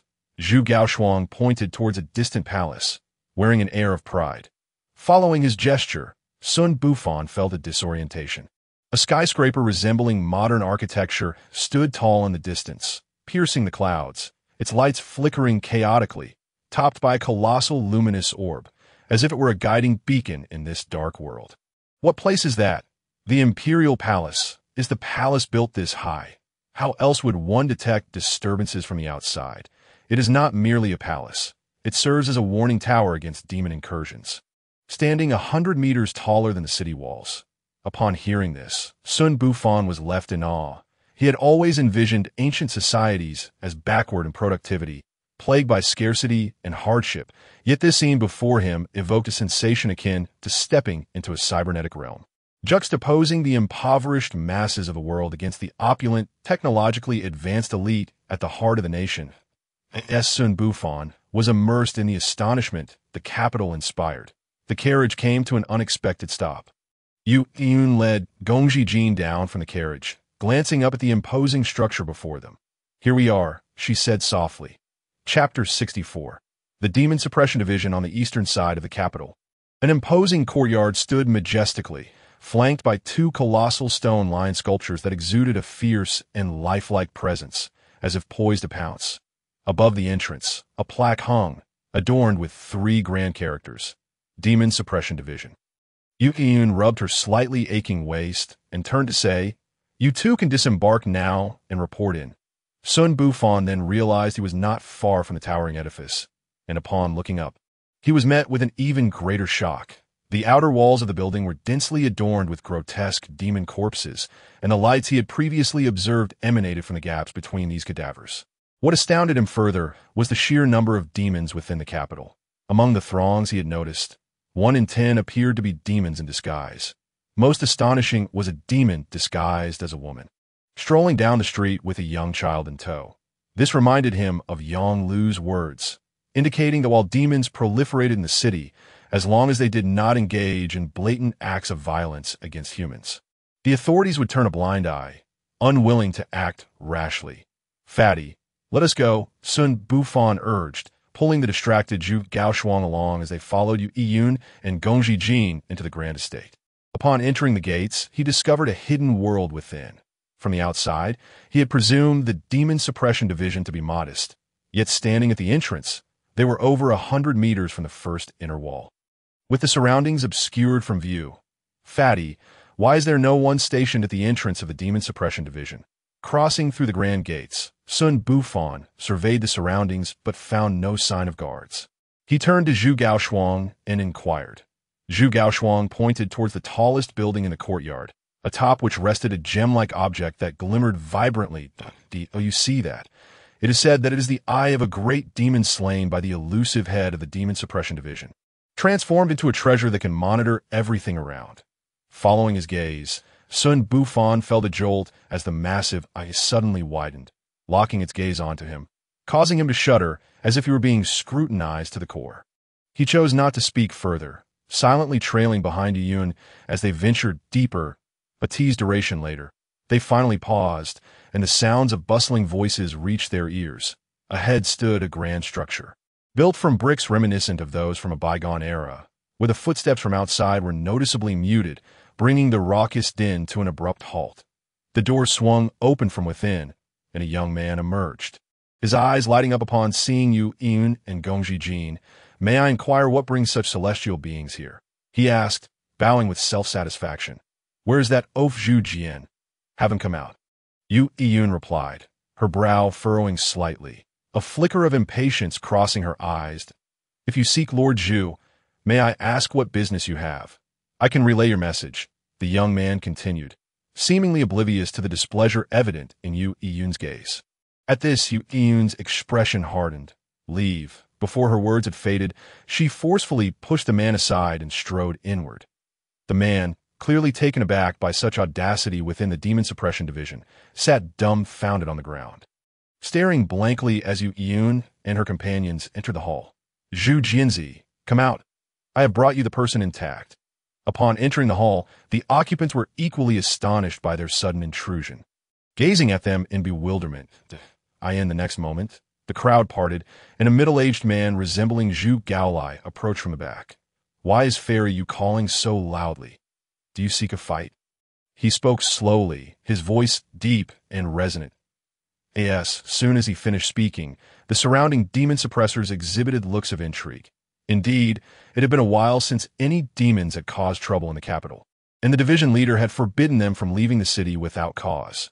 Zhu Town Protector had been clamoring for a fight for far too long, yet no one had paid him any heed. Could this stunning woman be intending to challenge Zhu Town Protector? "Fight? I have no intention of battling with a brute like you. My quarrel lies with your division leader." Yun smiled brightly, disregarding Zhu Jianzi as she pulled forth a small, chubby figure who had been cowering behind Xun Bufan. "I have brought your person. Remember to send the promised item to Qing Tian's sect." The small boy, pushed forward, mumbled a greeting to the middle-aged man. "Second Uncle Dada, it's Xiao Shuang. Come here, let your second uncle see if you can withstand more hits." Zhu Jinzi's eyes lit up as he reached out to draw Zhu Gaoshuang closer. But the small boy shrank back as if seeing a cat. "Second uncle, I haven't trained yet." However, he was no match for Zhu Jinzi's formidable grasp, which seized him effortlessly. "You've gained quite a bit of weight since we last met. You should be able to take a few more hits. Come, let us go to the side courtyard and test your mettle." Zhu Gaoshuang wore a mournful expression, fearing to resist, and in a moment of desperation, he rolled his eyes and feigned fainting. Zhu Jianzi chuckled. "Thank you, Yun," and disregarding her reaction, dragged the small boy out. Witnessing this scene, Xun Bufan could only silently pray for the small boy, hoping he could endure a few more punches. Zhu Jianzi appeared to be a formidable figure, his muscles larger than those of an ordinary man, his arms nearly matching the girth of Xun Bufan's thighs. Once the exchange was complete, Yun turned back to Xun Bufan, saying, "Wait here for a moment. Yang Lu will come find you." Xun Bufan nodded in response. After Yun spoke, she turned with Gongji Jin and departed, but before leaving, she glanced back at Xun Bufan, her expression unusually grave. Then, her red lips parted slightly, uttering two words, "Don't die." Xun Bufan's heart tightened, an inexplicable pressure weighed upon his chest like a titan's mountain, rendering him breathless. Throughout this journey, even in the face of calamities, Yu Yun had never shown such a serious demeanor. Did she harbor no hope for his survival? He stood there, dazed, watching her and Gongji Jin vanish from sight, lingering in a state of shock for quite some time before regaining his composure. Brothers, I am Xun Bufan. Pleased to make your acquaintance. If I have offended in any way, I ask for your understanding. He turned to the seemingly petrified demon suppressors, offering a respectful BOW. No sooner had he spoken than a piercing scream echoed from outside, shattering the silence of the hall. The entire space erupted as the demon suppressors sprang to life, converging around Xun Bufan. Voices filled with skepticism, sympathy, and regret reached his ears. You are the one chosen by the division leader to participate in the hidden mystic pool assessment. Xun Bufan, Chapter 65. In Xiao. Under the scrutiny of curious and sympathetic gazes, Xun Bufan was about to speak when a cold, detached youth emerged from the crowd. As he passed, the demon suppressors automatically parted to make way for him. In Xiao, he is recommended by Yang Lu. Do not act recklessly. Someone cautioned, and the indifferent youth paused, glancing sideways, causing the speaker to immediately turn away, falling silent. The cold youth halted before Xun Bufan, resembling a king surveying his subject. So, you are the one who has come from south. How is it that you have yet to awaken your spiritual veins? Xun Bufan was taken aback, glancing at the system prompt above the youth's head. In Xiao, LV.19. Vitality. 60. Oddly, why did the system indicate only 60% vitality? Yet he showed no signs of injury. Observing the gazes of those around him, they seemed to possess levels comparable to Tong Kun, at second or third tier, all surpassing In Xiao. Yet there was a distinct fear in their eyes when they regarded this cold youth. Remembering his past life, he recalled how, after graduating from university and entering a new company, he encountered both kind colleagues offering guidance and those seeking to assert their seniority. Was In Xiao not one of those? Why so silent? Allow me to test you. Before Xun Bufan could respond, In Xiao struck directly at his face with a punch. Xun Bufan deftly dodged to the side. It seemed that if he did not demonstrate his prowess today, they would not relent. It was the perfect opportunity to test the newly learned demon-slaying blade technique. In that case, I welcome your guidance. With that, Xun Bufan shaped his hand like a blade. Demon-slaying blade technique. First form, forceful slash. His hand transformed into an extraordinary demon-slaying sword, sweeping down fiercely toward the front. In Xiao did not expect the newcomer to evade his punch so easily. Though he employed no martial arts techniques, it was not something an ordinary person without awakened spiritual veins could dodge. A glimmer of interest sparked in his eyes, as if he had discovered something entertaining. Come at me. His cold voice resonated in the hall as his other hand surged with power, rising from below to clash directly with Xun Bufan's handblade. Instantly, an invisible wave radiated from the point of their collision, causing onlookers to step back in surprise. Once they regained their footing, they found the two engaged in a fierce contest. He can actually withstand In Xiao. This powerhouse! Excitement rippled through the crowd. In Xiao was gradually forced downward by Xun Bufan's blade. His expression grew serious. This boy, despite lacking cultivation, possessed immense strength that even he, who specialized in physical prowess, struggled to counter. Interesting, In Xiao abruptly released his force, pivoting sharply to launch a sweeping kick. Xun Bufan, undeterred, raised his hand blade to block the incoming strike. Demon-slaying blade technique, second form, brutal kill. Seizing the moment In Xiao was off balance, Xun Bufan advanced, delivering a powerful slash directly to his chest. In Xiao was unprepared for Xun Bufan's astonishing speed. He could not adjust in time, and a strike forced him back several steps before he could regain his stance. Staring incredulously at Xun Bufan, he struggled to comprehend how this young man, with no cultivation, could possess such formidable strength. As In Xiao found himself at a disadvantage, the surrounding crowd was filled with disbelief. What did I just witness? He actually drove In Xiao back. Another monster has emerged in our demon suppression division. To have such power without even condensing spiritual veins, it's no wonder the division leader selected him for the secret realm assessment. Xun Bufan paid no mind to the astonished onlookers, offering a polite bow. I concede. After this battle, he gained a clearer understanding of his own strength. he had only utilized 70% of his power to suppress Inshio, suggesting that at full strength, he could contend with someone at the second tier. Inshio, flexing his wrists, was filled with a fighting spirit. Don't rush. I didn't use any combat skills just now. Let us go again. With that, he stepped forward, a flash of yellow light coursing through his arm as he charged directly at Xun Bufan. Enough, a commanding voice echoed in the ears of everyone present. Suddenly, Xun Bufan felt a blur before his eyes as a middle-aged man clad in red robes appeared between him and Inshio. Lan Yushan, LV.62, upon seeing this figure, the crowd bowed their heads in respect. Lan Town Protector. Lan Yushan snorted, "What do you think this place is?" Engaging in a brawl. Inshio, you are to write a self-reflection and submit it to my desk by tomorrow. Pain flickered in Inshio's eyes. He clenched his teeth, wanting to protest, but ultimately managed a begrudging yes. Lan Yushan then turned to Xun Bufan, pondering for a moment before speaking. You are to do the same. Bring it to me tomorrow. Follow me. What on earth is going on? Xun Bufan could not help but roll his eyes. Had he hesitated earlier and refrained from engaging with Inshio to demonstrate his strength, he would have found it exceedingly difficult to navigate his way within the Demon Suppression Division thereafter. As a result, he received a rather unexpected reprimand letter, a relic reminiscent of his school days. However, for him, the task of drafting a self-criticism was a trivial matter, given that he had once penned 10,000-word critiques as a master during his academic years.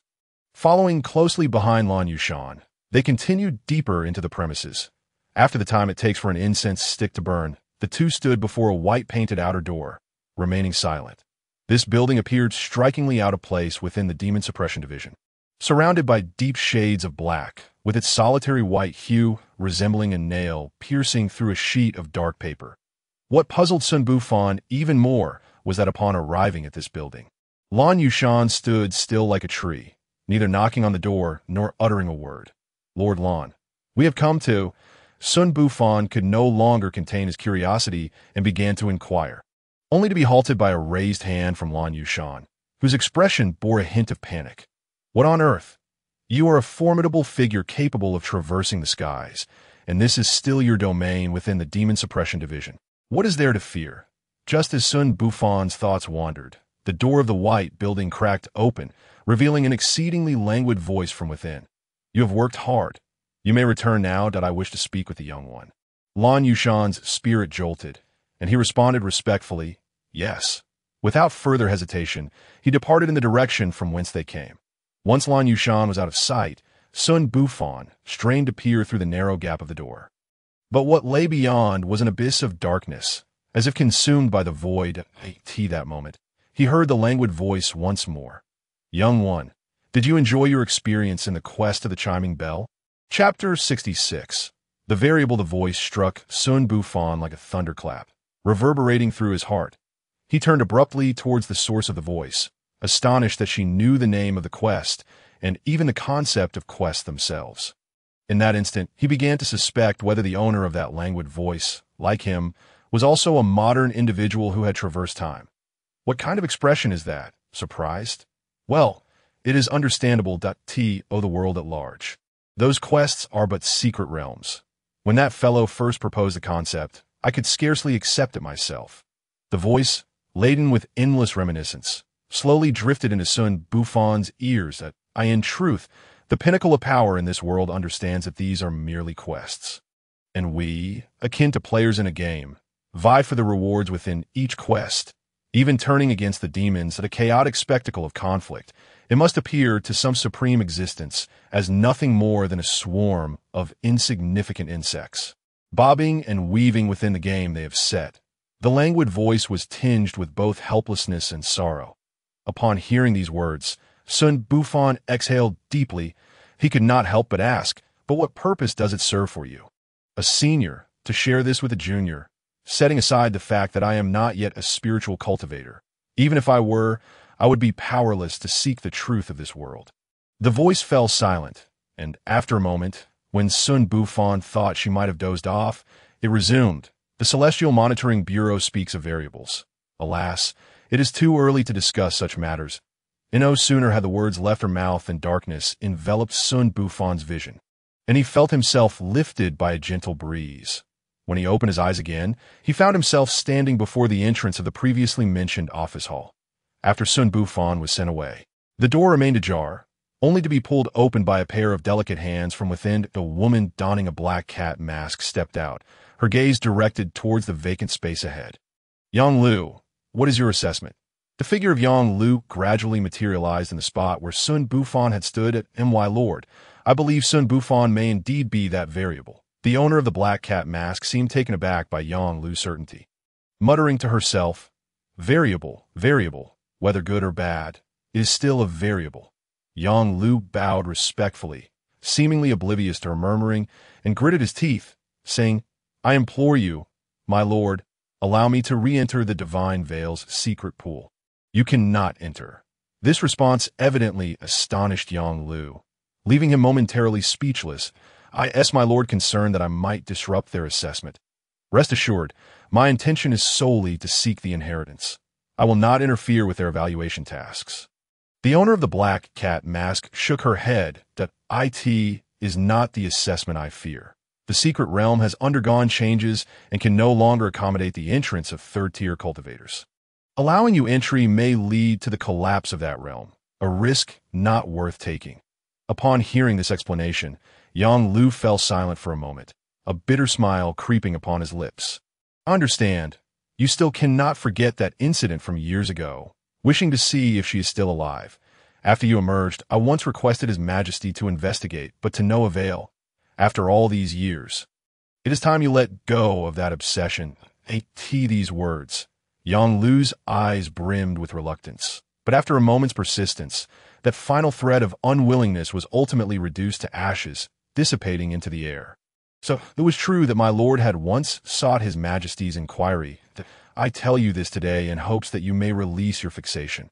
Your stagnant cultivation should also be advanced. Upon hearing this, Yang Lu offered a bitter smile. Yes, my lord, I shall take my leave. Wait, the owner of the black cat mask called out, stopping Yang Lu as he turned to leave. Arrange for some promising newcomers to accompany Xun Bufan into the secret realm for training. The 8th prince will also be entering. Inform Xun Bufan to avoid any conflicts with him. Furthermore, there are only a few days left until the Divine Veil's secret pool opens. During this time, do not leave. Activate that young man's spiritual veins. Otherwise, he will be mere fodder in the secret realm.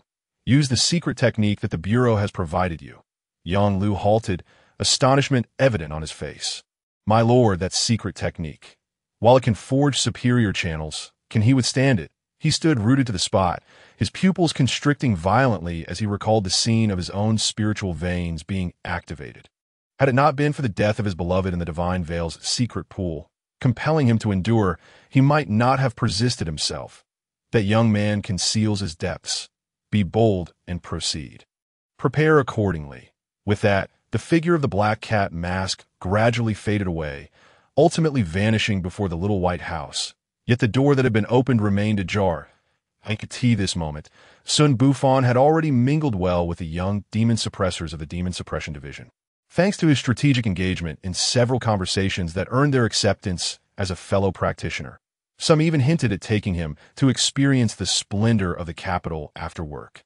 However, Xun Bufan found excuses to decline, awaiting Yang Lu's arrival to inquire about the secret realm related to the assessment. Xun Bufan, come with me. I could see that moment. A familiar voice called from outside the door. Following the source of the voice, he spotted Yang Lu, expressionless, standing at the entrance. Upon meeting his gaze, Yang Lu turned and walked away. Xun Bufan felt a jolt of surprise and hurriedly bid farewell to the demon suppressors he had been conversing with. Quickly catching up to Yang Lu, Lord Yang, it is good to see you. Before he could finish his sentence, Yang Lu suddenly pivoted, a heavy sword appearing in his hand unbeknownst to Xun Bufan. Without giving him a moment to react, the sword came crashing toward him. What the hell? Witnessing this scene, Xun Bufan felt a surge of dread. Realizing he could not evade, he crossed his arms in a desperate attempt to shield himself from the impact. Bang! In the next instant, the heavy sword struck his arms with tremendous force, an irresistible power coursing through him as he was sent hurtling backwards, crashing to the ground. The demon suppressors outside, alerted by the commotion, rushed out to observe, astonished by the unfolding spectacle. Wasn't he recommended by Lord Yang? What is happening? I don't know. Let's wait and see.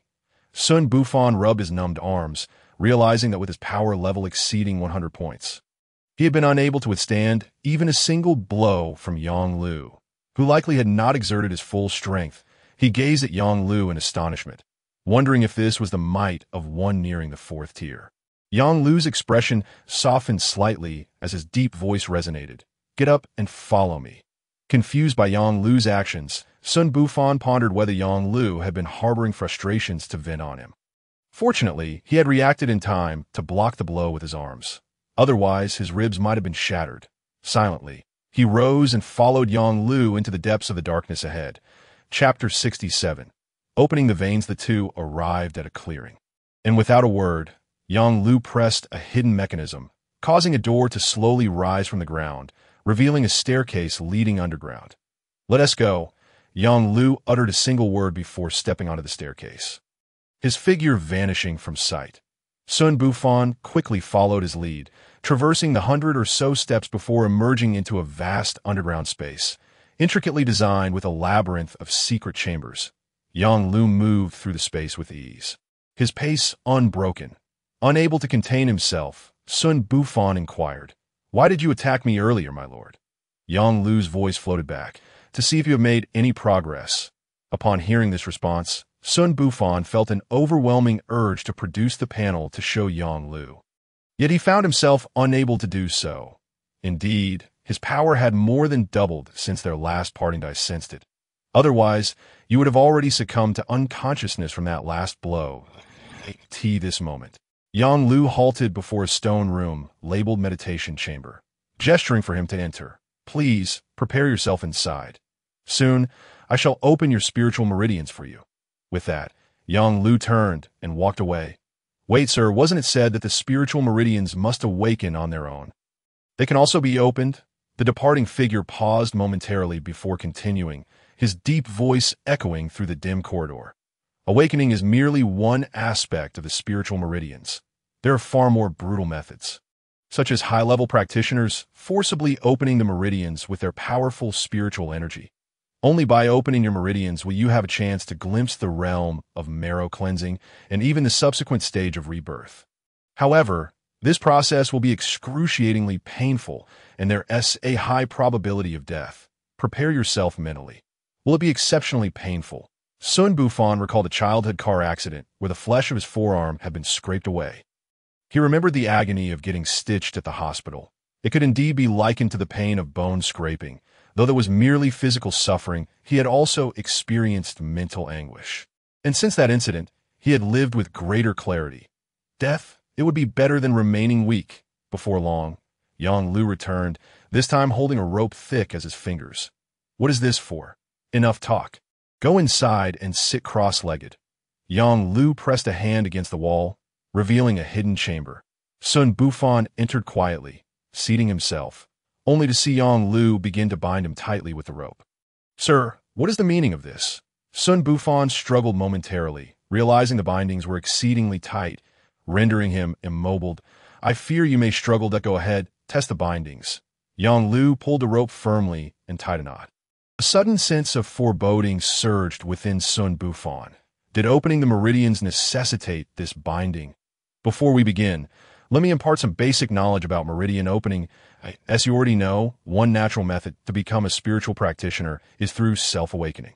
However, this also has its drawbacks, as it relies on the individual to subsequently widen their meridians to accommodate more spiritual energy, thus consuming considerable time.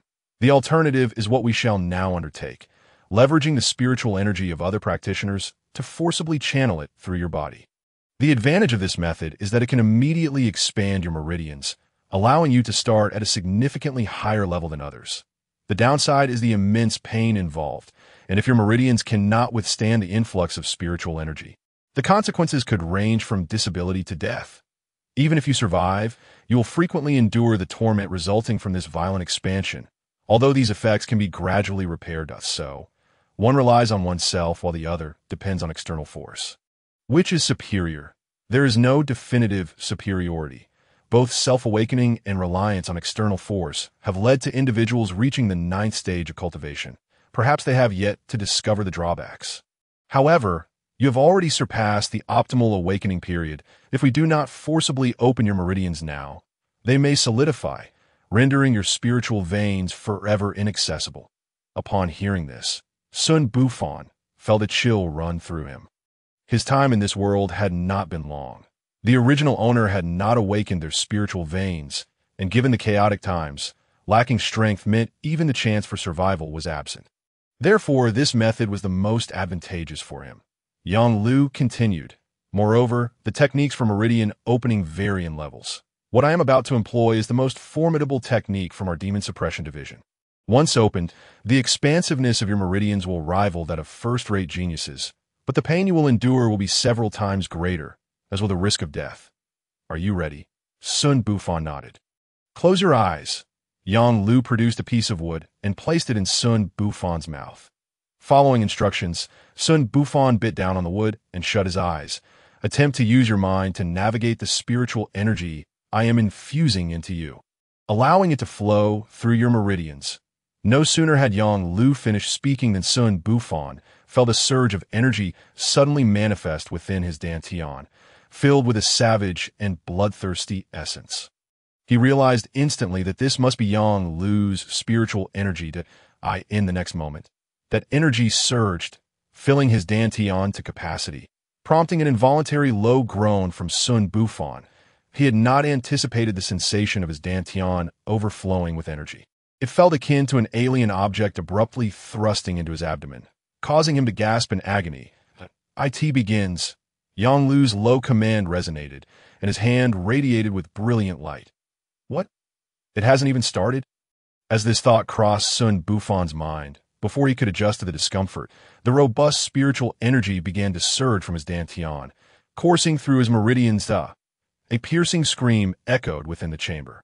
Reverberating throughout, It felt as though his insides were being sliced open with a knife dipped in fire, each cut relentless, allowing no respite. Accompanying this was the searing sensation brought on by the fiery stimulation of his cells. Xun Bufan's entire body tensed, veins bulging on his forehead, and at that moment, all thoughts dissipated, replaced by a peculiar notion that death might be a form of release that he longed to open his eyes. Yet to his horror, his eyelids felt as though they weighed 1,000 pounds, rendering him incapable of doing so. A sudden wave of terror surged within him, a fear of the unknown, causing his body to tremble uncontrollably. Do not lose focus. Concentrate. At that moment, a booming voice pierced his ears, jolting Xun Bufan back from the brink of unconsciousness. Perhaps due to the body's self-preservation mechanism, he found himself feeling less pain than before. He promptly ceased his overthinking, directing his mind towards the overwhelming energy within him, allowing it to rampage through his body. Yang Lu's spiritual energy darted about within him like a headless fly. But with Yang Lu's heavy exhale, that chaotic energy suddenly seemed to gain direction, moving rhythmically through his meridians. The pain, which had gradually subsided, erupted once more, compelling Xun Bufan to instinctively attempt to struggle. Yet the ropes binding him kept him restrained. That moment, he understood why Yang Lu had bound him. Without such restraints, he would likely have fled from the unbearable agony. Excellent. But this is merely the beginning. Yang Lu's voice bore a hint of excitement, his eyes glinting with intensity. Having assessed Xun Bufan's potential, a frenzied look crossed his face as he gritted his teeth and intensified the luminous energy in his hands exponentially. In the depths of the demon suppression division, within a hidden chamber beneath that immense eye, a woman donned in a black cat mask sat poised on a mat. Through the mask, her eyes were tightly shut. However, upon closer inspection, one could discern a flicker of azure light beneath her eyelids, streaming from the corners of her eyes and ascending towards the sky, merging with the colossal eye above her. How intriguing. Yang Lu is expending his spiritual energy for this boy. Overexertion could compromise his foundation. With that, she extended her delicate hand, hidden within her long sleeves, pointing towards the eye above. Instantly, the eye erupted with a peculiar wave of energy, releasing a brilliant crimson force that swiftly plunged into the ground, vanishing within. Sensing that the energy had achieved its purpose, the woman altered her hand gestures, redirecting the immense eye to another direction. Ah, so that's it. Despite possessing cultivation, one chooses to conceal their abilities. How fascinating. Back in a hidden chamber, Xun Bufan gritted his teeth. Having endured for nearly an hour, he had distinctly felt Yang Lu's energy wane earlier. Yet inexplicably, he was suddenly filled with spiritual energy once more. Yang Lu seemed to throw caution to the wind, frantically pouring his own energy into Xun Bufan's body, causing his already expanded meridians to thicken further. Goodness, more! Xun Bufan suddenly felt an excruciating tearing pain within, tenfold more intense than before. To his despair, Yang Lu seemed to disregard the consequences, pulling out 2 spiritual pills from his pocket and shoving them into his mouth. Are you trying to kill me? The violent spiritual energy surged through his meridians, relentlessly expanding them. Yet the aftereffects of this brutal expansion began to manifest, with signs of rupture appearing in his meridians. Xun Bufan wished to urge Yang Lu to cease, opening his mouth but only managing a few whimpers. Yang Lu, however, appeared oblivious to the strain on Xun Bufan's meridians, continuing to pour his energy into him as if it were of no consequence. I'm going to die. Xun Bufan began to regret why he had placed his trust in this madman, who was willing to expend his own life force to slay demons that he struggled, only to suddenly realize that apart from sensing pain, he had no control over his own body. A wave of despair gradually enveloped his heart as he mockingly thought that he might be the only one among the traversers to die from overexertion. At that moment, an enigmatic sensation arose within him, accompanied by an obscure scripture that appeared in his mind. Although he did not recognize the text, he understood its meaning intuitively. The divine concealment legacy. Foundation Establishment Chapter. It dawned on him that prior to opening his spiritual meridians, the system had merely solidified his skills for him, and now that the meridians were manifesting, the scripture had emerged on its own. He felt as though he had glimpsed a lifeline and grasped it desperately, striving to guide the wild, beast-like energy within him along the path outlined in the Foundation Establishment Chapter. However, he had overestimated his own capabilities. Despite his best efforts, the energy rampaged within him without heed. Yang Lu, whose hand was still resting on Xun Bufan's dantian, noticed this as well. That a flicker of panic crossed his eyes as he attempted to sever his own flow of spiritual energy. Yet, the next moment, he was even more alarmed to find that he could not withdraw. At that instant, Xun Bufan's dantian seemed like a black hole, firmly ensnaring his hand. This is disastrous. The secret technique made no mention of this, and I followed its instructions to the letter. Why is this happening? As time passed, Yang Lu's face grew increasingly pale, and the panic in his eyes morphed into fear. If this continued, he would likely be drained dry by this young man. No, I must find a way. Yang Lu now regretted his recklessness. Even if Xun Bufan possessed a solid physical foundation, he could not withstand such an expansion of his meridians. What perplexed him further was the strange energy that had inexplicably manifested within, which felt somewhat familiar, yet he could not recall where he had encountered it. This energy refused to obey his commands. Violently channeling his own spiritual power into Xun Bufan's body, he pulled a blood-red pill from his robe. A hint of reluctance flashing in his eyes, and after a moment's hesitation, he bit the bullet and swallowed it. In the next instant, color returned to his pale visage, and the spiritual energy within him, previously depleted, surged back to life. Come on, let us see how much you can absorb. A glimmer of determination shone in Yang Lu's eyes as he unleashed the revitalized spiritual energy into that black hole. Meanwhile, Xun Bufan floundered like a headless fly, attempting various methods, yet was unable to tame the rampant spiritual energy within him. This moment, his meridians had expanded to an incomprehensible degree, and the fissures on them multiplied. He suspected that if even more spiritual energy entered, his meridians would shatter and he would perish in an explosion of energy. Oddly enough, the fissures on his meridians began to heal slowly, although the healing rate was noticeably outpaced by the rate at which they were being torn apart. Just then, as if summoned by his fear, a surge of extremely violent spiritual energy rushed into his dantian, more bloodthirsty than the previous energy, and it surged into his meridians, targeting the cracks with reckless abandon. Xun Bufan could only watch helplessly as the scene unfolded before him. He could not control the previous energies.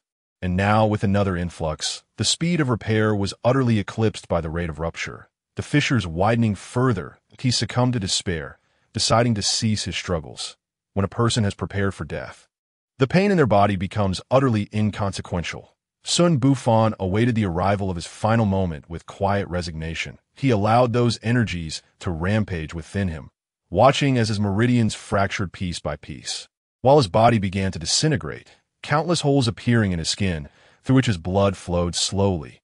Witnessing this scene, Yang Lu's eyes filled with disappointment, alongside a deeper sense of regret at this moment. The black hole in Xun Bufan's dantian gradually faded, and Yang Lu retracted his hand, silently observing the impending death of Xun Bufan. It was not that he did not wish to save him, but rather that he had no strength left to do so. The external force of meridian opening was such that the survival rate was woefully low, 1 in 10, perhaps even 1 in 100. Were it not for such a high mortality rate, surely everyone would seek the aid of experts for meridian opening. This is fate? Is this the variable predicted by the Sky Monitoring Bureau? Yang Lu shook his head, unwilling to believe that Xun Bufan could perish so easily. Hang in there. As Xun Bufan's consciousness began to fade, he felt as though he were ensnared in the illusion of a fox demon. Transported back to the modern world, he now stood outside the dilapidated door of his parents' home. However, this time he did not hesitate. He reached out and knocked on the weathered wooden door. After a long pause, the door creaked open, revealing a sliver of golden light. Boom! He had no time to discern the scene within. Darkness enveloped him, and his consciousness began to dissipate. As he faded, he glimpsed a fair, jade-like hand reaching out from the golden light towards him. Chapter 69. Rise in power. In a dimly lit room in the capital, a man clad in a black robe knelt on the ground, his head bowed low. The dark blue skin of his forearms was exposed, and his long fingers resembled steel, glinting coldly. His nails, longer than his fingers, had sharpened into deadly weapons, shimmering ominously and exuding faint wisps of smoke. Before him, shrouded in swirling mist, sat a figure whose face was obscured, revealing only 2 glowing red eyes that flickered mysteriously within the haze. The divine concealment abyss is about to open. Have you made the necessary arrangements? A voice, ambiguous in gender, broke the silence upon hearing this. The black-robed man shuddered involuntarily. Even the ethereal smoke surrounding him momentarily stilled. He composed himself and replied, "Esteemed master, everything is in order."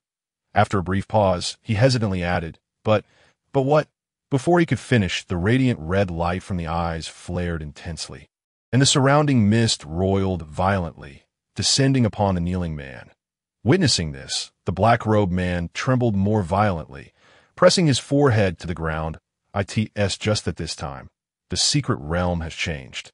Only those below the 3rd tier can enter. The personnel I have arranged may be insufficient. Upon hearing this, the encroaching mist halted abruptly, and after a moment, a calm voice emerged from within.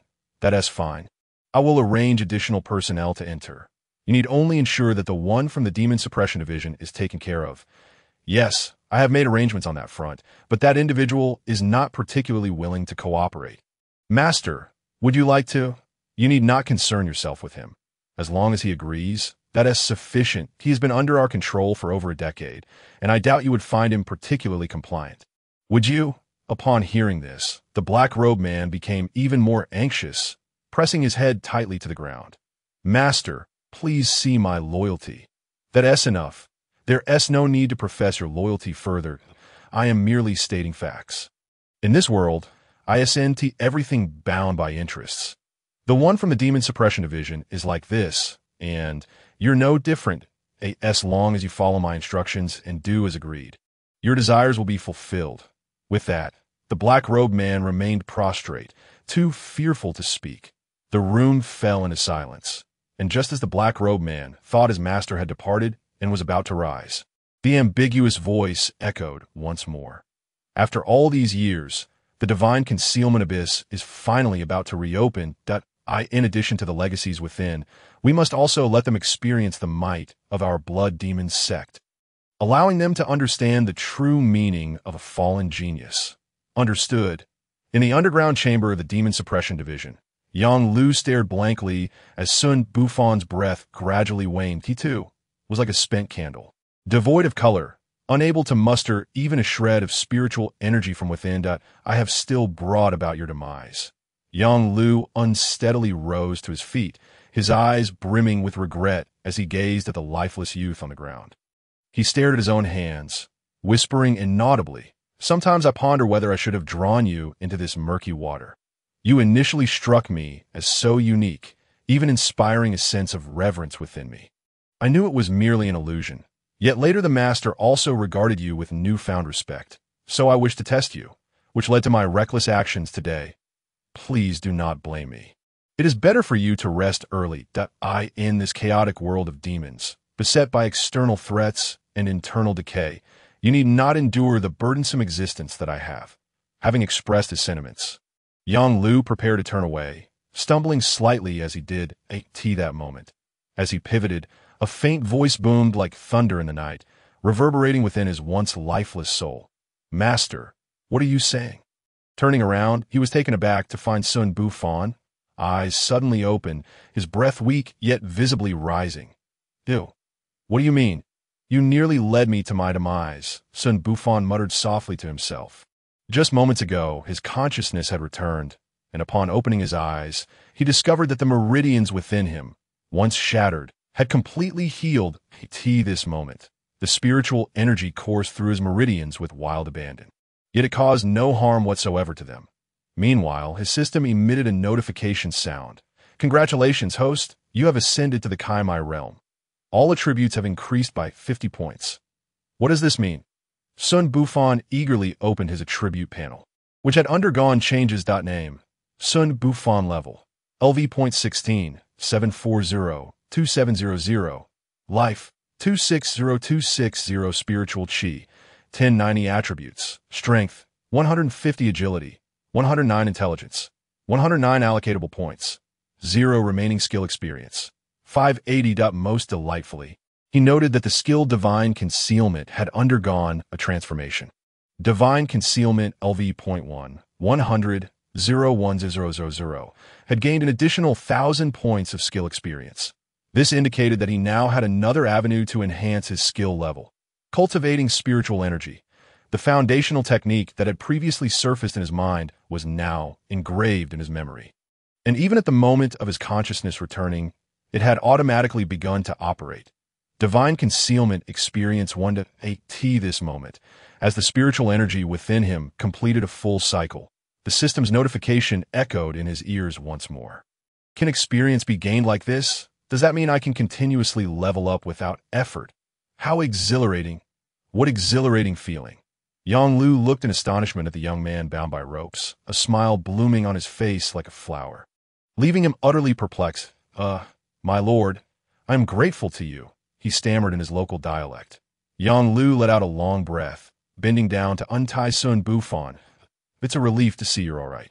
After speaking, a strange flush crossed Yang Lu's face, and he suddenly collapsed to the ground, losing consciousness. Xun Bufan then noticed that Yang Lu's health bar had dwindled to around 30%, and his complexion had become alarmingly pale, as if he had suffered a severe illness, with the flesh on his cheeks slightly sunken. To Xun Bufan's astonishment, Yang Lu's aura began to rapidly weaken, and his health bar, which was already low, slowly continued to decline. "What the hell did you do? Did you just open a meridian and nearly kill yourself?" He quickly retrieved several premium healing pills from his inventory and stuffed them into Yang Lu's mouth. "In your current state, I can't guarantee anything, but you did this for me, so I will not abandon you." Once the exceptional elixirs were consumed, their effects swiftly took hold, and Yang Lu's health bar visibly rose, his complexion rapidly regaining its color. Witnessing this, Xun Bufan finally felt a sense of relief. If Yang Lu were to perish due to his meridian opening, it would spell disaster for the Demon Suppression Division. He then began to perceive the changes brought about by this meridian opening. Unlike before, he distinctly felt his strength and speed significantly enhanced after the opening, which was also reflected in the data panel. Most gratifyingly, although his level had not increased, his physical attributes, including coordination and reaction speed, had improved considerably. Previously, he had been unable to sense the flow of spiritual energy within him and could only execute the skills fixed by the system.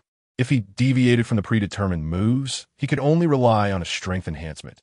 Now, however, he discovered he could infuse spiritual energy into various techniques at will, amplifying their power. Furthermore, the originally abandoned Demon Slayer Blade technique had also undergone substantial transformation. Prior to the Meridian opening, he could only execute the skill when the button lit up, akin to playing a game. But now he could summon spiritual energy to wield the Demon Slayer Blade technique at any time. Its might significantly increased from before. Simultaneously, he realized why this blade technique had been discarded. While the earlier moves were manageable, the final move would suddenly increase the flow of spiritual energy within the meridians, exerting tremendous pressure and potentially causing irreparable damage. Yet for him now, such risks were nearly negligible. If the meridians of others at the Kaimai stage were likened to streams, he was now akin to a river. And even with accelerated spiritual energy, the impact on him was minimal. In this moment, he also understood a part of the system's function. Aside from solidifying skills and providing an attribute panel, its greatest role was to enable him to use skills stably before the Meridian opening. Chapter 70. The assessment begins. Yang Lu remained unconscious for 2 full days before finally awakening. The moment he regained consciousness, Xun Bufan hurried to his home. Seeing that Yang Lu's health bar had recovered to around 80%, Xun Bufan's anxious heart finally settled. "What's the matter? Don't recognize me anymore." Yang Lu observed Xun Bufan's dazed expression and chuckled. "I was just amazed at how you restored yourself to your former state in such a short time." Yang Lu gazed intently at him. "Did you give me that pill again? Otherwise, my body would have needed at least half a month to recover." "Confidence? You are overly confident. If it weren't for my pill, you would likely have already been fully restored on the other side." Xun Bufan silently scoffed, and noticing that Yang Lu was in good spirits, he voiced his lingering curiosity. "My lord, I came not only to check on you, but also to inquire about some common knowledge regarding cultivation. I am now in the Kaimai realm. Yet why do some in the division refer to me as a Kaimai realm spiritual cultivator, while others call me a first-tier spiritual cultivator? What is the correlation between the two?" Upon hearing this, Yang Lu paused for a moment, then suddenly recalled that Xun Bufan had originally been merely a hunter from Hafen County, and thus had little exposure to such matters. Actually, they are describing the same realm.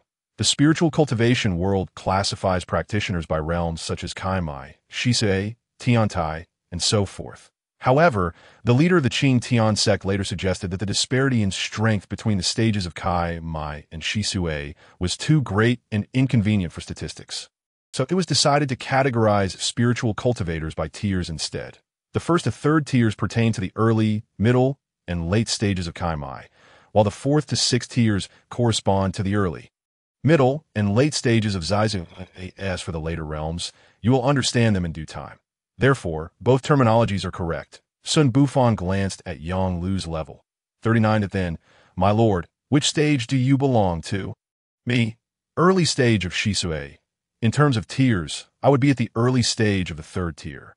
Xun Bufan nodded, comprehending the distinction that he himself, being at level 16, should be classified as the early stage of Kaimai. A first-tier spiritual cultivator, of course. Actual strength must also factor in combat experience, skills, and other elements. After discussing a bit more with Yang Lu, Xun Bufan took his leave. That on the following day, Xun Bufan stood among a group of young men and women on a hillside at the outskirts of the city, quietly awaiting the opening of the secret realm. Among the crowd, besides Yin Xiao, who had previously attempted to intimidate him, he was surprised to find the chubby Zhu Gaoshuang among them. What caught his attention even more was that the chubby boy's level had astonishingly reached 25. How had he managed to conceal his status from the system? A sense of unease washed over Xun Bufan. The system's notifications had always been accurate, including the 99-level giant demon encountered in the previous instance, which had been directly indicated by the system. Yet this chubby boy had consistently shown as merely level 1, an ordinary person. Now, however, he boldly displayed a level of 25. What had transpired in such a short span? 2 other individuals in the crowd also drew Xun Bufan's attention. Point 1 was a bald man clad in animal skin, his muscular frame exuding an air of brute force, his level matching Yin Xiu's at 19. The other held a golden fan in his hand, dressed in luxurious brocade attire, his face perpetually adorned with a gentle smile that conveyed a refreshing aura. His level was higher, matching the chubby boy's at 25. At that moment, upon noticing Xun Bufan's gaze, the man promptly closed his fan and smiled, nodding in acknowledgement. Xun Bufan awkwardly touched his nose, having intended to observe discreetly, only to be caught. That is the 8th prince. Zhu Gaoshuang whispered beside him. Xun Bufan's heart stirred. The 8th prince? Why was he here to participate in the Demon Suppression Division's assessment? You may not be aware, but apart from you, only those twin brothers are genuinely partaking in the assessment for the Demon Suppression Division. The rest are here for the seed program. The 8th prince, however, is likely seeking the inheritance within. The chubby boy pointed toward the back of the crowd. Following his indication, Xun Bufan noticed indeed 2 young men, one plump and the other thin. Had Zhu Gaoshuang not pointed them out, he might not have recognized them as twins. Now, upon closer inspection, he discerned a hint of similarity in their facial features.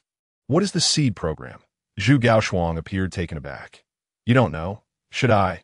The chubby boy nodded, then seemed to recall something. The seed program, as the name suggests, is designed to select individuals with potential, providing them with various resources to facilitate rapid growth. The rankings from this event will determine eligibility for the Genius Cultivation Competition hosted by the Qin Tian sect in 6 months. And what about you? Are you also here to participate in the Genius Cultivation Competition or to seek the inheritance inside? Upon hearing this, Zhu Gaoshuang was momentarily taken aback, unable to meet Xun Bufan's gaze. I was merely compelled by my elders to come and have some fun. Why are you looking at me? I truly am just here to enjoy myself. Xun Bufan gently shook his head, refraining from further inquiries. Everyone harbors their own secrets, himself included. That moment, flashes of azure light streaked across the eyes of the crowd. Suddenly, 3 elderly men with white beards appear before them, their faces devoid of any wrinkles. Their skin unnaturally pale, suggesting excessive pampering and a lack of sun exposure. Clearly, some among the crowd recognized their identities and could not help but exclaim, "It is indeed 3 esteemed generals come to open the secret realm." It had been many years since they were last seen. It was unexpected that the master of the secret realm would summon them this time. This indicated that the treasures within were of great importance to the higher-ups. And our opportunity has arrived, as long as Xun Bufan was astonished by their ranks. Each surpassed level 70, particularly the one in the center wearing a white robe, whose level had reached 70-5 at a T that moment. The 75-level elder parted his lips slightly. Esteemed talents, apart from the 3 who are participating in our Demon Suppression Department's assessment, the rest are all geniuses sent by various factions that as fellow humans. I hope that when you witness others in peril within, you will extend a helping hand. Now, I shall announce the rules of this trial. The secret realm's ranking will be determined by your points, which can be earned by hunting the demons within, exchanging demon cores, or collecting spiritual herbs and medicines. If anyone manages to acquire the inheritance of the Shanin clan, regardless of its level, they will receive points commensurate with its rank. Furthermore, the inheritances obtained within will not be forcibly required to be surrendered. If you voluntarily choose to offer them later, we will compensate you with rare spiritual herbs, techniques, and other precious items according to their value. Moreover, the victor of this competition will be awarded a cleansing elixir from our Demon Suppression Department as an additional reward. As soon as the words left his mouth, the crowd erupted in excitement. They had not anticipated that this would be a points-based competition. Could there have been some unforeseen changes within the secret realm? Regardless, with inheritances to be gained and no obligation to surrender them, even without points, I must enter and give it a try. Indeed, obtaining such inheritances is no trivial matter. Possessing them could grant one overwhelming prowess over peers of the same rank, and even the possibility of defeating those of higher ranks is not out of the question.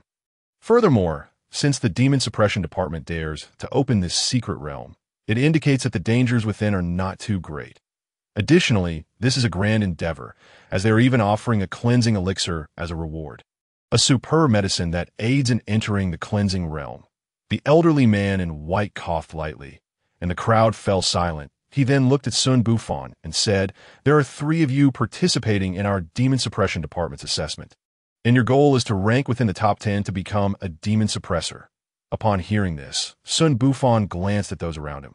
The pair of twins displayed no expression, merely standing quietly and exuding confidence. Stop looking around.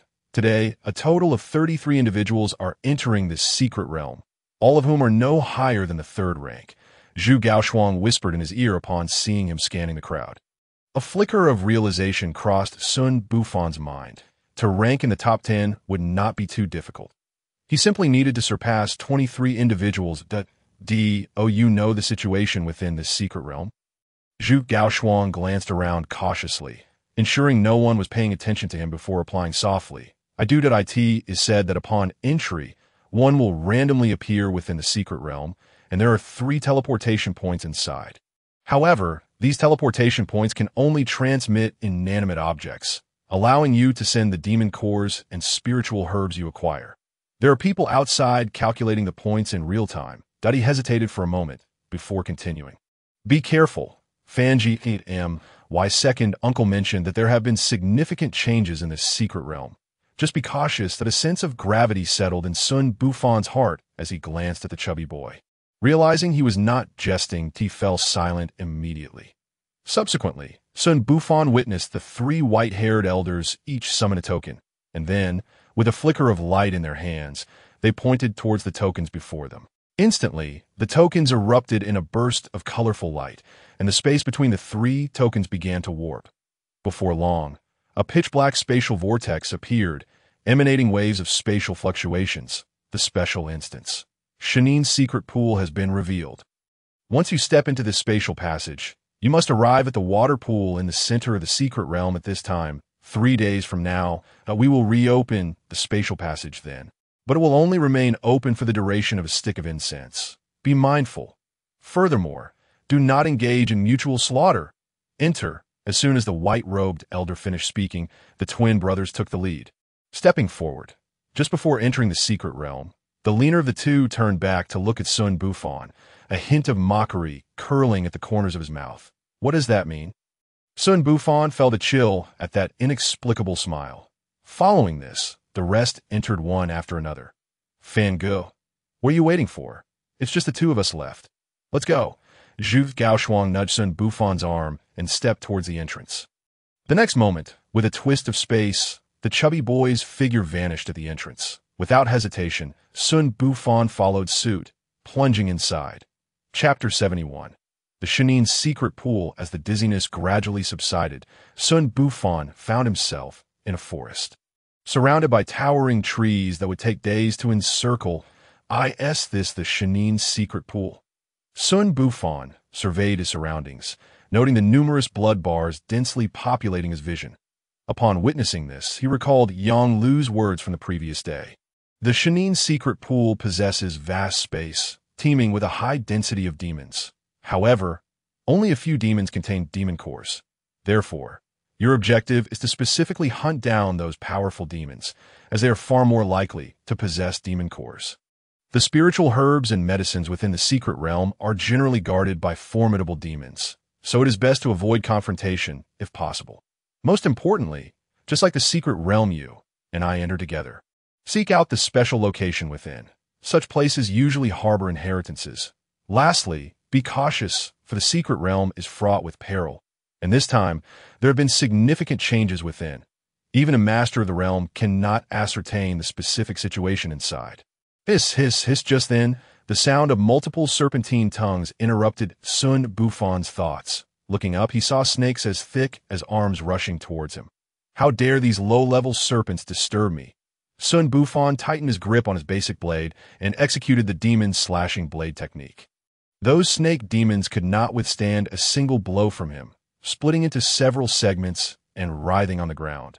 After a stick of incense had passed, Xun Bufan surveyed the ground littered with the corpses of snake demons. Sheathing his long knife.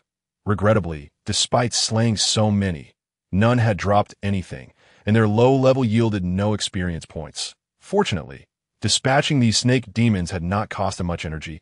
He had only expended about 10% of his spiritual power. After searching around and finding that these snake demons had not dropped any demon cores, Xun Bufan furrowed his brow, contemplating which direction to proceed.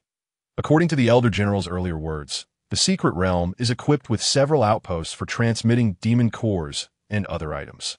Locating these outposts would likely allow him to deduce the approximate location of the secret realm's center. Once he finds the central location, he can search the secret realm at ease, ensuring timely arrival at the center without worrying about exiting. Prior to that, if he could reunite with the chubby boy, it would be immensely beneficial, as the latter clearly possessed more knowledge than he did in this obscure environment, resolving in his heart. Xun Bufan chose a direction and set forth. Within the secret realm, in a certain valley, Zhu Gaoshuang strolled leisurely among a throng of pig demons. Strangely, these pig demons appeared oblivious to his presence, remaining indifferent even as he walked past them. How peculiar! My second uncle said it was here, so why is there none? Zhu Gaoshuang mumbled to himself, his pace unceasing. The treasures bestowed by my second uncle are indeed formidable. They resonate perfectly with my techniques, rendering these pig demons as foolish as can be. With that, he quickened his steps, scaling the mountaintop, and then pulled out a map from his pocket, studying it intently for a moment before looking up to survey the surroundings. This is the place, but wait, why is the entire valley shifted 2 miles to the right? Just then, a gentle voice suddenly rang in his ear. Brother Zhu, what are you looking at? Zhu Gaoshuang jolted and glanced around, only to find the 8th prince had appeared nearby, smiling at him, his golden fan stained with blood, yet his attire impeccably pristine. Zhu Gaoshuang breathed a sigh of relief. Ah, it's the 8th prince. What a coincidence. Indeed, quite the coincidence. They exchanged knowing smiles, each harboring their own thoughts, turning their attention to the horde of demons within the valley. After a brief silence, the 8th prince broke the quiet.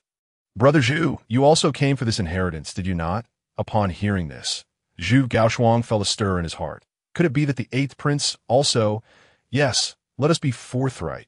With so many demons below, it is likely that you cannot handle them alone. Even if you manage to slay them, how can you safely attain the inheritance? Rather than allowing you and I to collaborate in expunging the malevolent entities from this place. As for the subsequent inheritance, let the capable claim it, shall we? The 8th prince, with a flick of his wrist, closed his golden fan and spoke with a serious demeanor. Zhu Gaoshuang pondered for a moment, then nodded. The time he had already squandered here was considerable. If he delayed any further, it was likely that more individuals would discover this location, and the chances of obtaining the inheritance would diminish significantly. Then, Your Highness the 8th Prince, I shall first make a fool of myself. A faint sense of foreboding lingered in his heart, and all he desired was to acquire that inheritance swiftly, in the secret realm. Amidst the desolate expanse point 3 figures clad in black robes, emanating tendrils of dark smoke, surrounded 7 youths garbed in azure robes. Strangely, despite the numerical advantage of the blue-robed group, they found themselves retreating before the urgency of the 3. As the encirclement tightened, one of the azure-clad young men, unable to suppress his terror, flung down his weapon and knelt, pleading for mercy from the black-robed figures. His actions acted as a catalyst, igniting the last embers of courage in the others, who one by one followed suit, kneeling and begging for clemency. I could see that moment. One azure-robed youth's eyes flashed with resolve. Seizing the opportunity while the black-robed individuals were distracted by the supplicants, he hastily retreated. How bold! Observing someone daring to resist, one of the black-robed figures became enveloped in even thicker smoke. In the blink of an eye, he vanished into the haze, reappearing directly before the fleeing young man. The escapee, upon witnessing this scene, felt his pupils constrict. After a brief moment of hesitation, he quickened his pace and thrust his sword fiercely at the black-robed figure ahead. In the next instant, a sinister light flickered in his eyes, and he soon beheld his own headless body slowly collapsing to the ground. The kneeling azure-robed youths watched in horror, their scalps tingling, recalling how the black-robed figures had effortlessly slain several of their companions. Subsequently, they were herded together, leaving them in a state of confusion regarding the intentions of their captors. Not even think about escaping. Submit to our will, and perhaps we might spare you when you exit. With a casual flick, the black-robed figure, Xun Bufan, meticulously cast the demon pills, one by one, into the swirling vortex before him. He then stood quietly to the side, awaiting feedback. Not long ago, he had discovered this vortex and had experimented by tossing in a single demon pill. Shortly after, a slip of paper emerged, bearing the number 2. He understood that this vortex was the teleportation point spoken of by the chubby boy, capable of accepting items such as demon pills and spiritual herbs, which would then be recorded as points by the staff on the opposite side. Xun Bufan tested the strength of the paper, and despite exerting all his might, he could not tear it. Furthermore, the paper, when held, felt neither entirely paper-like nor otherwise, its material indiscernible, rendering it difficult for others to replicate, an excellent token for recording points.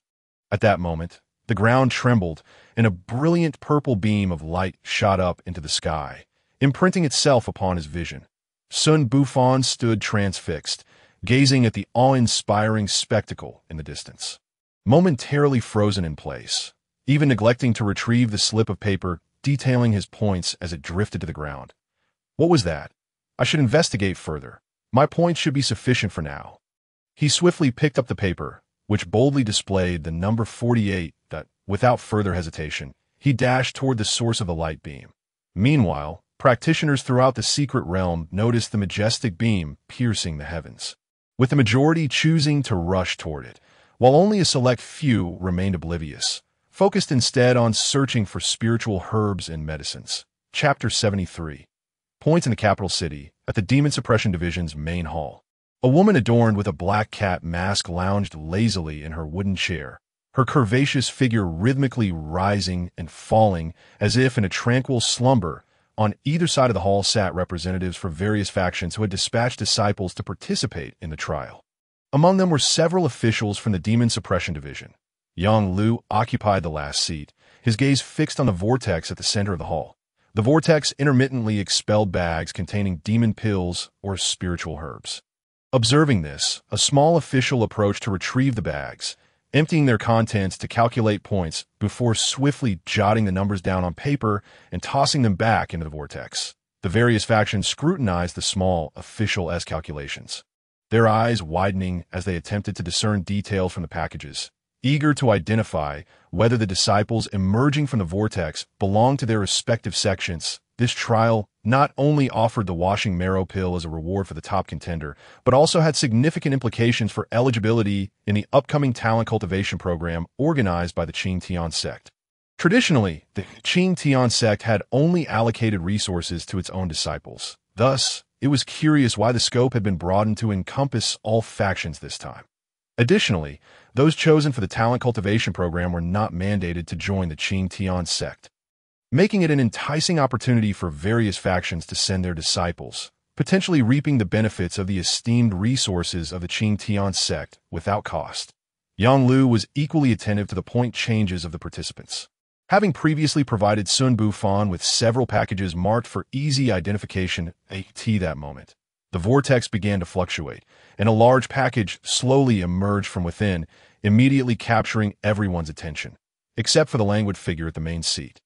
"Congratulations, Elder Yu.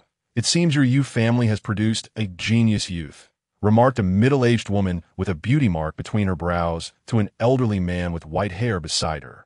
Upon recognizing the unique seal on the package, the elder beamed with delight, waving his hands dismissively. "Madam C, it is only the first day. There is still much time ahead. Your disciples from the Ocean Harmony Association are quite impressive as well."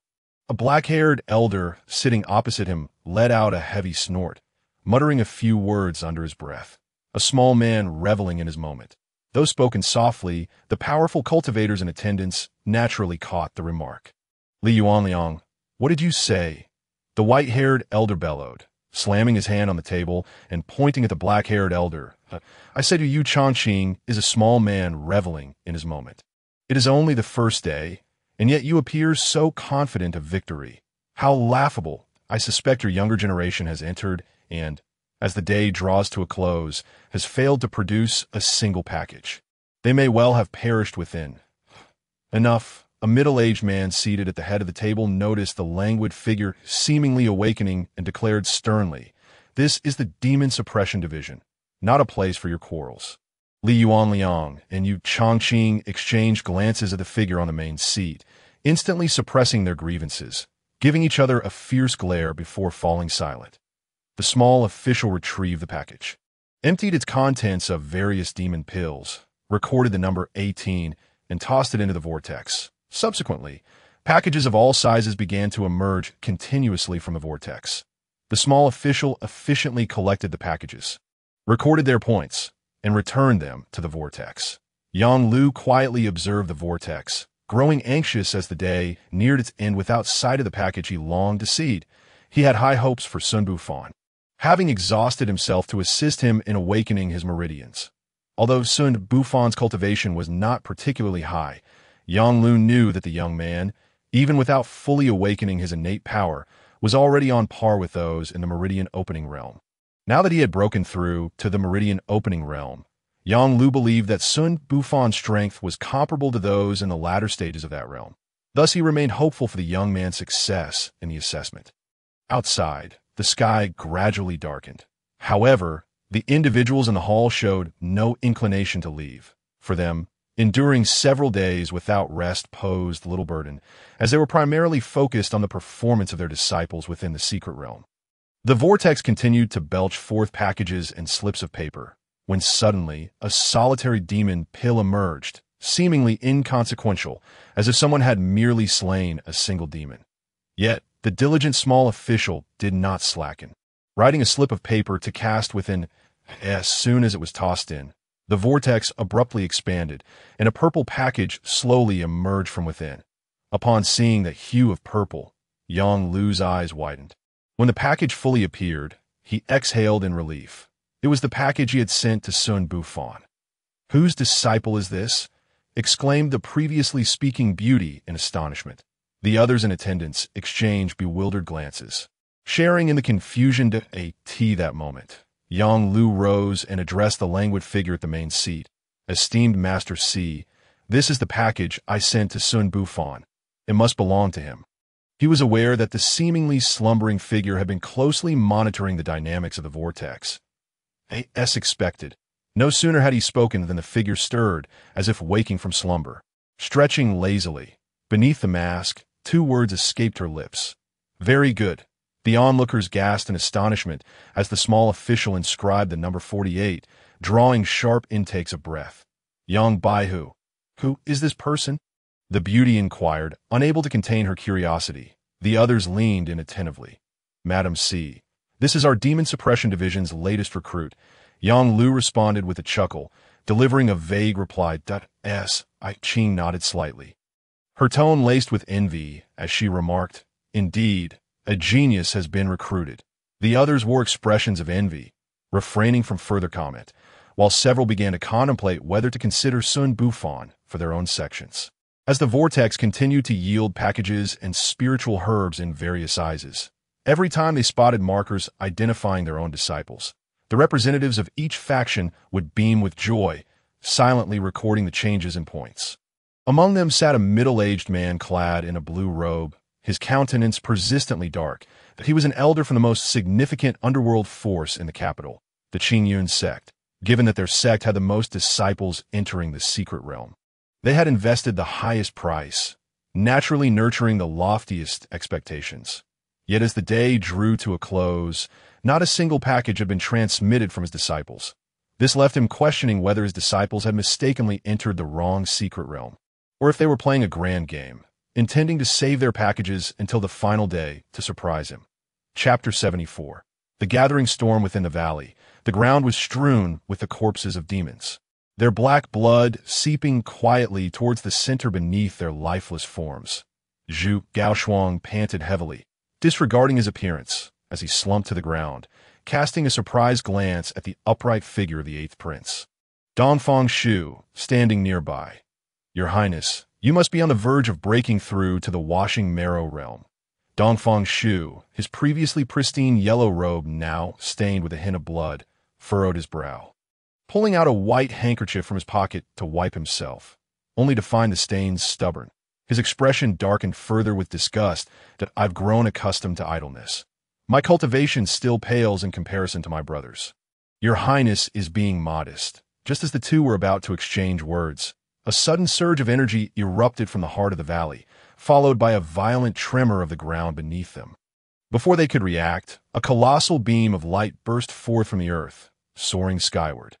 Your Highness, could this possibly be the emergence of a legacy? Exclaimed Zhu Gaoshuang, unable to contain his astonishment at the sight. Dongfang Shu's gaze was intensely fixed on the radiant column, and he nodded in agreement that it must be. The beam persisted for the duration of an incense stick espurn, and once it faded, a spatial barrier revealed itself, offering a glimpse of the scene within. Zhu Gaoshuang and Dongfang Shu exchanged excited glances, and in unison, they raced towards the barrier. Your Highness has previously agreed, the capable shall claim it, and I shall not be modest. Upon hearing this, Dongfang Shu let out a cold laugh, a gust of wind swirling around him as he surged ahead, plunging into the spatial barrier. Zhu Gaoshuang frowned, but followed closely behind.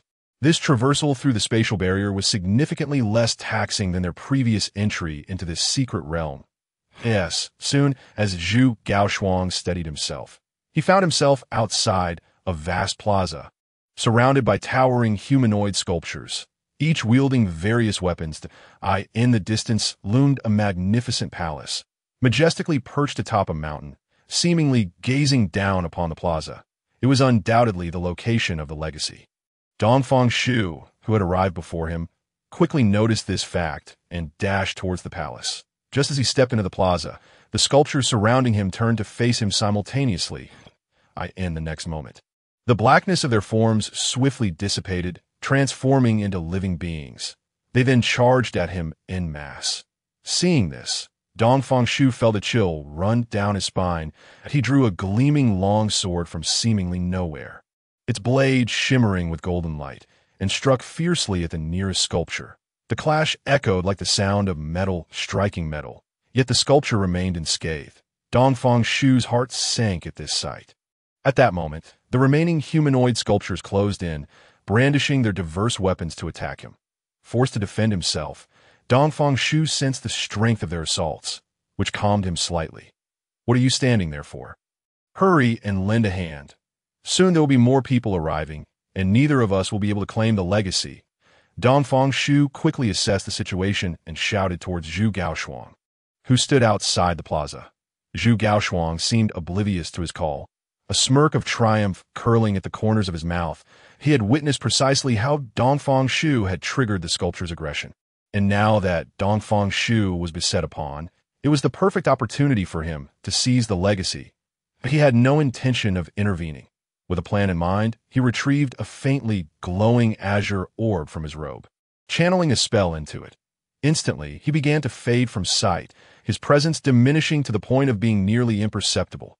With newfound confidence, Zhu Gaoshuang stepped into the plaza, observing that the sculptures showed no reaction to his actions, which eased his mind considerably, and no longer hesitating, he swiftly made his way towards the palace.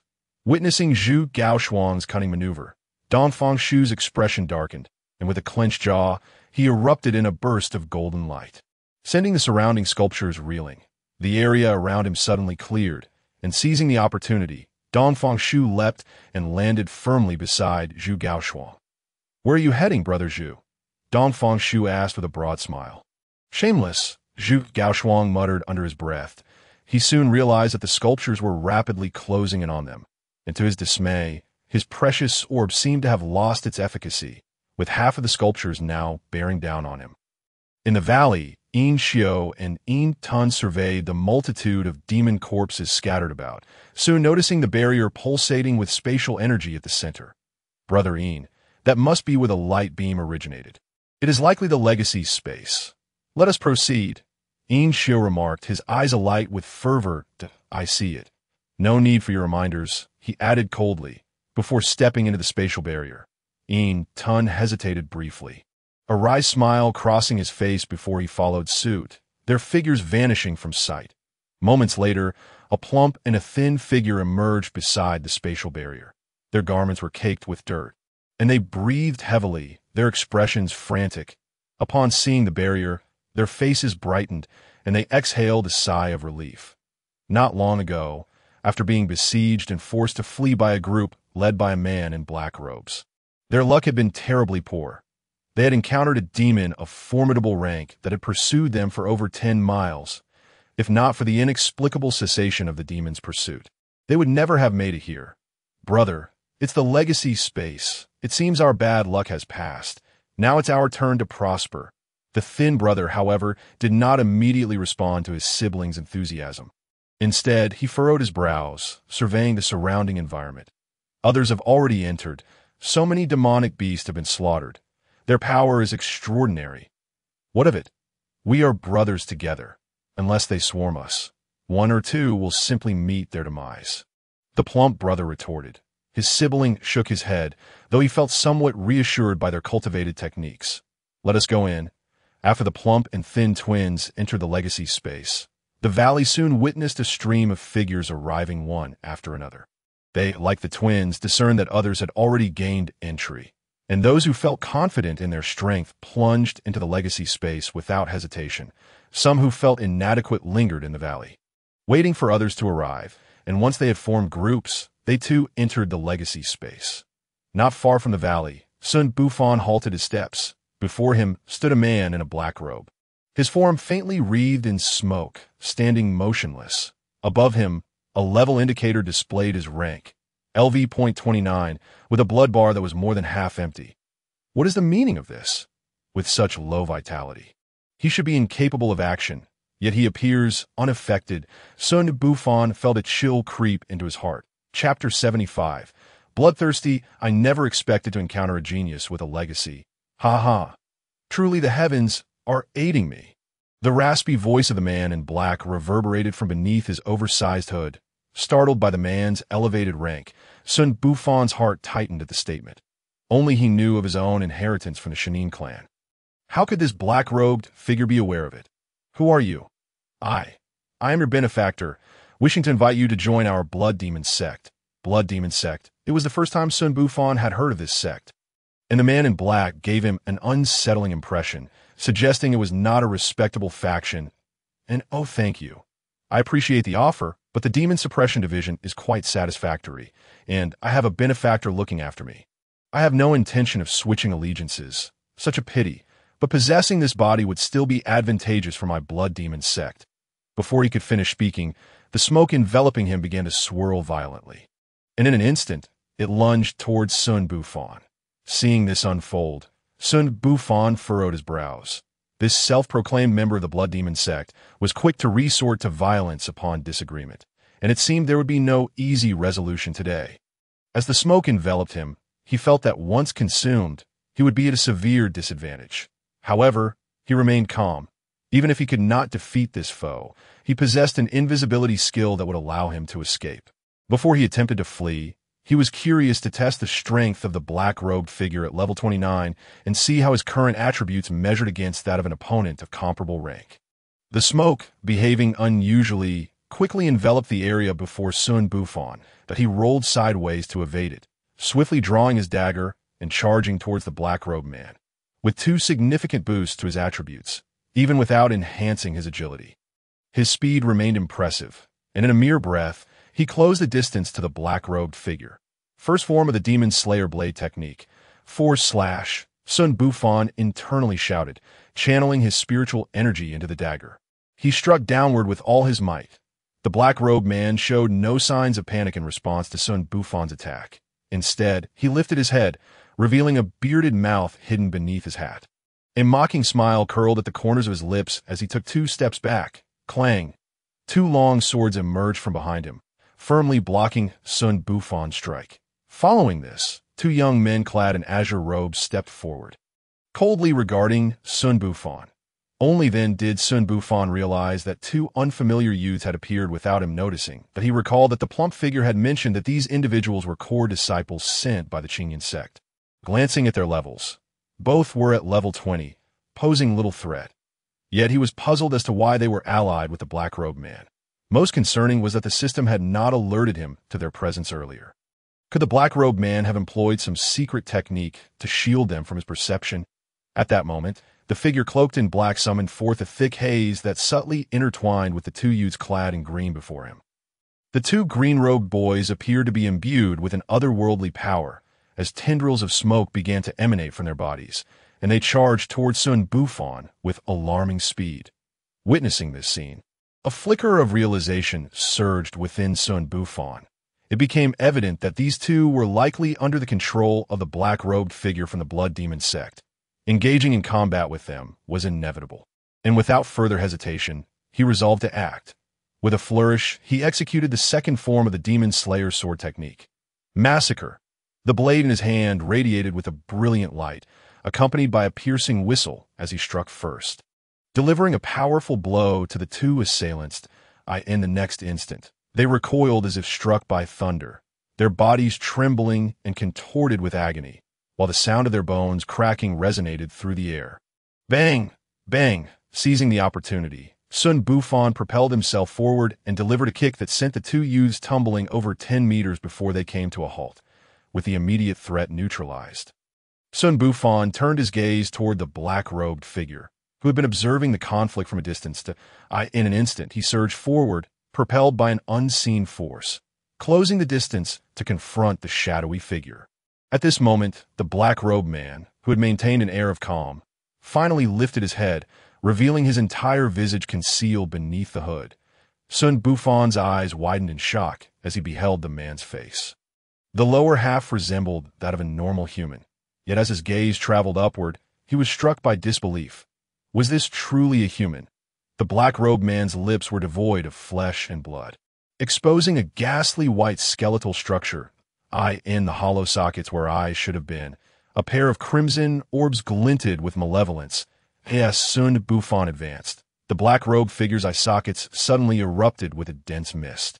Without warning, he produced a dagger seemingly fashioned from bone, and with a fierce swing aimed at Xun Bufan, the wave of foreboding washed over Xun Bufan, prompting him to hastily alter his stance and raise his blade defensively. In an instant, an intangible energy swept over him, causing his entire being to shudder as if something had vanished in a thin air.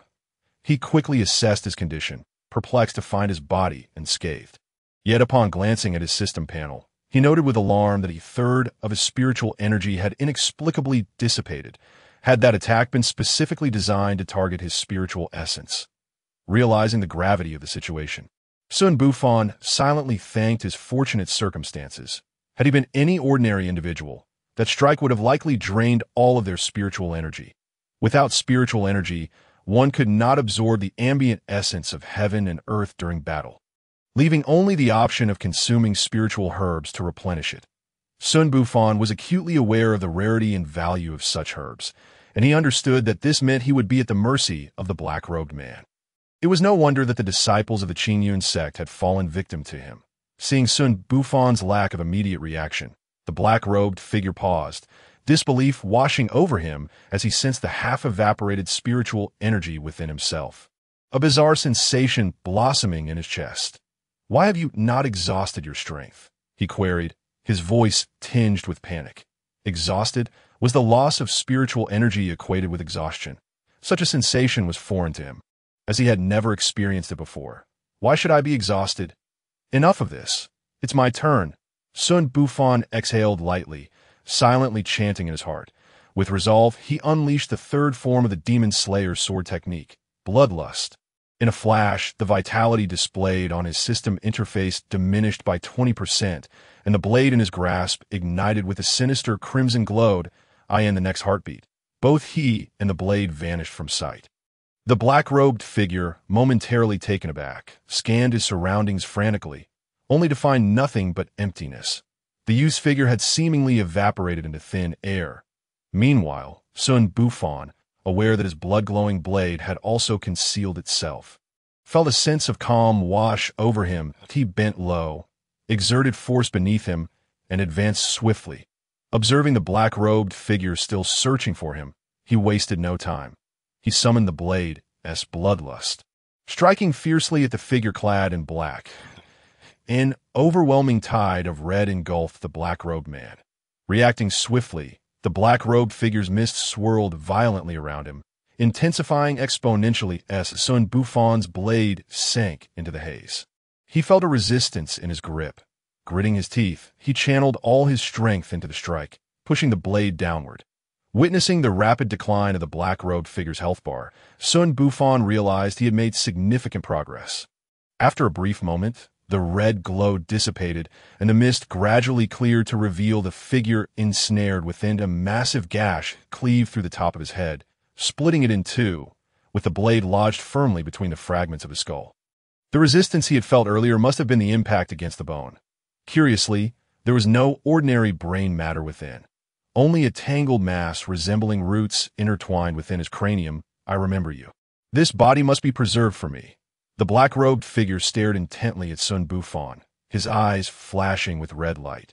Just as the glow was about to extinguish, a low, ominous voice echoed, "I will take your body." No sooner had the words left his lips than the crimson light in his eye sockets faded, and he rapidly withered, transforming into a desiccated corpse within mere moments. Xun Bufan stood in stunned silence, astonished that the third form of the Demon Slayer sword technique had wielded such devastating power to vanquish the black-robed figure. However, considering the toll of 20% of his vitality, it was only fitting that the technique was formidable. He could replenish his vitality through medicinal remedies, yet most individuals lacked access to such resources and would hesitate to employ such potent techniques for fear of exhausting themselves before their adversaries fell. Yet, what did the black-robed figure's final words mean? He desired my body. I am merely the inheritor of the original host's form, and he wishes to reclaim it. Let him try.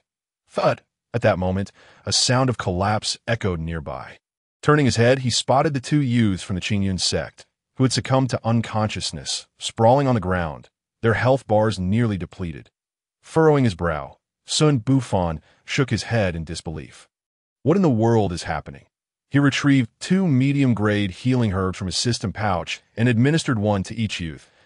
As their health bars began to slowly recover, he finally breathed a sigh of relief. Glancing once more toward the location of the earlier light column, he hastened in that direction. Time was of the essence, and he hoped they would not attain the inheritance too swiftly. Chapter 76. The trial only upon sighting the shimmering barrier of the inheritance space did Xun Bufan's heart settle slightly. The space still existed. It seemed no one had yet claimed the inheritance. Without hesitation, he stepped forward, merging into the luminous veil. Shortly after entering, 2 shadowy figures emerged in the valley. Number 2, have you seen number 3? The more robust of the 2 black-robed figures inquired, his raspy voice cutting through the air. Number 3, I haven't seen him. I'm busy catching those timid mice who dare not enter this space. Came the reply, yes, soon as the words fell, for figures appeared behind him. Aside from the previously controlled youths from the Qingyun sect, there were also 2 women. They dared not vie for this inheritance space due to their inferior strength. Your actions are nothing short of wasteful. Upon hearing this reproachful remark, the mist surrounding number 2 began to churn violently. Clearly unable to tolerate such judgment from number 1, that witnessing this, number 1 raised a hand, suppressing the swirling mist around number 2. I have no desire to engage in combat with you. Once I fulfill the master's task, I may consider educating you. With his agitation quelled, number 2 gradually regained his composure, relinquishing any desire for conflict. Has the assignment given to you by the master been completed? Do you think I am as useless as you? I have stated that I do not wish to fight. Let us wait for a stick of incense. If number 3 does not arrive, we will proceed. As the faint sensation of dizziness dissipated, Xun Bufan found himself standing outside a vast plaza. The air was filled with a cacophony of clashing metal. Raising his gaze, he beheld a tumultuous scene within the square. Numerous health bars piled up in chaotic disarray, while individuals clad in deep black standardized armor formed in circling formations every few meters, trapping those who had entered to partake in the trial at their center. The health bars hovering above the heads of these armored figures indicated that they were not genuine humans. Shenin Su Wei LV.20 out strangely, the system did not provide any health bar notifications for them. The individuals trapped within the circle were desperately resisting. Through observation, Xun Bufan discerned that the attackers' offensive capabilities were quite low, barely posing a threat to those ensnared. In contrast, their defenses were exceptionally high, preventing the surrounded individuals from inflicting any meaningful damage. Whenever someone attempted to break free from the encirclement, one or two figures would swiftly intercept, firmly holding them in place, resulting in a stalemate. As he shifted his gaze forward, Xun Bufan also spotted the chubby and slender brothers who had entered the trial alongside him. They had not separated and were surrounded by twice as many armored figures as those in other circles. A radiant glow connected the two brothers, allowing them to push back the armored foes who staggered under their assault. Unfortunately, the sheer number of their attackers made it impossible for them to escape, as any time they managed to repel one, another would immediately take its place. Looking further ahead, he caught sight of Yin Xiao and Yin Tun, both of whom possessed extraordinary strength. Each strike they delivered sent the armored figures before them reeling. Yet, like the chubby and slender brothers, for every foe they pushed back, another would swiftly fill the gap, with the only difference being that they were slowly advancing amidst the struggle at the forefront.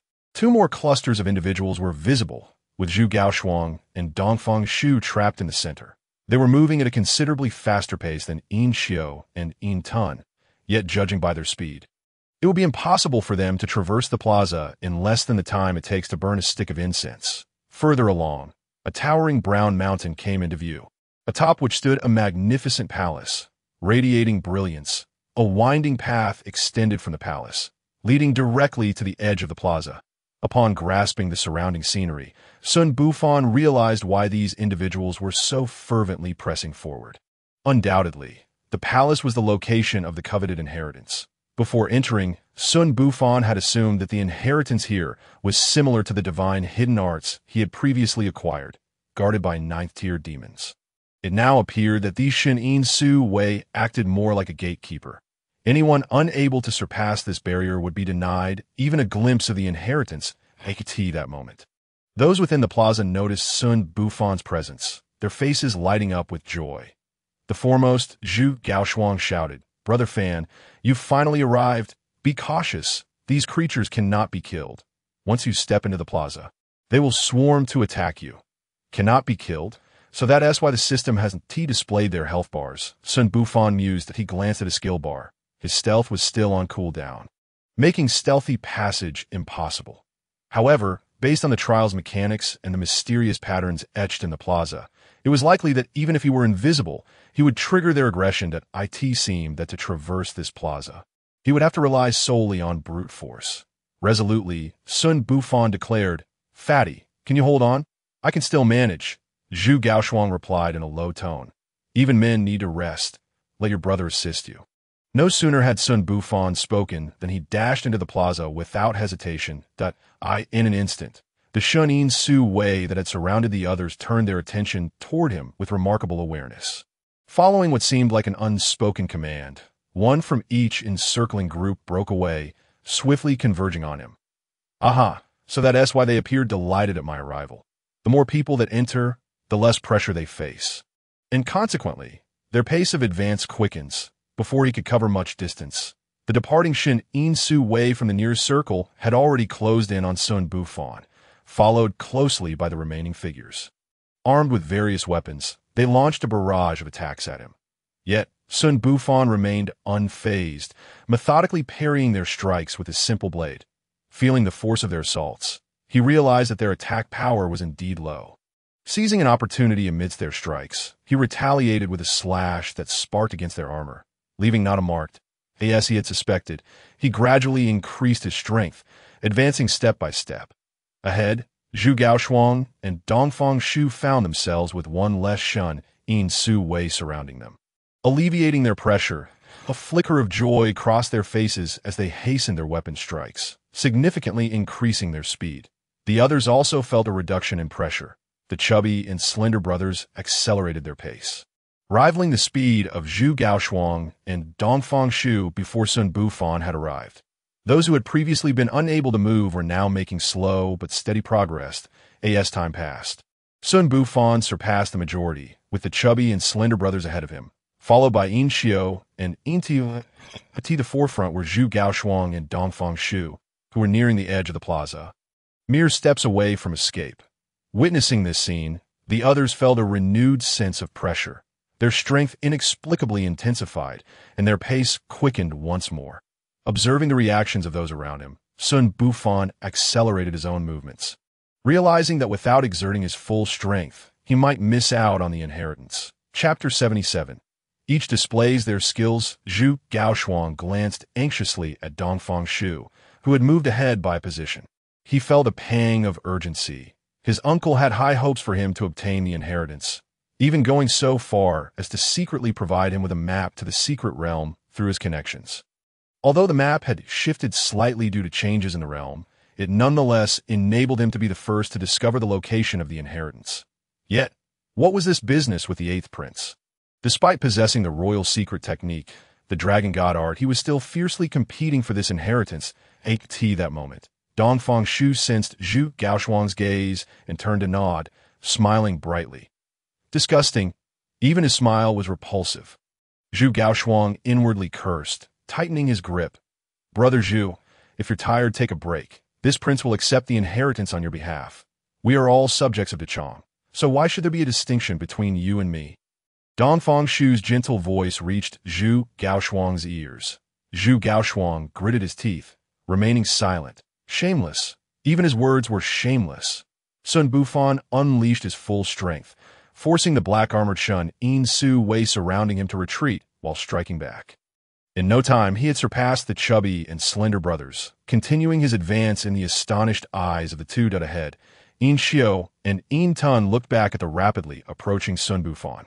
In Tun, momentarily stunned, was suddenly struck by several blows from the Shun Insu Wei, blood spilling forth. Fortunately, their attack power was low, resulting only in superficial wounds. In Shitty, is that Xun Bufan, the one you fought? In Xiao replied coldly, a hint of gravity in his tone.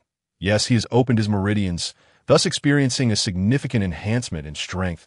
He doesn't seem all that impressive. His thighs aren't even as thick as my arms. In Tun scoffed. You may have muscles, but your brain is just as muscular. In Xiao retorted, sweeping away the Shun In Su Wei before him, taking advantage of the opening to advance a step further. Seeing this, In Tun also stopped holding back, his muscles shimmering with a radiant glow as he delivered a punch that sent the nearby Shun In Su Wei staggering backwards, allowing him to press forward as well. Xun Bufan paused for a moment, realizing that as he caught up, these individuals began to rally. He quickly refocused, fiercely pushing forward. Zhu Gaoshuang and Dongfang Shu, at the forefront, were evidently aware of the commotion behind them, and they too began to unleash their full potential, striking with increasing force, nearly overwhelming the Shun Insu Wei. Zhu Gaoshuang beheld the edge of the plaza, joy flashing across his face as he prepared to break free from the encirclement. Just then, a new voice broke through. Fatty, why are you gritting your teeth? Who made you so angry? Turning toward the voice, he found a strikingly handsome youth looking at him with a puzzled expression. It was none other than Xun Bufan, who had swiftly overtaken In Xiao and In Tun and was now just a few meters away from Zhu Gaoshuang. Brother Fan, how can you be so fast? The chubby boy exclaimed, astonished. It had taken him an eighth prince a full hour to progress to this point, yet Xun Bufan had caught up with remarkable speed. Dongfang Shu, who had been observing the situation, also noticed Xun Bufan's rapid approach and felt an ominous premonition. As he was the closest to escaping the plaza, he should have the greatest opportunity to obtain the inheritance. Yet, with this unsettling feeling, he wondered if this boy would become his greatest obstacle in achieving it. What's all this haste, little chubby? Remember, a man should not be fast, but he must be strong, embodying the spirit of a true hero. Xun Bufan said earnestly, Well said, little brother. Unlike certain fat individuals who are utterly soft, Dongfang Shu replied. The gentle voice of Dongfang Shuna resonated. Upon hearing these words, Zhu Gaoshuang's expression darkened. Was it not this eighth prince who had previously shielded him from the demon's assault in the valley? With your true dragon divine skill being so formidable and suited for confronting monsters, must I, a practitioner of the concealment technique, take on such a burden? How could one harbor such a grudge? Xun Bufan was momentarily taken aback, instantly realizing that some conflict had arisen between these two, as their words were laced with veiled barbs. Ignoring their exchange, he pressed forward a few steps, having observed earlier from the edge of the square. Coupled with the changes he noted after entering, he speculated that should anyone traverse the square, the plastic guardians encircling that individual would likely redistribute themselves into other surrounding groups. Consequently, the initial entrants would experience the least pressure, while those who followed would face increasingly overwhelming challenges, to the point where later individuals might find it impossible to pass through the square. At that moment, a commotion erupted from behind. Turning around, Xun Bufan noticed the actions of those individuals and could not help but marvel that he was not the only clever one, that he observed that the few individuals at the back seemed to lack confidence in securing their inheritance, and, at that moment, chose to retreat. Strangely, the plastic guardians did not impede their departure. Instead, they remained stationary, quietly watching as these individuals withdrew from the square. Once they retreated to the periphery, the guardians subsequently joined the remaining encirclements in the square. Witnessing this scene, Xun Bufan's heart sank. This was disastrous. He had previously feared this very outcome, thinking he could swiftly pass through while they were unaware, yet he found himself too late as a result. The pressure on those remaining in the square grew increasingly intense, and more individuals would choose to withdraw, creating a vicious cycle. Ironically, the most advantageous positions belonged to Zhu Gaoshuang and Dongfang Shuna at the forefront, as they were so close to escaping the square, merely a few steps away, and could forcefully advance while the number of plastic guardians was still manageable. The individuals in the middle were in the worst predicament. Reluctant to give up, yet unable to withstand the mounting assault from the guardians. Indeed, it was not only Xun Bufan who grasped this situation. Zhu Gaoshuang and Dongfang Shuna at the front quickly reacted, unleashing a sudden surge of energy, taking advantage of the guardians' momentary disarray to push fiercely forward. Soon, they stepped out of the square's confines, and after doing so, their figures began to fade, ultimately vanishing from sight. The guardians, as if hindered by an invisible barrier, ceased their pursuit and turned back, targeting those who had yet to exit the square. Buzzing filled the air, and before Xun Bufan could act, a series of energy fluctuations erupted behind him. Seizing the opportunity to glance back while repelling the guardians, he discovered that the pair of portly brothers was rapidly closing in on him. Their postures were somewhat peculiar.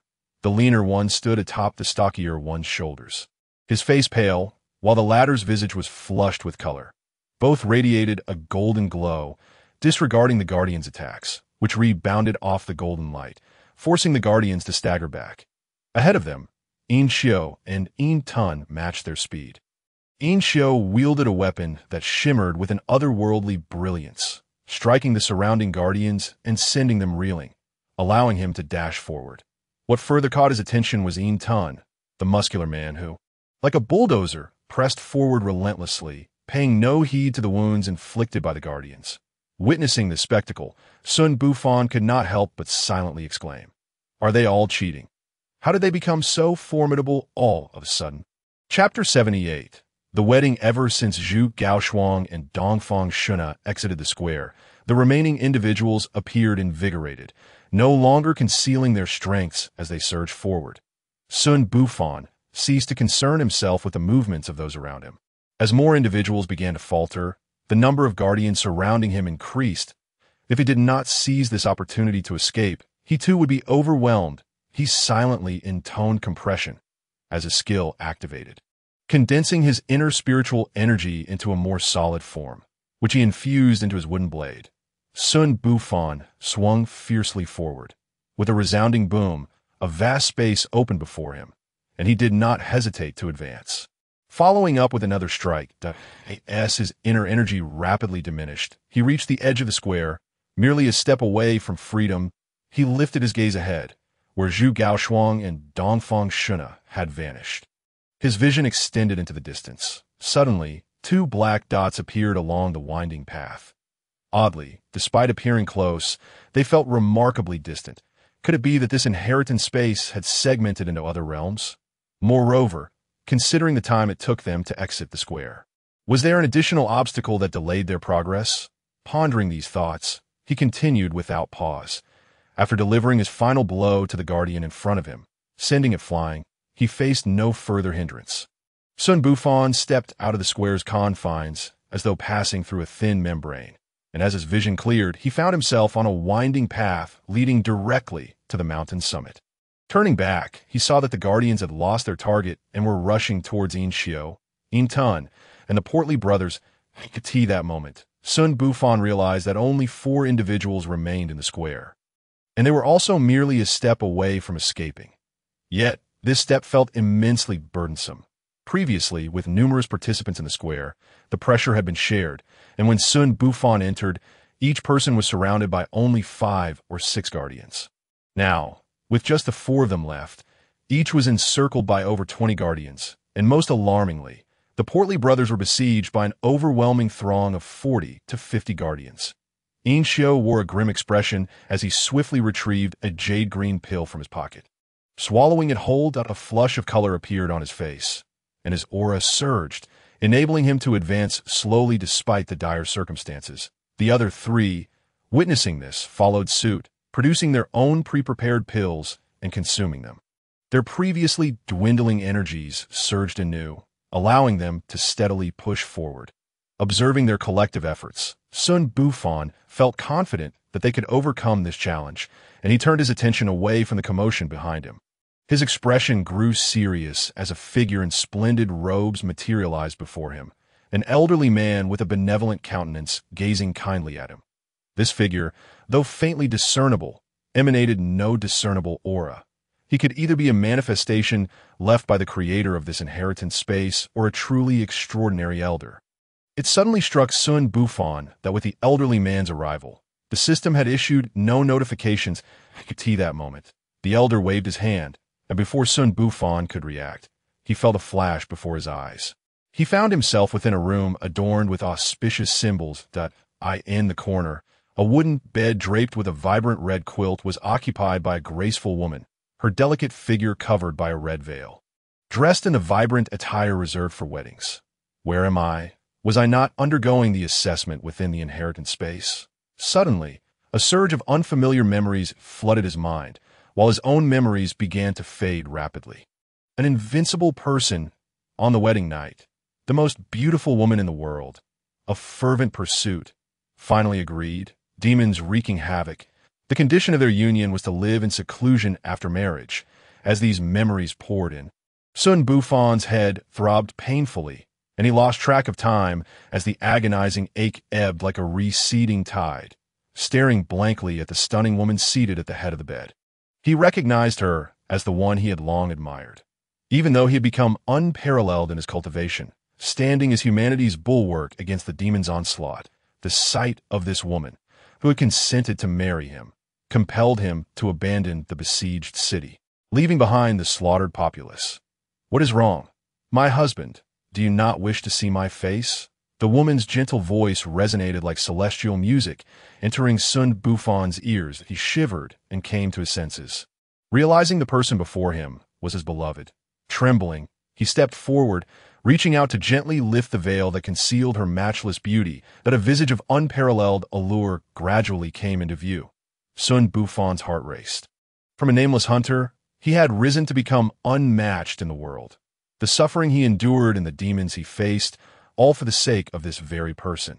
Now that he had achieved this, why continue to battle the demons? After years of slaying countless fiends and making significant contributions to humanity, he could now live in seclusion with the beauty before him, leading a life akin to that of immortals.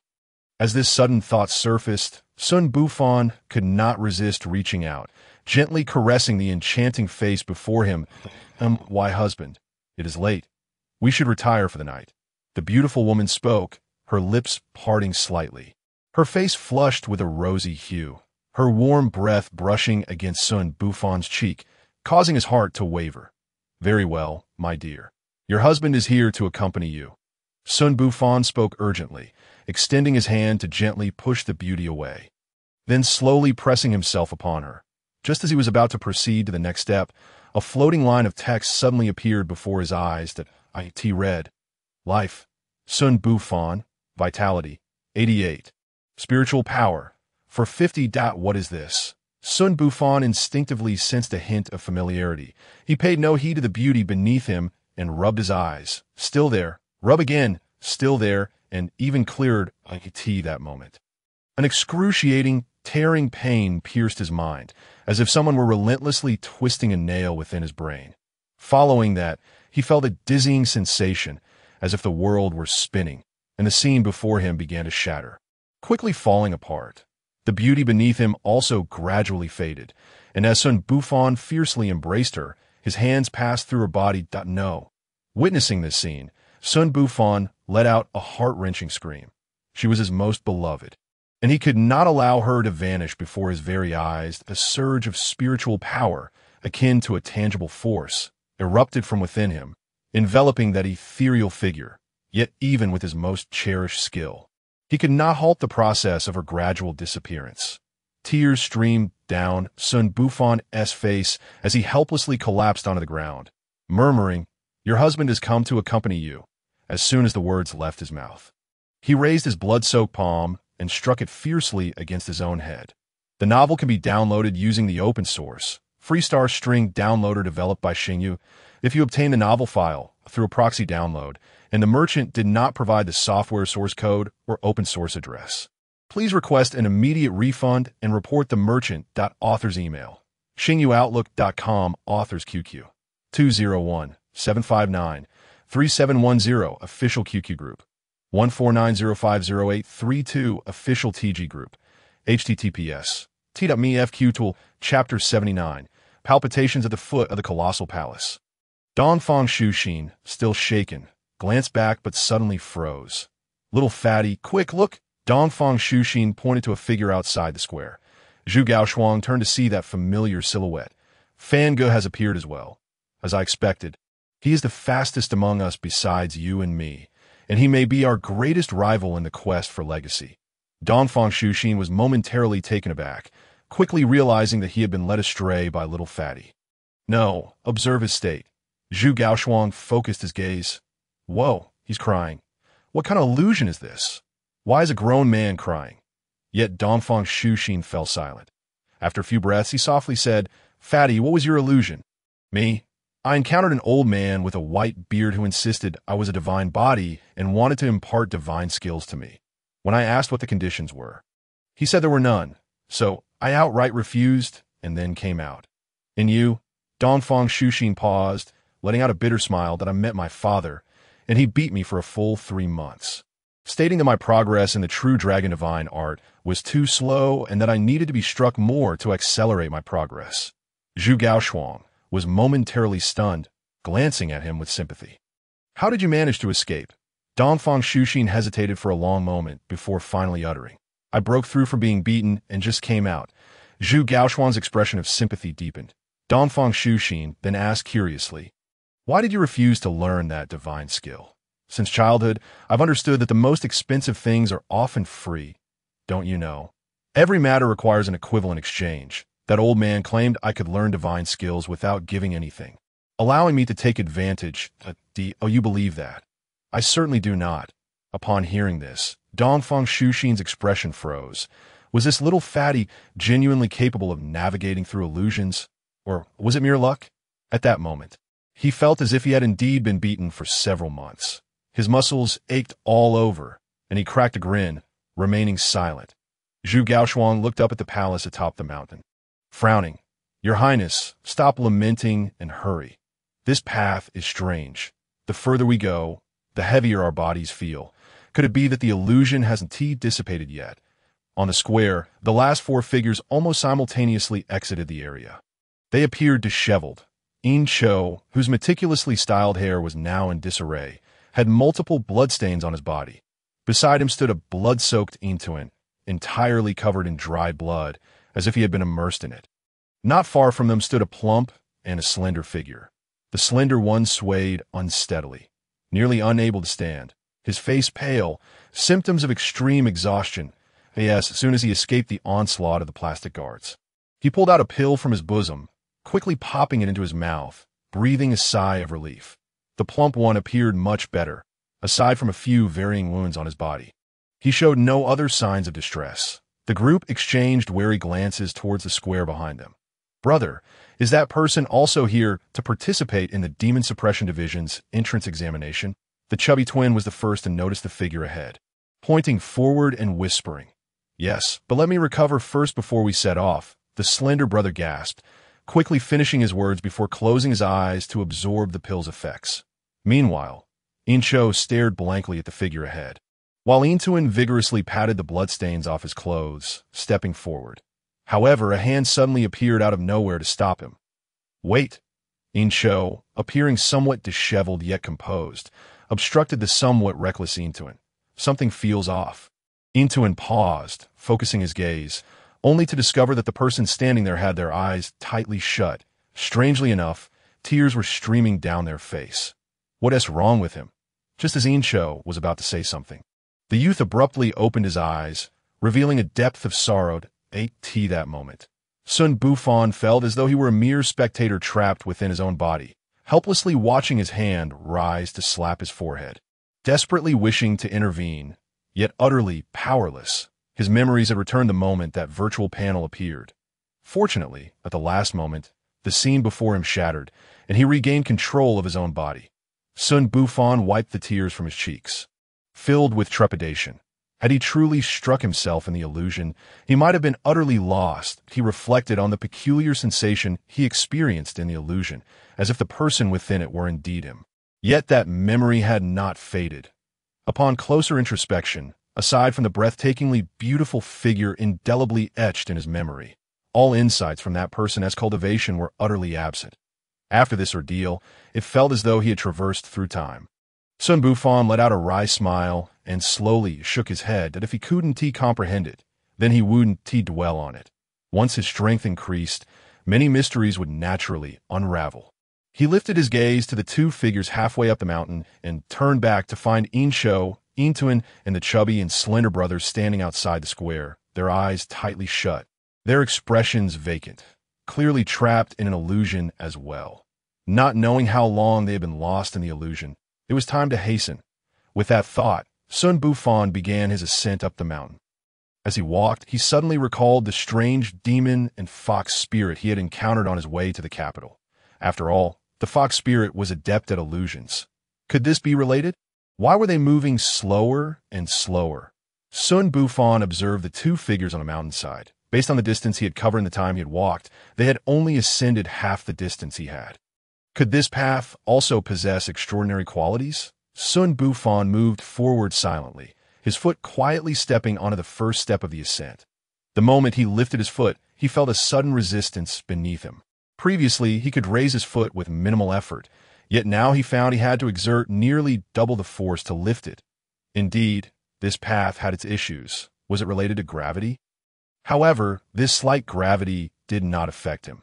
He even accelerated his pace, moving faster with each step. Soon, he spotted Zhu Gaoshuang and Dongfang Shuxin ahead. It was evident that Dongfang Shuxin's physical prowess, or perhaps his ability to resist gravity, was significantly superior, having already left Little Fatty behind by about 10 meters. However, both of their speeds had diminished, and Little Fatty had to catch his breath after each step, estimating that he was still about 100 meters away from them. While the gravity did not significantly impede his pace, climbing only 1/3 of the way meant that the gravity would increase further ahead. First, he needed to catch up with them. Chapter 80. Miss Zhu Gaoshuang looked at the young man in the yellow robe ahead, gritting his teeth, and suddenly lunged forward several steps, only to find himself unable to continue, plopping down onto the stone steps. Whoa! Fangge, you're so fast! Just as he settled, he noticed Xun Bufan only a few steps below him. Xun Bufan exhaled and smiled. I told you, a man must not only be quick, but also strong, tough guy, with rapid speed. You brat, are you pretending? Exhausted by these steps already. Zhu Gaoshuang's expression froze at his words. I need a break, and I'll wait for Fangge. The foremost Dongfang Shuxin also paused, listening to their conversation, and couldn't help but interject. These steps are indeed quite peculiar. You two aren't struggling to move. Are you? Upon hearing these words, Zhu Gaoshuang felt as though he had been humiliated. He immediately rose from his seat and continued onward. Xun Bufan, observing his demeanor, smiled gently and followed him up the steps at a steady pace. The current gravity posed no challenge to his attributes. Strangely, since emerging from that illusion, he seemed to adapt to this place more readily, almost as if he had been here before, despite having no memories of it. As he progressed, he glanced back toward the foot of the mountain, only to be struck with horror at the sight before him. It was the plump twin brother, whose slender sibling lay lifeless. While the fat brother wept inconsolably over his brother's corpse, Xun Bufan's heart sank. Indeed, if one perished in the illusion, calamity would follow in reality. Meanwhile, Yin Xiu and Yin Tun were unharmed and had begun to ascend the steps. At that moment, he saw the fat brother set his sibling's body aside, wipe his tears, and swiftly climb the mountain, surpassing both Yin Xiu and Yin Tun in a short span. Was it hatred or the desire for strength that fueled such speed? Xun Bufan shook his head, dismissing these thoughts as he concentrated on reaching the summit. At this juncture, on the winding path, Dongfang Shu led the way, followed closely by Zhu Gaoshuang and Xun Bufan, who remained tightly aligned, with no distance between them. Not far behind Xun Bufan was the chubby twin, with Yin Tun trailing him, while Yin Xiu, who had previously intimidated Xun Bufan, brought up the rear. Dongfang Shu, now only a few dozen steps from the pinnacle, found the increasing gravity necessitating brief pauses to catch his breath. Xun Bufan, lagging behind Zhu Gaoshuang, felt as if he bore an immense weight, though it did not impede him significantly. Even so, his steps lacked their usual buoyancy. In contrast, the small chubby boy 2 steps ahead of him appeared flushed and had already consumed several pills. Looking somewhat unsteadied, it seemed reliance on mere pills was insufficient. Physical conditioning was essential. Resolving to abandon his low-key approach, Xun Bufan decided to ascend rapidly and discover the nature of the inheritance. As Xun Bufan and the others struggled towards the summit, 2 dark figures emerged at the periphery of the plaza, followed by a throng of young boys and girls, their eyes entirely black, most notably a boy clad in a green robe. That fool number 3 actually let a child in the opening vein stage be killed. One smirked, "Do not underestimate the talents entering the secret realm." No. Point 2. If a few surround you, you too could perish. I'm certainly not as foolish as number 3. Not long prior, the 2 had received a summons from their master's spirit, bearing the shocking news that no, 3 was dead. This revelation left them in disbelief.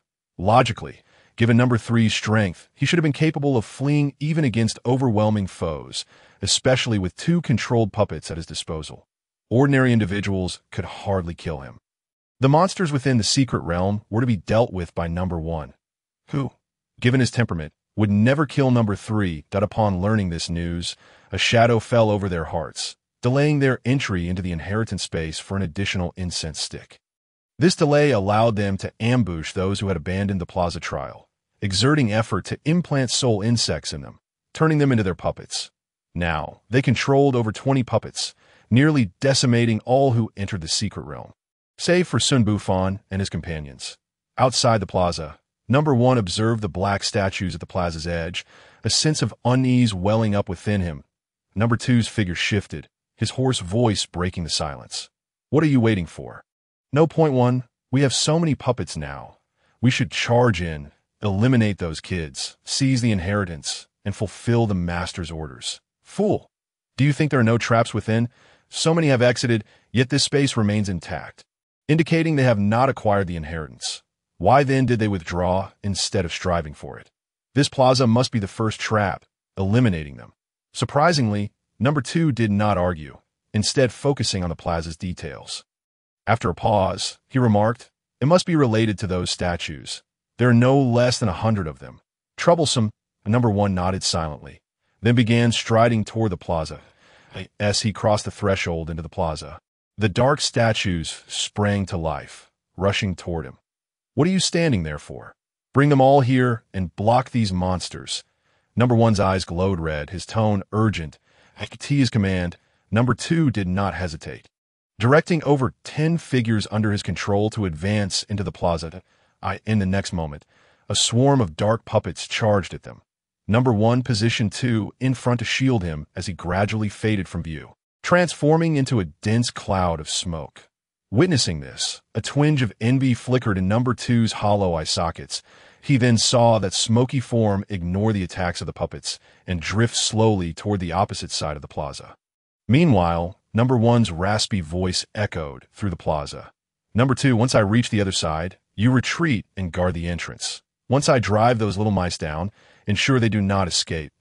In response, the 2 points of red light in no. Two's hood swayed up and down. He positioned the controlled figures before him, standing still, lost in thought. Only when the smoky figure vanished from the plaza did he command his puppets to force the dark statues back. Seizing the opportunity to dash forward, disregarding number one's instructions as he too pressed onward toward the mountain's peak. Chapter 81. The summit on the steps of the mountain, Xun Bufan had surpassed Zhu Gaoshuang, closing in on Dongfang Shu. The gravity from the last few steps became increasingly burdensome, prompting Xun Bufan to circulate his internal energy to counteract the gravitational pull. Dongfang Shu, at the forefront, appeared even more disheveled, beads of sweat soaking his previously pristine attire. Observing Xun Bufan gaining on him, a feeling of dread washed over him. With only a few steps remaining to reach the summit, he was unwilling to allow Xun Bufan to take the lead. Gritting his teeth, he retrieved a shimmering golden pill from his pocket and reluctantly swallowed it.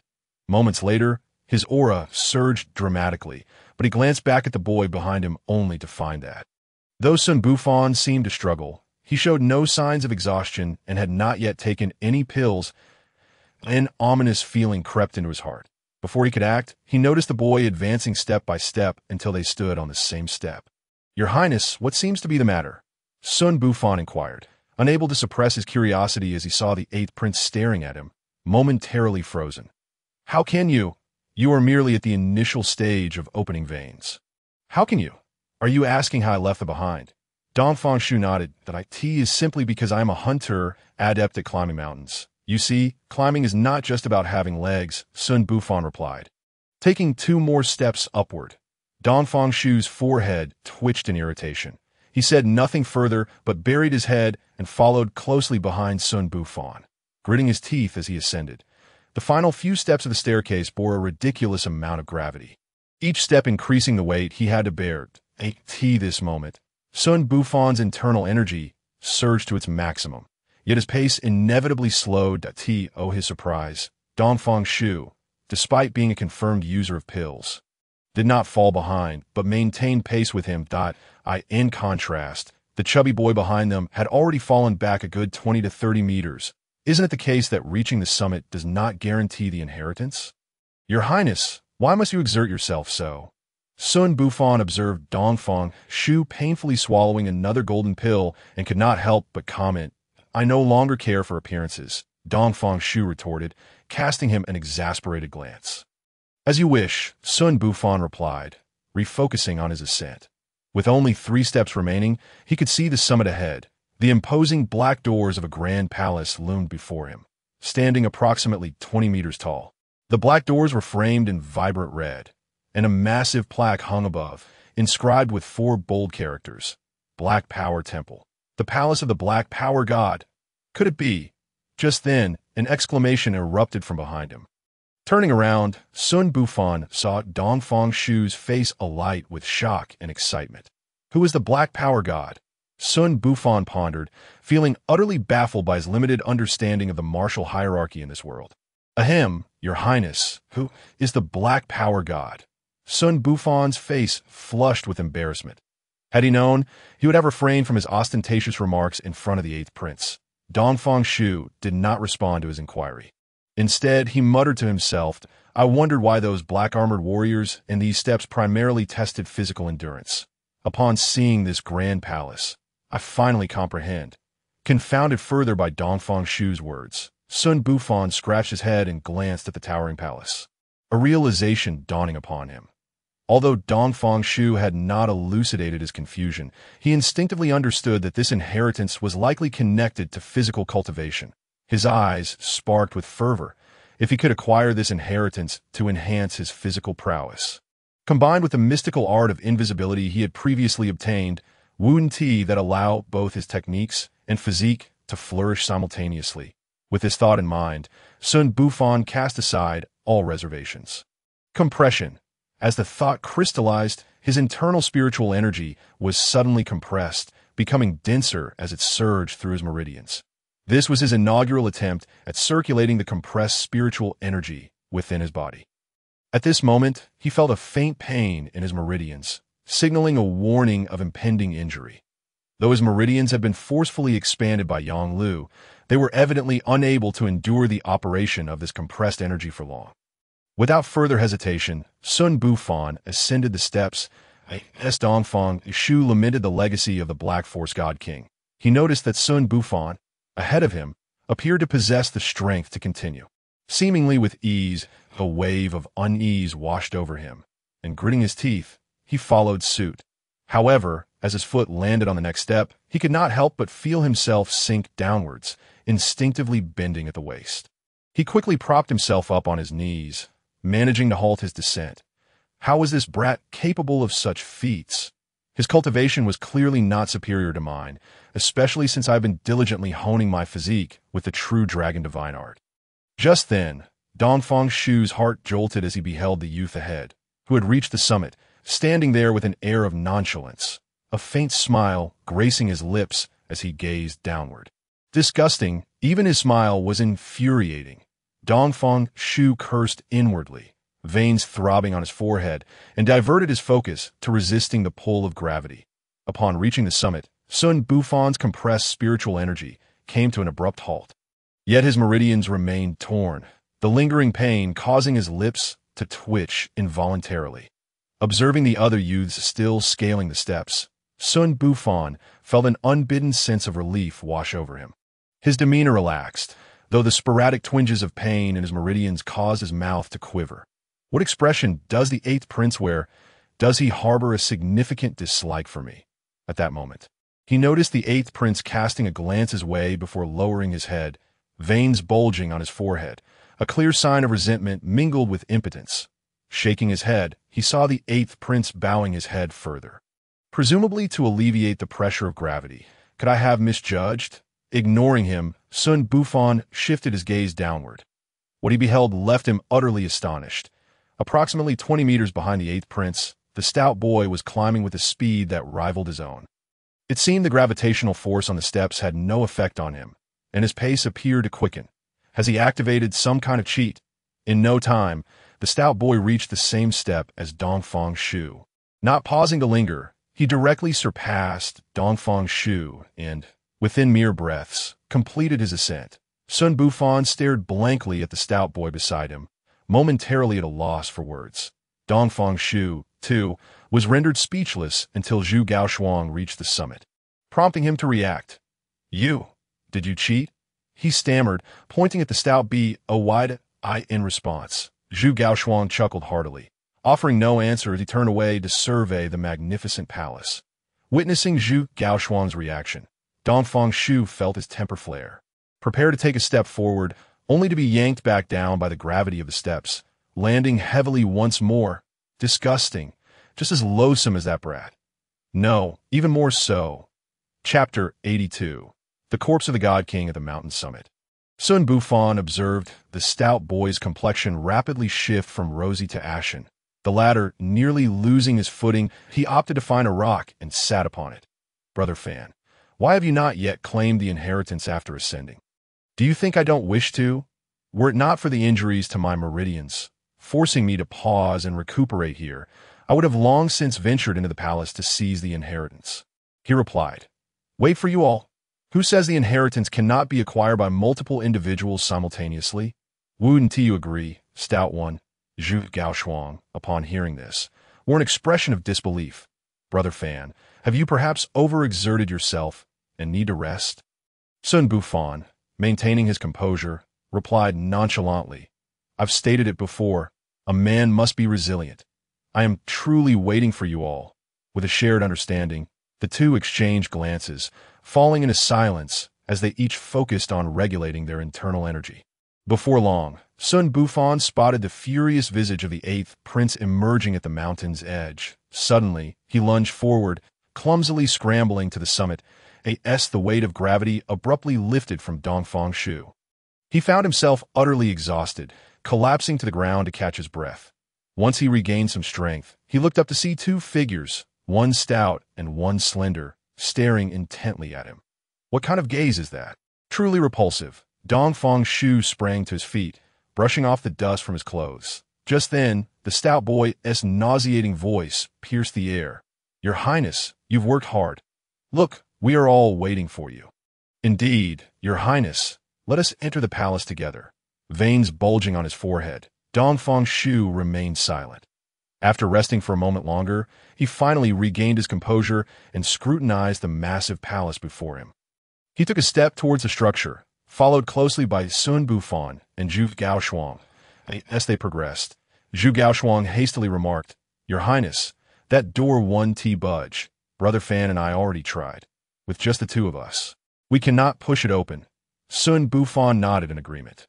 Not long ago, while Dongfang Shu rested, he and the stout boy had attempted to enter the palace, but their combined efforts had proven futile against the massive door. Useless! You cannot even open a mere door. This door is smaller than the one in my father's meditation chamber. Watch me. With that, Dongfang Shu placed his hand against the palace door. He pushed with all his might. Yet the door remained steadfast. Unwilling to accept defeat, he activated the scant spiritual energy within him, golden light shimmering around him as he gritted his teeth and pushed with all his strength. Still, the door did not budge. Xun Bufan and Zhu Gaoshuang stood off to the side, observing his display with faint smirks on their lips.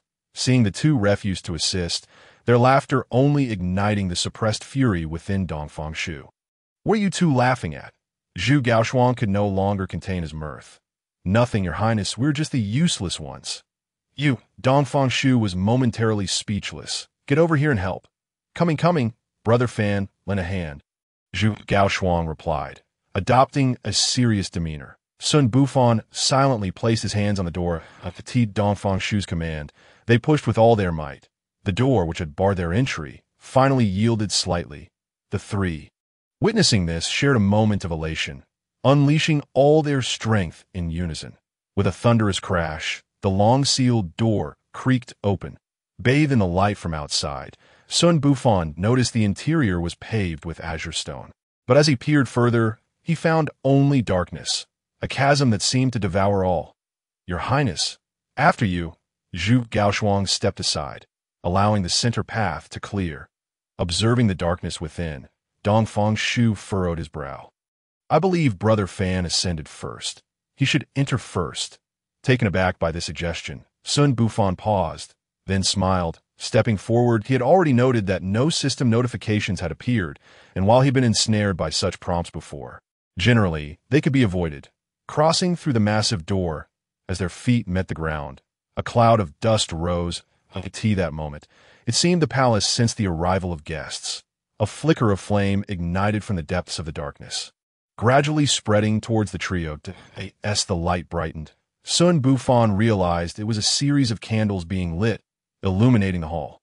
Once he discerned the scene within the grand hall, he instinctively drew the crude blade from his waist. Before him sat a colossal chair, seemingly carved from stone, upon which reclined a tall figure with skin as dark as ebony, his body exuding an aura of steel. The arrival of the three did not stir the man. He remained with eyes closed, seemingly in slumber. Could this be the Black Force God King spoken of by Dongfang Shu? The other two also recognized the seemingly dormant figure, and Dongfang Shu's pupils dilated with shock. Is this truly the Black Force God King recorded in the texts? Could he still be alive? As he recalled the details from the books, he scrutinized the features of the closed-eyed figure. In the next moment, he seemed to notice a particular detail, causing his entire body to tremble. It is indeed him. Was it not said that he had perished in battle? Why does he appear here? Observing the two individuals intently, Xun Bufan soon noticed the unusual reaction of Dongfang Shu. He then cast a glance at the dark-skinned man seated in the chair, and an understanding dawned upon him. Your Highness, are you cold? Why do you tremble? At that moment, a puzzled voice emerged from the plump boy. Dongfang Shu suddenly came to his senses, a fleeting look of embarrassment crossing his face, as he solemnly replied, I overexerted myself while climbing the mountain Dado. I thought it was because you were excited to see the black strength divine king, the plump boy remarked. Hearing this, Dongfang Shu stared at Zhu Gaoshuang in astonishment. You know him? Isn't he documented in the books? The plump boy replied nonchalantly. Yes. Dongfang Shu gritted his teeth and silenced. It was clear that the individual had sent the book to flatter him, claiming there was only one copy, a unique masterpiece of the world. Where on earth had this plump boy come across it?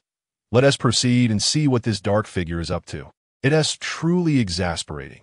After overcoming so many trials to enter, he still puts on airs, the plump boy muttered, taking the lead towards the black strength divine king. Observing this, Dongfang Shu strode forward, matching the plump boy's pace. Xun Bufan lagged behind, keeping a vigilant eye on the movements of the black strength divine king. Thus far, the system had not issued any prompts, yet a vague unease stirred within him. The source of this disquiet remained elusive, only surfacing upon seeing the black strength divine king, compelling him to remain alert to his surroundings. As the trio drew closer, the lights in the grand hall suddenly blazed brightly. Immediately after, Xun Bufan was confronted with a scene that made his scalp tingle. The black strength divine king, seated upon the stone throne, abruptly opened his eyes, which glimmered like an abyss that could swallow all, staring directly at the three of them. Chapter 83. The strange dance under the gaze of this terrifying powerhouse. The three halted their steps in unison, none daring to make a move. Your Highness, was this scene recorded in the book? The plump boy gulped nervously, his voice trembling. Dongfang Shu furrowed his brow, remaining silent. At that moment, the black strength divine king suddenly stood up from his seat. By the heavens! He is not dead, Zhu Gaoshuang exclaimed, startled by the unexpected movement, pointing at the black strength divine king. Urgency lacing his words. Had it not been for Xun Bufan and Dongfang Shu by his side, he might have fled by now.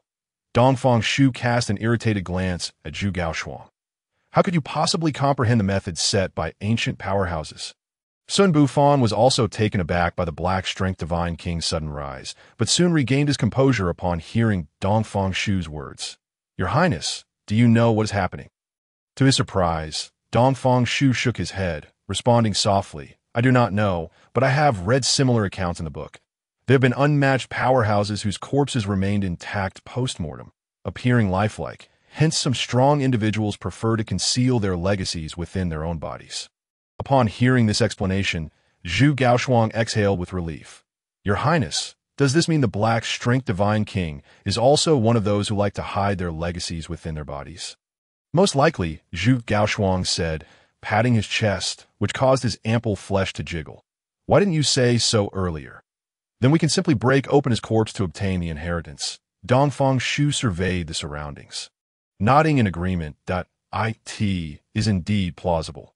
It is normal for such powerful beings to store their legacies within their bodies. Just then, the black strength divine king made another move as he slowly descended the steps. Arriving at the center of the grand hall, raising his hand before gently lowering it, then lifting his right foot and placing it down again. The three were left bewildered by this spectacle. Exchanging puzzled glances, Your Highness, with your vast knowledge, could you help us analyze what he is doing? Zhu Gaoshuang blurted. Dongfang Shu was equally perplexed, utterly at a loss. How would I know? Let us observe further. Xun Bufan felt a hint of familiarity with the scene, though he could not quite place it. Subsequently, the three stood in the grand hall, quietly watching the black strength divine king perform these peculiar movements. Suddenly, Zhu Gaoshuang exclaimed, I've got it. He must have been a dancer in life, with the dance moves ingrained in his very bones. Otherwise, why would he still be dancing after death? Dongfang Shu. Xun Bufan. Dongfang Shu supported his chin with his hand, quietly observing the grand figure at the center as it danced. For a moment, he could not ascertain what the divine king's corpse was up to, but he sensed that the inheritance related to the black strength divine king was likely tied to this very dance. Yet, the exact connection eluded him. Meanwhile, Zhu Gaoshuang had lost faith in the black strength divine king's bizarre antics and began to survey the palace's decor. At this point, Zhu Gaoshuang had wandered behind the enormous stone chair, where a massive stone blade came into view as he approached, exerting force to grasp it. But to his surprise, the stone blade remained immovable, nearly causing him to fall due to his lack of caution. What the heck is this, embedded in the ground? Zhu Gaoshuang scanned the surroundings, discovering that the stone blade was subtly integrated with the floor. Forget it. I'll see what those two have found. I've been staring at that dark figure for long enough. With this thought, Zhu Gaoshuang abandoned his search of the palace and circled around the stone chair to approach Xun Bufan and Dongfang Shu. Xun Bufan, having gazed at the dark figure dancing for a while, felt as though he was on the verge of grasping something. Yet upon reflection, he found nothing. Seeing the plump boy return, he quietly asked, "Plump boy, did you discover anything?" Zhu Gaoshuang shook his head, dejectedly replying, "Found nothing. That dark figure is as poor as a church mouse. Behind it is just a stone-carved blade embedded in the ground." Impossible to lift a stone blade. Could it be the weapon of the Black Strength Divine King? At this moment, Dongfang Shu urgently interjected. The book records that the weapon wielded by the Black Strength Divine King is a massive blade weighing 1,000 pounds, capable of crushing enemies to death. I must go take a look. No sooner had he spoken than his figure vanished from sight.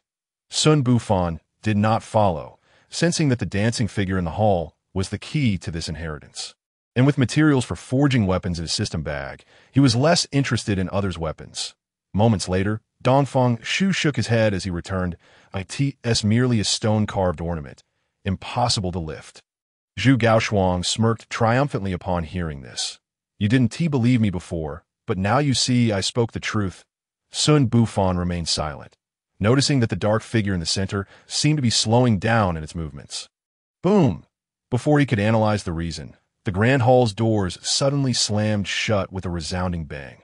"What is going on? The doors that have been silent since we entered are now closed."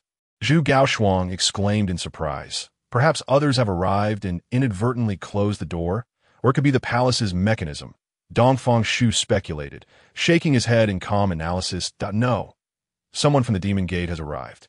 It was he who closed the door." Xun Bufan interrupted his analysis, speaking in a low tone.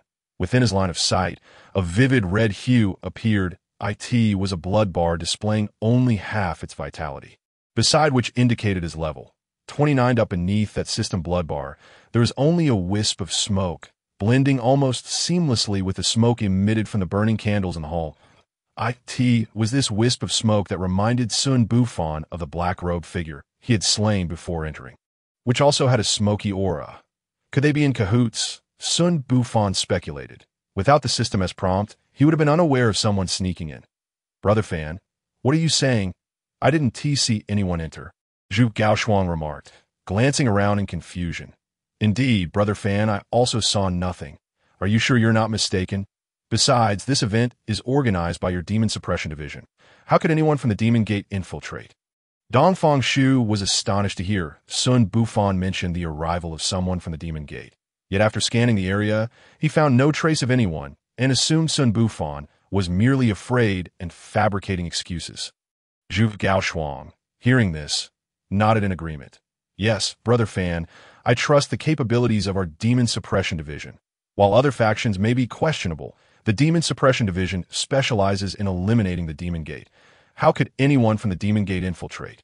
Xun Bufan could not divulge that he had received this information from external source. Instead, he pointed towards the area near the candlelight, softly saying, "Over there, by the candle, look, doesn't it seem that the smoke is denser?" Upon hearing this, both turned to follow Xun Bufan's indication. After getting a clear view, Zhu Gaoshuang jolted, "By the heavens, it does seem a bit denser.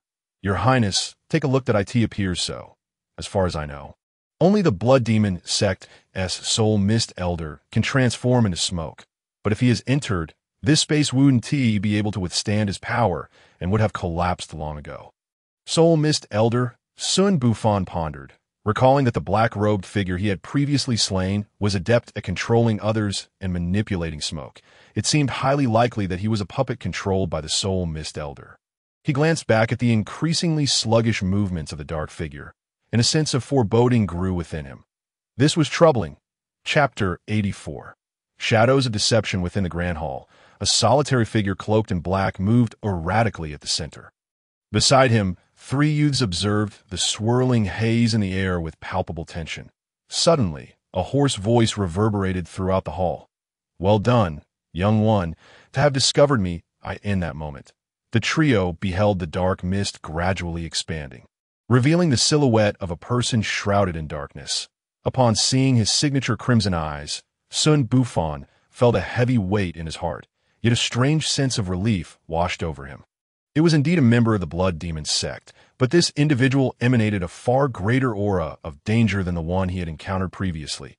However, knowing their lethal techniques allowed him to remain somewhat composed. Xun Bufan mused silently as he observed the black-robed figure fixate on the writhing shadow behind them, his red eyes flickering with intensity. Indeed, it is the legacy of Hailey, if I retrieve it. My master shall surely be pleased. The raspy voice of the black-robed man rang out, pausing momentarily to regard Xun Bufan and his companions. But before that, I would like to invite you three to your demise. No sooner had the words left his lips than the thick mist surrounding him surged violently, transforming into 3 ethereal arrows that sped toward the trio. Faced with this onslaught, Xun Bufan swiftly sidestepped, narrowly evading the strike. Damn it, this fellow is no gentleman. He attacks without provocation, and I was not prepared.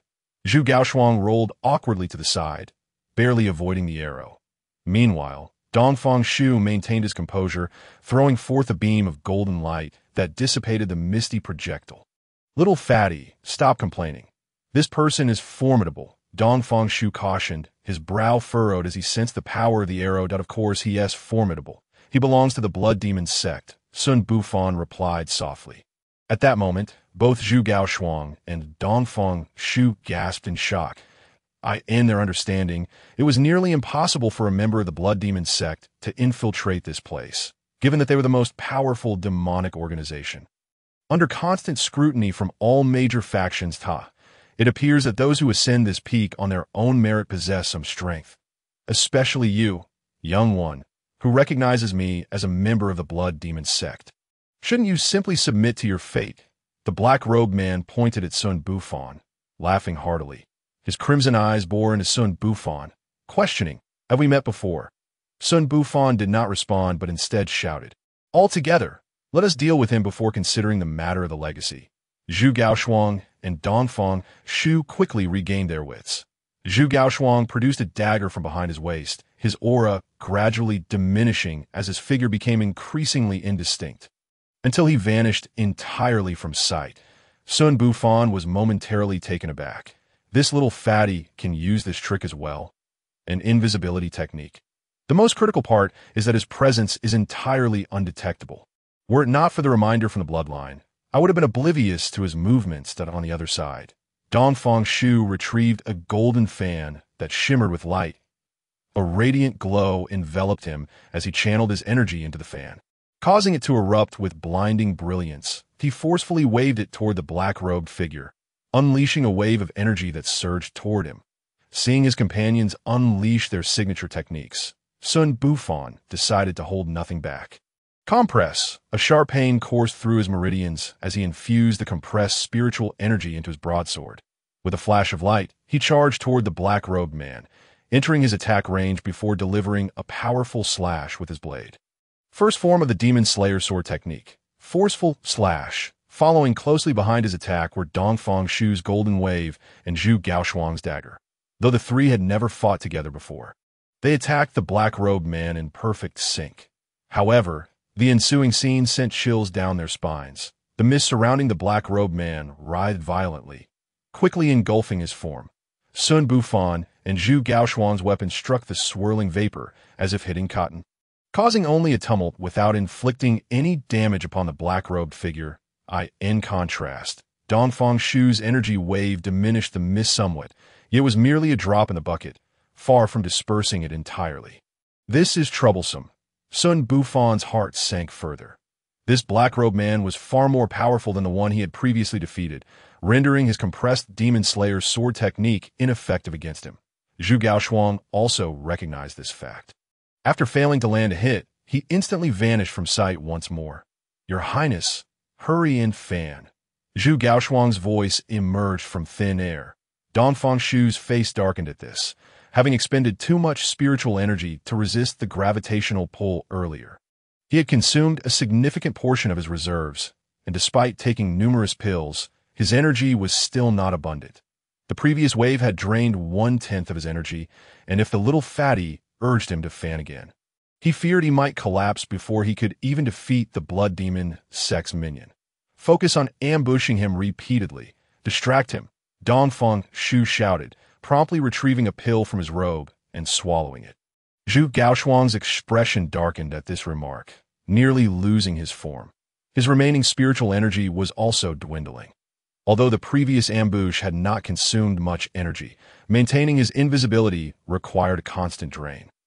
And each time he attacked and re-entered stealth, it consumed significantly more energy than mere maintenance. Both of them were unable to sustain a prolonged battle and turned their gazes towards Xun Bufan.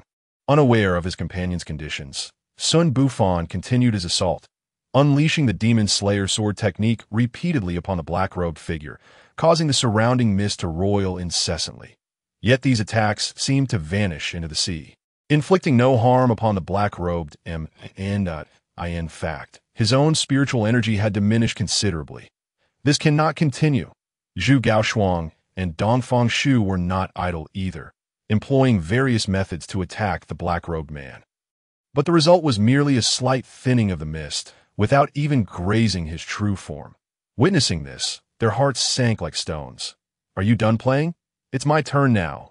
The black-robed man's raspy voice echoed ominously, like a warning bell ringing in their ears. Emerging from mist, he unsheathed a bone dagger, and the swirling vapor enveloped him once more. Seeing this, Xun Bufan's pupils constricted, and he shouted in alarm. "Quick dodge!" Simultaneously, he retrieved a supreme energy recovery pill from his system pouch and swallowed it. As soon as he spoke, the black-robed man swung the bone dagger fiercely toward the three of them. In an instant, an invisible wave swept over them. Chapter 85, Soul-Devouring Technique. Observing the black-robed figure standing before them, brandishing his bone dagger, Zhu Gaoshuang and Dongfang Shu exchanged bewildered glances, a profound sense of dread engulfing them. Moments later, they heard Xun Bufan's warning and saw him consume a spiritual pill. Before they could react, an intangible energy surged through their bodies. Zhu Gaoshuang and Dongfang Shu felt as if struck by lightning, their bodies trembling violently. The little fatty, in particular, was the worst off. His eyes fluttered shut, his face turned ashen, and he collapsed backward. Dongfang Shu fared little better, his complexion pale, as if he had been drained of vitality. Unable to maintain his stance, he sank to the ground, glancing at the black-robed man with trepidation. Sensing the near depletion of his spiritual energy, he felt a wave of relief for having consumed a pill earlier. Otherwise, he might have found himself in the same dire predicament as Zhu Gaoshuang, facing an uncertain fate. As the effects of the pill continued to take hold, Dongfang Shu felt his spiritual energy slowly replenishing, allowing him to breathe a sigh of relief. "Why are you unscathed?" The hoarse voice, laced with surprise, emerged from beneath the black-robed man's hood. Dongfang Shu then realized that Xun Bufan showed no signs of injury, his astonishment palpable. Could it be that he had evaded the attack just in time? The black-robed man, astonished by Xun Bufan's immunity to the strike, stared at him with shock, his crimson eyes trembling intensely. "Why should I be harmed?" Xun Bufan retorted. Internally, he felt a surge of trepidation. Had he not swiftly consumed a supreme energy recovery pill, he too would likely be facing an uncertain fate like Zhu Gaoshuang. After navigating the plaza and scaling the steps, he had nearly exhausted 7/8 of his spiritual energy. If not for his quick thinking, the effects of the recovery pill would not have restored him to over half of his energy, and he would have been in grave danger. Presently, the effects of the recovery pill were still active, providing him with a measure of comfort. Yet he was astonished to discover that the amount of energy drained by the black-robed man's identical technique was nearly double that of the previous black-robed figure he had slain. They were both at level 29. How could there be such a vast disparity? Even more astonishing was Dongfang Shu's formidable spiritual foundation, allowing him to withstand the attack. Although he had consumed countless pills, he still outclassed Zhu Gaoshuang by a significant margin that I see now. The third one fell at your hands, didn't he? Suddenly, number one came to a realization. The youth before him had completely disregarded his soul-devouring technique. Considering the task assigned to number three, it seemed that apart from him, there was unlikely to be anyone else capable of eliminating number three. Are you referring to that sneaky individual like yourself? He remarked with a lack of courtesy. The secret realm is vast, yet he dares to obstruct my path. I shall send him back to be reforged. What should I expect gratitude in return? Xun Bufan shook his head and spoke slowly. Uncertain whether the figure in the black robe possessed other means, he was not intimidated by the mere technique that erased spiritual energy. What a sharp-tongued lad. Let us see how you relish the taste of death. Number 1 declared angrily, and without delay, he charged directly at Xun Bufan. In response, Xun Bufan placed both hands upon his broadsword. Compression. The spiritual energy within him condensed further, beginning to circulate wildly, accompanied by a pain akin to the tearing of veins. A fleeting expression of anguish crossed Xun Bufan's features, yet he suppressed it with sheer will. Second form of the Demon Slayer sword technique, Torment. The blade ignited with a crimson hue as it collided with the advancing number 1. This time, there was no sensation akin to slicing through cotton. Instead, the clash resonated with the sound of metal striking stone. Following this, a tremendous force surged through the blade, forcefully pushing Xun Bufan backward until he could no longer maintain his stance. Stumbling several steps before regaining his footing, a sense of dread settled in his heart. Even the previously slain figure in the black robe had relied on long-range attacks, clearly indicating a lack of physical prowess and a reluctance for close combat. Yet now, it was evident that this black-robed individual was unafraid of such engagements, even overpowering him in strength, thereby shattering Xun Bufan's plans to rely on physical force to subdue him. This is dire. Xun Bufan glanced at Dongfang Shu, who remained seated on the ground, his pale face now showing a hint of color, yet it was clear he would require more time before he could rise to fight. Not far away, the chubby boy lay unconscious, the faint sound of snoring audible. Damn it! Xun Bufan cursed inwardly, rapidly contemplating a strategy. I could see that moment. Number 1 sensed that the only standing youth was not his match and contemptuously stated, "Is that all you've got? I truly cannot fathom how that fool number 3 met his demise at your hands." With that, he moved with relentless speed, his bone knife shrouded in mist, launching a frenzied assault on Xun Bufan. With no choice but to defend himself, Xun Bufan was pushed back step by step. The black-robed man evidently possessed a wealth of combat experience. He understood that a battle of raw power would not swiftly eliminate Xun Bufan. Even if he managed to slay him, he would undoubtedly sustain significant injuries. Thus, he refrained from rash actions, instead maximizing his speed while utilizing the thick mist to ensnare Xun Bufan, waiting for an opportunity to strike. Enveloped in fog, Xun Bufan remained calm. The distance between them was sufficient for the system to confirm the black-robed man's position and provide alerts through his health bar. What troubled Xun Bufan was that while each of the black-robed man's strikes had diminished in force, the lingering wisps of mist from each blow caused a slight dissipation of his spiritual energy. If this continued, it wouldn't be long before he was drained completely. The compressed spiritual energy within him continued to circulate violently, and the pain from his torn veins served as a reminder. Time was running out. What should I do? In the midst of his thoughts, he retrieved a premium chi recovery pill and swiftly consumed it. Boy, let us see how many spiritual medicines you can eat. Number 1 remarked, increasing the frequency of his attacks upon noticing Xun Bufan's actions, sufficient to drain you dry. Xun Bufan retorted unhurriedly. Then, within the great hall, a remarkable scene unfolded. A dense fog enveloped both combatants, the black-robed man darting within, launching frenzied attacks against the youth at the center. Yet the youth managed to accurately fend off each of the black-robed man's ambushes. However, with each successful defense, his complexion grew paler. After withstanding dozens of strikes, he hastily retrieved a spiritual medicine and swallowed it before resuming his defense. For a time, neither side could gain the upper hand. As time passed, number 1's heart grew heavier. This lad possesses an abundance of spiritual energy, not to mention an ample supply of medicines.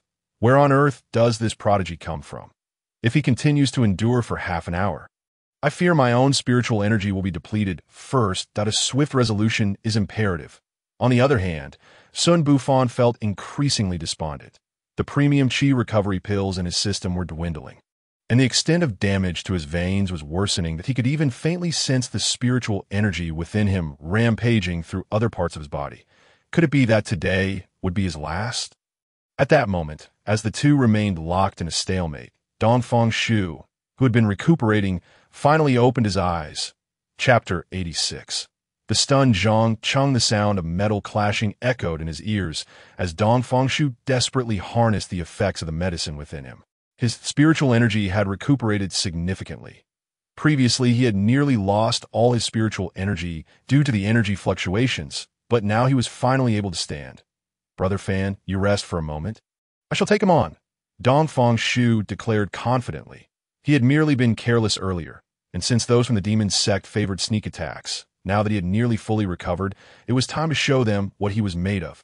Upon hearing this, Xun Bufan was momentarily taken aback. His internal spiritual energy was on the verge of going out of control, and he could barely hold on any longer. Gritting his teeth, he executed the third form of the Demon Slayer sword technique, Bloodthirst. His health bar plummeted by 20%, and the broadsword in his hand glowed crimson that he swung fiercely at the black-robed man charging towards him. Bang!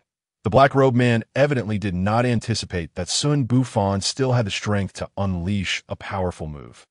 Caught off guard, he hastily adjusted his stance to block the strike. Crack! Number one stood momentarily stunned, as if witnessing something unbelievable, his entire being frozen in place for a brief moment, to his astonishment.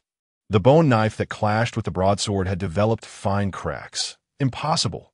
Observing this, Xun Bufan did not pursue further. Instead, he retreated, seizing the opportunity created by the black-robed man's momentary distraction to escape the mist. He then activated his skill, Invisibility.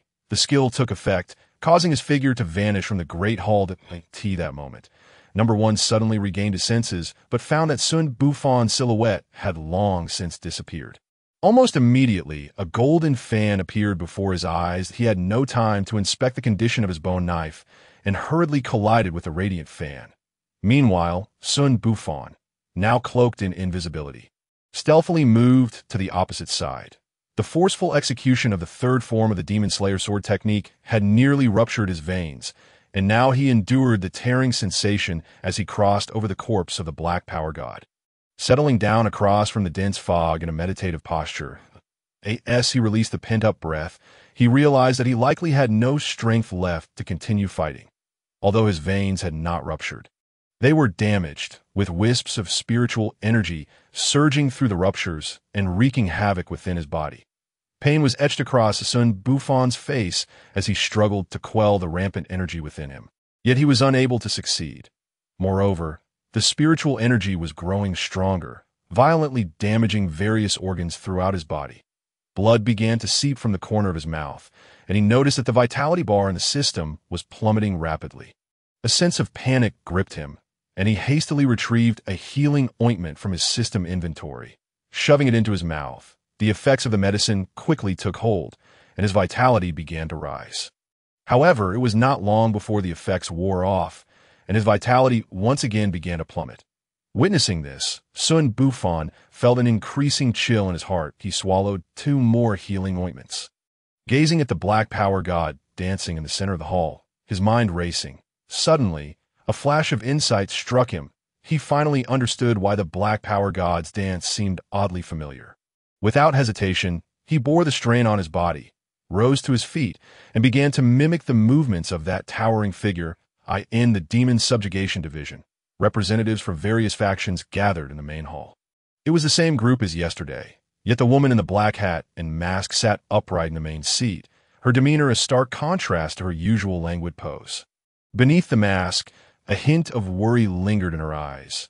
The atmosphere in the main hall was rather somber that moment. The lovely woman from the Sea Alliance, Si Qing, hesitantly spoke, her delicate features tinged with concern. "Why have we not received any packages today? It is rather peculiar.